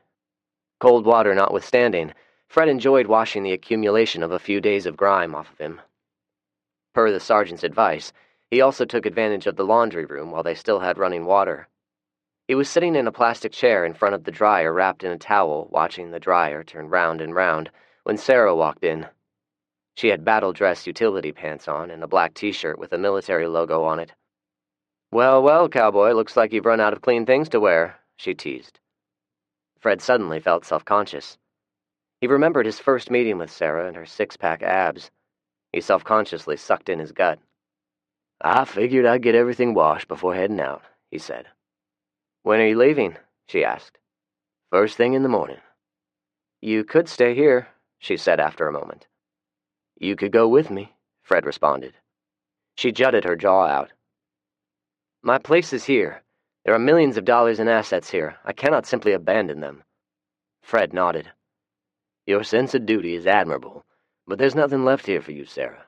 The two lovebirds have been talking about leaving. The only one left is that master sergeant, and who knows how long it'll be before he completely goes off the deep end." "I can't simply abandon my career, Fred," she said plaintively. Fred understood her position. He found himself attracted to Sarah, and he was torn. They sat together in silence. Fred looked at Sarah. He leaned over to kiss her, but was startled by the dryer's buzzer going off. "Your clothes are dry, cowboy. Better get them out before they wrinkle." They stared at each other a moment longer, then Sarah abruptly stood and walked out. She walked back in right about the time Fred had dropped the towel and was starting to put on a clean pair of underwear. "Listen up, cowboy. Do you know how risky it is to land a large airplane on an unmanned and unsecured airstrip? I stuck my neck out for you, and I have no idea why. I guess you struck a soft spot with me when you told me what your mission was. But now I need help, and I'm asking you to help me." "I have a question for you," Fred said quietly.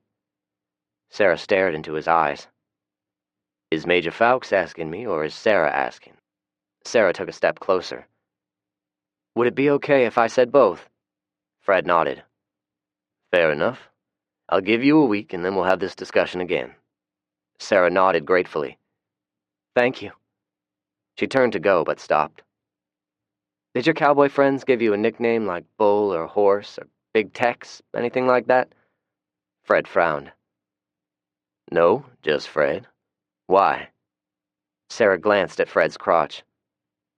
"Surprising," she said, and walked out of the laundry room. Fred felt his cheeks redden as he hurriedly pulled on his underwear and finished dressing. Little did he know his promise of 1 week would turn into 7 months. Chapter 41. Bernie. I could see the light of candles through the windows as we drove up. I made a mental note to get the girls to sew some blackout curtains as soon as was feasible. Julie opened the door as we parked and trotted up. She seemed upset and hugged me immediately. "What's wrong?" I asked. "It's Bernie. Andy and I went to check on him. He was dead in his bed. He'd been there a while, Zach. We should have checked on him more often," she said with her voice cracking. She hugged me again and held me. "It's okay, love. It's okay," I said, trying to comfort her. She was right, though. We should have checked on him more often. It was another item to add to my list of regrets.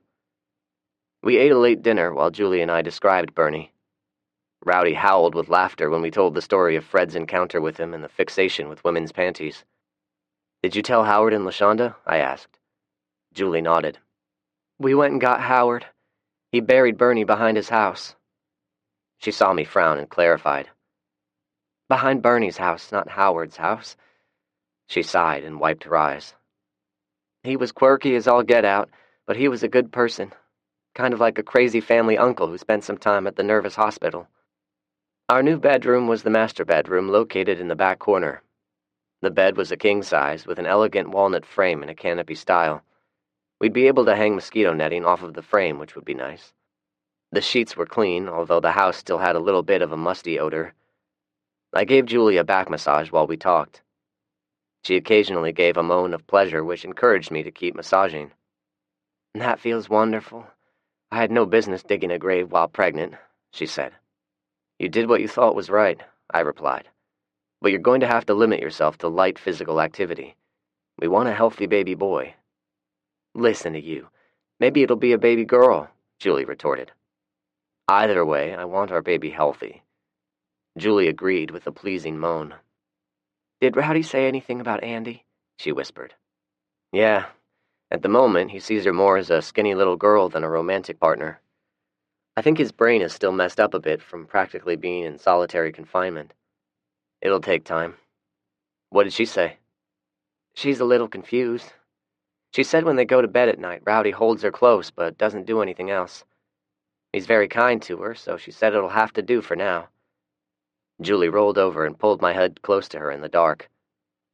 "That was a wonderful massage," she said and kissed me. "You're very kind to me, too." After a moment, she spoke again in the darkness. "I'm gonna miss that crazy old man," she said. Howard made clucking and grunting sounds as he inspected the machine guns. After poking and prodding them for 5 full minutes, he finally spoke. "I can fix them. The plastic butt pieces and heat shields will have to be replaced, but I think I can fabricate something. All of my tools are at the tire shop. Do we have time to go there today?"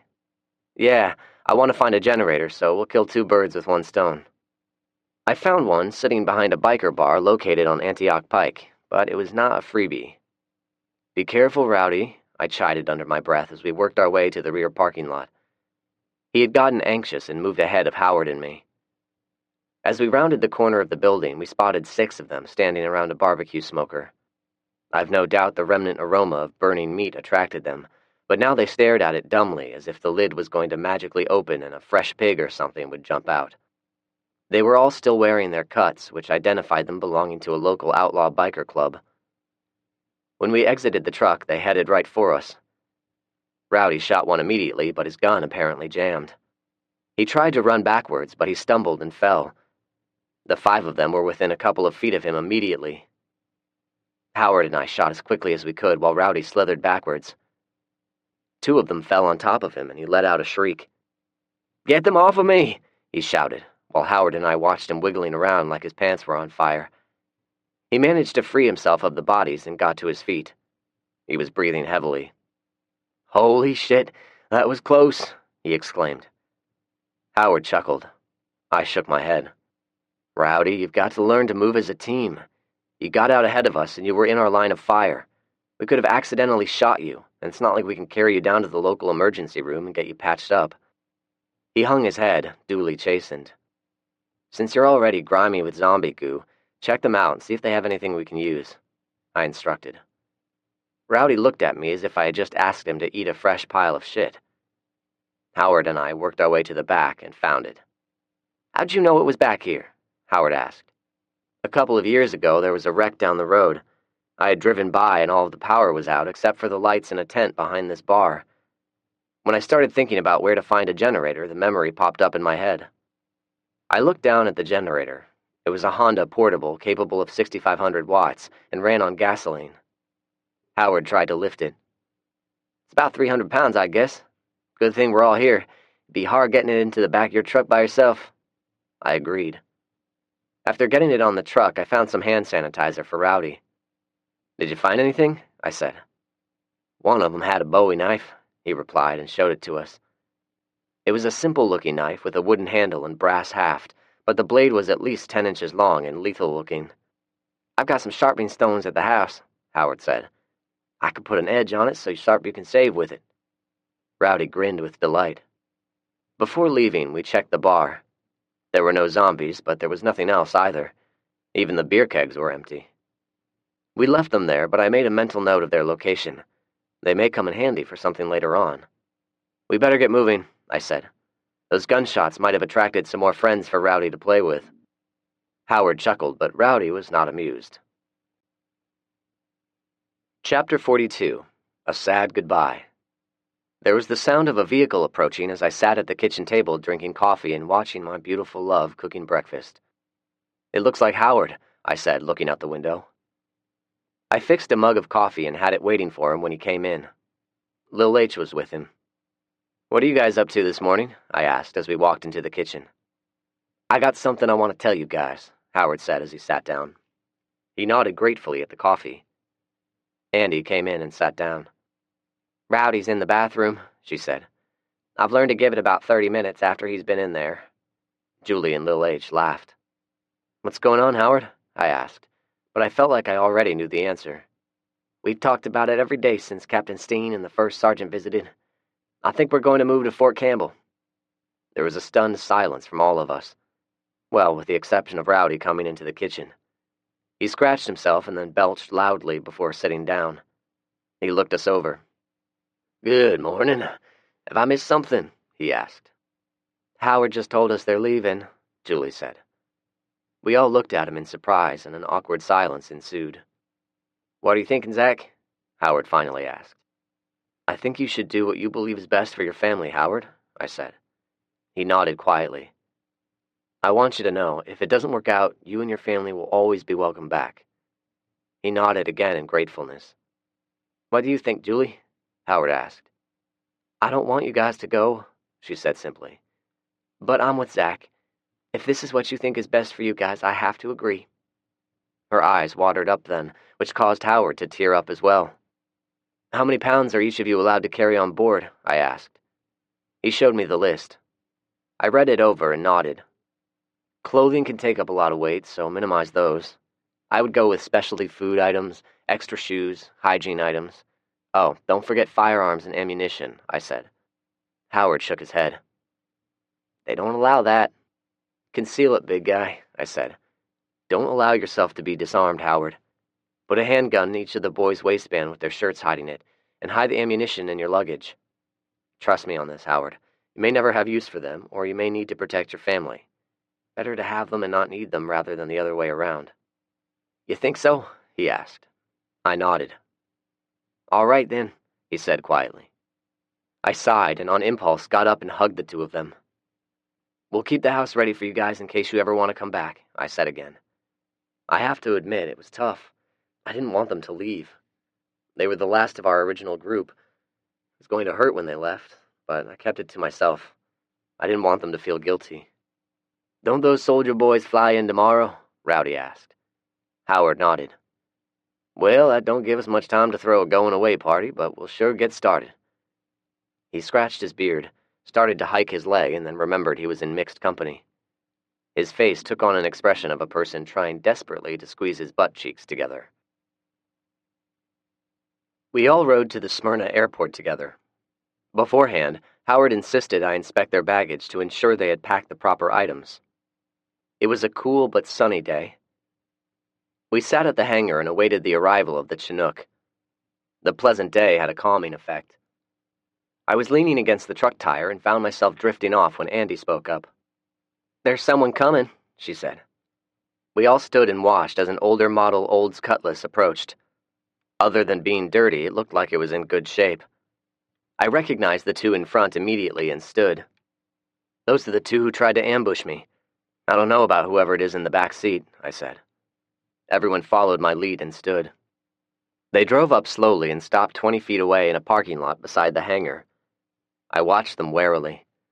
It was time to nip this problem in the bud. "You guys stay back. I'm going to have a little talk with them."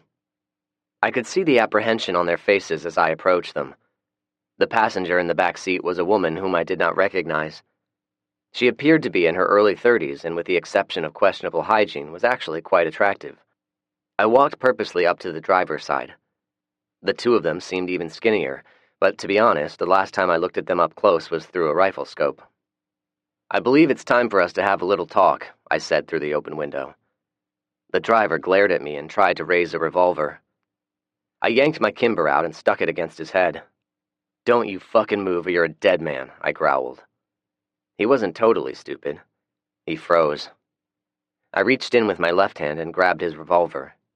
"You three get out of the car slowly with your hands where I can see them, or else my friends and I are going to start shooting." They didn't like it, but they complied. I ordered them to stand beside the car while I searched them and the inside of the car. I found one additional revolver and tucked it in the small of my back. "Remember what I told you two the last time we met?" They looked at me without answering. I continued staring at them until the passenger finally nodded. "Explain yourself," I said in a low snarl. "Explain what?" the driver responded. "The last time we were all here, you accused me of murdering your wife." "You did. You murdered my wife and my buddy Vernon," he responded. I hit him with a short punch with my left. He yelped and grabbed his nose. "You're lying. I don't like liars. Were you there on that day?" I asked the woman in the back seat. She shook her head in confusion. "What are you talking about?" she asked. I waved my gun at the two men. "These two idiots, along with his wife and another man, tried to ambush me a few weeks back. I reckon you shitheads thought I should have bent over and surrendered rather than defend myself, right?" They stared at me but didn't say anything. I punched the driver again. It was a soft punch, meant only to sting his nose a little bit. "Am I right?" I asked again. "Fuck you, man," he whined. "Yeah, fuck me. So many of my friends have died, and you two pieces of shit are still alive," I said. "What are you going to do?" the woman asked. "Why did you come here? Are you going to relocate to Fort Campbell?" I asked. "We are," the passenger said. "We don't want any trouble here." "Fair enough," I said. "I didn't want any trouble when I was driving along the road minding my own business, but y'all had a different idea, didn't you?" "We weren't going to hurt you," the passenger claimed.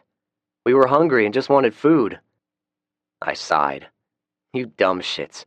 All you needed to do was wave me down and ask. I had plenty of food that day. Y'all could have had all you wanted." The passenger hung his head. The woman looked at me curiously. The driver continued glaring at me. I pointed at the passenger. "Go ahead and get your bags out. I'm going to search for any other weapons, and then y'all walk over to the other end of the hangar. You can wait there for Captain Steen and his helicopter," I said, and looked at the driver. "Personally, I want you to try something so I can kill you without remorse," I said as I glared at him. He returned my glare. There was a trickle of blood seeping out of his nose, and I fought the urge to finish the job. I searched their baggage while they watched quietly. They had new clothing with tags still on them. They had been shopping somewhere. I noted the store name on the tags. If they were able to go in there, we could do so as well. There were few hygiene items, which probably explained their dirty appearance. There were no weapons. I closed the bags and stood.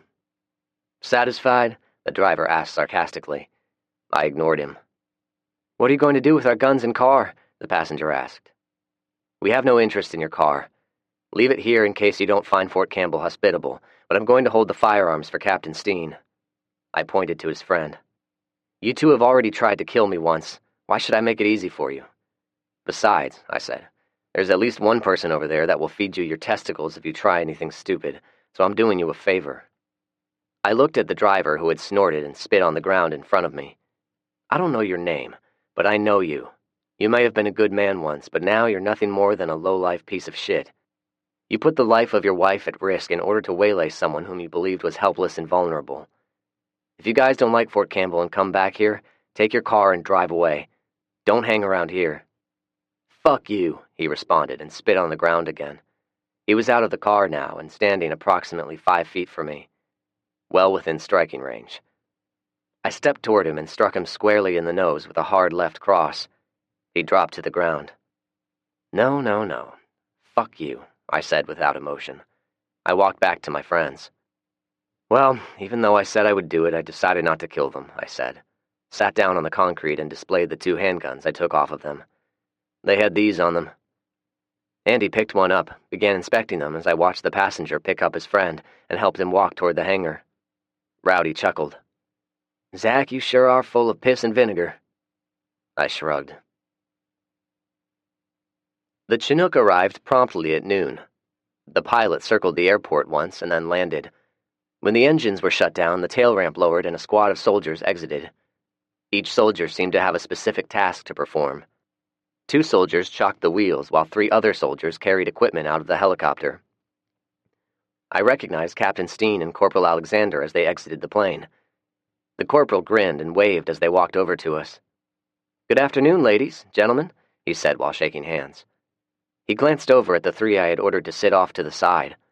They looked back with no friendliness. "Any trouble?" Captain Steen asked. "Nope. I made my opinion of them known, and that was it," I said. "One of them has a bloody nose," he observed. "You must have fallen down while you were giving your opinion." He looked at me expectantly. I shrugged. "Oh, that reminds me." I gestured at Andy. She brought the 2 revolvers over. I took these off of them. Andy handed them over to Captain Steen. "I'll log it down and keep them in the armory for them. So, you guys are here. Does this mean you're going to relocate to Fort Campbell?" Captain Steen asked. I gestured at Howard and LaShonda. "The Allen family has decided to join you, yes. But not the rest of you," he surmised. I shook my head. "We value our freedom too much." To my surprise, Captain Steen smiled. "Yeah, I figured as much," he said and looked around. "Looks like a small group for today's activities." He looked at me pointedly and gestured to Corporal Alexander. The corporal grinned and ran over to the group of people setting up tables and chairs. An older-looking man, maybe in his 60s, was standing with the group. He was no more than 160 pounds and a couple of inches under 6 feet. He was wearing jeans, a white button-down shirt, tie, and a blue blazer. He smiled at the corporal and walked with him back to our group. Captain Steen cleared his throat. "Everyone, I'd like you to meet Fort Campbell's unofficial chaplain, Don Dexter." He said hello and we took turns introducing ourselves. I introduced myself last. He looked me over and cast a glance at the rest of my group. "Are you the young man who's going to be an expectant father?" "I am, sir," I replied. I motioned to Julie, who was standing beside me. "This is my beautiful girlfriend and the future mother of my child." "What are your intentions with her, Mr. Gunderson?" he asked somberly. Julie frowned, and I saw the hint of her anger starting to surface. I squeezed her hand briefly before answering. "That is an excellent question, Father Don." I looked around as if confused and then reached into my pocket before dropping to one knee. "Julie," I said as I displayed the diamond ring I held in my hand, "I would be honored if you would marry me." Julie, Andy, and LaShonda all gasped in unison. She looked at me a moment and smiled as a tear broke free. "I told you once, Zachariah Gunderson. Treat me right, and I'll be with you until the end. I still mean it." Father Don married us in front of everyone. We set up the grill and Howard cooked steaks. LaShonda had already prepared side items of vegetables in her special corn casserole. It was the best we could do under the circumstances, but everyone was enjoying themselves. I even invited the trio to eat with us. They readily agreed, even the driver, though he still glared at me from time to time. "Where's the first sergeant?" I asked while we ate. "He had duties back at HQ," Captain Steen said without elaborating. "Are you going to sing for us?" Corporal Alexander asked Rowdy with a wide grin. "Of course I am," Rowdy replied. We chit-chatted with each other throughout the meal, and of course, Rowdy sang. "I'd like a word with you if you don't mind," Captain Steen said to me. "Let's walk over to the Chinook. I have something to show you." We walked up the Chinook's rear ramp, and he showed me a pallet of supplies. "The first sergeant and I discussed it, and we'd like you to begin the process of creating an outpost. You'll find various items which you may need, including 10,000 rounds of ammunition. Chapter 43. Big Mac. I have a plan, I said to everyone. We'd stopped working for a noontime lunch. They looked at me quizzically. Well, Hoss, is this the part where we ask what your plan is? Rowdy asked with a grin. Yep, I answered. Zach? Yes, Rowdy, I responded. What's your plan? He asked. I am so glad you asked. It concerns the outpost we're going to create. Do tell, Rowdy said. I washed down the remainder of my lunch with a glass of water. Yep, we're going to scrub the idea of the truck stop for now, and instead use the radio station located on Concord Road. Why the change? Julie asked. The radio's the biggest factor. We'll be able to communicate to anyone out there listening. Plus, there's a large generator on site. We'll need to get fuel to the location, so I'm thinking we need to find a fuel truck and fill it up at the reservoir. Then we get that generator running and start broadcasting radio messages. If only we had a list to show us what to do, Julie lamented sarcastically. There was much laughter at my expense, but I didn't mind. After the laughter died down, I held up a finger. That reminds me, I found all of my notepads spread out all over the basement floor. What gives? I asked. Everyone looked at me questioningly. Except Andy. She was looking at her plate. What's up, Andy? I asked. I mean, I don't mind you reading my notes, but is there something in particular you wanted to know? She looked up at me uncertainly. I hope you don't mind, but I'm writing a journal. Well, no, that's not the proper word. Maybe more like a biography of our lives. What troubles we've encountered, how we've survived, people we've encountered. I thought it might be important. I thought about it, and she was right. It could be important. That sounds pretty cool, Julie said. I nodded in agreement. The four of us loaded up and made our way, but we were stymied as we approached the intersection of Nolansville Pike and Concord Road. Julie was driving and stopped suddenly. I hear gunfire, she said. I heard it too. We all readied our weapons as Julie slowly started driving toward the intersection. Andy suddenly pointed toward the public store. There, she exclaimed. Julie moved toward the public store and stopped on Concord, about 30 yards west of Nolansville Pike. There was a miniature RV surrounded by at least 50 zombies. There were at least a dozen more lying dead scattered around the RV, and there were more than a few stuck under the vehicle, rendering it unmovable. I watched as a rifle barrel poked out of the window vent, shoot another one, and then disappear quickly. Then I watched in consternation as one of the zombies started trying to open the door handle of the RV's passenger door. They weren't supposed to be able to do that. I opened the door and placed my M4 in the usual spot. The others quickly exited and took up their own firing positions. I let off the first volley, which resulted in 4 zombies dropping to the asphalt with an almost simultaneous thud. The remaining zombies turned toward us in tandem, as if they were operated by remote control. Rule 13. They're easily distracted. They forgot all about the RV. Our disciplined shooting made short work of them. Well, I suppose there was a minor lack of discipline. It seemed Rowdy, even though now he stayed with the team, had developed a proclivity to yell out, "Boom! Headshot!" each time he fired. I watched with satisfaction the repeated explosions of the back of each zombie's head as each 5.56 Full Metal Jacket bullet exited the skull. "Green!" each one of them yelled after reloading their weapons. I looked at them and smiled in satisfaction. Julie returned with a knowing smile. The 4 of us were working well together, like a well-trained team of soldiers. "All right, guys, this is weird. I saw one of them actually trying to open the door to the RV," I said. "Let's see who the survivor is, and then I want to check out those damn things." We drove up, and after circling the swath of bodies, parked in front of the RV. I got out while the rest covered me. There was a person crouched down in between the driver and passenger seat. I waved. After a moment, they waved back. I set my M4 on the hood of the truck and began walking slowly toward the RV.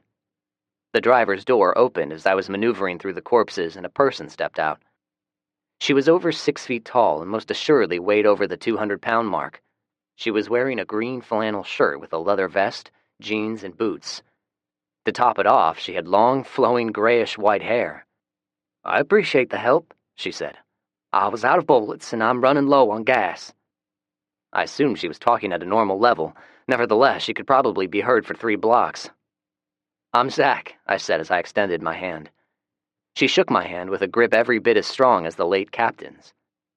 "My name's Mackenzie, but everyone's called me Big Mac ever since I was a little girl, only I wasn't very little." I smiled as I introduced everyone else. "What brings you to this area?" Julie asked. "I was making my way back to my grandpappy's farm. When God unleashed his wrath, I was stuck down in Birmingham. I lived down there a while with some folks, but they got more and more fixated on religion. The last straw was when the menfolk insisted I start wearing a dress." She slapped her thigh and laughed, which sounded like a dying bull. "I ain't worn a dress since I was in kindergarten. Anyway, I figured it was time to leave. It was a straight shot up I-65. It took some doing, but I got this little RV through all of them stalled cars. The 840 turnoff was completely blocked off, so I got off at Concord Road and was making my way back to the farm when I ran out of gas. So here I was, sitting here figuring out where to find some gas when I was surrounded by these things. What about you folks?" Julie explained while I began inspecting the dead zombies. I was not surprised to see the black eyes, but the decomposition was nowhere near the level it should have been. I looked closer at one man and gasped. Andy walked over and stood close. "What is it, Zach?" she asked. "Look," I pointed. "Everyone, come here and look." I waited until everyone was close. I squatted down and pointed again. "Look at this one's face. That's not decomposition. Those are scabs." "Well, what the hell does that mean?" Mac asked. I stood. "Scabs are a healing process. The question is, why does he have scabs? Was he healing from being scratched up before he turned, or is there something else going on? I'm not sure I have an answer, but I'm gonna cut this one open." "You might want to go sit in your RV if you're squeamish, Mac," I said, but did not bother waiting for a response as I got some nitrile gloves out of the truck. Her only response was a snort. Pulling the dead zombie's shirt up, I opened my lock blade knife and made a Y-shaped incision. A dark-colored goo oozed out as I peeled the skin back. The putrid smell was nauseating, but I kept at it until I had a clear view of the insides. I pointed with the blade of the knife. His guts should be completely dried up and rotted away by now, but they're not. "All right, stand back a little bit," I said as I slit the stomach open and jumped back. Pus or bile spewed out. Everyone made their own little noises of repulse. I leaned forward and inspected the contents. It looked like this one had eaten some type of small furry animal recently. It was enough for Julie. She ran a few feet away and heaved. Rowdy decided it was a good time to retrieve the magazines we'd dropped on the ground and reload them.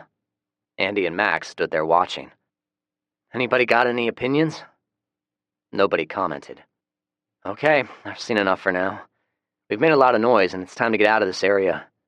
I looked at our new acquaintance. "Mac, we were on a mission to find a tanker truck. We're going to attempt to establish a trading post at the radio station on Concord Road. Do any of you know how to drive a truck? In case you can't, I've been a truck driver for the last 10 years, she said. I looked at her and smiled. "I think I'm going to like you, Big Mac." Mac grinned at me broadly. To my surprise, she had all of her teeth.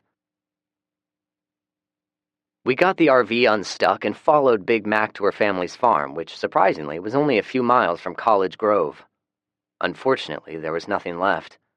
The homestead, barn, and outbuildings had been burned to the ground. There was a large WE spray-painted on the road in front of the house. I looked at Andy, but she didn't make eye contact. We went up to the remains of the house and looked around. Mac gasped and pointed at a skeleton mostly obscured in the ashes. "Who would have done such a thing?" Mac questioned sadly. "He was a sweet old man who wouldn't have harmed anyone." "It could have been anything," I said. "Maybe a chimney fire or a lantern knocked over in the night. He might have been infected. Some of the survivors used fire as a means of attempting to eradicate the infection." I looked around at my friends. "Would you like us to help you bury him?" She nodded as tears ran down her cheeks. Big Mac did most of the shoveling. She worked as hard as any man and had a hole dug in little time. We used an old blanket to wrap up the skeletal remains and carefully place them in the ground. Chapter 44. The Radio Station. Big Mac pointed with her meaty finger. I noticed she was a nail-biter before I looked down I-65 with my binoculars. "Do you see it?" she asked. The tanker truck was stuck in a long line of other cars and trucks. I answered in the affirmative.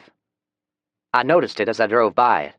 The driver left about 10 feet between his truck and the truck in front of him. Some little weasel tried to wedge his Audi in between them, but with a little work we can get it free and drive it home. Do you know if there's any fuel in it? I asked. Mac shook her head. No matter. I knew where we could fill it up. The good thing about those big diesel truck engines, charge the battery and they'll most likely start right up, Mac said.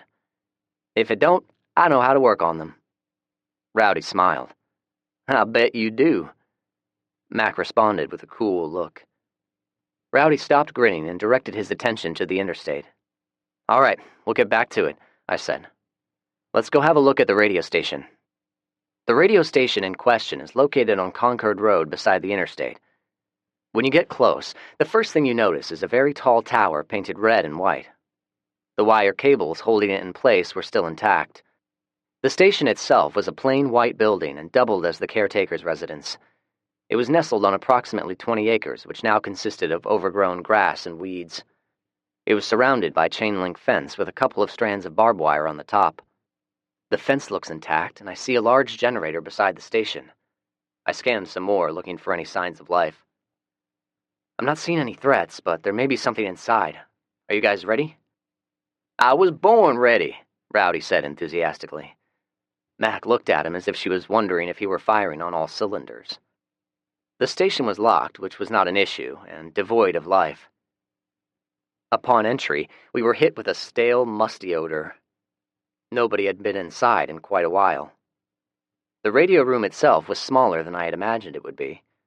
Most of the room was taken up by the equipment. There was a small kitchen, 2 equally small bedrooms, a full bathroom, and a small half-bath in the radio room. It looks like all the radio equipment is intact. It doesn't look too difficult to figure out how to use it, Rowdy said. Let's get that tanker over here and fire this sucker up. I'd like to see this thing running as well, Mac said. But I was hoping we could eat first. Julie quickly turned away, but not before I saw her grinning. Getting the semi started only took 20 minutes. Getting the tanker truck maneuvered through the half-mile maze of vehicles took another hour. Nevertheless, with teamwork and not less than a dozen zombie encounters, we got the truck parked at the radio station. The tanker indeed had fuel in it, and Big Mac knew precisely how to transfer the gasoline to the generator's tank. We got 2 choices, she said. Give the engine a good tune-up first, or fire it up and see if she runs.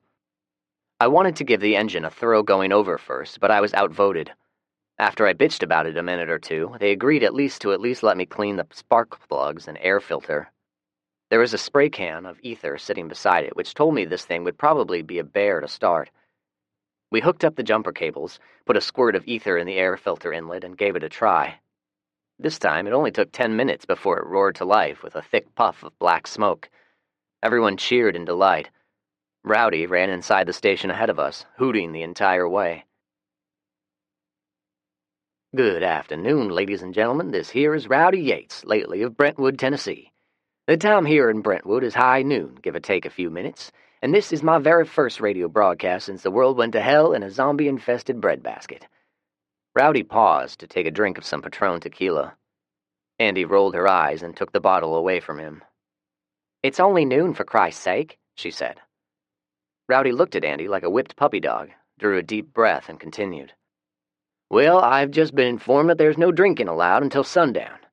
I know, friends, it is a terribly unjust law, but if you care to visit, we'll make arrangements. Andy rolled her eyes again. Anyway, let me tell anyone who is listening about us. We are a group of survivors. Hopefully, you're just like us. We're not like some people we've encountered. We're friendly, and we're always willing to help others. If you're good people and you can hear this radio transmission, come visit us. We're in Williamson County, Tennessee. Come on down Interstate 65 until you get to the Concord Road exit. Look for the big red radio tower. Oh, and if you're so inclined, the Provisional Government of the United States has a refugee center in good old Fort Campbell, Kentucky. Tell Captain Steen I sent you. Now, don't go assuming that we're some kind of socialist community where everything is free for the offering. Our resources are limited. Don't come empty-handed. We're always open to trade. Rowdy continued speaking non-stop for over an hour until I reminded him of the generator's fuel consumption. All right, folks, I'm signing off for the day. We should be back on the air this time tomorrow. In the meantime, be safe, and always remember rule number 1, shoot 'em in the head.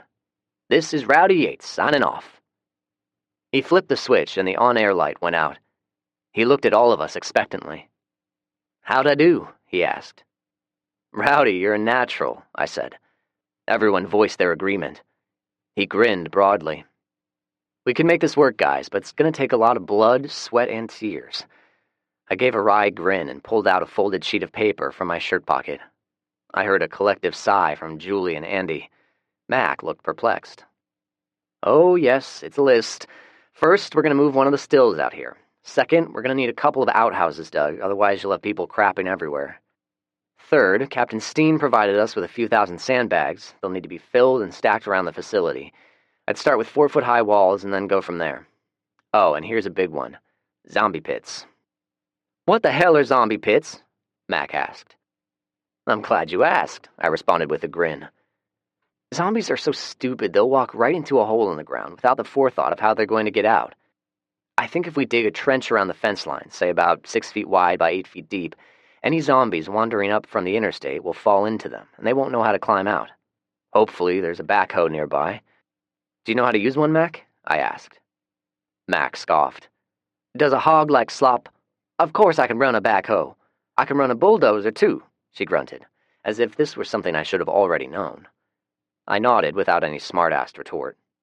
"And then we'll need to create an airstrip for the soldiers. This little task will require a lot of work, including knocking down the power lines around here."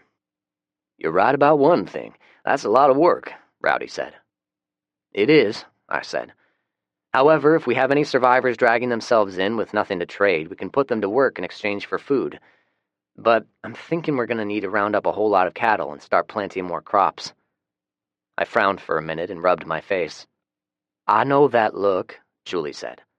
"What's wrong?" "Sometimes I'm like totally stupid," I said. "There's a large horse farm within a mile from here. We've never checked it out. Let's go have a look." We shut the generator off and loaded up in the truck. We crossed over Interstate 65 on Concord Road, heading toward Franklin Pike. I pointed to the right. There was a large farm surrounded by a wooden green plank fence. This is, or was, an active horse farm owned by a family who made millions in retail. I think it's somewhere around 800 acres. I informed them as we drove to a gate and stopped. In the distance, there was a large mansion facing Franklin Pike. "Let's go in and check out the barns. I bet there may be some horses still alive," Julie said. "I bet you're right. Look at the field. The grass isn't overgrown. Something has been eating it." I continued scanning the area and frowned. "Guys, this area looks like there's been some human activity. It may still be occupied." "What do we do then, Hoss?" Rowdy asked. "We're going to drive in slow. If we encounter anyone, just remember, this isn't ours. We're visitors here." Julie drove through the gate and I closed it behind us. Instead of getting back into the passenger compartment, I jumped in the bed of the truck and kept the M4 out of sight. As we neared the barn, my suspicions proved correct. A man walked out of the barn and stopped near the door. He was a white man, mid-40s, an untrimmed salt-and-pepper beard, somewhere around 6 feet tall. He was wearing bib overalls and a well-used John Deere ball cap. I leaned my head toward Julie's open window. "Stop about 25 feet away," I said, as I waved at him. He returned the wave with a single, slow nod. "Good afternoon," I said pleasantly. "Yes, sir, it is. Looks like the weather's finally turning for the better," he replied. "The name's Bo McClendon." I introduced the others and myself. He nodded at Rowdy and addressed the women as ma'am as he tipped his hat. I was growing to like him already. "Where are y'all from?" he asked. "We live over by Nolansville. We've taken over the old Parsons farm." Enlightenment dawned on his face. "I thought your name sounded familiar. You're Rick Sanders, buddy." I nodded. "How is the old fart?" he asked. I slowly shook my head. "He died a year ago. He survived the plague, but I think his heart gave out." Bo shook his head and spat. "I'm sure sorry to hear that. He was a good man." I gestured at the farm. "Do you live here?" I asked. "No, but I could never have afforded a place like this. I have a small spread a few miles from here. I'm a farrier by trade and used to tend to these horses back in the day. I come by every so often to make sure they're doing okay." He hooked his thumb back at the mansion. "There are a few corpses back there in the mansion, but I have no idea who they are. I had to kill about 40 or 50 of them infected things over the last year, but otherwise it's pretty quiet in these parts. Y'all are the first people I've seen in 4 or 5 months. The last group I came upon was a married couple with a couple of children. They were starving half to death. I fed them and put them up for the night.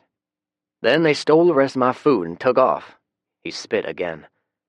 "I see cars driving by once in a blue moon, but I haven't cared about interacting with anyone since then. I can assure you we're not here to steal your food or anything else of yours. We're doing okay in that regard," I said. Bo nodded. "I'm glad to hear it. What brings you folks out here?" We took turns explaining everything to him. He was especially interested in turning the radio station to an outpost. Chapter 45. Bo. The 6 of us sat in front of the barn until late afternoon, chatting about our individual experiences. I'd been divorced about 10 years, although my ex and I still fooled around from time to time. I'd gone to her house one evening for dinner. When I got there, both her and our 2 daughters were infected. At the time, I had no idea what was wrong with them. Looking back, I was lucky I didn't get bitten and infected. He frowned a moment. "One night back when we were married, I came home a little late from the VFW. I was drunk and in a surly mood. We got in one of those heated arguments. She called me a foul name, and I slapped her pretty hard. The police got called, I got arrested, and we got divorced. She and I never really stopped loving each other, though. I was set in my ways, she was set in hers, but we actually got along better after we divorced." He smiled a little bit at some private memories. "When they attacked me, I got a little violent with them and managed to get away." Bo rubbed his face and decided it was better to omit the part where he fought them off by bashing their heads in with a croquet mallet. "I was certain the law would be coming to arrest me again, so I hurried back to my house, grabbed food and camping gear, and hid out for almost 3 weeks. When I ran out of food, I went back. I guess you guys know the rest. Things that were once people were wandering the streets, attacking any living thing in sight." Bo bit his lower lip and shook his head. "Yeah," I said. "This infection, or whatever it is, has apparently hit the entire world." I looked at the horses in the stalls, contentedly eating grain. I wondered where he got it. "Bo, we've got a horse that probably could use a new set of shoes." "I'll be happy to do it," he replied. "Prancer will love you for it," Julie said cheerfully. Bo suddenly looked at her sharply. "Would Prancer happen to be a pretty Appaloosa?" he asked. Julie nodded. "She belongs to a man named Fred." Bo stared at her. "Fred McCoy?" he asked. Julie nodded. "Is Fred okay?" He then looked at the rest of us. "He and I go way back." Julie told him about Fred going to find his daughter. Bo's face clouded up. "If anyone can find Betsy, Fred can." We echoed the sentiment. I looked at the setting sun and stood. "Bo, we need to get home. You're welcome to join us for dinner." "I believe I'll take a rain check. I got some things to do. How about I meet you at the radio station tomorrow?" We agreed and bid our goodbyes. As we made our way along Concord Road back toward Nolansville Pike, Andy sat up and pointed. "Well, I'll be damned. Rowdy is drawing them like flies." Looking south along the interstate, there appeared to be a caravan of 2 vehicles slowly making their way along. I estimated they were about 600 meters out. Unfortunately, there was a line of zombies ambling along behind them, and they were driving slowly enough where the zombies did not have much trouble keeping up. "Those yahoos are going to bring all those zombies right to our doorstep," Rowdy said. "We sure didn't think anyone would be so stupid, did we, Hoss?" "Nope," I said simply, silently cursing myself for the oversight. "Get your Remington out, Hoss," I said, as I retrieved my Winchester from its carrying case. I looked over at the girls. "Hold off on shooting with those M4s until they're within 300 meters. Rowdy and I will try to pick off as many as we can." Rowdy grinned with delight as he hurried over to the edge of the bridge.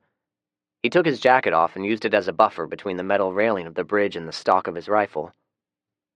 We each took a moment to put in our earplugs. Julie watched us and readied a pair of binoculars. Andy walked over and stood beside Rowdy. "I sure wish I had me a deer rifle or something," Mac lamented. Rowdy fired first, and then he watched through his scope a second before announcing, "Boom! Headshot!" You know, you're a pretty good shot when you're sober, Andy quipped. Rowdy pretended not to hear and took aim at another target. We killed a dozen before they got within range of the assault rifles.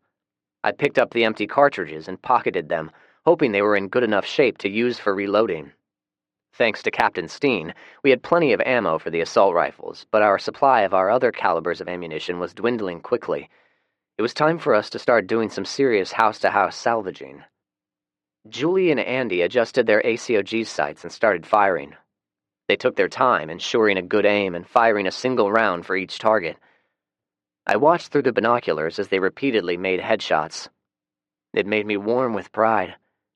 Rowdy glanced at me, grinning in pride as well. I handed the binoculars to Mac, who thanked me with a smile. I looked over to see Bo riding up on a horse. "I heard a gunfire. What's going on?" he asked. I pointed out the two vehicles approaching and the zombies following them. He started to pull a rifle out of a scabbard, but stopped when Julie stopped firing and turned around with a grin. "We got 'em all. Do you want us to start shooting the ones stuck in the cars?" I shook my head. "We'll take care of it later. It's getting too dark now." Bo looked Julie and Andy over. "You girls sure can shoot," he commented. "My husband taught me," Julie said with a grin and slapped me on the butt. "My uncle taught me, but then I had to kill him," Andy said without a grin, only a blank expression. Bo looked at Rowdy and me. We both nodded. "We'll tell you about it sometime. In the meantime, let's see who these people are," I said. "Yeah, and ask them why they didn't kill any of those things," Andy added as she slapped a fresh magazine in. We watched as they finally made their way to the Concord Road exit and slowly worked their way toward us. The lead vehicle was a Toyota Tacoma truck, followed by a blue minivan. "It looks like all women and some kids," Max said as she eyed them with the binoculars. Julie turned and waved, which caused Andy and Rowdy to wave. The cars crept forward, which seemed silly at first. Then I realized we were all armed. It might have been intimidating looking. I put my Winchester back in the case. "Rowdy, hand your weapon to Andy and walk with me," I said, but Mac interrupted.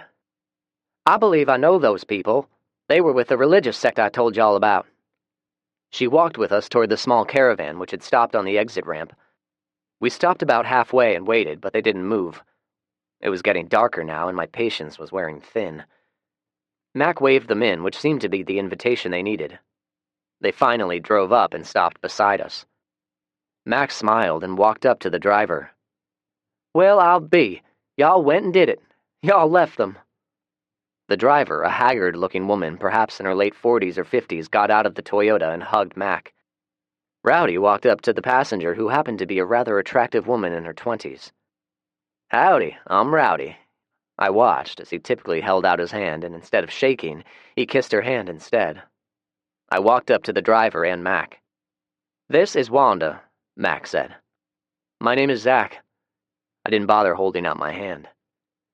"While I can appreciate your caution, you ladies burned precious daylight by taking so much time to drive up here." I pointed to the radio station. "Why don't you ladies park your vehicles there and close the gate behind you? The fence will afford you some degree of protection." "Where are you going?" the driver asked. I looked closely at her. The tone in her voice seemed to indicate I had breached some form of protocol. "We're going home. We'll be back tomorrow and get acquainted then." "But we've got hungry children here," she snarled at me. "Hush, Mama," I heard the passenger say as I walked off before I said something rude.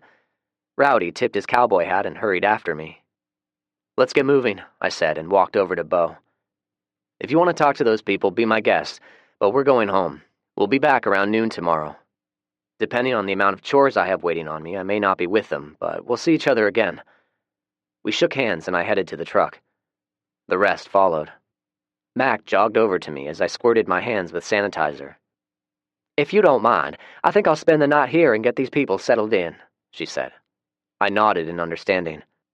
"There's a cooler in the back of the truck with some food. Take it with you," I said.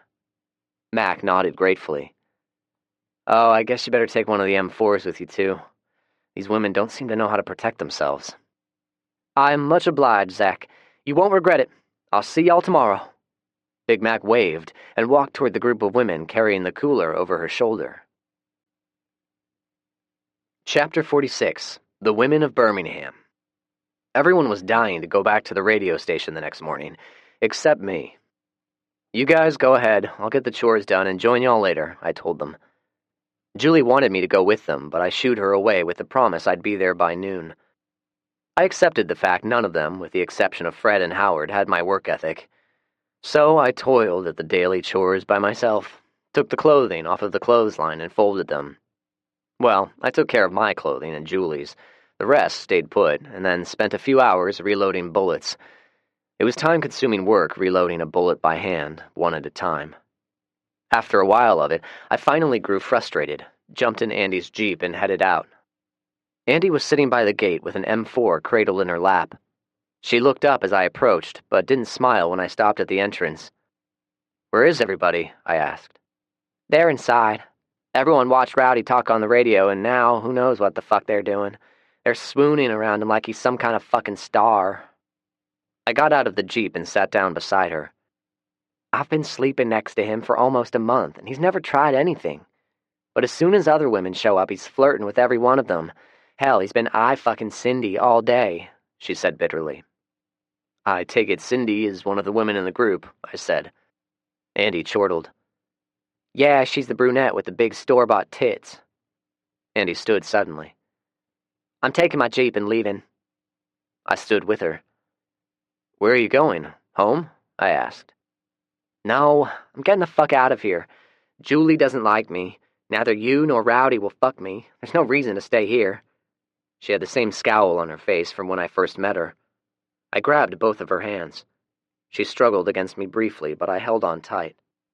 "Listen to me a minute, would you?" She stopped struggling and glared at me. "If you want to leave, I won't stop you, but I'll certainly beg you to stay," I said. "Why?" she asked angrily.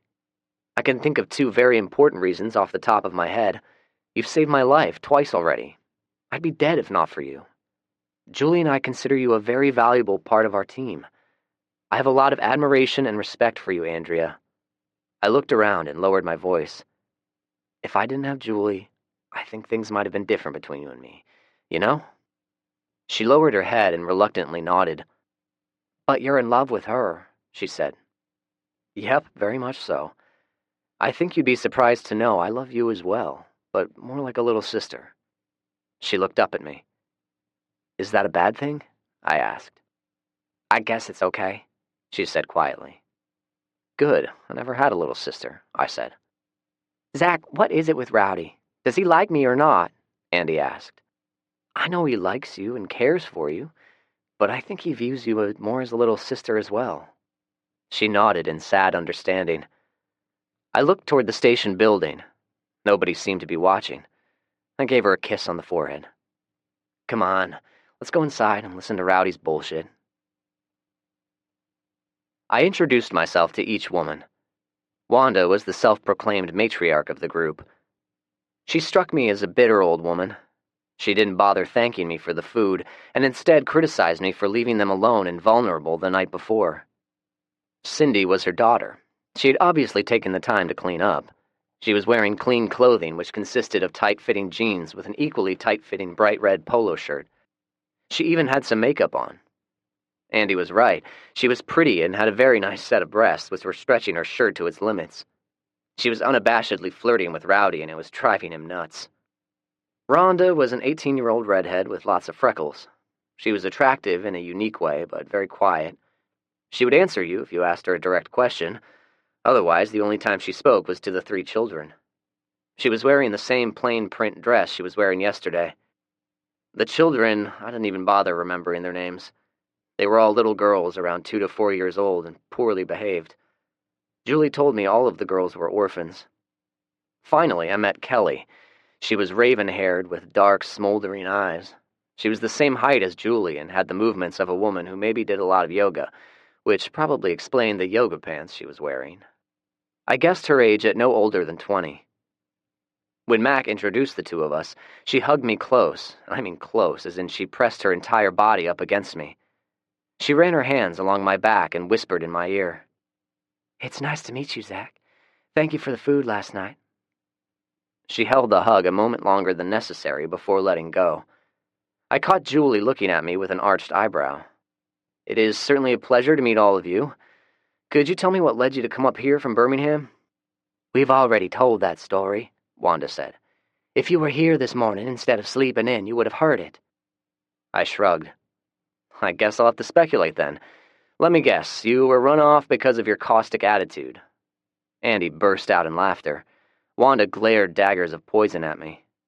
"They all belong to the same church, which evolved into a Christian survival group," Julie said.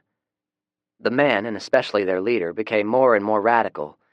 They were expected to be subservient to the men and submit to polygamy." Julie pointed. "Cindy and Rhonda were going to be married to one of the men in the group, who happened to be 30 years older than them. They finally had enough, packed up, and left while the men were off hunting." "Who was the poor bastard that was going to marry Wanda?" I couldn't help myself. Andy laughed again. Even Rowdy chuckled. "The preacher was my husband. He insisted on marrying Kelly. That was the final straw with me," Wanda said with another cold glare. "I'm not a woman to be trifled with, young man," she admonished harshly. Cindy continued the story. "We knew Big Mac was coming here. She had drawn a map for me. When we heard Rowdy's sexy voice on the radio, we had to come see this man in real life." The girls giggled. Wanda made a derisive snort. I was growing tired of her attitude and decided to change the subject. "Okay, ladies, I'm glad you're here, but if you want to stay, you'll need to earn your keep. Freeloaders are not welcome." I focused my attention on Wanda. It was obvious she was the one who was going to cause problems. "Do I make myself clear?" She continued glaring and scoffed. "We're not freeloaders, and we don't answer to you. Who do you think you are?" Wanda said. I stared at her pointedly. "I'm the person who provided you with food last night, and now, Miss Attitude, I'd like to know how you intend to pay." They all looked at me as if I'd asked them to solve Fermat's last theorem. Wanda chortled. "Pay? We have no money or anything else." "Not a problem. Since you don't have anything of value to trade for, you can work it out in labor." Wanda chortled again. She seemed to think this was a joke or something. I ignored her and turned to the other women. "Rowdy and I set up a still out back which can be used to distill water. We put a storage tank in the kitchen. There are some buckets in the shed out back. 2 of you get those and go down to the creek, which is a couple of 100 yards east of here," I said, pointing. "You'll need plenty of water and firewood.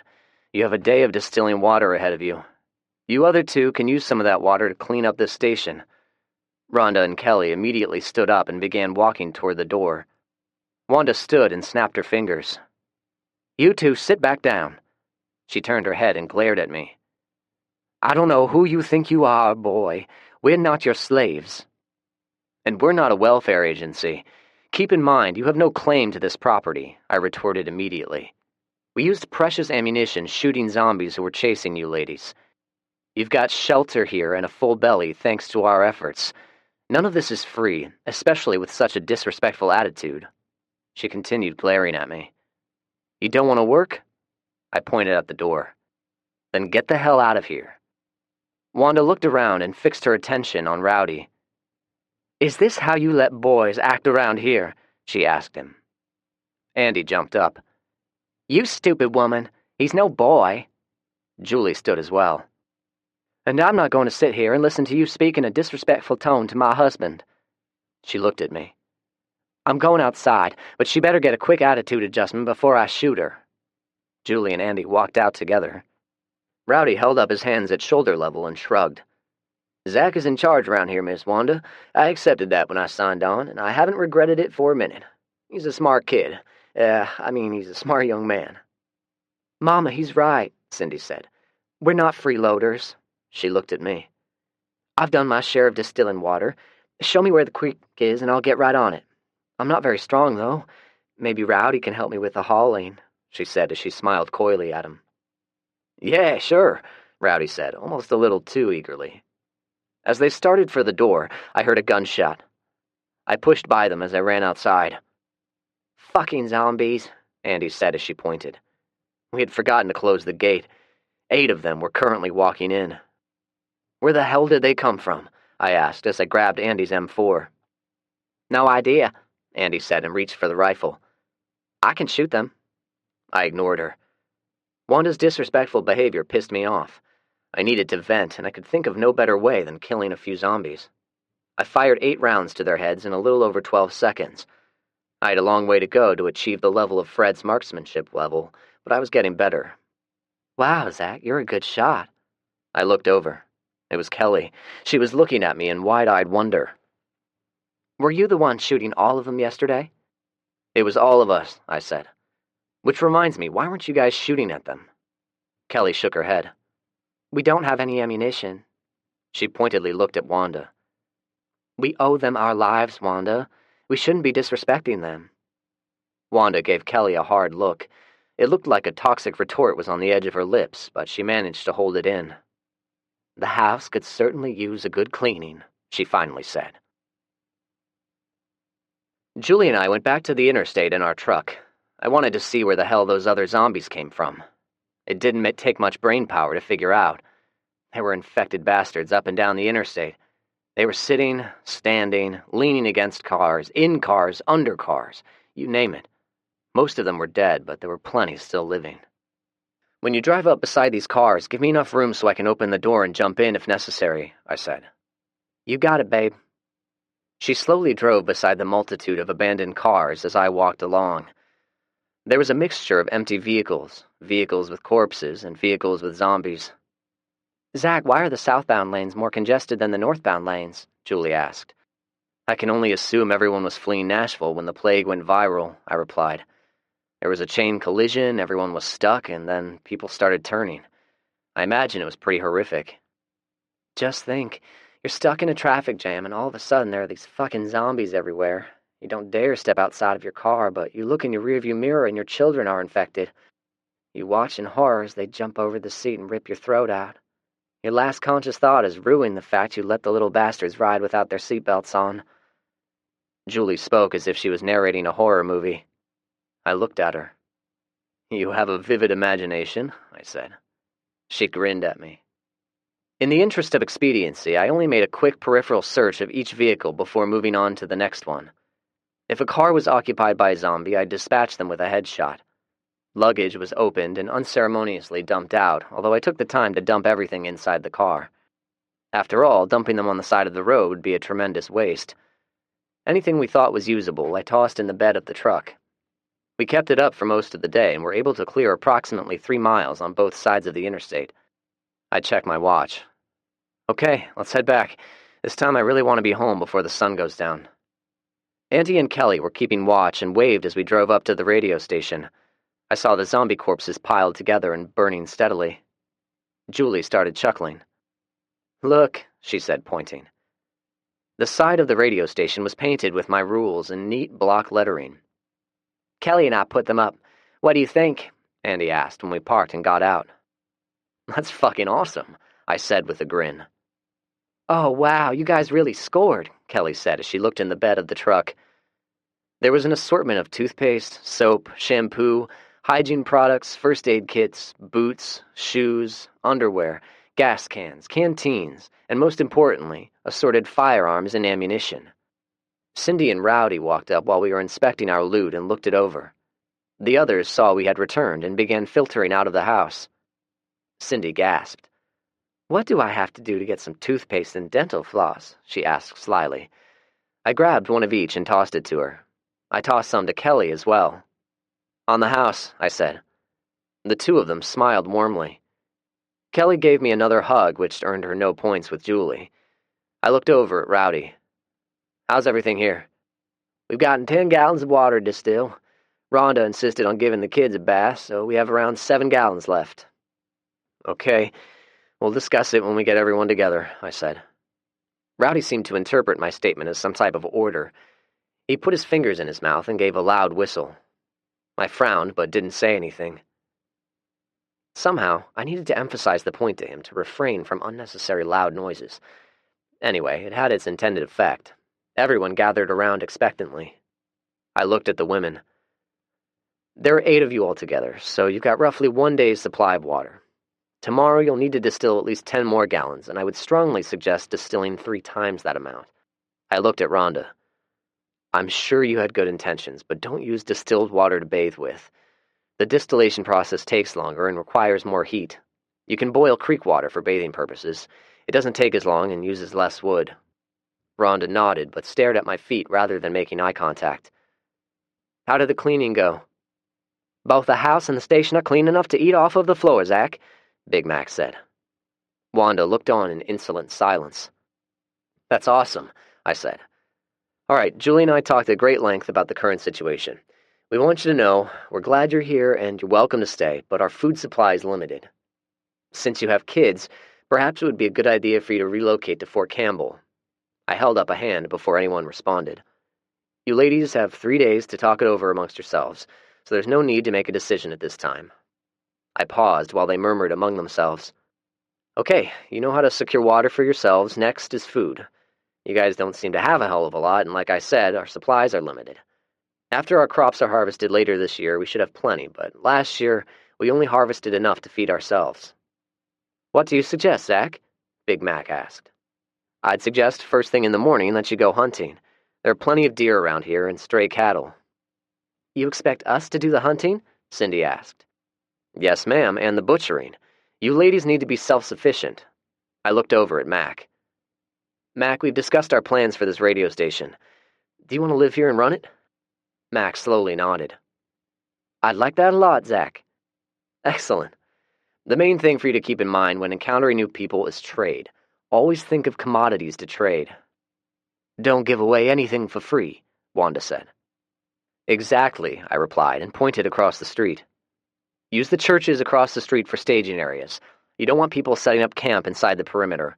Sanitary conditions will become a major problem if you do.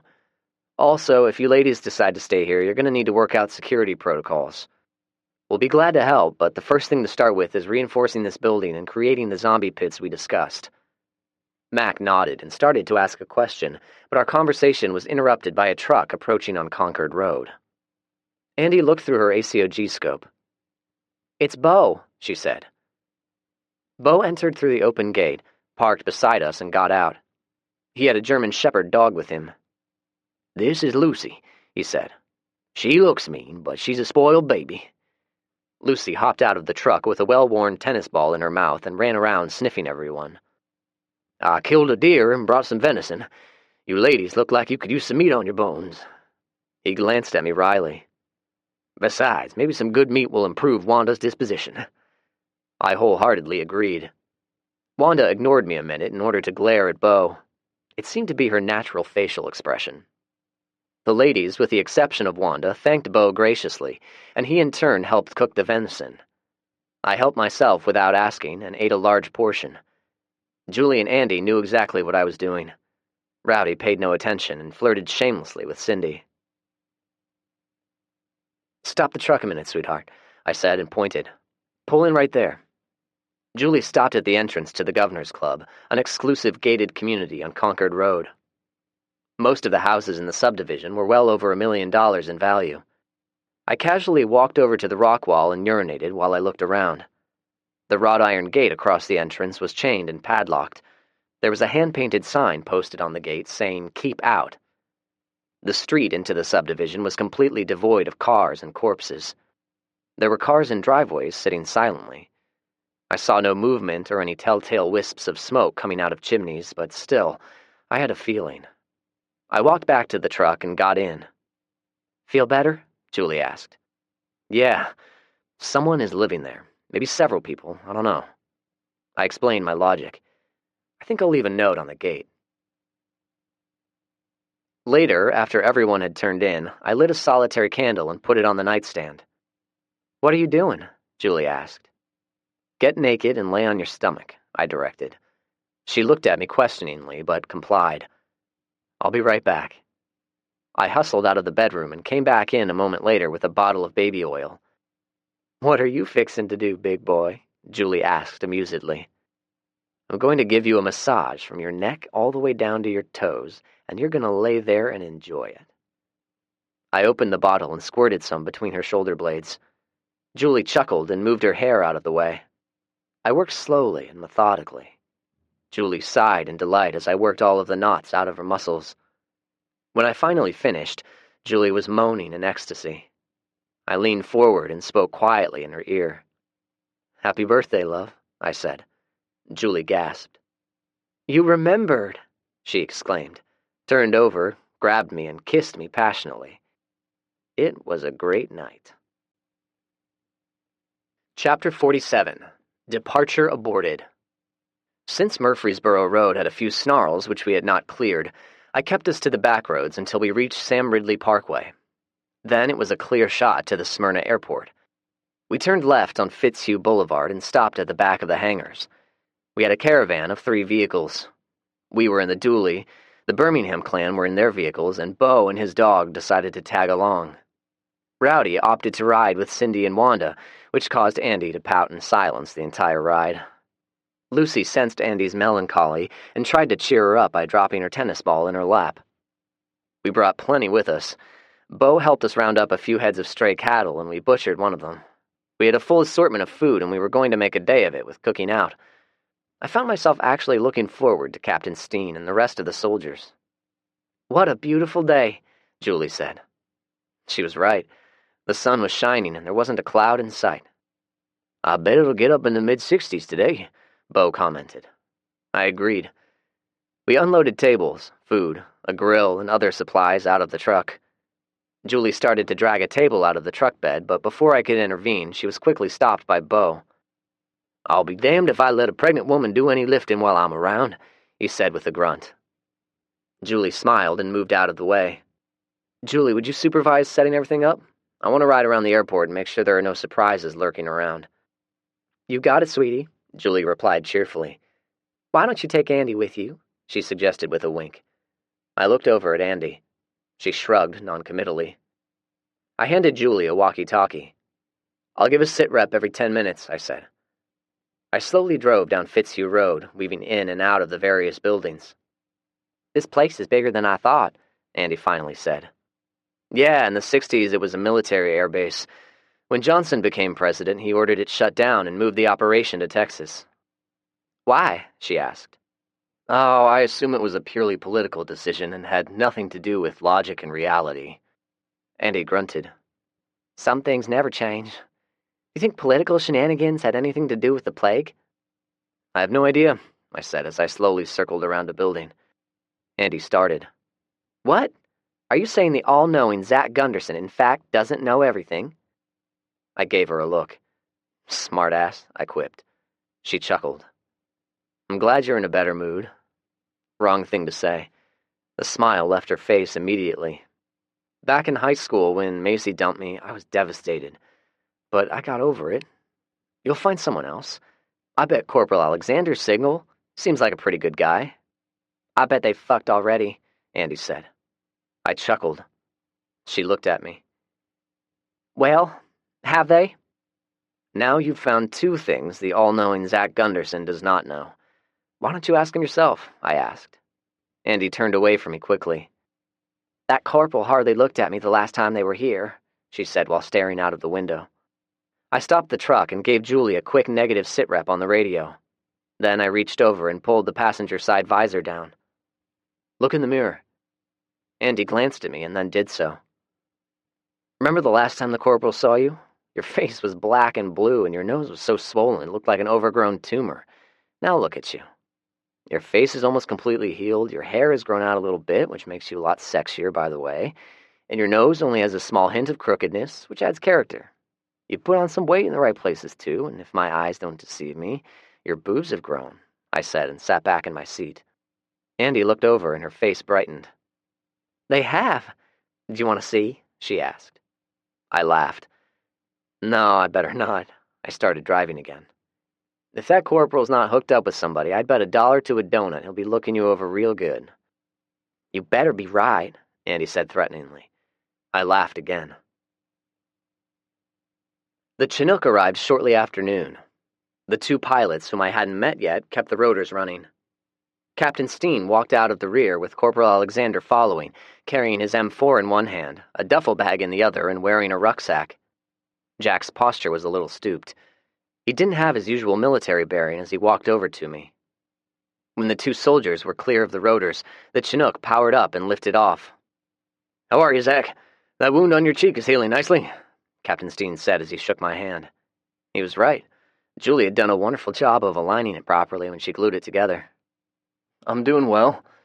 You look like a man with a lot of weight on his shoulders," I replied. He smiled tightly and looked around. "You've brought a lot of company," he commented. "I have, and we brought some fresh fish, venison, and vegetables. Bo over there said he's pretty good on the grill. I hope you brought an appetite with you." "Sounds much better than army chow," he said. Corporal Alexander hurried over to us as quickly as the extra weight would allow him. We shook hands, and then he leaned forward. "Holy shit, Zach," he said in a loud whisper. "Where did all these women come from?" Julie had walked up beside him and overheard him.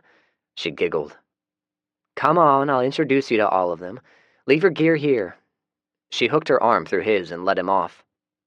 "Julie," I said, stopping her in her tracks.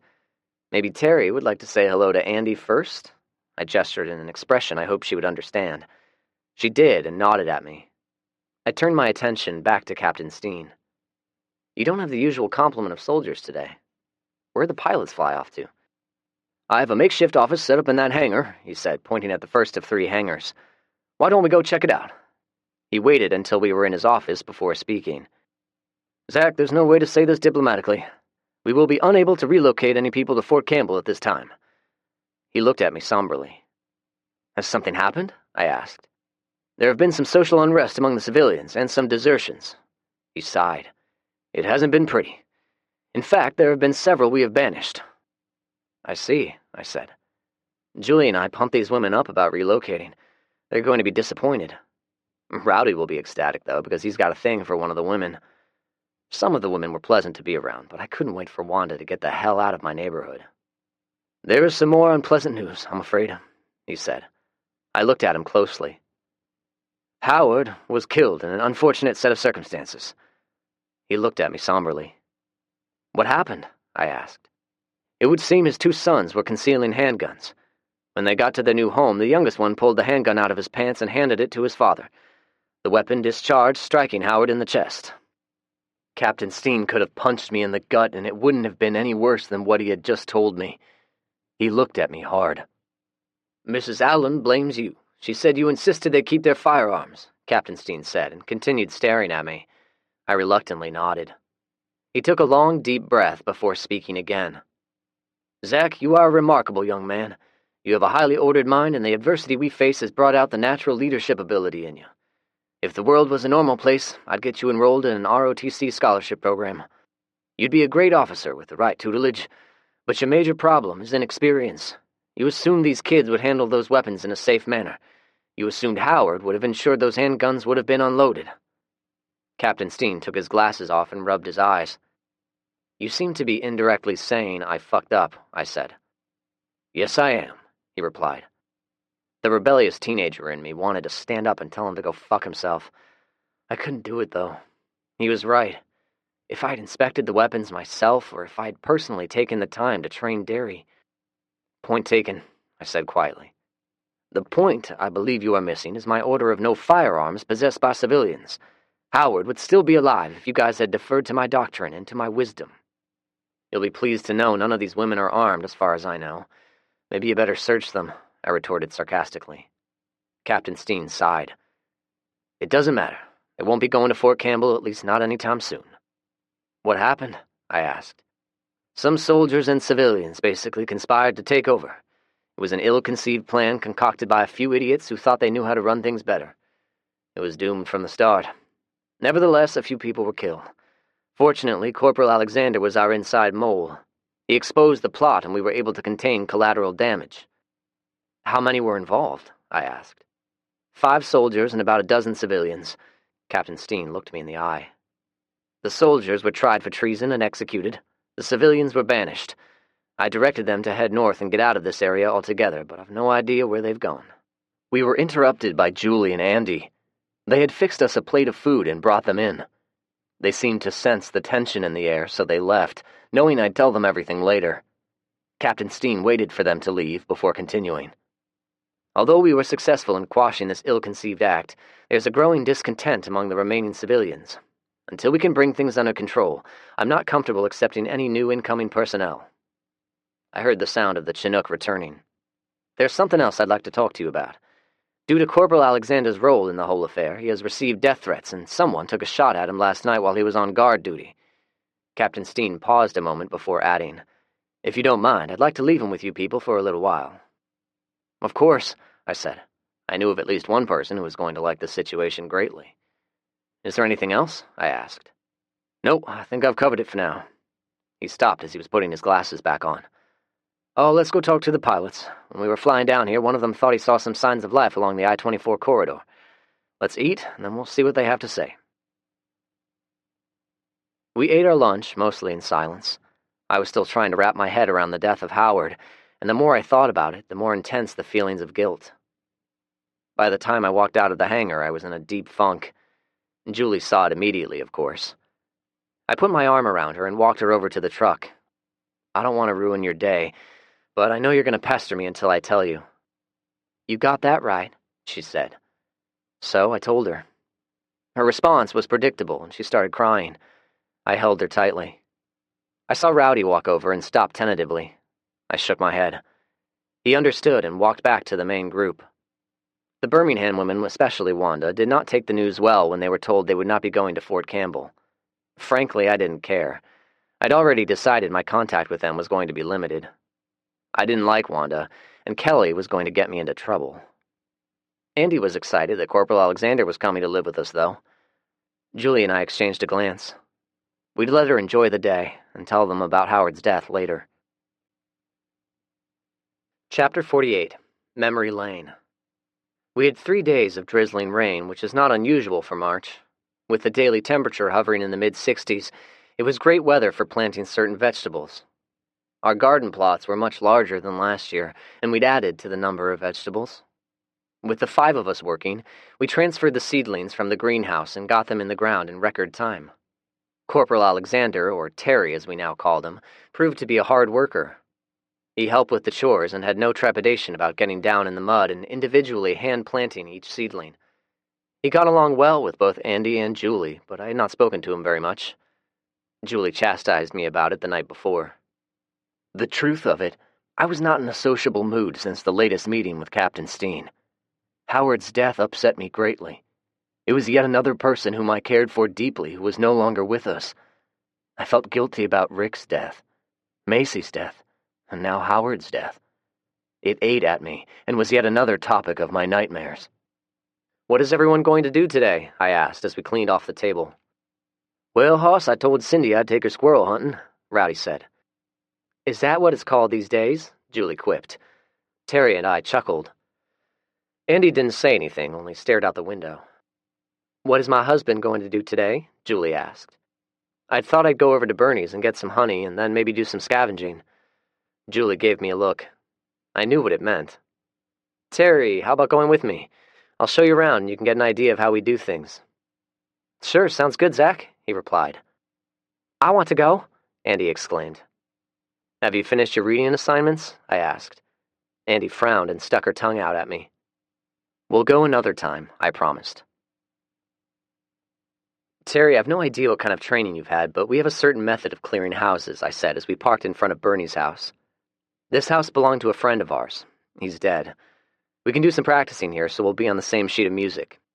"Sounds good, Zach. We did a hell of a lot of house clearing back at Fort Campbell, so I should be good to go." Surprisingly, Terry and I worked well together. I watched him as we went through the motions of clearing Bernie's house. Even though it was filled with clutter, Terry moved fluidly through each room. Satisfied, I found a tote bin in the utility closet and began loading up Bernie's beekeeping equipment.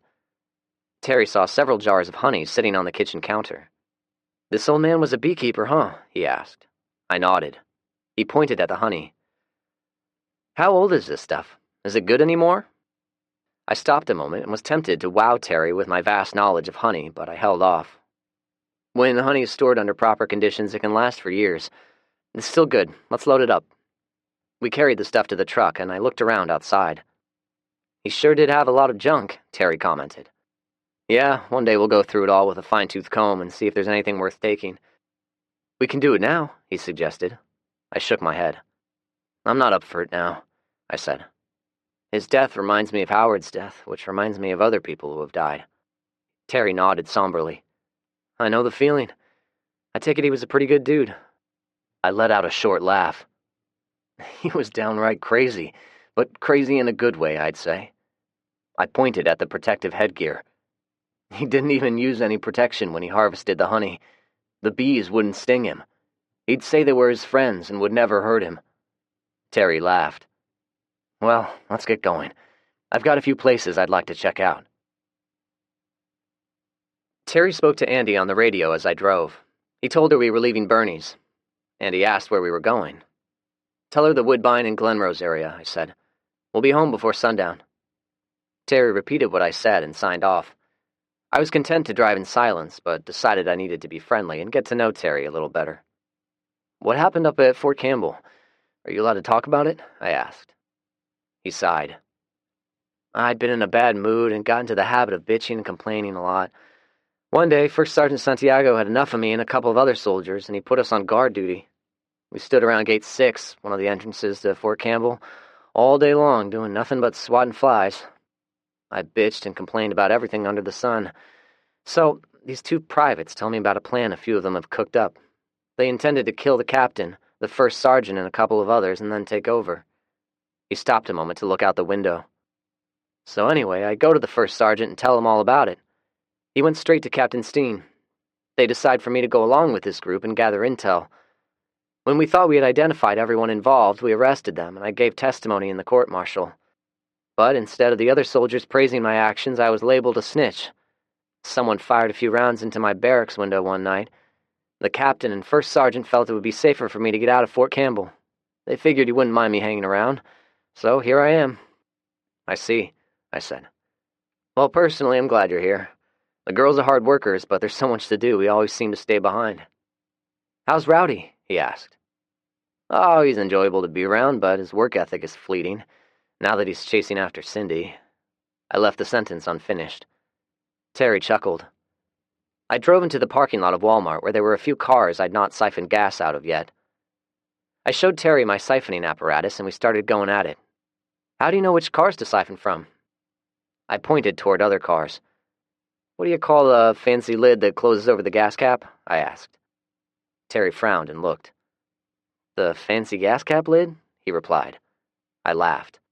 Yeah, I guess. Anyway, take a look at the parking lot. See all of the open lids? Terry looked and nodded. Those are the ones I've already siphoned gas from. Ah, makes sense. The first car we came to seemed to have a full tank. We siphoned half of it out and into the truck. I'm going to leave the fancy lid closed because there seems to be a half of a tank of gas still in here, I said as we got back in the truck. Terry nodded in understanding. Where to now? He asked. I believe we'll stick with the Nolansville Pike corridor today. One day I want to venture out further. The police department's evidence warehouse is over in East Nashville. I think we have the numbers with us now to enable us to do so. I've not gone very far before because we didn't have the numbers to be able to defend against a sizable number of hostiles we may encounter. Nashville has to be a treasure trove of stuff, Terry said. I agreed. What do you think of Andy? I finally asked. I hope my question seemed one of boredom rather than inquiring. She's a cute kid, he frowned momentarily. I thought she and Rowdy were hooked up. Who, Rowdy? Nah, they're friends, nothing else. I thought they were going to hook up one day, but now Cindy is here and Rowdy's like a tomcat on the prowl. Oh, he said. I started to add more, but decided against it. Cindy sure is a looker. So is Kelly. I nodded silently. I guess he wasn't interested in Andy. You know, Rhonda's pretty in her own way too, but she doesn't talk. I nodded. Yeah, she's very quiet. I thought one of those kids belonged to her, but I think they're all orphans they took in. Ah, so none of them have kids, Terry opined. I don't think so. What was up with you making Andy read? He asked me. She's a smart girl, but like Julie and I, she never finished her education. She and Julie are reading all of the books we have. When they finish one, we discuss it. Which one are you reading? He asked. I've read them all, so I need a few more. If you spot any books, point them out to me. I drove around two zombies standing in the middle of the road. Terry looked at them. You don't want to shoot them? He asked. No, we need to conserve our ammo. Besides, I'm still convinced they'll eventually die off. I said it would happen last summer, but there are a lot of them still around. I was looking at them in my rearview mirror as I spoke, and then suddenly came to a stop. Corporal Alexander looked at me and turned in his seat quickly. What is it, Zach? He asked. I continued looking in the mirror for several seconds before answering. One of those sons of bitches just squatted down and took a drink from the water puddle, I said quietly. Huh? Are you sure? Terry asked. I turned the truck around, slowly approached them, and stopped about 30 feet away. They stared at us with those evil-looking black eyes for a full minute, and then started ambling toward us. Well, Terry asked while rubbing his assault rifle. I turned the truck where his window was facing them. He grinned at me as I stuck my fingers in my ears. I stopped the truck in front of a house on South Lake Drive, and for some unknown reason, I suddenly realized this house was less than 2 miles from the National Guard barracks on Sidco Drive. What are we doing, Zach? Terry asked. I gestured at the house. One of my best friends lived here. His name was Felix. You know, over the last 18 months, I've been within a mile of this house more than a few times and never checked on it. You want me to check inside? Terry asked. You can wait here. I put the truck in park, turned it off, and got out. No, let's get this over with. What was left of his parents were in the master bedroom, but Felix was nowhere to be found. There was no food in the kitchen, and it appeared some of his clothing was gone, but otherwise there was no indicator where he may be. I found a Sharpie and wrote a note for him on the door. We'll leave everything on this block just in case he's around here somewhere. My next stop, as much as I wanted to avoid it, was the National Guard barracks. The steel doors were all locked, with the added insurance of chains and padlocks, but otherwise it seemed bereft of life. I'd say everything is intact. I'm sure Captain Steen will be interested in this, I said. Corporal Alexander agreed.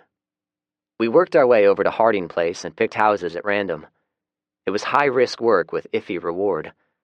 Most of the houses we searched had nothing more than skeletonized corpses, moldy furniture, dead pets, and rotten food.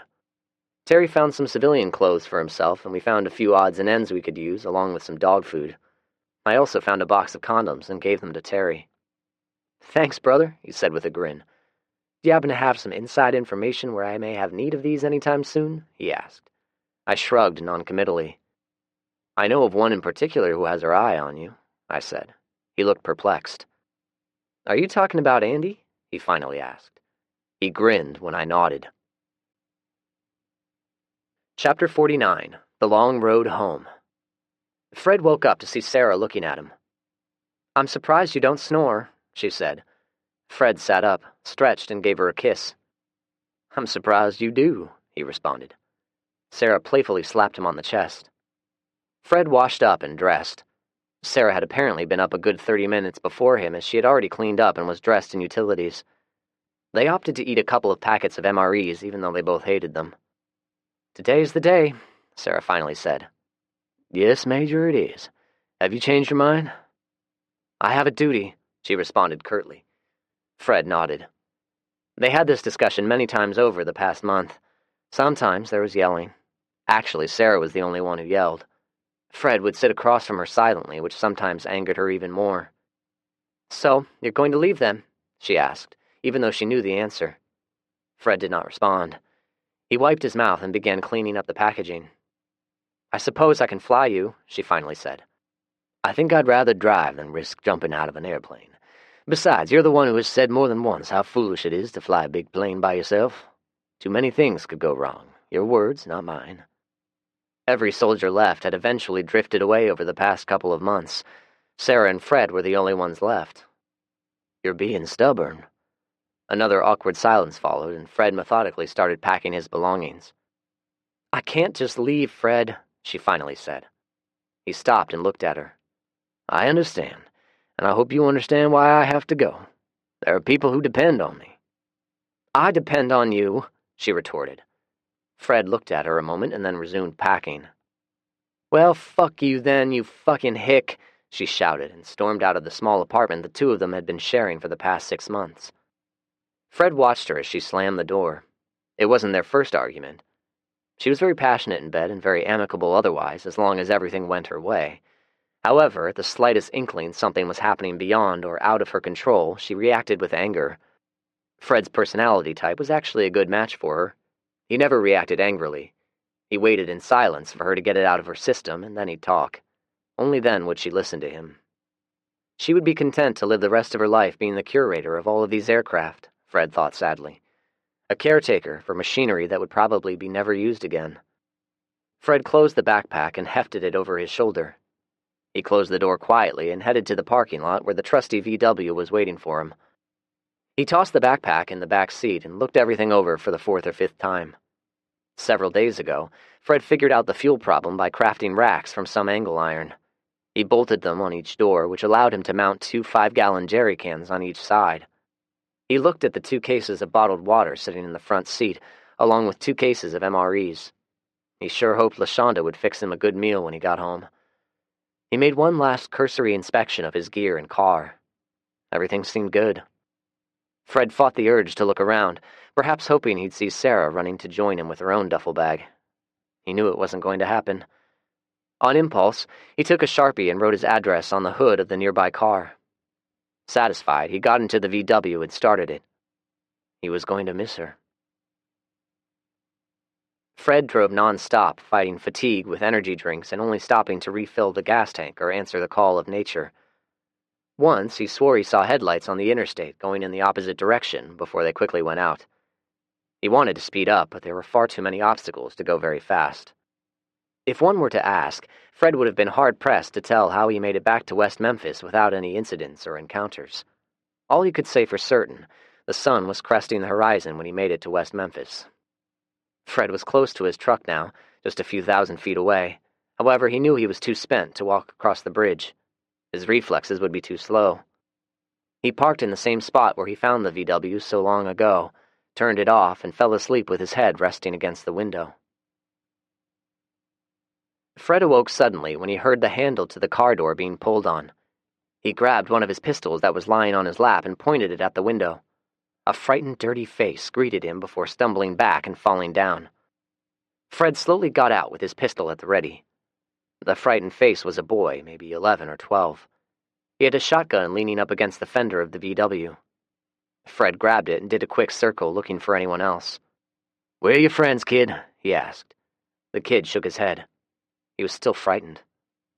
"What were you doing?" "I thought you were dead," the kid responded. Fred looked around some more and glanced at the sky. The positioning indicated it was noon. He focused back on the kid. "Are you hungry?" Fred asked. The kid had risen up on his elbows but was still lying on the ground. He nodded his head. Fred holstered his weapon and looked at the shotgun. "Browning, Sweet 16. It's a fine shotgun, but it needs a good cleaning." Fred unloaded a single shell out of it and leaned the shotgun back against the fender. "Let's have a bite to eat and we can talk." Fred reached in and pulled out the case of MREs. "These things are not very tasty. In fact, they're downright awful, but they tell me if you eat everything in the packet, you'll get a full day's worth of nutrition. Let's dig in." Fred used a case pocket knife to cut open the plastic packets. The boy watched Fred start eating and quickly joined in. "My name's Fred. What's your name, kid?" "Joe," he said. Fred held out his hand. "It is a pleasure to meet you, Joe." Joe looked at Fred and tentatively shook his hand. Joe continued looking at Fred while he ate. "That car was here a while back, and then it was gone. Did you take it?" "Yes, I did, but I'm returning it now. Is it yours?" Fred asked. Joe shook his head. "Where did you go?" Joe asked. "Well, Joe, I drove the car to Oklahoma City and then hitched a ride to Los Angeles." "Why?" "I was trying to find my daughter," Fred responded. "Did you find her?" Joe asked. Fred ate in silence for a moment before answering. "I did. She had turned." Joe nodded in understanding. They finished their meal in silence. When they were finished, Fred stood and stretched. Joe aped his movements. "All right, Joe, I've got a cleaning kit. Let's see if we can get your shotgun cleaned up a little bit." Fred showed Joe how to disassemble the shotgun, and they began wiping the pieces down. "Where do you live, Joe?" Fred asked, as he watched Joe wipe the breech face with a scrap of rag and some cleaning solvent. "Here and there. I have some cars I sleep in, depending which part of the city I'm in." "I take it your family is dead," Joe nodded. "What about friends? You got any friends around here?" "A couple. We see each other every once in a while." "Are all your family dead, too?" "Yes, they are." "What about friends?" Joe asked. "Do you have any friends?" Fred looked at Joe and thought about Sarah before he thought about everyone back home. "Yeah, I have some friends back home. That's where I'm going. Let me see how good of a job you've done." Joe handed the shotgun to him. Fred looked at it. It was still dirty, but significantly cleaner than it was. Fred dug the shotgun shell out of his pocket and handed both items back to Joe. "Good job, buddy. If I had any shells, I'd give them to you, but I don't have any in this particular gauge." "What kind of guns are those?" Joe asked, pointing at Fred's pistols. Fred gave him a small grin. "They're Ruger 44s. They're tough, reliable guns, and I've had some custom work done to them." "Why'd you do that?" Joe asked. Fred chuckled. "You sure are full of questions." He looked at the bridge in the near distance. "I've got to get across on the other side of that bridge, Joe. I'm going to take a few of those MREs and bottles of water with me, and you can have the rest, okay?" "Fred?" "Yes, Joe?" "Can I go with you?" Chapter 50. Prancer. "Are you sure?" Julie asked me, for maybe the fourth or fifth time. "Kelly's going to be disappointed." She drew out the word disappointed. Andy grinned. "Very tempting, but no. Now stop asking," I said. They were all going over to the radio station. I had tried to get along with Wanda, but honestly, I couldn't stand the sight of her. She was derogatory, opinionated, ignorant, and an all-around unpleasant person to be within 100 yards of. And the women, they'd sit around and talk about something they saw on Oprah 2 years ago. I'd rather muck the horse stall, which was exactly what I was going to do. I said as much to Julie. "Oh yeah, that sounds like fun. Take Prancer some oats." She hugged me and gave me a kiss. "I'll see you later, I guess." She leaned in and whispered in my ear. "If you're going to be playing around in horse shit, take a bath before bed. I'll make it worth your while." She then nibbled my ear. I worked on the usual stuff, mucked out Prancer's stall, and then concentrated on reloading some bullets for the sniper rifles. I reloaded the remaining cartridges I had left. Fortunately, Terry and I had found a box in one of the houses we searched, so that added 20 more bullets to the inventory. I stopped long enough to eat some jerky for lunch and walked around the barn. I looked at the old house and secretly wished we still lived there. Prancer walked up and nuzzled me while I was reminiscing. "What are you doing, girl?" I said as I rubbed her on the neck. "You need some attention?" She nudged me again and snorted. I looked around. "How about we go for a ride?" I asked her. To my surprise, she responded with a short nicker. She followed me to her stall and stood patiently while I put the bit in her mouth. Getting a blanket and saddle on her, I shoved a rifle in the scabbard and mounted up. I let Prancer have her head as she took off at a gallop down the field. I guess she liked the new shoes Bo had put on her. She continued running, and I guided her in a circle, eventually running toward the Parson house. She seemed to know where I was guiding her, and I held the reins loosely. When we reached the house, I slowed her down and had her slowly walk around it. Everything looked good, but all it did was make me think about Howard's death. While I was beating myself up mentally, Prancer continued walking. I didn't attempt to guide her. Of her own accord, she had made her way to the road and was heading toward Fred's house. "You want to go to your old home, girl? Is that where we're going?" Prancer flicked an ear at me. "Yeah, sure, let's go look it over. It's another thing to add to my list of regrets." Prancer walked in a slow, easy gait. It was comforting. I could see why Fred and Julie liked to ride. I was lost in my own thoughts as I watched for hostiles. I started using the term to include zombies and predatory animals, both the four-legged and the two-legged kind. We came upon a red ribbon tied to a tree limb. It was where we had placed a trap. As I neared it, I saw a dead dog trapped in it. It may have been a friendly pet at one time, but no more. I made a mental note to take care of it later. Prancer kept walking, and I kept thinking. We rounded a curve in the road. This is where Fred's house would have come into view, that is, if it hadn't been burned to the ground. Prancer suddenly whinnied and started trotting. I looked quickly around, thinking she had caught a scent of something. Then I saw it. A black Volvo semi-truck was parked in the driveway where Fred's house once stood. There was a man and a boy standing beside it. Prancer was in a full gallop now. They were too far away for me to get a good facial recognition, but I did not doubt Prancer's eyesight. The tall man was Fred. Prancer leapt over the fence, which almost caused me to fall off, and came to a sliding stop inches from Fred. She was breathing hard and blowing froth, but Fred did not seem to mind. "Hello, pretty girl. Did you miss me?" he said while scratching her behind the ears. The first thing out of my mouth should have been something like, "Hi, Fred, it's so good to see you." But no, I spoke before thinking. "We thought you were dead." I shouted in wonder. Fred looked at me and grinned. I stared at him with my mouth hanging open a moment, and then looked at the kid standing beside him. "Hi," he said timidly. "I'm Joe." "Hi, Joe. I'm Zach," I said and dismounted. Prancer broke away, ran around the truck, and then almost knocked Fred down as she ran up and nuzzled him. I shook Fred's hand and then hugged him. I felt tears in my eyes, but held them back. "Did you make it to L.A.?" I asked.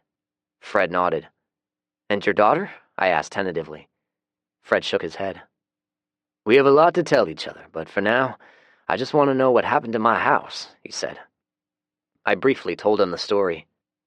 "How were the girls?" Fred asked. He saw my face darken. "One of them killed Macy. That was before they burned your house down. Julie and I took care of them. It's a long story, and I know Julie will want to be there when I retell it." I hugged him again. "Damn, it's good to see you." Prancer agreed. She took Fred's hat and began gleefully running around with it, clenched between her teeth. I got the generator going, and the two of them took turns in the shower. From looking at the kid's face, I was guessing he had not had a hot shower in quite a long time. I cooked up steaks, eggs, and a strong pot of coffee. Fred came out with a fresh set of clothes and looked at the meal. "Do you know how to cook anything besides steak and eggs?" he asked. "Nope," I said, grinning.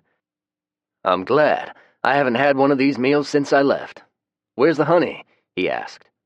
He found it sitting on the kitchen counter before I answered, sat down, and waited on Joe. I poured us a cup of coffee while we waited. "Where'd you find the kid?" I asked. Fred chuckled.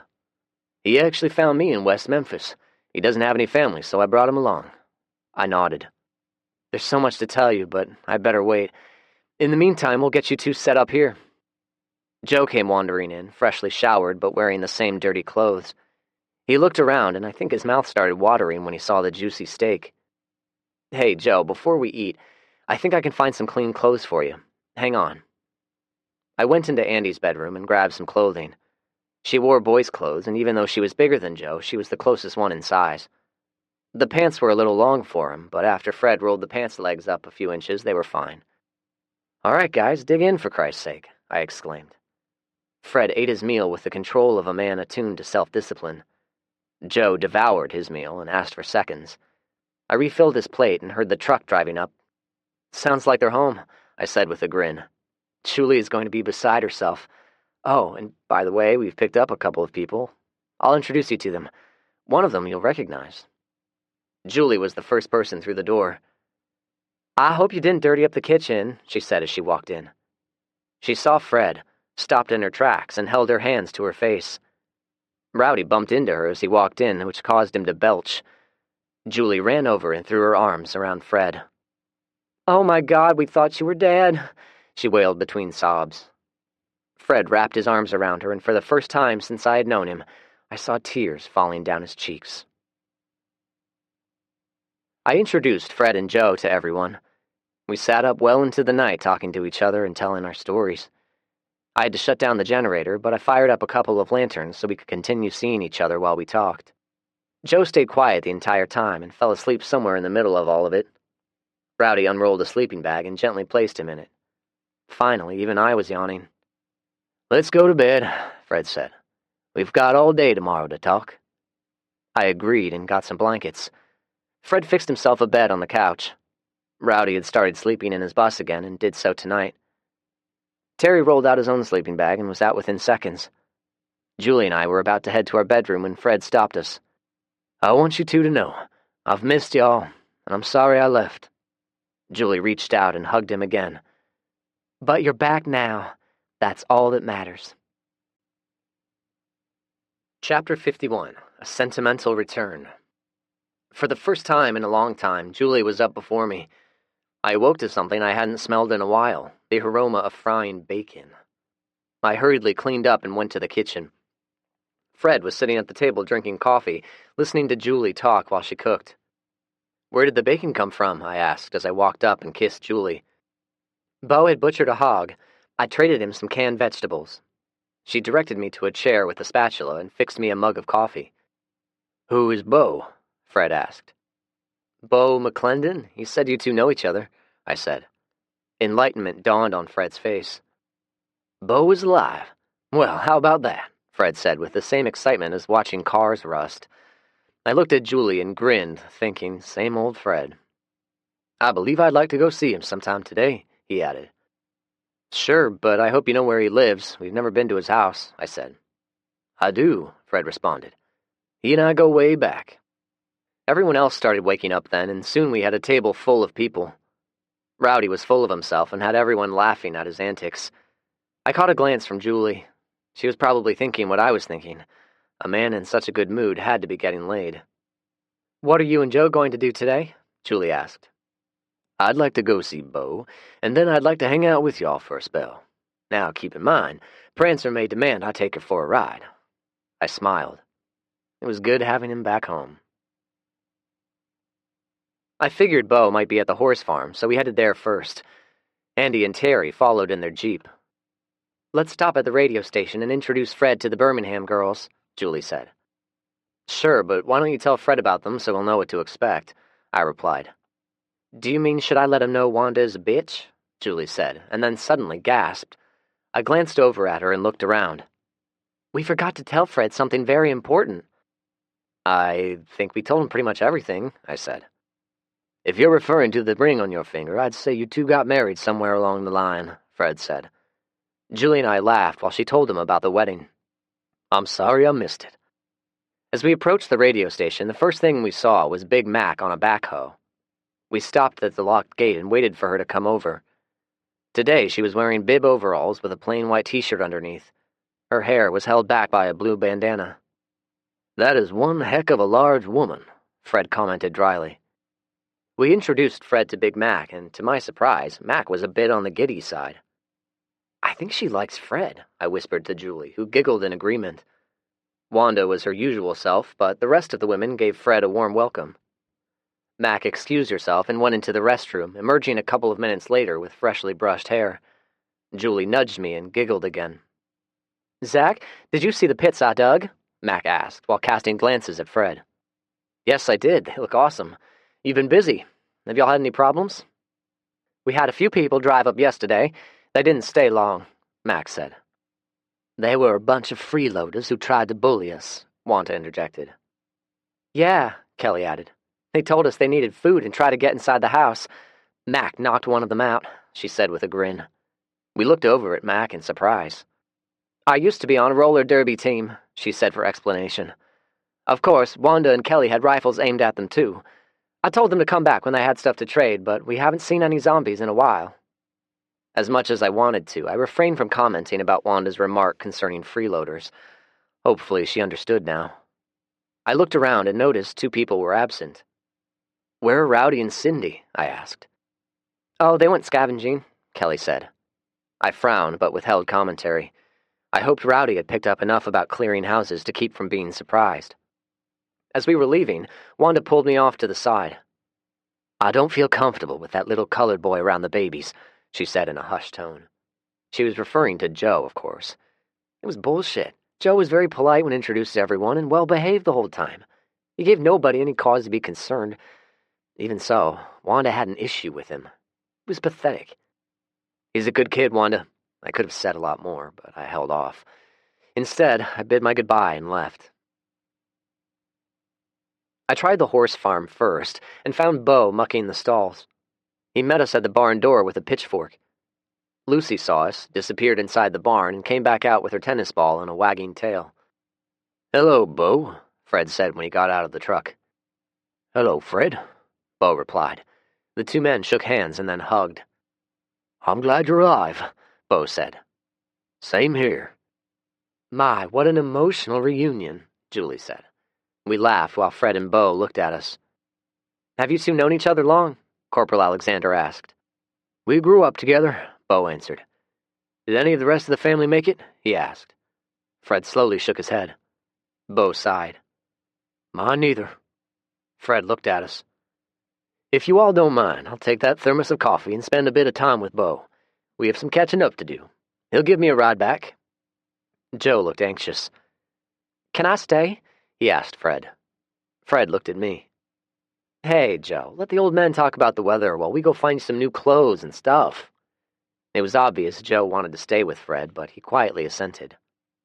We went back to the Lennox Village area.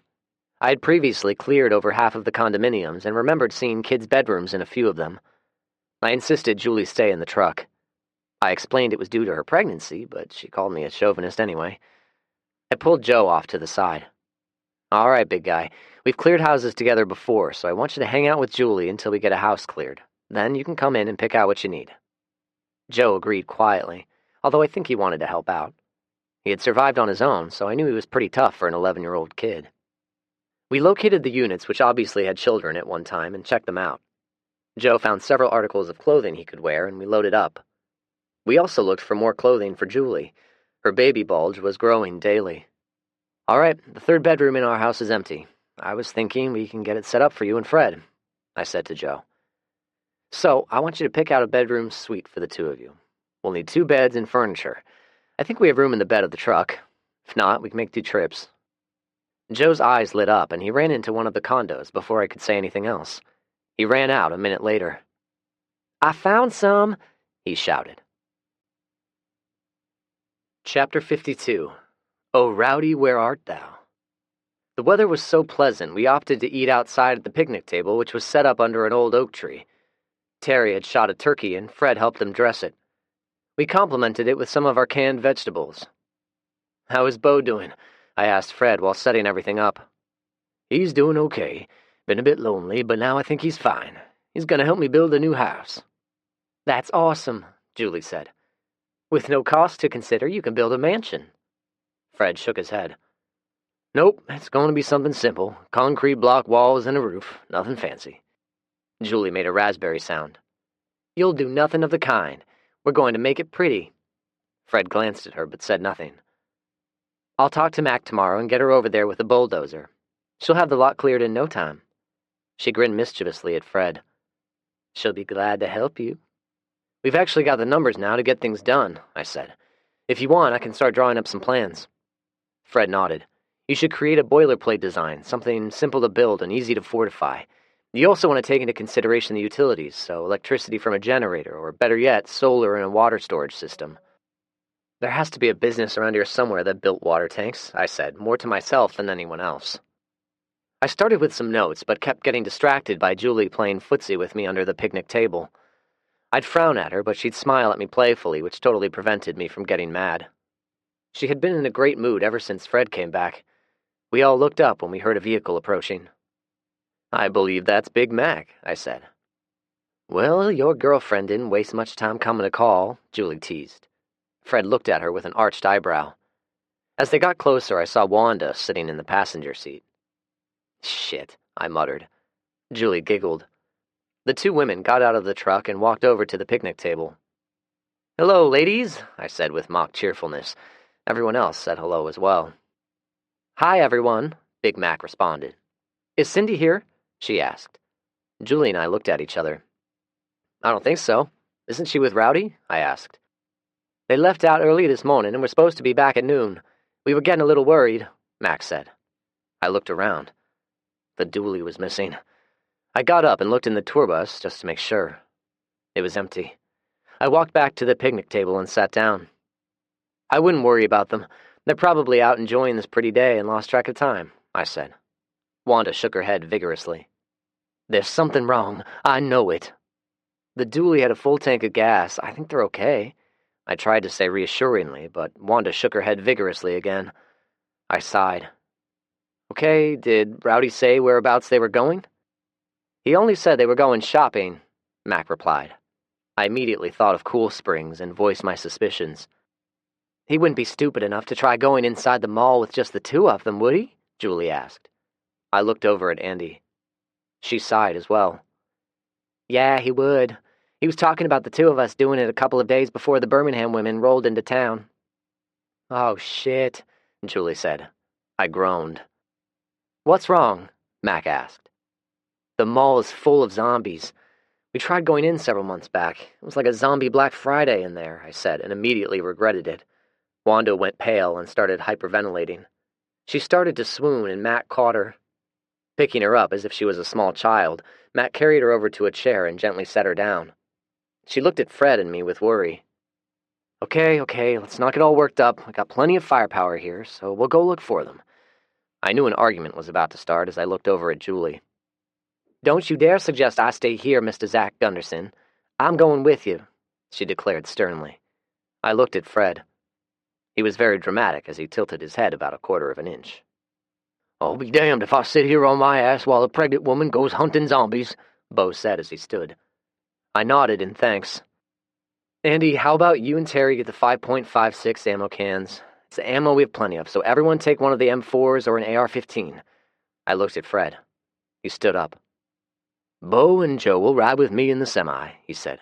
I believe you and Julie should ride in the truck. He gestured at Andy. Andy and her soldier boyfriend should ride in the Jeep. Terry looked startled at being described as Andy's boyfriend. What CB channel do you think Rowdy would be listening to? Fred asked. The last time I drove the dually, I had it on channel 19, I said. Fred nodded. 19 it is, then. We followed the large Volvo down Concord Road. I looked over at the gated entrance to the Governor's Club as we drove by. My note was gone. Someone lived in there, I was sure of it. I didn't see a red dually anywhere in the neighborhood, so I hoped we weren't going on a wild goose chase. Fred opted not to try I-65 and instead turned on Franklin Pike before turning back left on Moore's Lane. At Wanda's insistence, they followed us. I hoped Mac took care of her because she was worthless. Come in, Zach, I heard Fred calling me on the radio. Go ahead, I responded. Is it Rick's red dually they're in? He asked. Roger. I figure when we get close, we spread out and search the parking lots for it. I'm guessing he'll park close to one of the entrances, if he's even there. I copy. In the meantime, why don't you all continue trying to raise that knucklehead on the radio?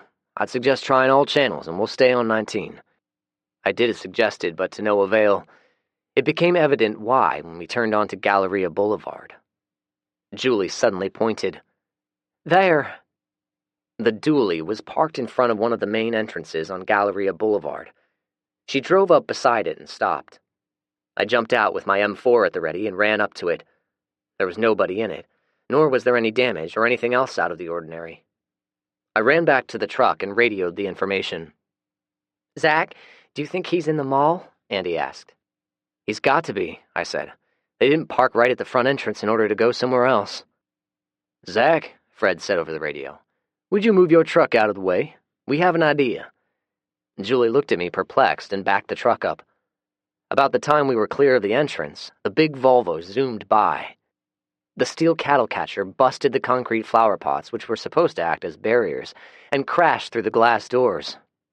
As Fred entered into the mall, he laid on his air horns repeatedly.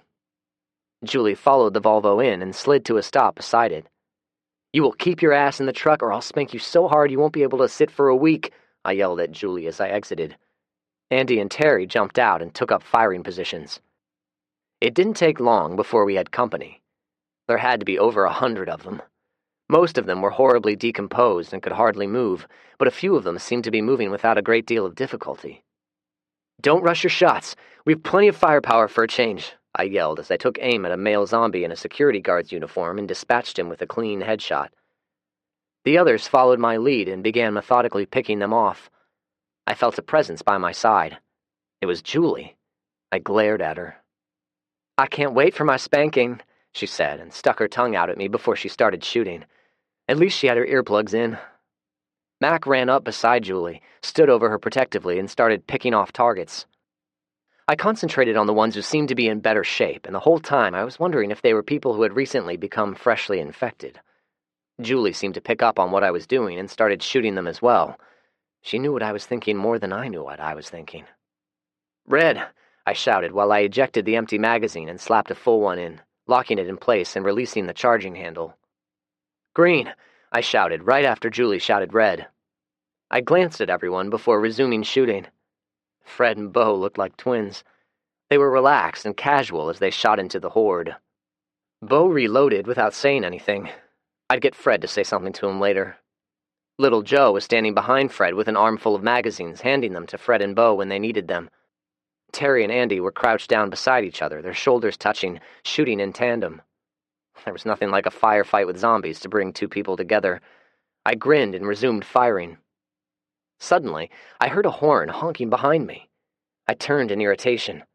Wanda was still in the Toyota truck, and she pointed frantically to her right.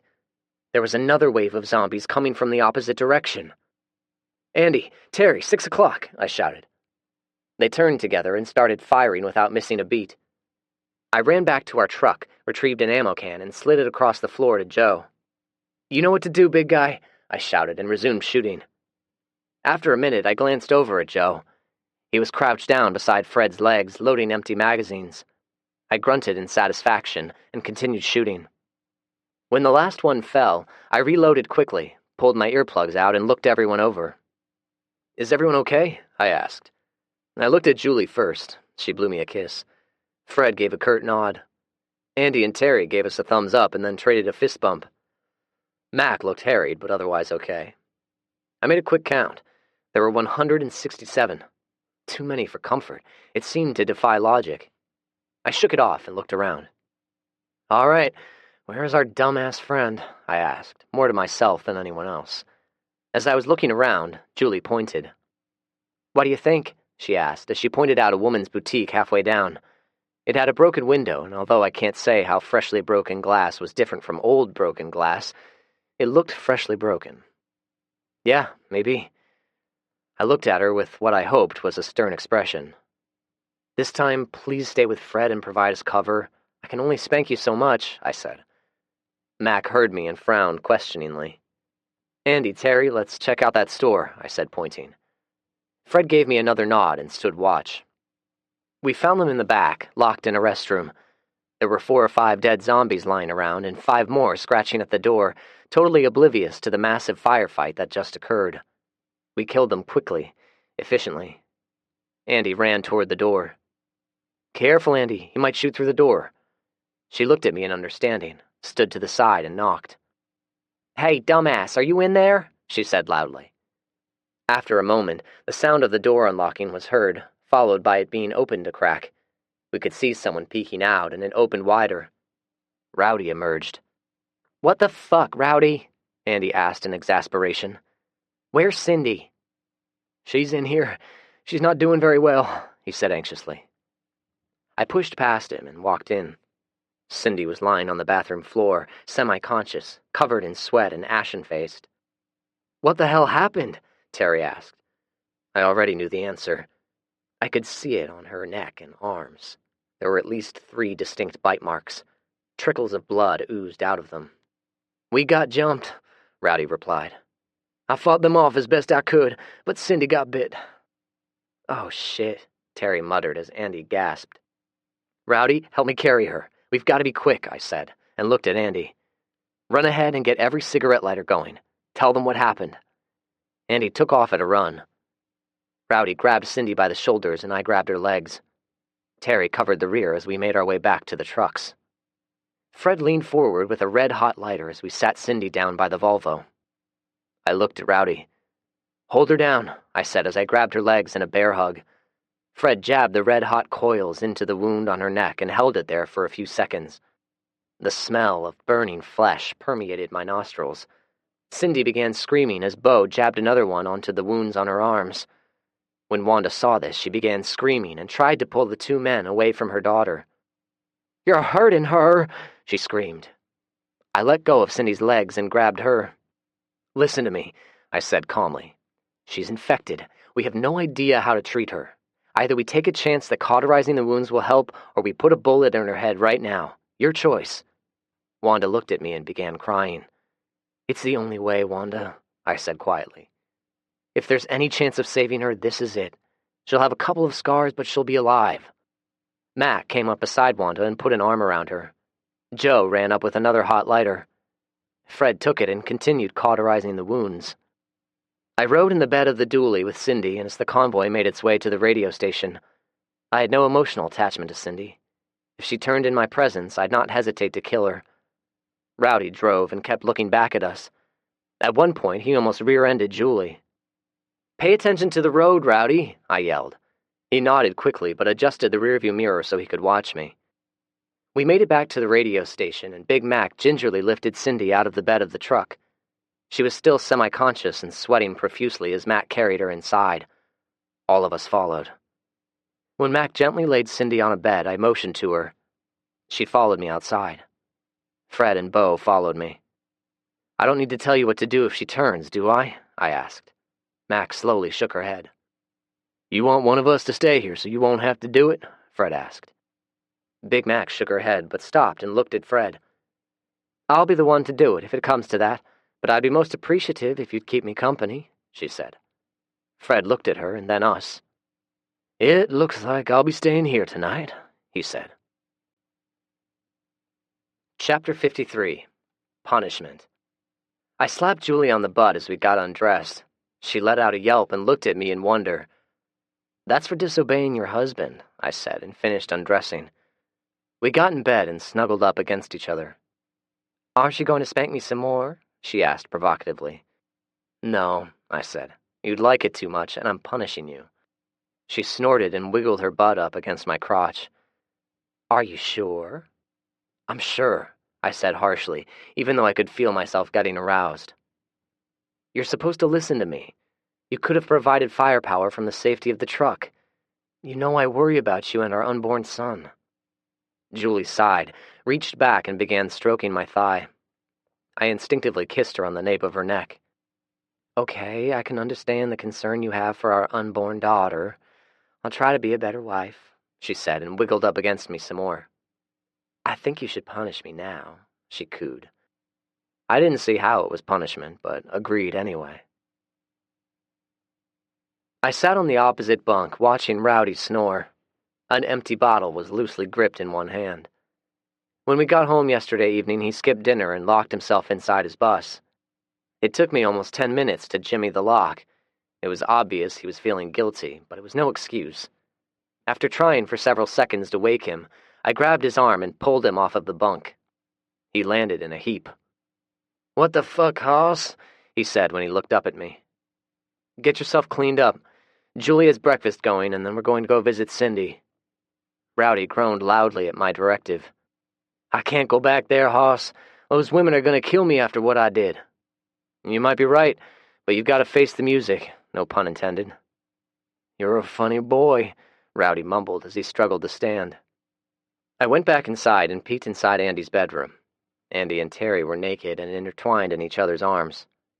I quietly shut the door back and then knocked on it loudly. Breakfast in 10, I said through the door and walked down the hall to Joe's room. I repeated the announcement. He was sleeping on the top bunk of his new bunk beds and had his head under the pillows. Fred had taken one look at the bunk beds and advised us he would be sleeping in the Volvo sleeper until he got his house built. Joe stuck his head out when he heard my voice. I gave him a wink and walked back into the kitchen. I don't think you have to endure Andy making goo-goo eyes at me anymore, I said with a grin. She looked at me questioningly, and I told her what I saw. She nodded in approval. It's about damn time. I thought you were the one who was going to have to give her a good fucking from the way it was looking, she said glibly. Now we need to find someone for Kelly, or I'm going to have to stud you out to her as well. I stared at her, perplexed. Sometimes it was hard to tell when she was serious and when she was messing with me. She smiled sweetly and continued cooking. I set the table while we waited for everyone to make their way to the kitchen. Joe was the first one to walk into the kitchen. Good morning, buddy. Did you sleep well? I asked. Zach, I think Andy was having bad dreams last night, he said.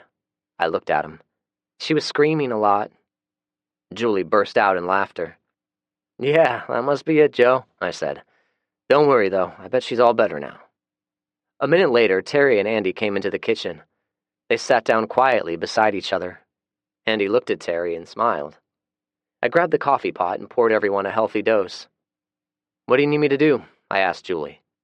Sit on your butt and stay out of my way, she replied as she cooked some eggs. You can wash the dishes after I'm through. Okay, don't forget to make Fred a plate. I'm going to pick him up after breakfast, I said. Julie looked at me as if I was 2 steps behind, which I'm sure I was. I looked over at the others. Yesterday, y'all were awesome, especially you, Joe. Everyone voiced their agreement. Can I go with you to get Fred? Joe asked as Rowdy came inside. He looked awful. I hoped he was merely hungover and not getting sick. He poured himself a cup of coffee. Joe, not this time. I need to talk to Fred and Rowdy about some stuff, but don't worry, we're coming right back home. He looked dejected but didn't say anything. Say, Joe, I said, Terry there is a soldier. If you ask him, I bet he'll give you some military training on his army rifle. Joe's eyes lit up and he looked at Terry. It would be my pleasure, Terry said. But you have to help me with some of the morning chores first, okay? Joe nodded his head vigorously. Rowdy and I rode to the radio station in silence. He was very pale, and I had to stop once for him to lean out of the truck and throw up. I stole a line from Andy Griffith. You beat all, you know that? Not now, Zach, he said in between groans. If not now, when? When do we have a talk about your actions, Rowdy? Should we wait until after someone else gets all fucked up? I asked rhetorically. Rowdy held his head in his hands and groaned. All you had to do was ask me. Hell, I would have gone with you guys. We could have found somewhere else besides that big mall with all those fucking zombies. You don't get it, Zach. I was trying to get some alone time with her and impress her. He coughed. Pull over, he managed to choke out. I stopped immediately. Rowdy barely got the door open before he heaved again. When he was finished, I reached into the glove box and retrieved a tube of toothpaste. It was almost empty, but it was all I had. Here, squirt some of this in your mouth. He did as told without complaint. I found a canteen in the back seat and handed it to him. He took it gratefully, took a big gulp and squished it around in his mouth before spitting it out. Much obliged, he said quietly. Rowdy, are you merely hungover or are you getting sick? I asked quietly. He looked at me when he understood the implication. I wasn't bitten or anything, he responded. When Cindy got bit, we didn't do anything, like sex or kissing. I just tied one on last night. More than I've drunk in a long time. All right, wipe your face off. When we get there, you probably shouldn't say anything. I'll do the talking, and maybe those women won't castrate you on the spot. Rowdy looked at me and nodded dejectedly. Fred met us outside as we drove up. He waited until I shut the truck off and the two of us got out. The young lady didn't make it, he said. Rowdy looked at him a moment before running back to the rear of the truck and dry-heaved. Did she turn? I asked. He nodded somberly. Mac was true to her word, he said. When the young lady turned, she put a bullet in her head. The ladies refused to burn her, so we buried her down the road at a church. He gestured over at Rowdy. Do him a favor and take him back home. That mother is blaming him for everything. You want to ride with us? I asked. Fred nodded. I headed back toward the truck, but before I took 2 steps, Kelly burst out of the door to the house and ran up to me. She grabbed me in a hug and held me tightly. Oh, Zach, this is so terrible, she lamented. I feel so vulnerable out here. I patted her on the back and consoled her. Fred gave me his typical arched eyebrow before walking back to Rowdy and helping him into the truck. I want to come live with you, she said quietly in my ear. Well, we've got a full house currently. It'd be a little cramped. I felt her waist press against me. I don't care. It can't be more cramped than here. I'll sleep on the floor if I have to. It'll be safer living with you, and I'll earn my keep, I promise, she said plaintively. I'll see what my wife has to say, okay? I said, while attempting to gently pry her off of me. She looked at me deeply with her dark, smoldering eyes. Okay, I'm counting on you, Zach, she said, and then she kissed me on the cheek, the one with the scar. Zach, check this out, Terry said. He turned to Joe. Answer the following for Zach. When using an M4 assault rifle, what is a malfunction and what actions should you take? Joe looked at me. A malfunction is when the weapon stops firing because of a mechanical failure of the weapon, the magazine, or ammo. There are 2 types of actions you can take, immediate action and remedial action. For immediate action, you slap on the magazine, pull the charging handle, observe a bullet come out, release the handle, tap the forward assist, and shoot. If that doesn't work, you apply remedial action, and that is, you pull the magazine out, lock the bolt to the rear, put the weapon on safe, and then find out what's wrong. I raised my eyebrows. The kid picked it up within minutes, Zach, Terry said. Hell, I did hundreds of push-ups in basic before I got it right, he said with a chuckle. Awesome, Joe, I said. Joe looked over at Fred expectantly. I suspect we have the makings of one hell of a soldier, Fred said. Joe beamed with pride. I poured a thermos of coffee and carried it to the bus. Rowdy was once again curled up in the fetal position on one of the bunks. The interior was rank-smelling. If you throw me off of the bunk, I'm going to throw up on your shoes, he muttered. Nope, I'm not going to touch you.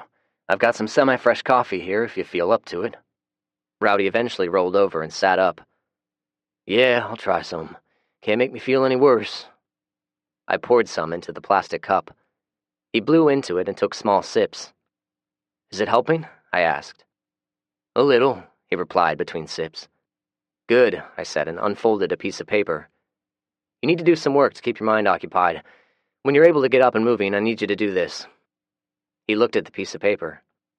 What is it? He asked. It's a design for an open-top crate. I need a dozen of them to store the vegetables and stuff in the basement. Here's a scaled drawing with the dimensions. I've got lumber and tools in the barn, everything you'll need. Rowdy looked at it a long moment before answering. Okay, I'll get started on them. I don't know if I can get all a dozen of them finished today, but I'll do what I can. I nodded and left quickly. It stunk in there. Chapter 54, The Mother Lode. It probably would have been better if we had tried this in the dead of winter when the zombies were frozen, but back then there were only a few of us. Today there were 8 of us. Mac insisted on driving the Volvo. Fred, Bo, and Joe were with her. I convinced Julie to stay home, so it was Terry, Andy, Kelly, and me in the truck behind the Volvo. For reasons I don't know, Julie had invited Kelly to live with us. That was 3 weeks ago, and she unabashedly flirted with both Terry and me whenever she got a chance. She flirted with Terry one night, and Andy immediately stuck a knife to her throat. That ended that. Rowdy was by himself, driving the utility-to-work truck Rick had found last year. We had it loaded with equipment we were sure we'd need, along with one of the tankers. Only Andy and I were wearing tactical vests. The rest were dressed casually in jeans, t-shirts, and windbreakers. Our destination was on Trinity Lane. Specifically, we were going to loot the police department's property and evidence warehouse. It was a nondescript building located behind the East Precinct. First, we were going to take a minor detour to the reservoir. I probably never would have known about it, but I had to drive Rick there one day after bailing him out of jail. For some reason, they had taken all of his property out of his truck and turned it into the property unit. I was rather perturbed at him on that particular day.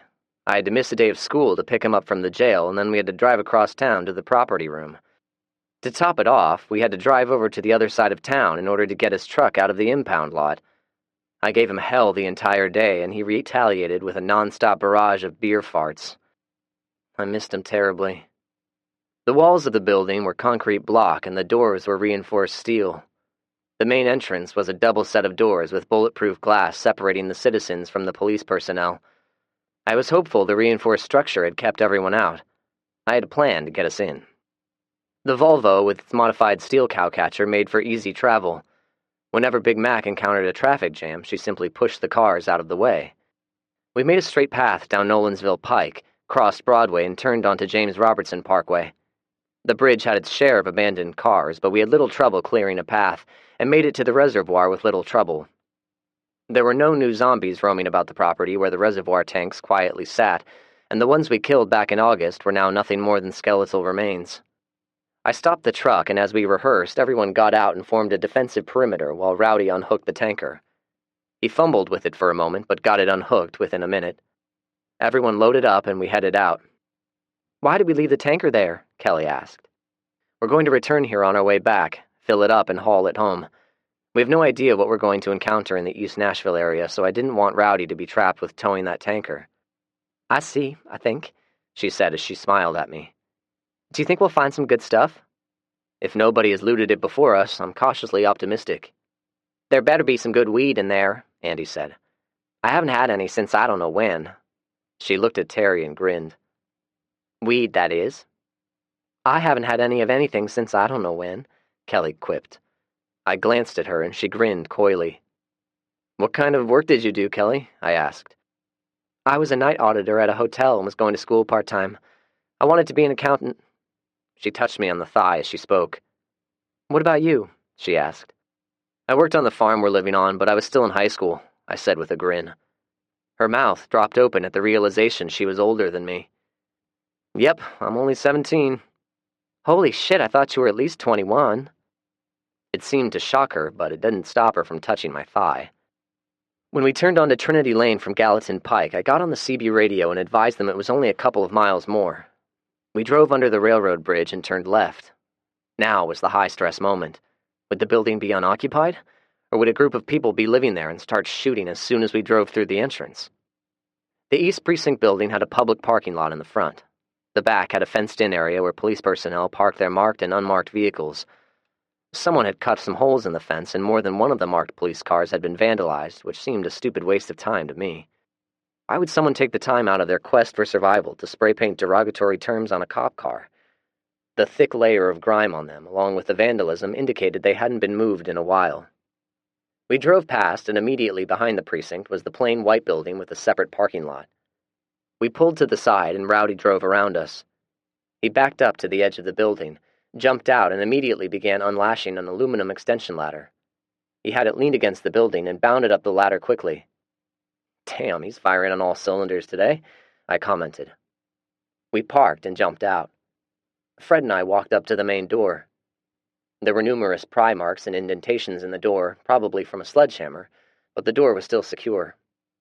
"Let's drive around the entire building and check it out," Fred suggested. We jumped into the Ford truck and slowly drove around the entire perimeter.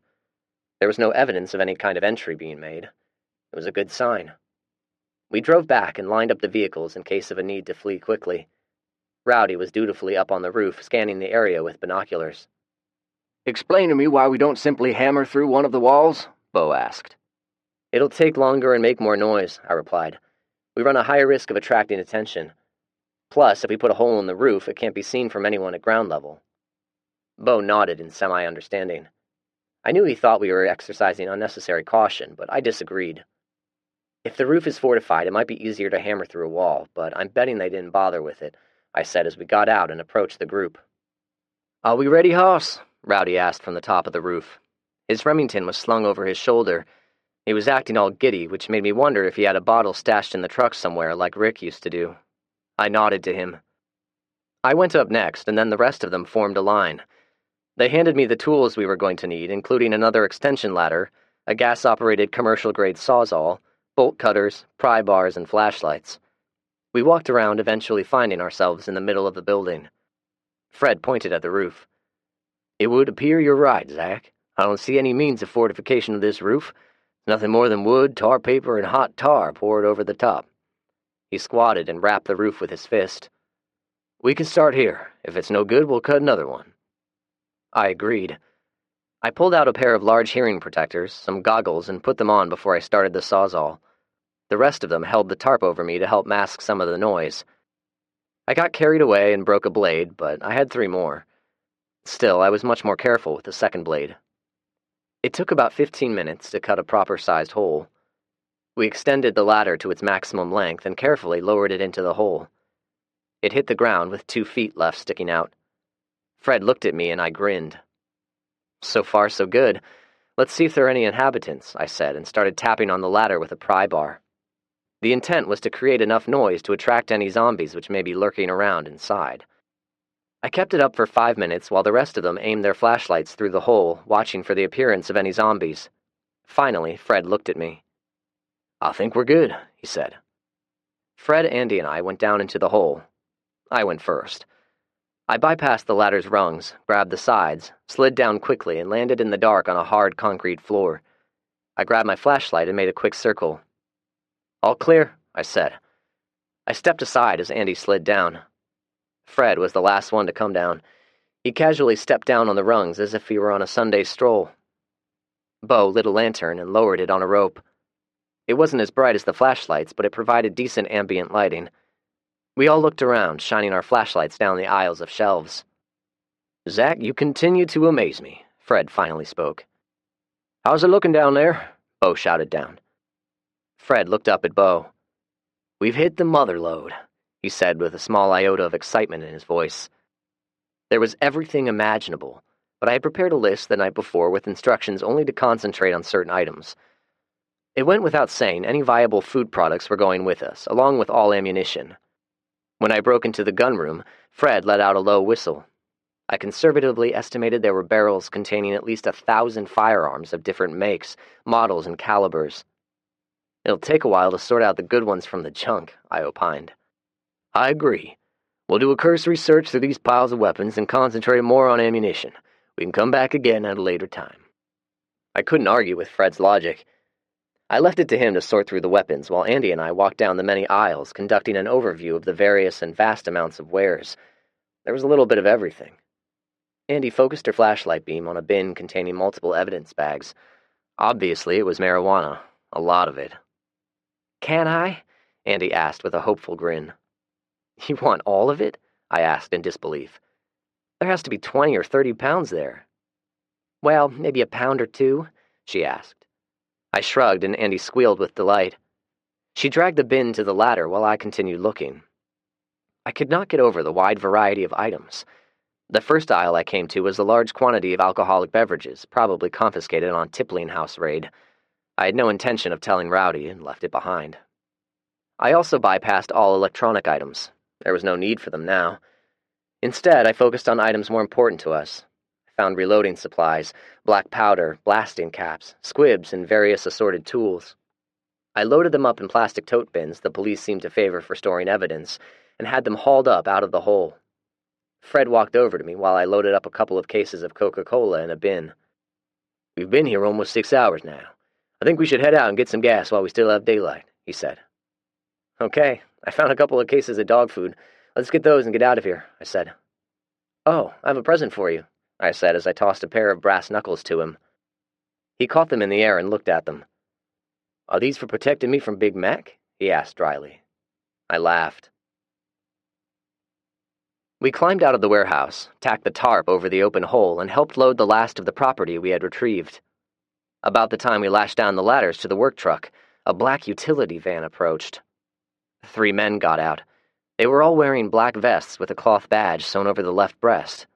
They approached us warily. Their weapons all appeared to be Glock semi-automatics, and they were wearing nylon thigh holsters. Each man had their hand on their sidearms. Fred and I walked out and met them halfway while the rest of our group stood by the vehicles, weapons in hand. They were muscular, late 20s or early 30s. 2 of them looked like bulldogs. The third one was my height with a swarthy visage. He had a sour expression as if he was constipated. None of them had shaved for a while. "Hello," I said. "My name's Zach.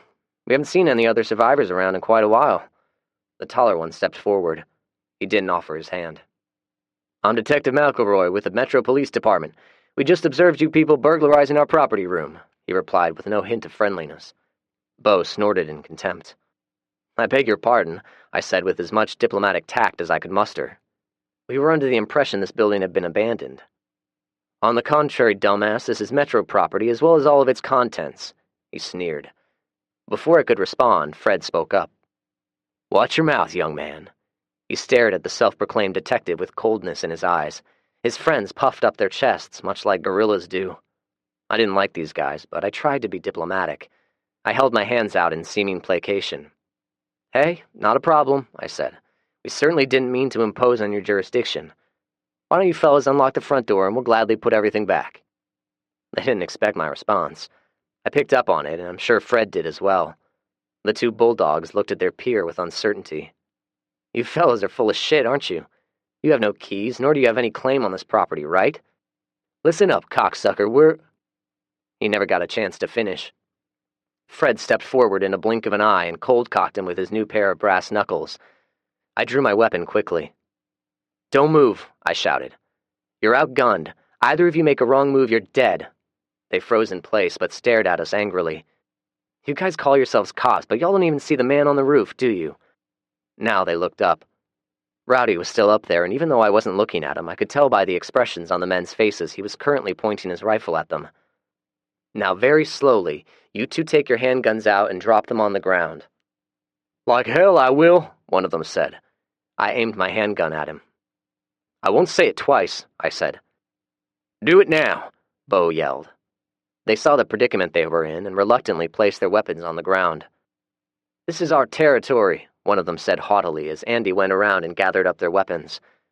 Detective McElroy was conscious now and rubbing his jaw. He sat up slowly. Fred continued staring at him. "Check the van," I said to Andy, and then looked back at the man who thought we were in their territory. "What's your name?" I asked. "Chet Henry," he said after a moment. "Well, Mr. Chet Henry, if you're claiming this as your territory, that means all we have to do is kill the 3 of you, and this will now be our territory, right?" I asked. Chet stared at me silently. Do you see how stupid your statement sounds now? He nodded slightly. I lowered my weapon. Andy exited the van and looked at me. They have 3 assault weapons, she reported. Unload them and bring the bullets, Fred said. Andy ducked back in the truck. You 3 strike me as nothing more than bullies. I motioned toward the tall one sitting on his ass. He meets us for the first time and, let's see, calls me a dumbass and a cocksucker. There's no way y'all used to be cops. You're bullies, I said. You got that right, Bo added. Chet shook his head. No, really, we were cops. He pointed back behind him. We worked out of the East Precinct. Bo spat in disgust. That makes it worse. You men are supposed to protect society from bullies, but that's all you are. Bullies, he spat again. Fucking punks. I have to agree with my friend, I said. They stared at us sullenly. I shook my head. We always try to start a positive relationship with survivors we meet, but you guys are not people we want to be friends with. Otherwise, we'd love to get to know you guys and hear your stories of survival, but we have things to do. Y'all get in your van and leave. We'll leave your weapons here. You can come back for them after we're gone, I said. Please don't follow us. If you do, we'll consider it a hostile act. The one who called himself Chet and his buddy, who chose not to identify himself, turned to walk toward the van. The one who called himself McElroy started to get up and stumbled toward me. It seemed odd in the manner which he staggered. Before my mind could process it, he suddenly lunged and grabbed my tactical vest. He turned me where all of my friends were behind me. Then, he grabbed my handgun and attempted to wrest it away from me. I used my left thumb and jammed it in his eye. He grunted in pain and loosened his grip. I turned it toward him and pulled the trigger. The gun didn't fire. He had managed to move the slide just enough to cause it to go out of battery. The only way to make it fire now was to rack the slide. I chose instead to hit him in the head with it. He staggered to his knees and punched me in the groin. It hurt, and it probably would have taken me out of the fight, but I was in a rage. Again. I hit him with the butt of my handgun and continued battering him until someone grabbed me from behind in a bear hug. I desperately fought to get away. Easy, Zach, easy. I recognized Fred's voice in my good ear and stopped resisting. Fred walked backward until there was some distance between us and McElroy before he let go of me. Holster your weapon, Zach. It's over, he commanded. I did as he said, and looked at the other 2 cops. Chet and the other one were pale, but didn't look any worse for the wear. I watched as Bo jogged up and checked on the downed man. He checked his pulse before looking up at me and then at Fred. He slowly shook his head. I looked at the cop closely then. His head looked like freshly ground hamburger. For some reason, it took me a moment before I realized I was the one who did it. All right, people, load up and move out, Fred said in his usual deadpan tone. I caught my breath, walked over to my beautiful Ford Raptor truck, currently overloaded with newfound wealth, and got in the back seat. Fred pointed at the 2 men and pointed at their van. They picked up their friend and left without commentary. Andy, you drive, I said. Terry jumped in front and Kelly jumped in back beside me. The windows were down and I overheard Bo speaking to Fred. Holy shit, Fred. That kid is a terror when he has his dander up. Fred nodded without comment and they got into the Volvo. We arrived at the fuel reservoir without any complications. I got out, but instead of helping get fuel, I walked over to the riverbank. I knew they'd figure out how to fill the tanker without me. Kelly followed me. You've got blood all over you. Are you hurt? She asked. I shook my head and pulled a bandana out of my back pocket. I fumbled with my canteen, wet it down, and began wiping my face. Kelly took it from my hand. Here, let me do it. She wiped my face off, rinsed the bandana, and began wiping my hands. That guy outweighed you by 20 or 30 pounds, and you beat him to death, she said quietly. I knew you were tough, but damn. I didn't respond. I was emotionally spent. I didn't want to talk. I only wanted to look at the Cumberland River. It was quite a bit higher than normal, which led me to believe at least one dam had finally given way. Probably the Percy Priest Dam. It had been damaged back in the 80s when a couple of idiots had set off a case of dynamite in the bowels of the dam. They had hoped to flood downtown Nashville. Then they were going to go in with scuba gear and loot the numerous businesses. Unfortunately for them, the dam held and they went to prison. I watched as various types of debris floated by, along with an occasional corpse. Kelly wrapped herself around one of my arms. I felt her breasts pressing against me. My thoughts were interrupted by a jostling. Andy had approached and pushed Kelly. "If you want to fuck him, you're going to have to go get permission from Julie, you dumbass," she said. "Go get in the truck." Andy was 3 inches shorter and probably 20 pounds lighter than Kelly. Nevertheless, Kelly was quite intimidated by her. Without a word, she walked back to the truck. Andy took her place and interlaced her arms through my right arm. She was wearing her tactical vest, so I didn't feel any breasts this time. "So what are we doing here, big guy?" she asked. "I'm just enjoying the view, Miss Andrea," I said. "Why didn't anyone shoot that asshole?" I asked. "Hell, Zach, you and Fred were moving so quick nobody had a good shot." She pressed her head against my shoulder. "Who would have thought that old man could move so fast?" "Really? You've seen him with those pistols, right? He's like a rattlesnake. Don't underestimate that man." "I certainly don't underestimate you." "It looks like you and Terry are doing pretty good," I commented, changing the subject. "You don't mind that I'm sleeping with him?" she asked. "I want you to be happy. If Terry makes you happy, I'm happy for you." I reached out and put my arm around her shoulders. "I want my little sis to be happy." "Are you happy, Zach?" Andy asked. It was a long minute before I answered. These days, whenever I felt threatened, I went into a cold rage. It didn't seem normal. "I don't know," I finally said. Chapter 55. Weak Moments. When we got home, Fred and I sorted out and inventoried our loot. Everyone had the compulsion to pick stuff up and play with it. It was very irritating, and I wasn't in a pleasant mood anyway. Rhonda, Wanda, and the 3 little girls drove up. Rowdy was standing with us by the truck, so they pointedly ignored us and went inside, hopefully to help Julie cook. I found myself on the edge of snapping at a few people, so I went into our bedroom, stripped, and took a cold shower. Changing into some clean clothes, I waited in the bedroom and massaged my temples until I felt like I was civilized enough to rejoin everyone.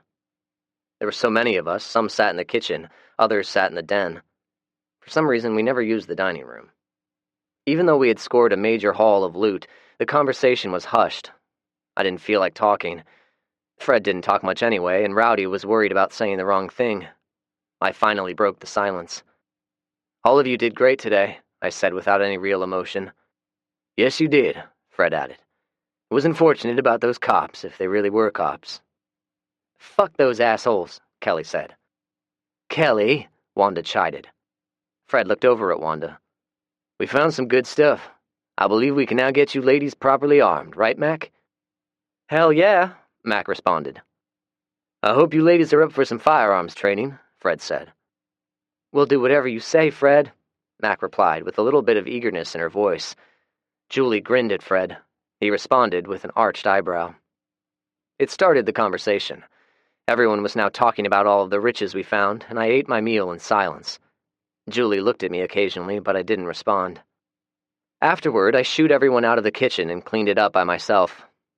Eventually, Mac took the women and girls back to the radio station. Bo went home, and Fred retired to the sleeper of the Volvo. I finished up and walked out onto the back patio. Andy and Terry were smoking a joint, while Julie and Kelly were still talking about the day's events. When I walked outside, they stopped talking, which told me they were talking about the fight. Joe was sitting there quietly. "Where's Rowdy?" I asked. "He's in the bus." I walked over and knocked on the door before opening it and going inside. Rowdy was in complete darkness. I could barely see him propped up in his bed. "Howdy, hoss. You come here for a drink?" he asked. "What are you drinking?" "This evening I am enjoying a delicious and slightly expensive brand of vodka. Svedka, I believe is the name of it." He reached up, turned on a small reading light, and looked at the label. "Yep, Svedka." He held it out. I stepped closer and reached for it. Taking a small swallow, I handed it back to him. "When are you going to stop beating yourself up?" I asked. "When are you?" he responded and took another drink. Touché. I grabbed the bottle and took another small swallow. It was an unfortunate situation today. I would have taken care of that dude, but I didn't ever get a clear shot. "Was I justified, Rowdy?" I asked. "You did what you had to do," he answered. "I've had a couple of people try to kill me. They came pretty close. I guess I overreact now whenever I feel threatened." "Perfectly understandable, I suppose." He eyed the bottle's label. We sat in silence a moment before Rowdy spoke. "It looks like Andy and that soldier are hooked up now," he said, changing the subject. I nodded. "His name is Terry. Terry Alexander," I said. "Well, good for her, I reckon. I guess I should have stuck with her rather than chase after Cindy. Andy kept me straight." You weren't romantically attracted to Andy, I said. Rowdy scoffed. Does something like that really matter? He asked. I shrugged and took the bottle from him before he drank again. I'm going to bed. Before I do, I want to leave you with a thought. We need you, Rowdy. You're a part of our family. I took one last very small swallow, handed it back to him, and walked out. I heard him sobbing as I shut the door. Everyone got quiet again as I walked up to the porch. I'm going to bed. Good night, everyone, I said. Julie followed me inside.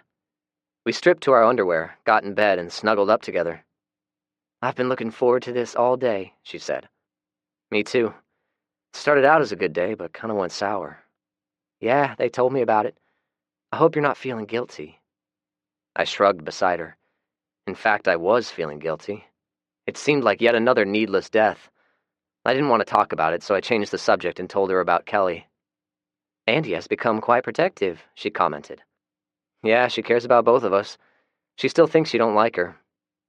Oh, she's okay, I guess. I'm still getting used to her. Now about Kelly, are you going to have a weak moment and do her? Julie asked after a long moment of silence. With the exception of kissing Andy, the only weak moments I've had in the past year and a half have all involved you.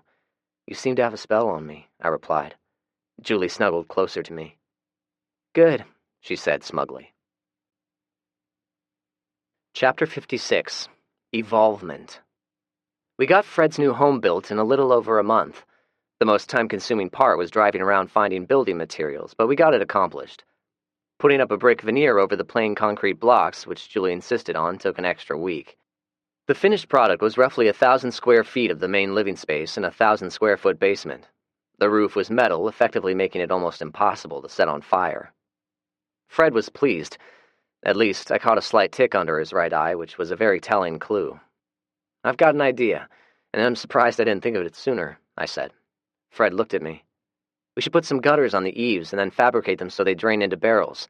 We can collect rainwater. Fred nodded in agreement. We still have plenty of daylight. Why don't we run into town and see what we can find? Terry suggested. Fred and I agreed. I raised Julie on the radio, told her what we had in mind, and we took off. There was a Home Depot on Bell Road near I-24. We had only been there once, and although there had been a lot of looting, it was not totally empty. We drove up to one of the broken-out front doors and gave a short toot on the horn. Only one came staggering out.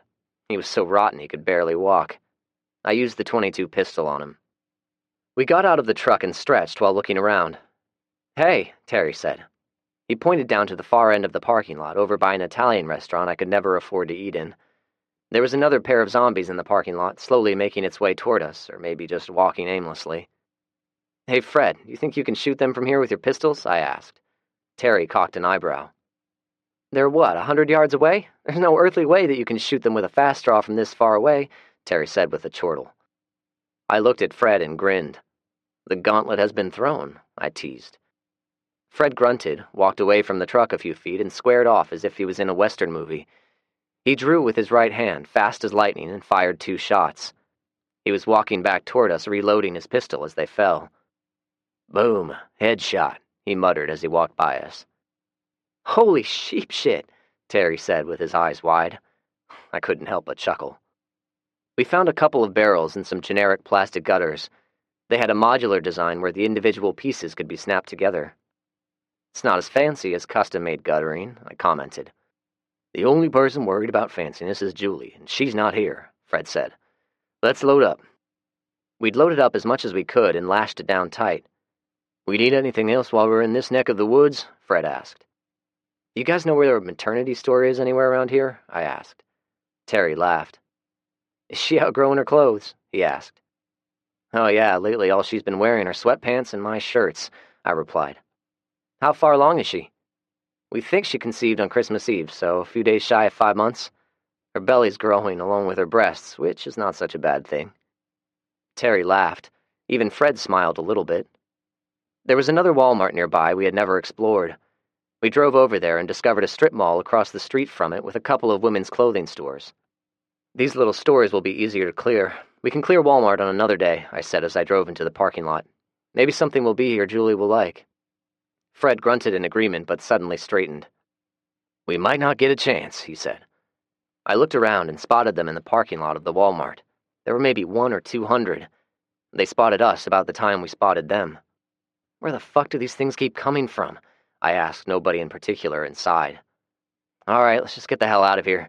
We can load up with everyone later and come back. Terry and Fred agreed.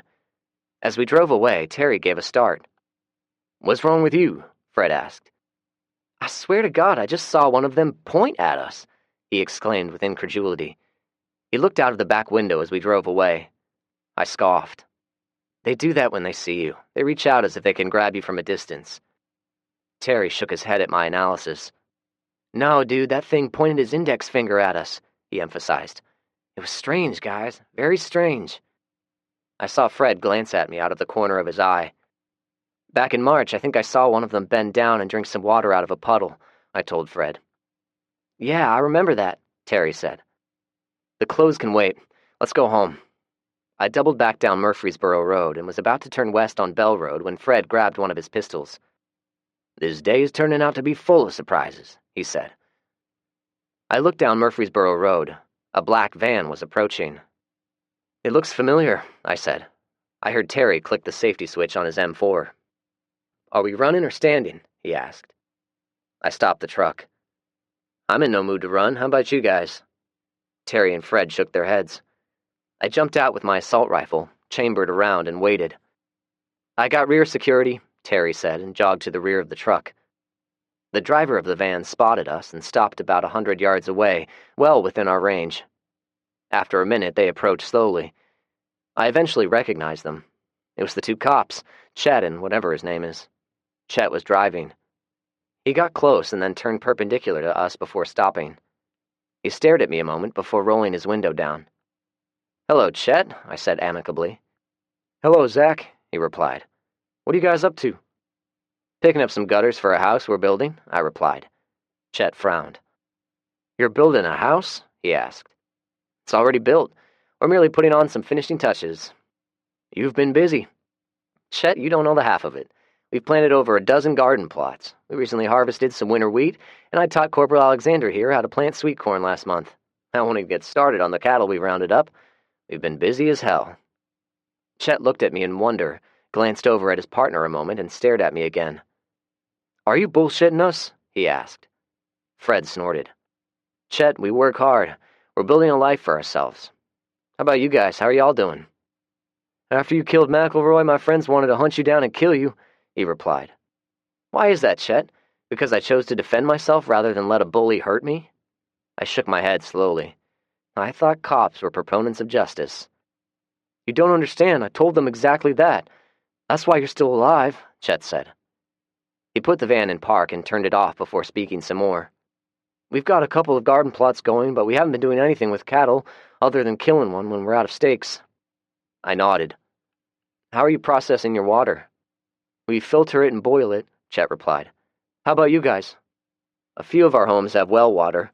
We have filters and chemical treatment systems. Our radio station has no well, so we distill the drinking water. He looked at me quizzically. Y'all have a radio station? I nodded. Yep. It's actually run by a group of women. They broadcast every day at noon. Women? The passenger asked. Chet chuckled. We've not seen any women in a while, so forgive our interest. If you show up and behave like gentlemen, you'll be welcome. If you act like bullies, much like the way you three acted the day we met you, you'll be dead before you hit the ground. Fair enough, Chet said, nodding his head. Heads up, ladies, Terry suddenly shouted. I didn't take my eyes off of Chet and his partner. I watched as they looked toward the outbound lanes of Murfreesboro Road, and their eyes widened. Oh, shit, Chet said, and he started the van. He looked back at me and realized I'd never stopped staring at him. There's a shitload of them coming this way. Time to go, then, I said. We'll see you gentlemen later, I suppose. Chet nodded, made a U-turn, and sped away. Only then did I break eye contact with him and jumped in the truck. Zach, Terry said as I sped down Bell Road, avoiding cars and potholes with practiced expertise. Those things were operating together, I'd swear to it. What do you mean? Fred asked. They were walking in a column of twos, and when they got close, they started spreading out. It was weird, guys. It was kind of like a military maneuver. I didn't answer. There was a rough spot in the road where Bell Road crested a hill. I was wary of busting a tire and navigated carefully. I caught Fred looking at me. What are you thinking, Zach? He asked. I have sort of a hypothesis, I said after a minute. I'd certainly like to hear it. Okay, it goes like this. Last spring, I said these things would completely die out by the end of the summer. As we can see, a hell of a lot of them did in fact die, but not all of them. Why are there still zombies roaming around? Why are they not dead? Yep, good questions, Terry commented. So here's my hypothesis. Some of them, the infected people, they're evolving, I declared. Fred looked at me perplexed. How so? Think of it like this. When syphilis infected a person back a couple thousand years ago, the entire body was consumed by sores called chancres. The infected person suffered horribly and soon died. By the time the second millennium came around, the human body was able to resist the disease to an extent. You'd still get chancres, go crazy and eventually die, but there was an element of resistance. The same goes for other illnesses. I took a deep breath. Now apply it to this infection. We know nothing of it. Hell, there's probably nobody left alive who can say with authority what the fuck it is. It's very destructive to the human body and lethal, but my hypothesis is that some people are actually developing some type of resistance, and their bodies are somehow starting to function again. I took another deep breath. When I put it into words, the more I was convinced I was right, and it scared me. I repeated my hypothesis to everyone else after we had eaten supper. They listened in rapt attention as I listed out each clue. Andy pointed at me. Is that why you cut open the zombie a while back? She asked. I nodded. Yeah, I was trying to figure out why it was still alive. His organs should have totally rotted away. Instead, they were still intact and even appeared to be functioning. That's scary, Kelly said worriedly. Yeah, it is, I said. A while back, when the plague first appeared, some of the infected people were still able to run. I don't know if these critters are able to run again or not, so don't take them for granted. Always be aware of your surroundings and always be armed. That reminds me, Julie said. Matt came by earlier today. She was asking if you wanted a zombie pit dug around the house. Then she grinned mischievously. And she said she'd come by later tonight and pay you a visit, Fred. She said the two of you can christen the new house. Everyone chuckled. Fred pointed his fork at her, but said nothing. By the way, Fred, you never told us if any of those people at Tinker were women, Rowdy asked. There were a few women, Fred replied. Did you find a girlfriend? Julie teased. Fred hung his head. Julie gasped. Oh my God, you did find a girlfriend. Tell us about her. It was a long moment before Fred spoke. Her name was Sarah. She was an Air Force pilot, very smart, very feisty. Fred pointed his fork again. Like you. Julie smiled. Well, where the hell is she, Hoss? Rowdy asked. Why didn't you bring her home with you? She refused to come, Fred said quietly. I suppose it was for the best. She was a bit high-strung. Fred wiped his mouth and looked at Joe. Are you finished with dinner? He asked. Joe wolfed down another bite and nodded. Okay, we best be getting home. We have a full day tomorrow. He stood and looked at us. We'll be over for breakfast in the morning and help with the gardens. They bid us all good night and left. Wow, you never said anything about a girlfriend, I said after they left. Kelly helped me clear the dishes and began washing them. It must have ended badly, she opined. I had a similar experience right about the time everything went bad. What happened? Julie asked. I was engaged. One day he gave me the speech about needing some space. I thought he only needed some time and he'd get his head clear. One Sunday he showed up to church with a new girlfriend. Ouch, I said. Yeah, I was devastated, especially when I found out it was the preacher's daughter. So I lost my future husband and my church all at the same time. A coworker invited me to go to her church, which was Wanda's. The infection swept through and I was trapped with the group. It was a blessing at first, but then Wanda's husband started getting more and more radical. He even claimed he was having visions from God, she chortled. Anyway, Wanda got us out of there. I never talked to any of them about the man who broke my heart, so I guess I can see why Fred never said anything either. I nodded in understanding. You haven't been laid since then? Andy asked. Terry tried to hide a grin. No, Kelly said wistfully. I nodded without responding verbally and was about to add some commentary, but I caught Julie in my peripheral vision. She was looking at me for whatever reason. I excused myself, grabbed a lantern, and went into the basement. Julie came down a few minutes later. What are you doing? She asked. Going through my notepads. I want to make sure I haven't missed anything about these zombies. I'm going to put a list together and have Mac put out some kind of warning advisory on her daily radio broadcast. I looked up at her, standing over me, and patted the floor beside me. She sat with a little awkwardness. It reminded me of Macy when she was pregnant. Julie picked up Andy's journal and read a little of it. "She's written quite a lot," she commented. I agreed. "I have to admit she has a nice writing style. Her spelling is as bad as mine, but it's easy to read." "What's the rest of the gang doing?" I asked. "I believe they're sitting on the patio getting high," she said. "Andy has turned Corporal Alexander into a stoner," I said with a sigh. Julie chuckled. "Isn't he worried about getting court-martialed or something?" Julie asked. "Nah, I don't think they have the means to test for drugs anymore. Besides, he said he's not going back. He seems to think he won't be charged with desertion. His time of service was almost up when the plague hit." "I hope he's right," Julie said. "Let's go join them. We don't socialize enough." "Sure, but I don't want you giving me a hard time when they start talking about sex, which you know they will." Julie chuckled. "Help me up, Stud Muffin." She held her hand out. Chapter 57. Bathwater. Rowdy and I sat on the tailgate of my truck at the Smyrna airport under a shade tree. The flies were terrible. We had our respective boonie hats on with the mosquito netting, but it didn't stop the little bastards from buzzing all around us. "You think they'll show up today?" Rowdy asked. "I don't know," I replied. We had missed a few dates, and we had not seen Captain Steen and his soldiers since March. I looked at my watch. "It's 12:30. They were always prompt before," I said. "I guess we wait a little while longer." Rowdy shrugged indifferently. I looked at him. "How have you been?" I asked nonchalantly. "Not too bad. I won't try to tell you I'm straight and sober, but I've slowed down quite a lot. Needless to say, my bowels are very pleased," he said with a grin. I nodded. "I wonder why there are no zombies around here," Rowdy said while he looked around. I shrugged. I didn't know why either. "Did you and Cindy ever do it?" I asked, mostly out of boredom. Rowdy chuckled. "Oh, hell yeah, we fucked like bunnies. But we had to do it in secret, though. She didn't want her mother to know, and I didn't want to hurt Andy's feelings, so we had to sneak away to secluded spots before we could bump uglies." Rowdy scratched his beard. "Yeah, we had some good times. I sure do miss her." He then looked over at me. "I tested the waters with Kelly the other night. She made it clear she wasn't interested. I don't know what I'm gonna do, Hoss, but this old boy needs a woman." He stood and stretched. I understood how he felt, but I didn't know how to rectify the situation. "What about Rhonda?" I finally asked. He glanced at me. "You know, I happened to catch a peek of her coming out of the bathtub one morning, and let me tell you, Hoss, she has one fine-looking body on her. Fine enough to declare you drink her bathwater just for a taste of it, if you know what I'm saying." I laughed at him. One thing was for certain. You never knew what was going to come out of Rowdy's mouth. "But she's like a broody hen over those kids. It's kind of weird how she obsesses over them." Rowdy looked around again. "How much longer are we going to wait on them?" I stood and stretched as well. "I guess they're not coming. Let's get the hell out of here."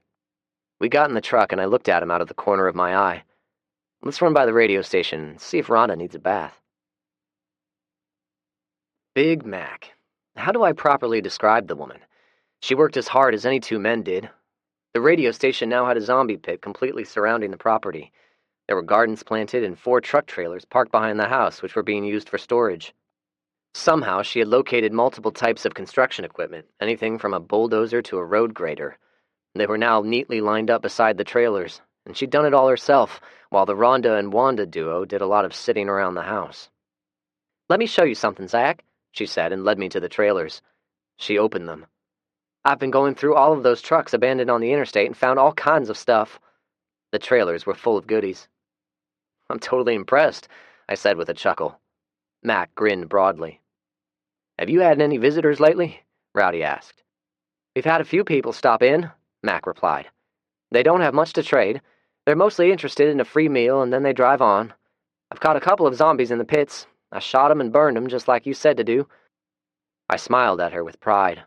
She continued talking to Rowdy, and I walked to the house. The 2 women were hanging up wet clothes, while the 3 little girls were running around the yard playing. "Hello, ladies," I said. "Hello, Zach," Rhonda said with a warm smile. Wanda glanced at me and grunted a hello. "Are you here to help or chew the fat?" she asked gruffly as she secured a pair of pants on the clothesline. I grabbed some clothing and handed articles to her as she pinned them to the line. "I don't know why you brought him here," she complained as she nodded toward Rowdy. "Are you ever going to forgive him?" I asked. She gave me a look and scoffed. "He's miserable over what happened. He was quite smitten with Cindy, you know, I said, and handed her a large pair of panties. She snatched them out of my hand and hung them up. He should be miserable. He killed my only daughter, she huffed. It was a mistake, Wanda. Was it short-sighted? Yes, but he had no ill intent, I offered. She responded with a brief glare. We worked through the rest of the laundry basket in silence. What kind of work did you do for a living? I asked her. She gave me a look. It's about time you got around to asking, she said. I looked at her and waited for a response. I was a midwife. I think my jaw dropped. Wanda glanced at me with a hint of a smug grin. I got your interest now, I bet, she said. Up until now, you've been thinking all this time I was worthless. Not at all. I just thought you were a bitter old woman, I said before I could help myself. She responded with a chortle. You'll want this bitter old woman's help when Julie gives birth, I'm betting. You would be correct, I said simply. She gave me a look with her lips spread. Some people might have called it a smile. I would have disagreed with them. Nothing's for free around here, she said. Rhonda looked over at me and rolled her eyes. I understand. Think about what would be an appropriate payment and consider yourself hired, I said. Wanda quickly pointed at Rowdy. His head on a platter. Wanda, Rhonda said and shook her head in disgust. Something reasonable, Wanda, I replied. She looked at me as if her request was perfectly reasonable. Think it over. Now, changing the subject, I'd like to buy a radio ad. Wanda stopped hanging up clothing and looked at me. Hang on, I said, went to the truck and came back with a large plastic bag of peppermint candy canes. I had found them in one of the cars we searched. I handed it to Rhonda. We've not seen anyone from Fort Campbell since March. I want you guys to ask in your daily broadcasts if anyone has been to Fort Campbell or have been in contact with any of their personnel. If they have, ask them to contact us and tell us how they're doing. Also, I pulled a sheet of paper out of my pocket.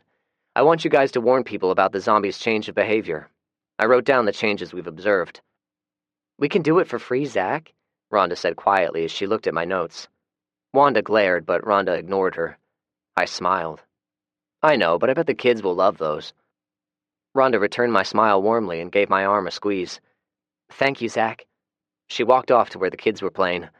I watched her walk away and found myself looking at her backside.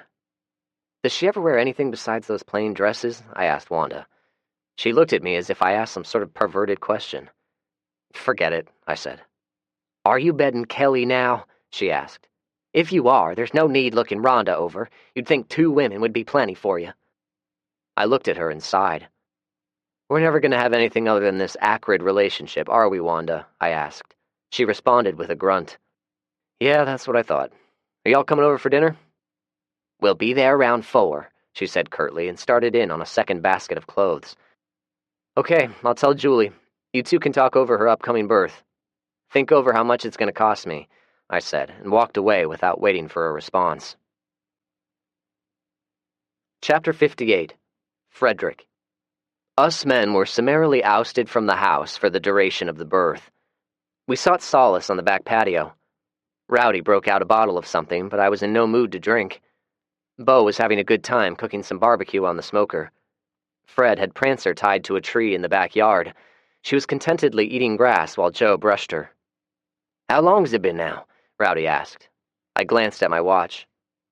Her contractions started right after breakfast, so about 8 hours now, I answered, and looked over at Fred and Bo. You two are fathers. How much longer should it take? I asked them. Bo grinned and shrugged his shoulders. It's hard to say, Zach, Fred said. Some women give birth quickly. Some women take a while. Yep, Bo added. My first child took all day. The second one popped out in no time. I resisted the urge to start pacing and sat silently, but I was getting the urge to go out and shoot something. Rowdy went to his bus and came out a minute later with a guitar. I thought I'd play a little to pass the time. You have any requests, Hoss? He asked. No, I can't think of anything, I said. Do you know Classical Gas? Bo asked. My ex-wife really loved that song. In fact, I do, Rowdy replied. He took a minute to tune the guitar and then launched into a flawless rendition of Mason Williams's timeless masterpiece. He moved his fingers along the fretboard smoothly and seemingly without effort. When he was finished, we applauded. That was beautiful, Rowdy, I complimented. Why, thank you, Hoss, he replied with a grin. We were interrupted by the back door opening. Andy popped her head out and told me to start the generator. She started to duck back inside, but I stopped her. "What's going on?" I asked. "We need hot water to clean up," she answered. "It'll be about 30 more minutes." She grinned at me. "Everything is fine, Zach. You're a daddy." Then she ducked back in the door before I could ask any further questions. It took a long half-hour before she stuck her head out again and motioned me inside. I jumped up and hurried in. All of the women stopped talking and looked at me when I walked in. Julie, sitting in bed, looked like she had been rode hard and hung up wet, but when she saw me, she gave a glowing smile. She was holding a little bundle of something swaddled in a baby blanket. "Would you like to hold your son, Daddy?" Julie asked teasingly and held him out. Wanda immediately stood up and took the baby before gently handing him over to me. "Now you hold him exactly like this," she chided and showed me how to place my hands. I'm pretty sure I knew how to properly hold a newborn, but I held my tongue. I held my newborn son as Andy rushed into the room with a hairbrush. "Everyone wants to come in and see," she said. "So we need to get you looking good." Julie smirked, but didn't protest as Andy brushed out her hair. Everyone came in and circled the bed. There were the usual sentiments said, and I nodded in thanks. "Well, Hoss, you've never told us what his name's going to be," Rowdy said. I looked around at them all. Julie and I had a pretty good idea from the start what our baby's name would be if it was a boy. I held up my child. "Everyone, please say hello to Frederick Zachariah Gunderson. And by the way, I'll most likely call him Rick." Everyone voiced their agreement and patted me on the back. I looked over at Fred. He gave me one of his patented nods and even grinned a little bit. Chapter 59, An Overdue Reunion. I glanced at Tommy as I drove. His face was covered in acne, his hair was unkempt and stringy, and he looked malnourished. He stared blankly out of the window as if in shock. "How are you doing, Tommy?" I asked. It was as if he didn't hear me. He kept staring out of the window. I drove past the charred remains of a mound of bodies, found a safe spot, and stopped the truck. "Tommy, look at me." He slowly turned his head, stared at me a second, and then burst out in tears. I put the truck in park and held him tightly. The realization of being raped was hitting him with full force now. "It's okay, buddy. It's gonna be okay." I continued holding him while he cried long and hard. It lasted for well over 30 minutes. I held him quietly, letting him get it out of his system. His crying was only interrupted when Julie's voice came over the CB radio. "Come in, Saigon," she said. Tommy looked at the radio and then looked at me in confusion. "They're calling us." I picked up the microphone. "I'm here, heading back." "I need you here in 45 minutes. Don't be early, and you better not be late or else," she said. In spite of Tommy's pain, I couldn't help but grin at Julie's menacing ultimatum. 10-4, I acknowledged. "Gotta stop by Fred's place first, and then I'll be there." "Fred and Joe are over here," she said. "I just have to pick something up, and I'll be right there in 45 minutes, I said and signed off. "Who was that?" Tommy asked. I gave him a look to see if he was serious. "That's Julie, your sister," I said slowly. Tommy looked at me in troubled confusion. "Mom said she was dead," he finally said. That bitch, I thought. She probably said it to Tommy so he'd stop asking about her. It was a cruel thing to do. "No, Tommy," I said quietly. "She's very much alive. She's going to be thrilled to death to see you." "You're taking me to see her?" he asked, wide-eyed. "Damn right I am. You two have been apart far too long. But first, we're going to stop by a friend's house and get you cleaned up." Tommy took a quick, cold shower and toweled off. I gave his backside a look and handed him a tube of Neosporin. "All right, buddy, you'll need to use this for a couple of days. It'll help you heal up." The Neosporin would hopefully prevent any infection, but I had nothing to prevent any possible STD exposure. "Why did he do that to me?" Tommy asked plaintively. "Because he was an evil person. They both were," I answered. "You don't have to worry about either one of those assholes anymore, right?" I asked. Tommy nodded. "You killed them and set them on fire." "Yep, and they never had a chance to tell anyone what was done to you, so we're going to keep it between us. Nobody else knows and nobody else needs to know," I asserted. Tommy nodded gratefully and thanked me when I handed him some of Joe's clothes. "These should fit you. They're some of Joe's clothes. I'm sure he won't mind. You'll meet him shortly. I bet the two of you will turn out to be good friends." "Where is Joe?" Tommy asked as he started getting dressed. He's at my house with everyone else. I looked around conspiratorially. They're throwing me a surprise birthday party. I'm not supposed to know about it. I grinned at Tommy and winked. He grinned back. I won't tell anyone, he promised. Is Julie there? She is, and we're going to surprise her when she sees you. How does that sound? It sounds awesome, Tommy said. I put an arm around his shoulders in a brotherly hug. There's a lot to tell you, buddy. For one thing, I'm now your brother-in-law, I said. Tommy looked at me blankly. I explained. I married Julie, so that makes me your brother-in-law. Oh, cool, he responded. It gets better. You're an uncle, too, I said with a smile. How'd that happen? He asked. I took a deep breath. I'll let Julie explain it. I looked at my watch. We better get going, or else we'll catch hell. Everyone shouted the customary surprise when we walked in the door. I dropped my jaw and acted as if I were truly surprised. Simultaneously, everyone seemed to see Tommy at the same time, and a hush came over the room. Oh my God, Julie gasped, handed little Rick to Rhonda, and rushed over to where we were standing in the doorway. Grabbing Tommy by the shoulders, she looked at him a moment and then burst out in tears. This caused Tommy to burst out in tears as he grabbed his big sister in a tight hug. Curly ran up to him with his tail wagging in recognition. I spoke up. Everyone, this is Tommy, Julie's little brother. There was a collective gasp as everyone murmured their surprise, gathered around, and welcomed Tommy.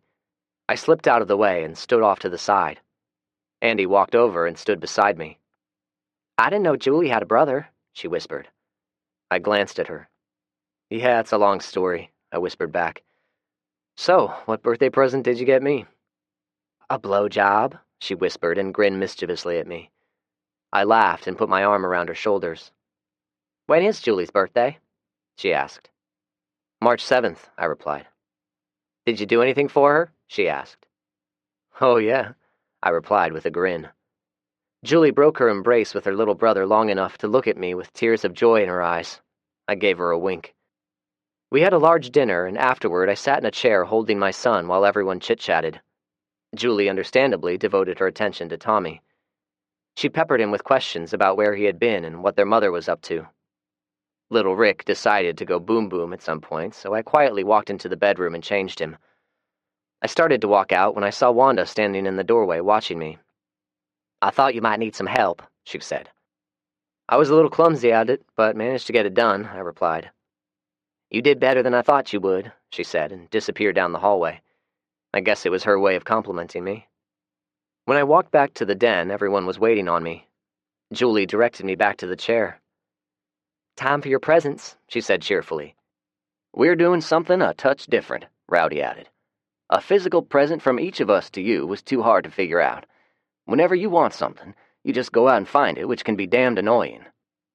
Everyone chuckled in agreement. So we decided to do testimonials instead, Julie said. I'm going first. She looked around. When I first met Zach, I'd gone without a bath for a few days, so I was a little self-conscious. Later, even though Tommy loved him from the very first, I thought he was an arrogant prick. Everyone burst out in laughter. Ditto, Wanda added. Everyone laughed again. In fact, he and Rick summarily kicked us out of their house with the threat of bodily harm, she said, smiling. So I hatched an evil plan to make him find me on the streets and fall in love with me, and it worked. She smiled sweetly while everyone laughed. I'm next, Andy said. When I first met Zach, I called him an idiot and a dumb shit. More laughter. Now, I'm convinced he's the smartest person I've ever met, and I'm eternally grateful to him for everything he's done for me. When I first met Zach, he'd recently been in an unpleasant disagreement with some folks who meant to do him harm, Fred said. I was very impressed with him and how protective he was toward Julie. I grew to love them both as my own family. Now, I consider all of you my family. Everyone agreed and clapped. Rowdy spoke next. When I first met Zach, he chopped off the head of a zombie and then spent several minutes inspecting it. Everyone laughed again except Wanda. Rowdy pretended not to notice and continued. Julie's first words to me was that I was full of shit. There was much more laughter. I had gone through a rough time before meeting up with the two of them. We've all had a rough time, I suspect, but Zach has helped me out tremendously. He's been a good friend. I first met Zach and company when I was surrounded by zombies, Big Mac said. They came to my rescue. It was obvious Zack took a liking to me immediately. I've lived a lifetime with people looking at me strangely or saying things behind my back. Zack didn't do any such thing. I haven't gotten to know Zack as well as I'd like, Bo said. But in the short time I have known him, I found him to be a unique and resourceful young man. I think he's handsome, Rhonda said sweetly. And a tough motherfucker, Kelly added. Everyone laughed again. When I first met Zack, he was beat all to hell, Terry said. When I heard the whole story, I thought, wow, he's a pretty tough kid. When I was told the story of how he got shot in the head and lived through it, I knew one thing for certain. He is a tough you-know-what. I smiled or chuckled at the appropriate moments, but to be honest, they were making me out to be a lot bigger than my britches. I looked over at Fred. He seemed to sense my discomfort and gave me a fatherly nod. It was after 8 when everyone left, which was far later than normal. Julie fixed Tommy a bed on the couch, and he promptly fell asleep while we were talking. Where are we going to put him? Julie asked. I can fix up a bedroom for him in the basement. Wood stove down there will keep him warm. Or he can be bunk buddies with Joe. Kelly smiled in relief. Oh, good. I thought I was going to be booted from my new bedroom. Where on earth did you find him? Julie asked. Andy, Terry, Rowdy, and Kelly looked at me attentively. I was hoping to avoid the story until a later time, but saw no way out of it. I only omitted Tommy's assault and did not feel the least bit guilty about it. Damn, Zack, Terry said. If you take a disliking to someone, they sure don't live very long. Andy punched him in the arm. Rowdy chuckled and then poured everyone a glass of violet-colored liquid. It's a fine cabaret wine, he said. Now you need to give a speech. Everyone voiced their agreement and soon joined in a hushed chorus of speech, speech, speech. I held up my hand and they became quiet. There are a lot of things I can think of, but I'll only say this. My grandmother bought me a truck on my 15th birthday. As you can imagine, I was ecstatic. When I thanked her, she said, when you encounter a happy moment in your life, you should savor the moment for all it's worth. That way, you'll never forget it. This is indeed a moment to savor. I'm glad y'all are here. I held up my glass, and we toasted. Epilogue. Even with an occasional missed shot and people shooting at the same zombie, our kill efficiency was very high. We'd shoot them until they got to within 50 meters, then we'd hop in our vehicles, drive another quarter of a mile away from them, and do it all over again. We'd done it 4 times now. Our strategy was working, but I hoped we killed them all before we ran out of ammo. The horde had grown somewhat when we first encountered them. Stragglers seemed to be everywhere and joined in with the equivalent of zombified glee. Everyone sing out with your ammo count, I shouted. When everyone had given their number, I did a quick mental calculation. All right, we have about 2,000 rounds left. Try to stay within your sectors of fire. I ducked inside my truck and retrieved some binoculars. How many do you think? Terry asked as I handed the binoculars to Julie.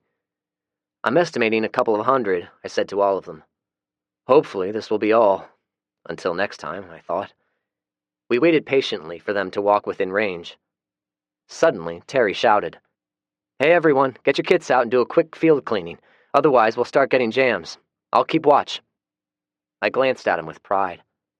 Terry had a military mindset, which was a valuable asset for our group.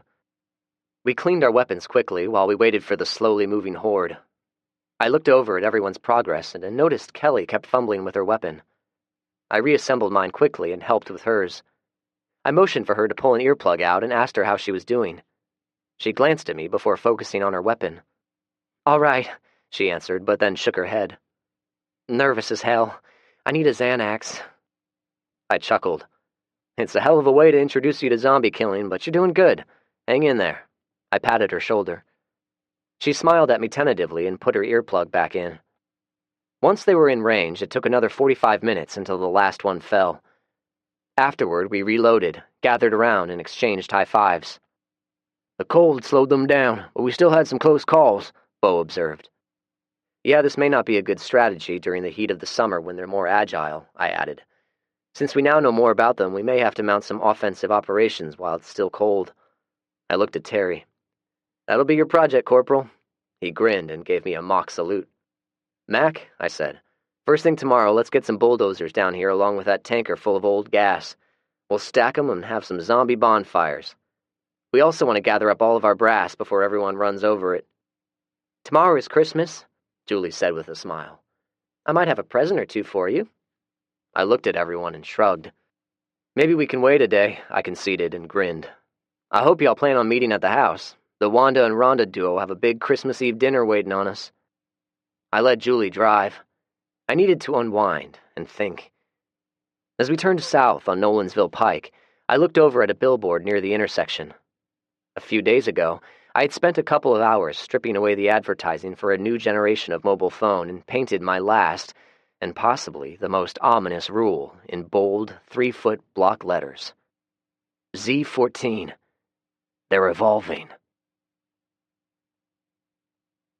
This concludes Z14 by David Accord. Narrated by Graham Halstead. Copyright 2013 by David Accord. This unabridged audiobook is published by arrangement with Severed Press and was produced in the year 2015 by Tantor Media Incorporated, which holds the copyright thereto. Please visit Tantor.com for more information on our growing library of unabridged audiobooks and to take advantage of special offers, or call toll-free 877-7-TANTOR to request a catalog. Tantor Audio presents Z-Finity by David Accord. Narrated by Graham Halstead. Chapter 1. Journal entry, December 31st, 2 AZ, after Z. Hello, Journal. It's the end of another year and we're still alive. We've been busy for most of the month, and I've been a little lax in making prompt entries, but I vow to do better. Julie finally finished reading what I have written so far, and she said it was good, but a bit perfunctory. I know, it's a big 4-syllable word. She sounded more and more like Zach every day. God help us. Anyway, I'll try to personalize my entries more. First, we just finished a huge job. Terry called it Operation Bell Road, and we did it on Christmas Eve. Terry had located a large horde of those nasty, stinking bastards walking along Bell Road. They had amassed together and were slowly making their way toward our homes. We, as in Zach, said we couldn't ignore them.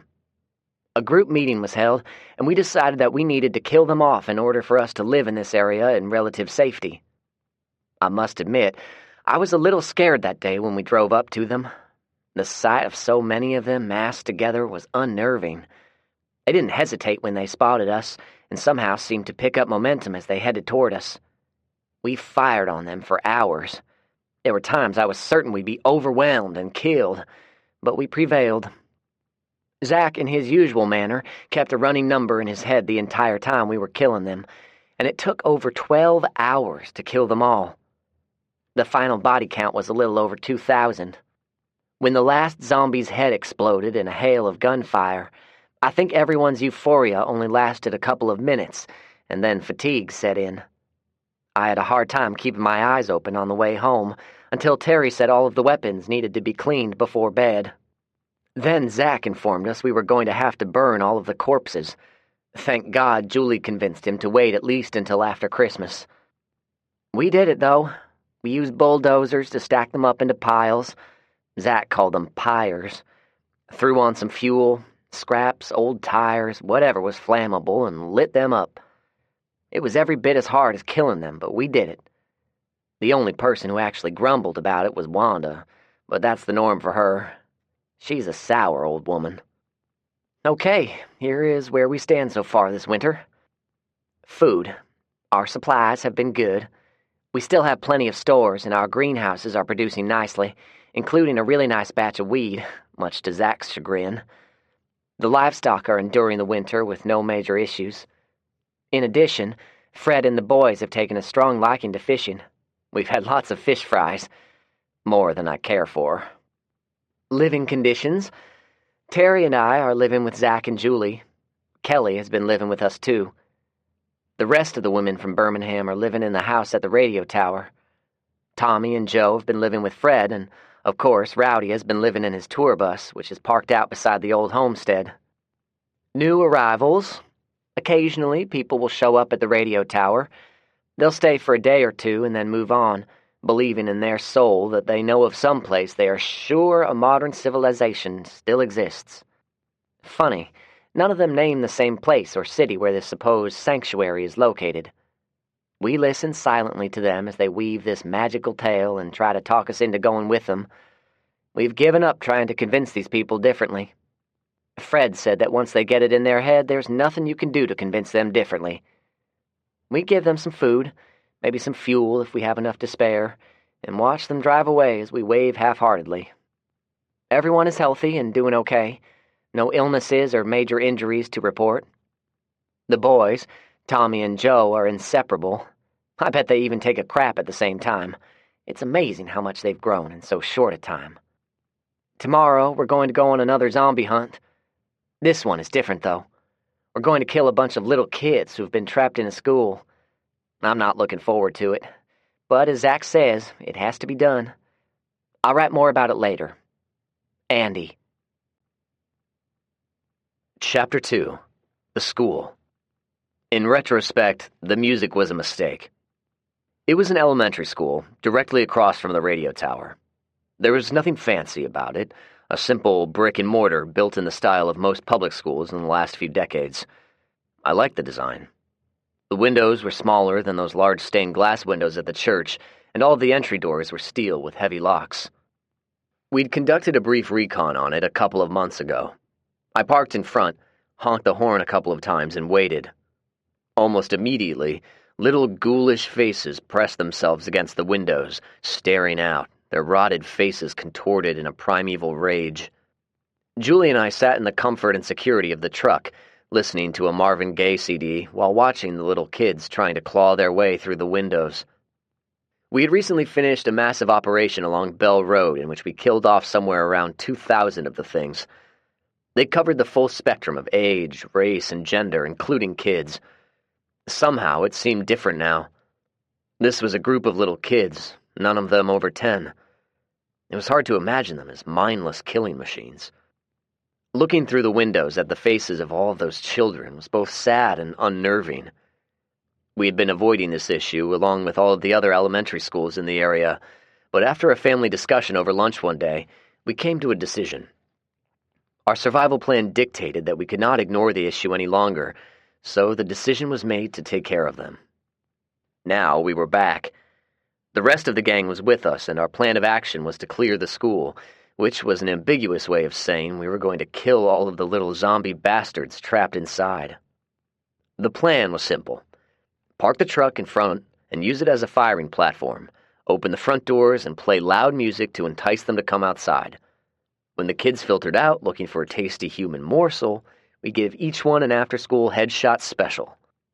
Rowdy's expression was pensive. "Man, I've killed my share of zombies, but killing all those little kids..." He left the sentence unfinished. Fred gave me a look. He and I had previously discussed the issue and knew how emotionally difficult it was going to be. Shooting preteen children, even if they were now nothing more than little monsters, was going to be difficult. I took Fred's cue. "Listen up," I said. "Fred and I will be the only ones who are going to be doing the shooting.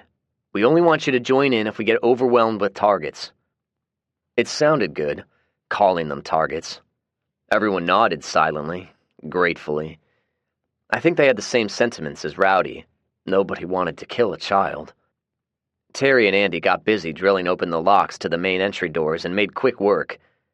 They used their weight to hold the doors closed until I gave the signal. Terry nodded, and the two of them ran to the back of the truck. Julie turned the volume up on the car stereo, and the CD began playing a song about sexual healing. The children came pouring out.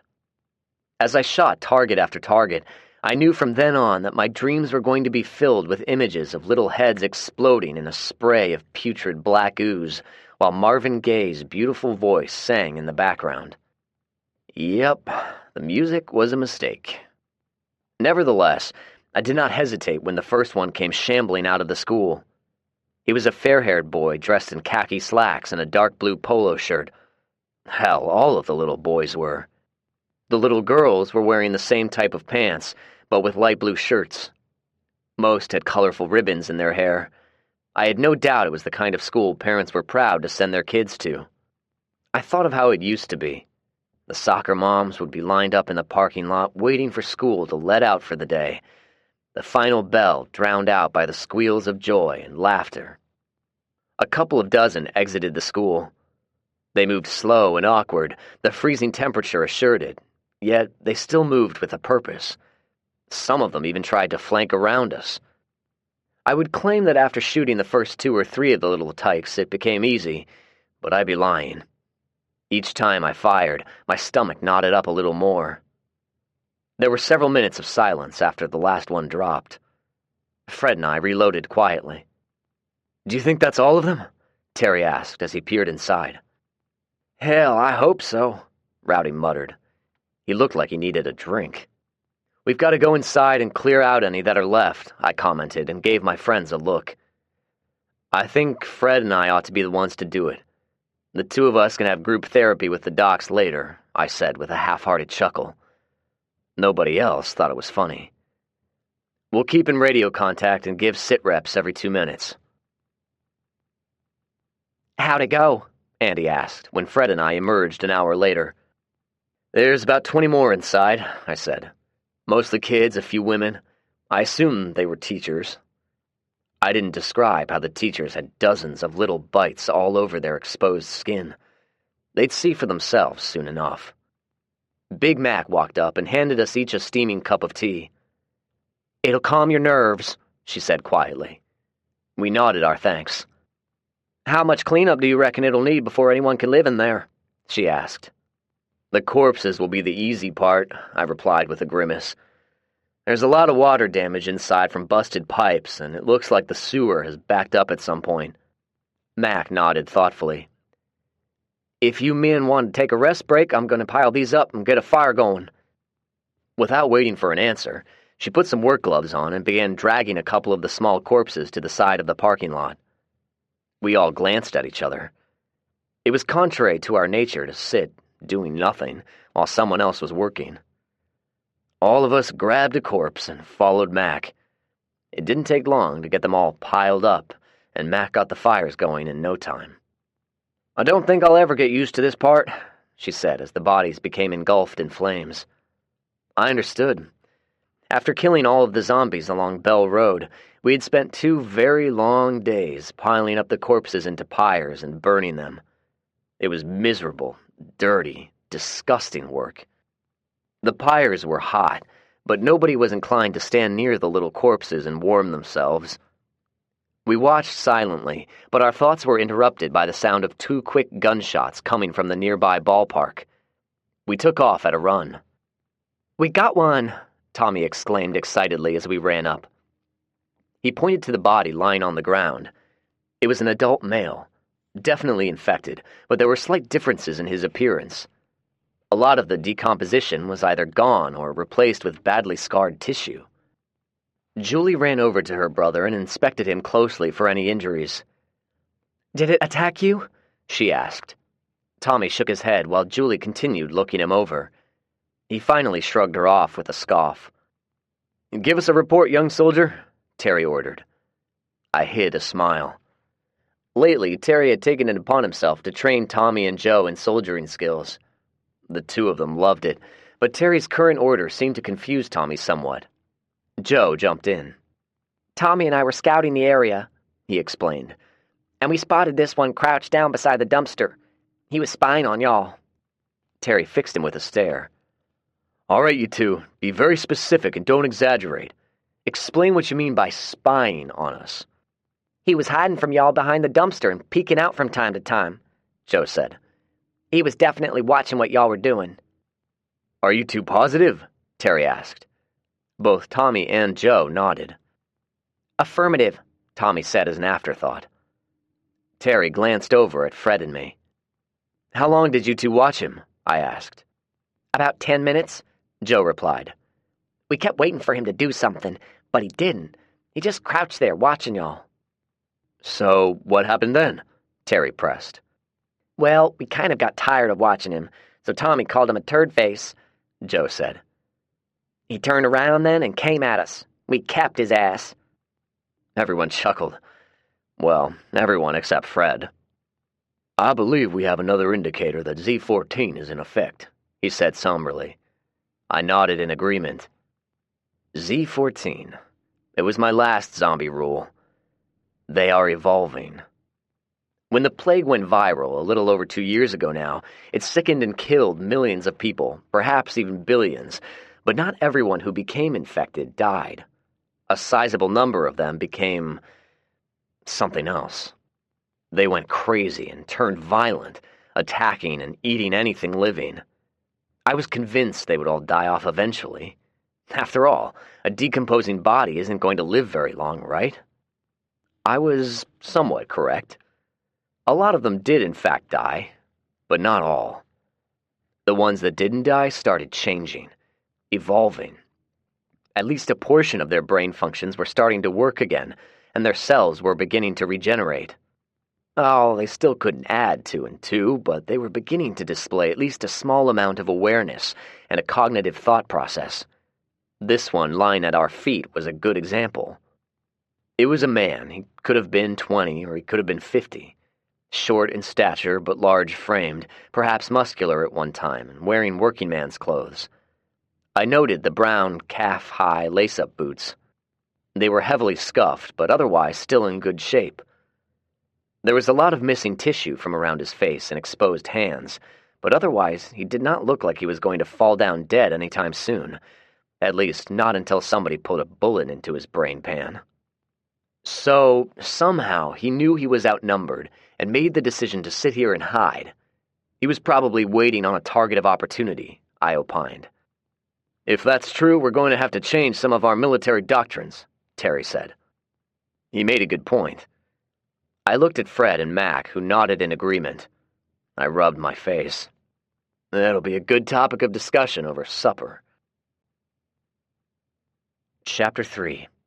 Kifo na Wewe.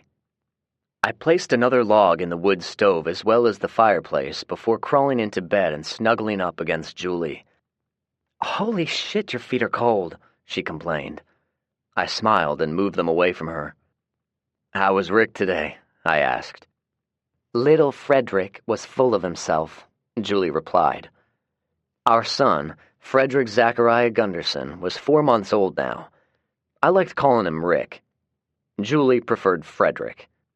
He couldn't get enough to eat, crapped in his diapers a few times, and pissed on me once when I was changing him. "I hope you cleaned up before bed," I said as I chuckled. "What were you and Terry talking about earlier?" she asked. "We're going to head into town in the morning. He wants to go over to the Boy Scouts office in West Nashville." "What for?" she asked sleepily. "He wants to get some merit badges and stuff. When Tommy and Joe complete a block of training, he'll give them out as a reward." "Oh, how cute." I chuckled. Terry's serious about his training. Anyway, it's only a few miles from here.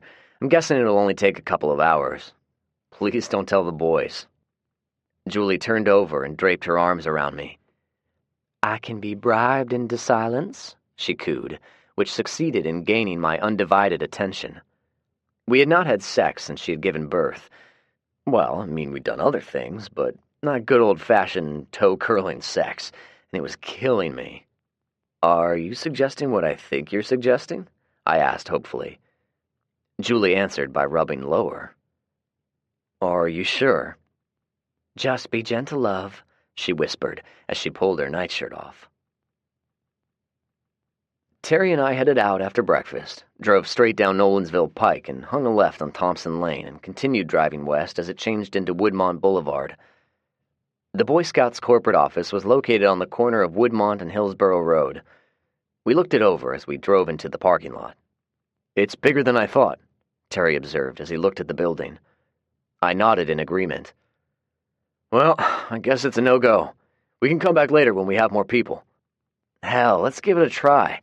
If it's too risky, we'll back out and move on," I said, and pointed. "Besides, there aren't any cars in the parking lot.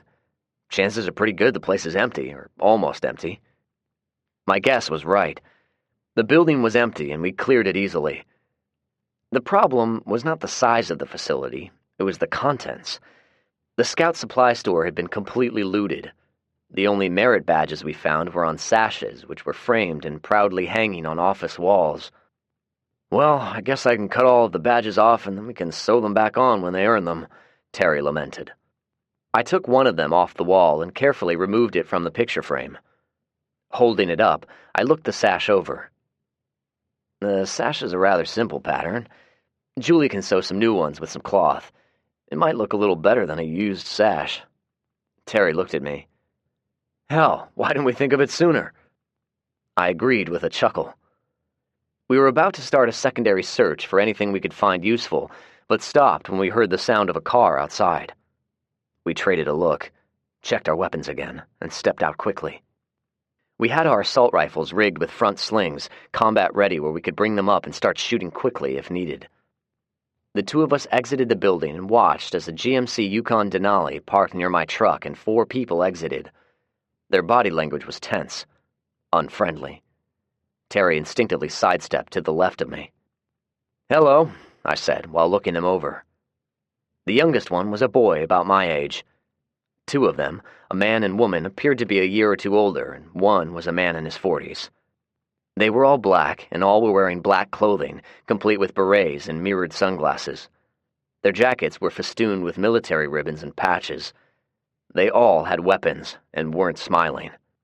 There was a tense silence before the older one spoke. "What were you two doing inside my building?" he asked. His voice was icy, menacing. I guess he thought he was being intimidating. I looked at him with contempt. "Your building?" I asked. He nodded slowly, which I assume was supposed to appear menacing. "We charge a tax for using our property," he continued. "You 2 white boys haven't paid." "Sure we did. I left it inside for you," I responded, and hooked my thumb toward the door behind me. He looked at me curiously. "I took a big, nasty shit right in the middle of the lobby. If you hurry, it'll still be warm," I continued evenly. "It'll be the most nutritious lunch you've had in quite a while." The younger one scowled at me. The older one, I guess he was their leader, smiled without humor. I returned his humorless smile. "Oh, I'm sorry. Is this supposed to be the part of your fantasy where we piss our pants and beg for your forgiveness?" I asked. "You're gonna beg, all right," the younger one said with a sneer. "Don't count on it," Terry said in a growl. "You 2 have some balls on you, I'll give you that," the older one said. His tone had lightened up a little, but not by much. I tried a slightly different tact. "We're not looking for trouble," I said. "But we're not anyone's bitch, and we don't pay taxes. If you have a problem with it, start shooting." I finished what I had to say and glared in their direction, waiting for them to make a move. Mentally, I was making a threat assessment, as I'm sure Terry was doing as well. The older one had a handgun still in the holster. The one who was my age had an assault rifle that appeared to be an AK-47. It was slung in front like ours, ready for quick use. A very lethal weapon, but he had one problem. The safety lever on an AK is fairly large, and therefore easily visible. I noted it was still in the safe position. So, the first person I was going to shoot was the one in the middle. Knowing how good a shot Julie and Andy were, I wasn't going to underestimate the woman. She was going to be the secondary target. There was a quiet, tense moment that dragged out for several seconds. Suddenly, the older man started laughing. His bared teeth, the ones he still had, were a dark yellow, almost brown in color. "Hakuna Matata, my friends. There are no worries. There is no need for any shooting today. We're brothers in arms, after all," he said. "I would probably agree," I responded.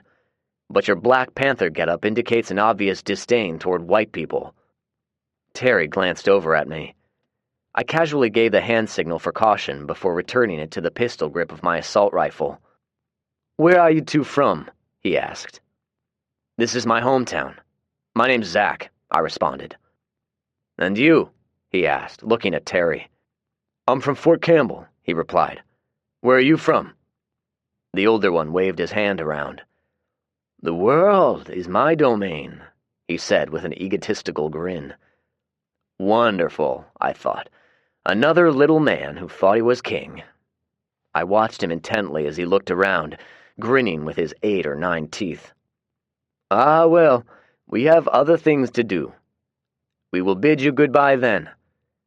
"Kifo na wewe," he said, and turned toward their vehicle. As he did so, he nodded slightly at his companions. I was almost too late in the translation, but managed to bring my weapon up at the same time as the three minions. I fired a quick double tap in my primary target, and then shot the woman with a double tap to the chest. Terry didn't hesitate. As soon as I started firing, he shot the youngest man. The woman grunted in pain and started shooting wildly with her AK as she fell to the ground, stitching a line of bullets between us. Terry shot her again as I focused on the older one. He had his revolver out and fired before he aimed. I heard the impact of the bullet against the building several feet above my head as I put 4 quick rounds in his chest. He fired again as he fell, and I heard Terry grunt. I aimed determinedly and put 1 more round in his head for good measure. "Are you hit?" I asked as I scanned the other 3. None of them was moving. "It's only a scratch," Terry replied tensely. I hastened a quick glance. There was a crimson circle forming around his thigh. Shit. "Cover me," I said, rushed forward and got all of the weapons away from our new adversaries. Surprisingly, the female was still alive, even though we'd shot her 3 times. She looked at me in fright as a froth of blood formed around her mouth. I realized then she was younger than I first believed, closer to my age or even younger, but I had no sympathy. They had tried to kill us, after all. Once I had secured all of the weapons, I hurried back to Terry and inspected his wound closer. There was a horizontal trough the size of my little finger across his leg, and bright red blood seeped from it. It wasn't pulsing out, though, which I took as a good sign. "It caught the inner part of your thigh. You're lucky it's only a grazing wound. If it went any deeper, it could have severed your femoral artery." I looked up at him and grinned. "Any higher and he would have shot your balls off." Terry chuckled nervously. I dropped my knapsack, retrieved a first aid kit, and went to work. I cut a larger hole in his pants, squirted the gash full of neosporin, and tightly wrapped it with an army surplus field dressing. I checked my work with satisfaction before standing. "It'll have to do for now." "It burns like hell, but you're right. I was lucky. Andy would have been devastated if my balls were shot off," he replied. Now it was my turn to laugh. "Our scavenging is done for the day," I declared. "Let's go home." Terry clenched his teeth tightly as I helped him back to the truck, determined not to cry out in pain. "What did the older one say?" Terry asked. "I saw you tense when he said it." "Kifo na wewe. It means something like death to you in Swahili," I said. Terry chortled. "Damn, Zach, is there anything you don't know?" he asked sarcastically. There was plenty, I thought. "I had a friend on the track team who was from Kenya," I explained. "He spoke Swahili and taught me a few phrases."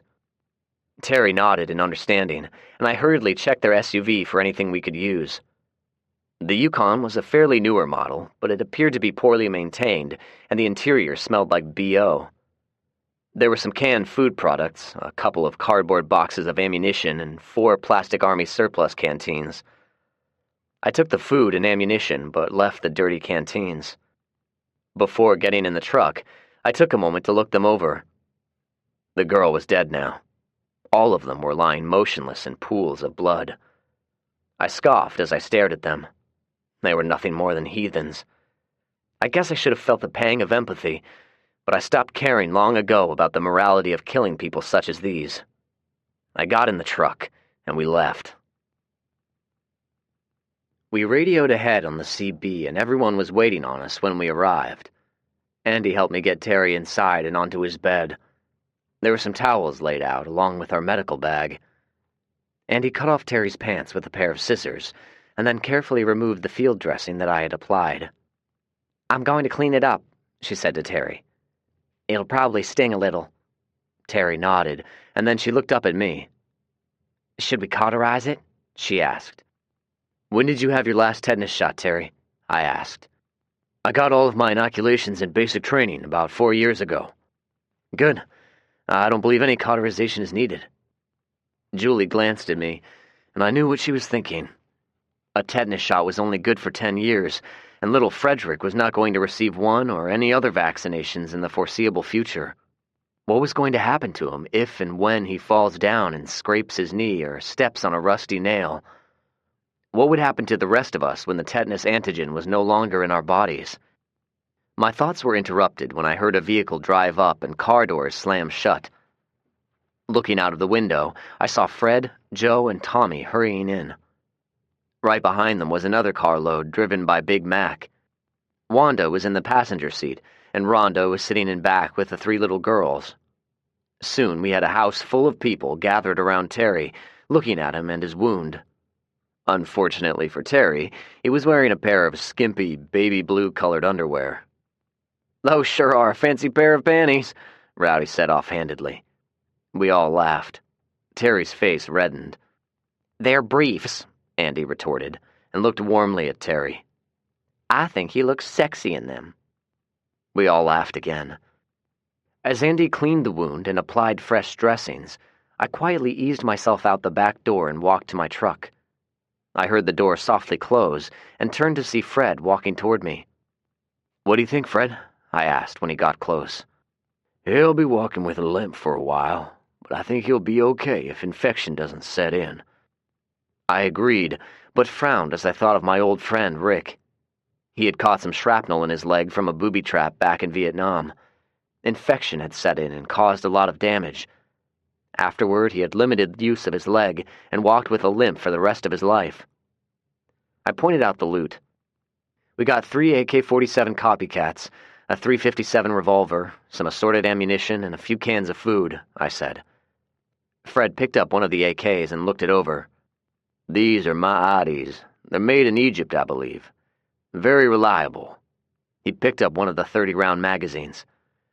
"Someone could put a lot of rounds downrange with these." He then motioned at the revolver. I rendered it safe by opening the cylinder and handed it to him. Fred inspected it as if it was a long-lost friend. "Ah, yes, a Ruger Security 6, a very nice handgun. None of these weapons have been very well maintained. I'll task the boys with cleaning them." He handed it back to me. "Tell me about the people you encountered." "There were 4 of them. They drove up while we were inside the Boy Scouts office building. There were 2 younger men and a girl about my age, and an older dude. He seemed to be the leader.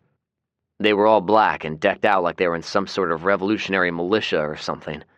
They exuded hatred, but I thought I had managed to talk them down. The older one acted like they were going to leave, and then he said a phrase in Swahili. I knew what it meant. Fred arched an eyebrow. I shrugged. They brought their weapons up, but I was ready. Terry followed my lead. The old man managed to get a couple of rounds off and shot Terry before I killed him. I looked at Fred to try to determine what he was thinking. He nodded in silence and stared quietly at the scenery for a minute before he spoke. "I guess this is the way of the world these days. Too many of our encounters with other survivors have resulted in a fatality, or multiple fatalities. We need to rethink our strategy when coming into contact with strangers," he finally said. "Are you suggesting I'm too quick to kill people?" I asked. Fred looked at me somberly. I felt the blood rushing to my face. Not from embarrassment, but anger. "I'm not proud of killing people, Fred. Anyone I killed, I did it to protect either myself or others. I'll do whatever it takes to survive and protect the people I love," I said angrily. "I'm not disagreeing, Zach, but still, I'm worried about you." Fred took his cowboy hat off and scratched his head. I noticed a fresh haircut. He saw me looking. "Mac and Rhonda decided my self-haircuts were unacceptable," he said. I smiled, but his next question made it disappear quickly. "How many have you killed now? 12? 13? He asked. The truth was, the number was higher, but I only shrugged. "I'm only bringing it up because I'm worried all this killing may be doing something to you emotionally." "I'm okay," I said quietly, but I wasn't sure I believed it. "Would you tell me if you weren't?" he asked. I shrugged. He reached out and put his hand on my shoulder. "I hope you will, and I hope you know you can always count on me." "I know, Fred. I'm okay, really," I said. Fred continued looking at me a long moment, and then smiled in a fatherly way. "I think the 2 young soldiers need to learn how to properly disassemble and clean these weapons. Let's take them inside." Chapter 4. Strange Dogs. It took us a couple of days before we made it back to the Boy Scouts office. There were 3 of us in this endeavor: Fred, Rowdy, and myself. Before heading out, we went by the radio tower to see how they were doing. As we drove in, I saw Kelly and Terry riding an ATV from the creek with one of the blue plastic barrels strapped on the back. I looked in the side view mirror after we drove by and saw something that made me do a double take. Kelly, who was sitting close to Terry, leaned toward him and gave him a quick but probing kiss. I also noticed one of her hands stroke Terry's crotch. I glanced over at my 2 companions, but they seemed oblivious. "Hi, guys," I greeted when they drove up. "Gathering water, I see." "Yeah," Terry replied. "I promised them I'd help distill a few gallons." He looked over at the barrel. "I could use some help with the barrel, though. Can't put very much weight on this leg." "Understandable. I'll give you a hand." I walked over to the ATV and looked over at Kelly. "May I ask a favor of you? I forgot to fill my thermos with coffee this morning. Could you fill it for me?" Kelly glanced at me briefly, but quickly looked away. "Sure, Zach." She got my thermos out of the truck and walked toward the radio tower's house. Terry hobbled to the rear of the ATV with the aid of a crutch. I waved him off. "I'll get it." "Can you handle it?" he asked. I gestured at the barrel. "Y'all put about 30 gallons in it. Water weighs about 8 pounds a gallon. I'd better be able to handle it," I said, and grabbed the barrel in a bear hug. With a grunt, I picked it up and walked toward the still in quick baby steps. "Good job, brother," Terry said with a grin. I gave him a long look. He noticed it, and the grin left his face. "What?" he asked. I looked around to see if anyone was within earshot. Fred was standing in the doorway, but he was still far enough away where he couldn't hear me. I lowered my voice. "There's something I'm going to say while nobody else is around, and then I won't say another word." Terry looked evenly at me. "You can't keep secrets within our group. We're too close-knit, and we know each other's behavior patterns. It's only a matter of time before everyone figures out what you and Kelly are up to." He stared at me a moment before looking off into the distance. "Is it so obvious, then?" "My powers of observation may be a little more acute than some of the others, but it's obvious enough." I nodded over at Fred. "He probably knows,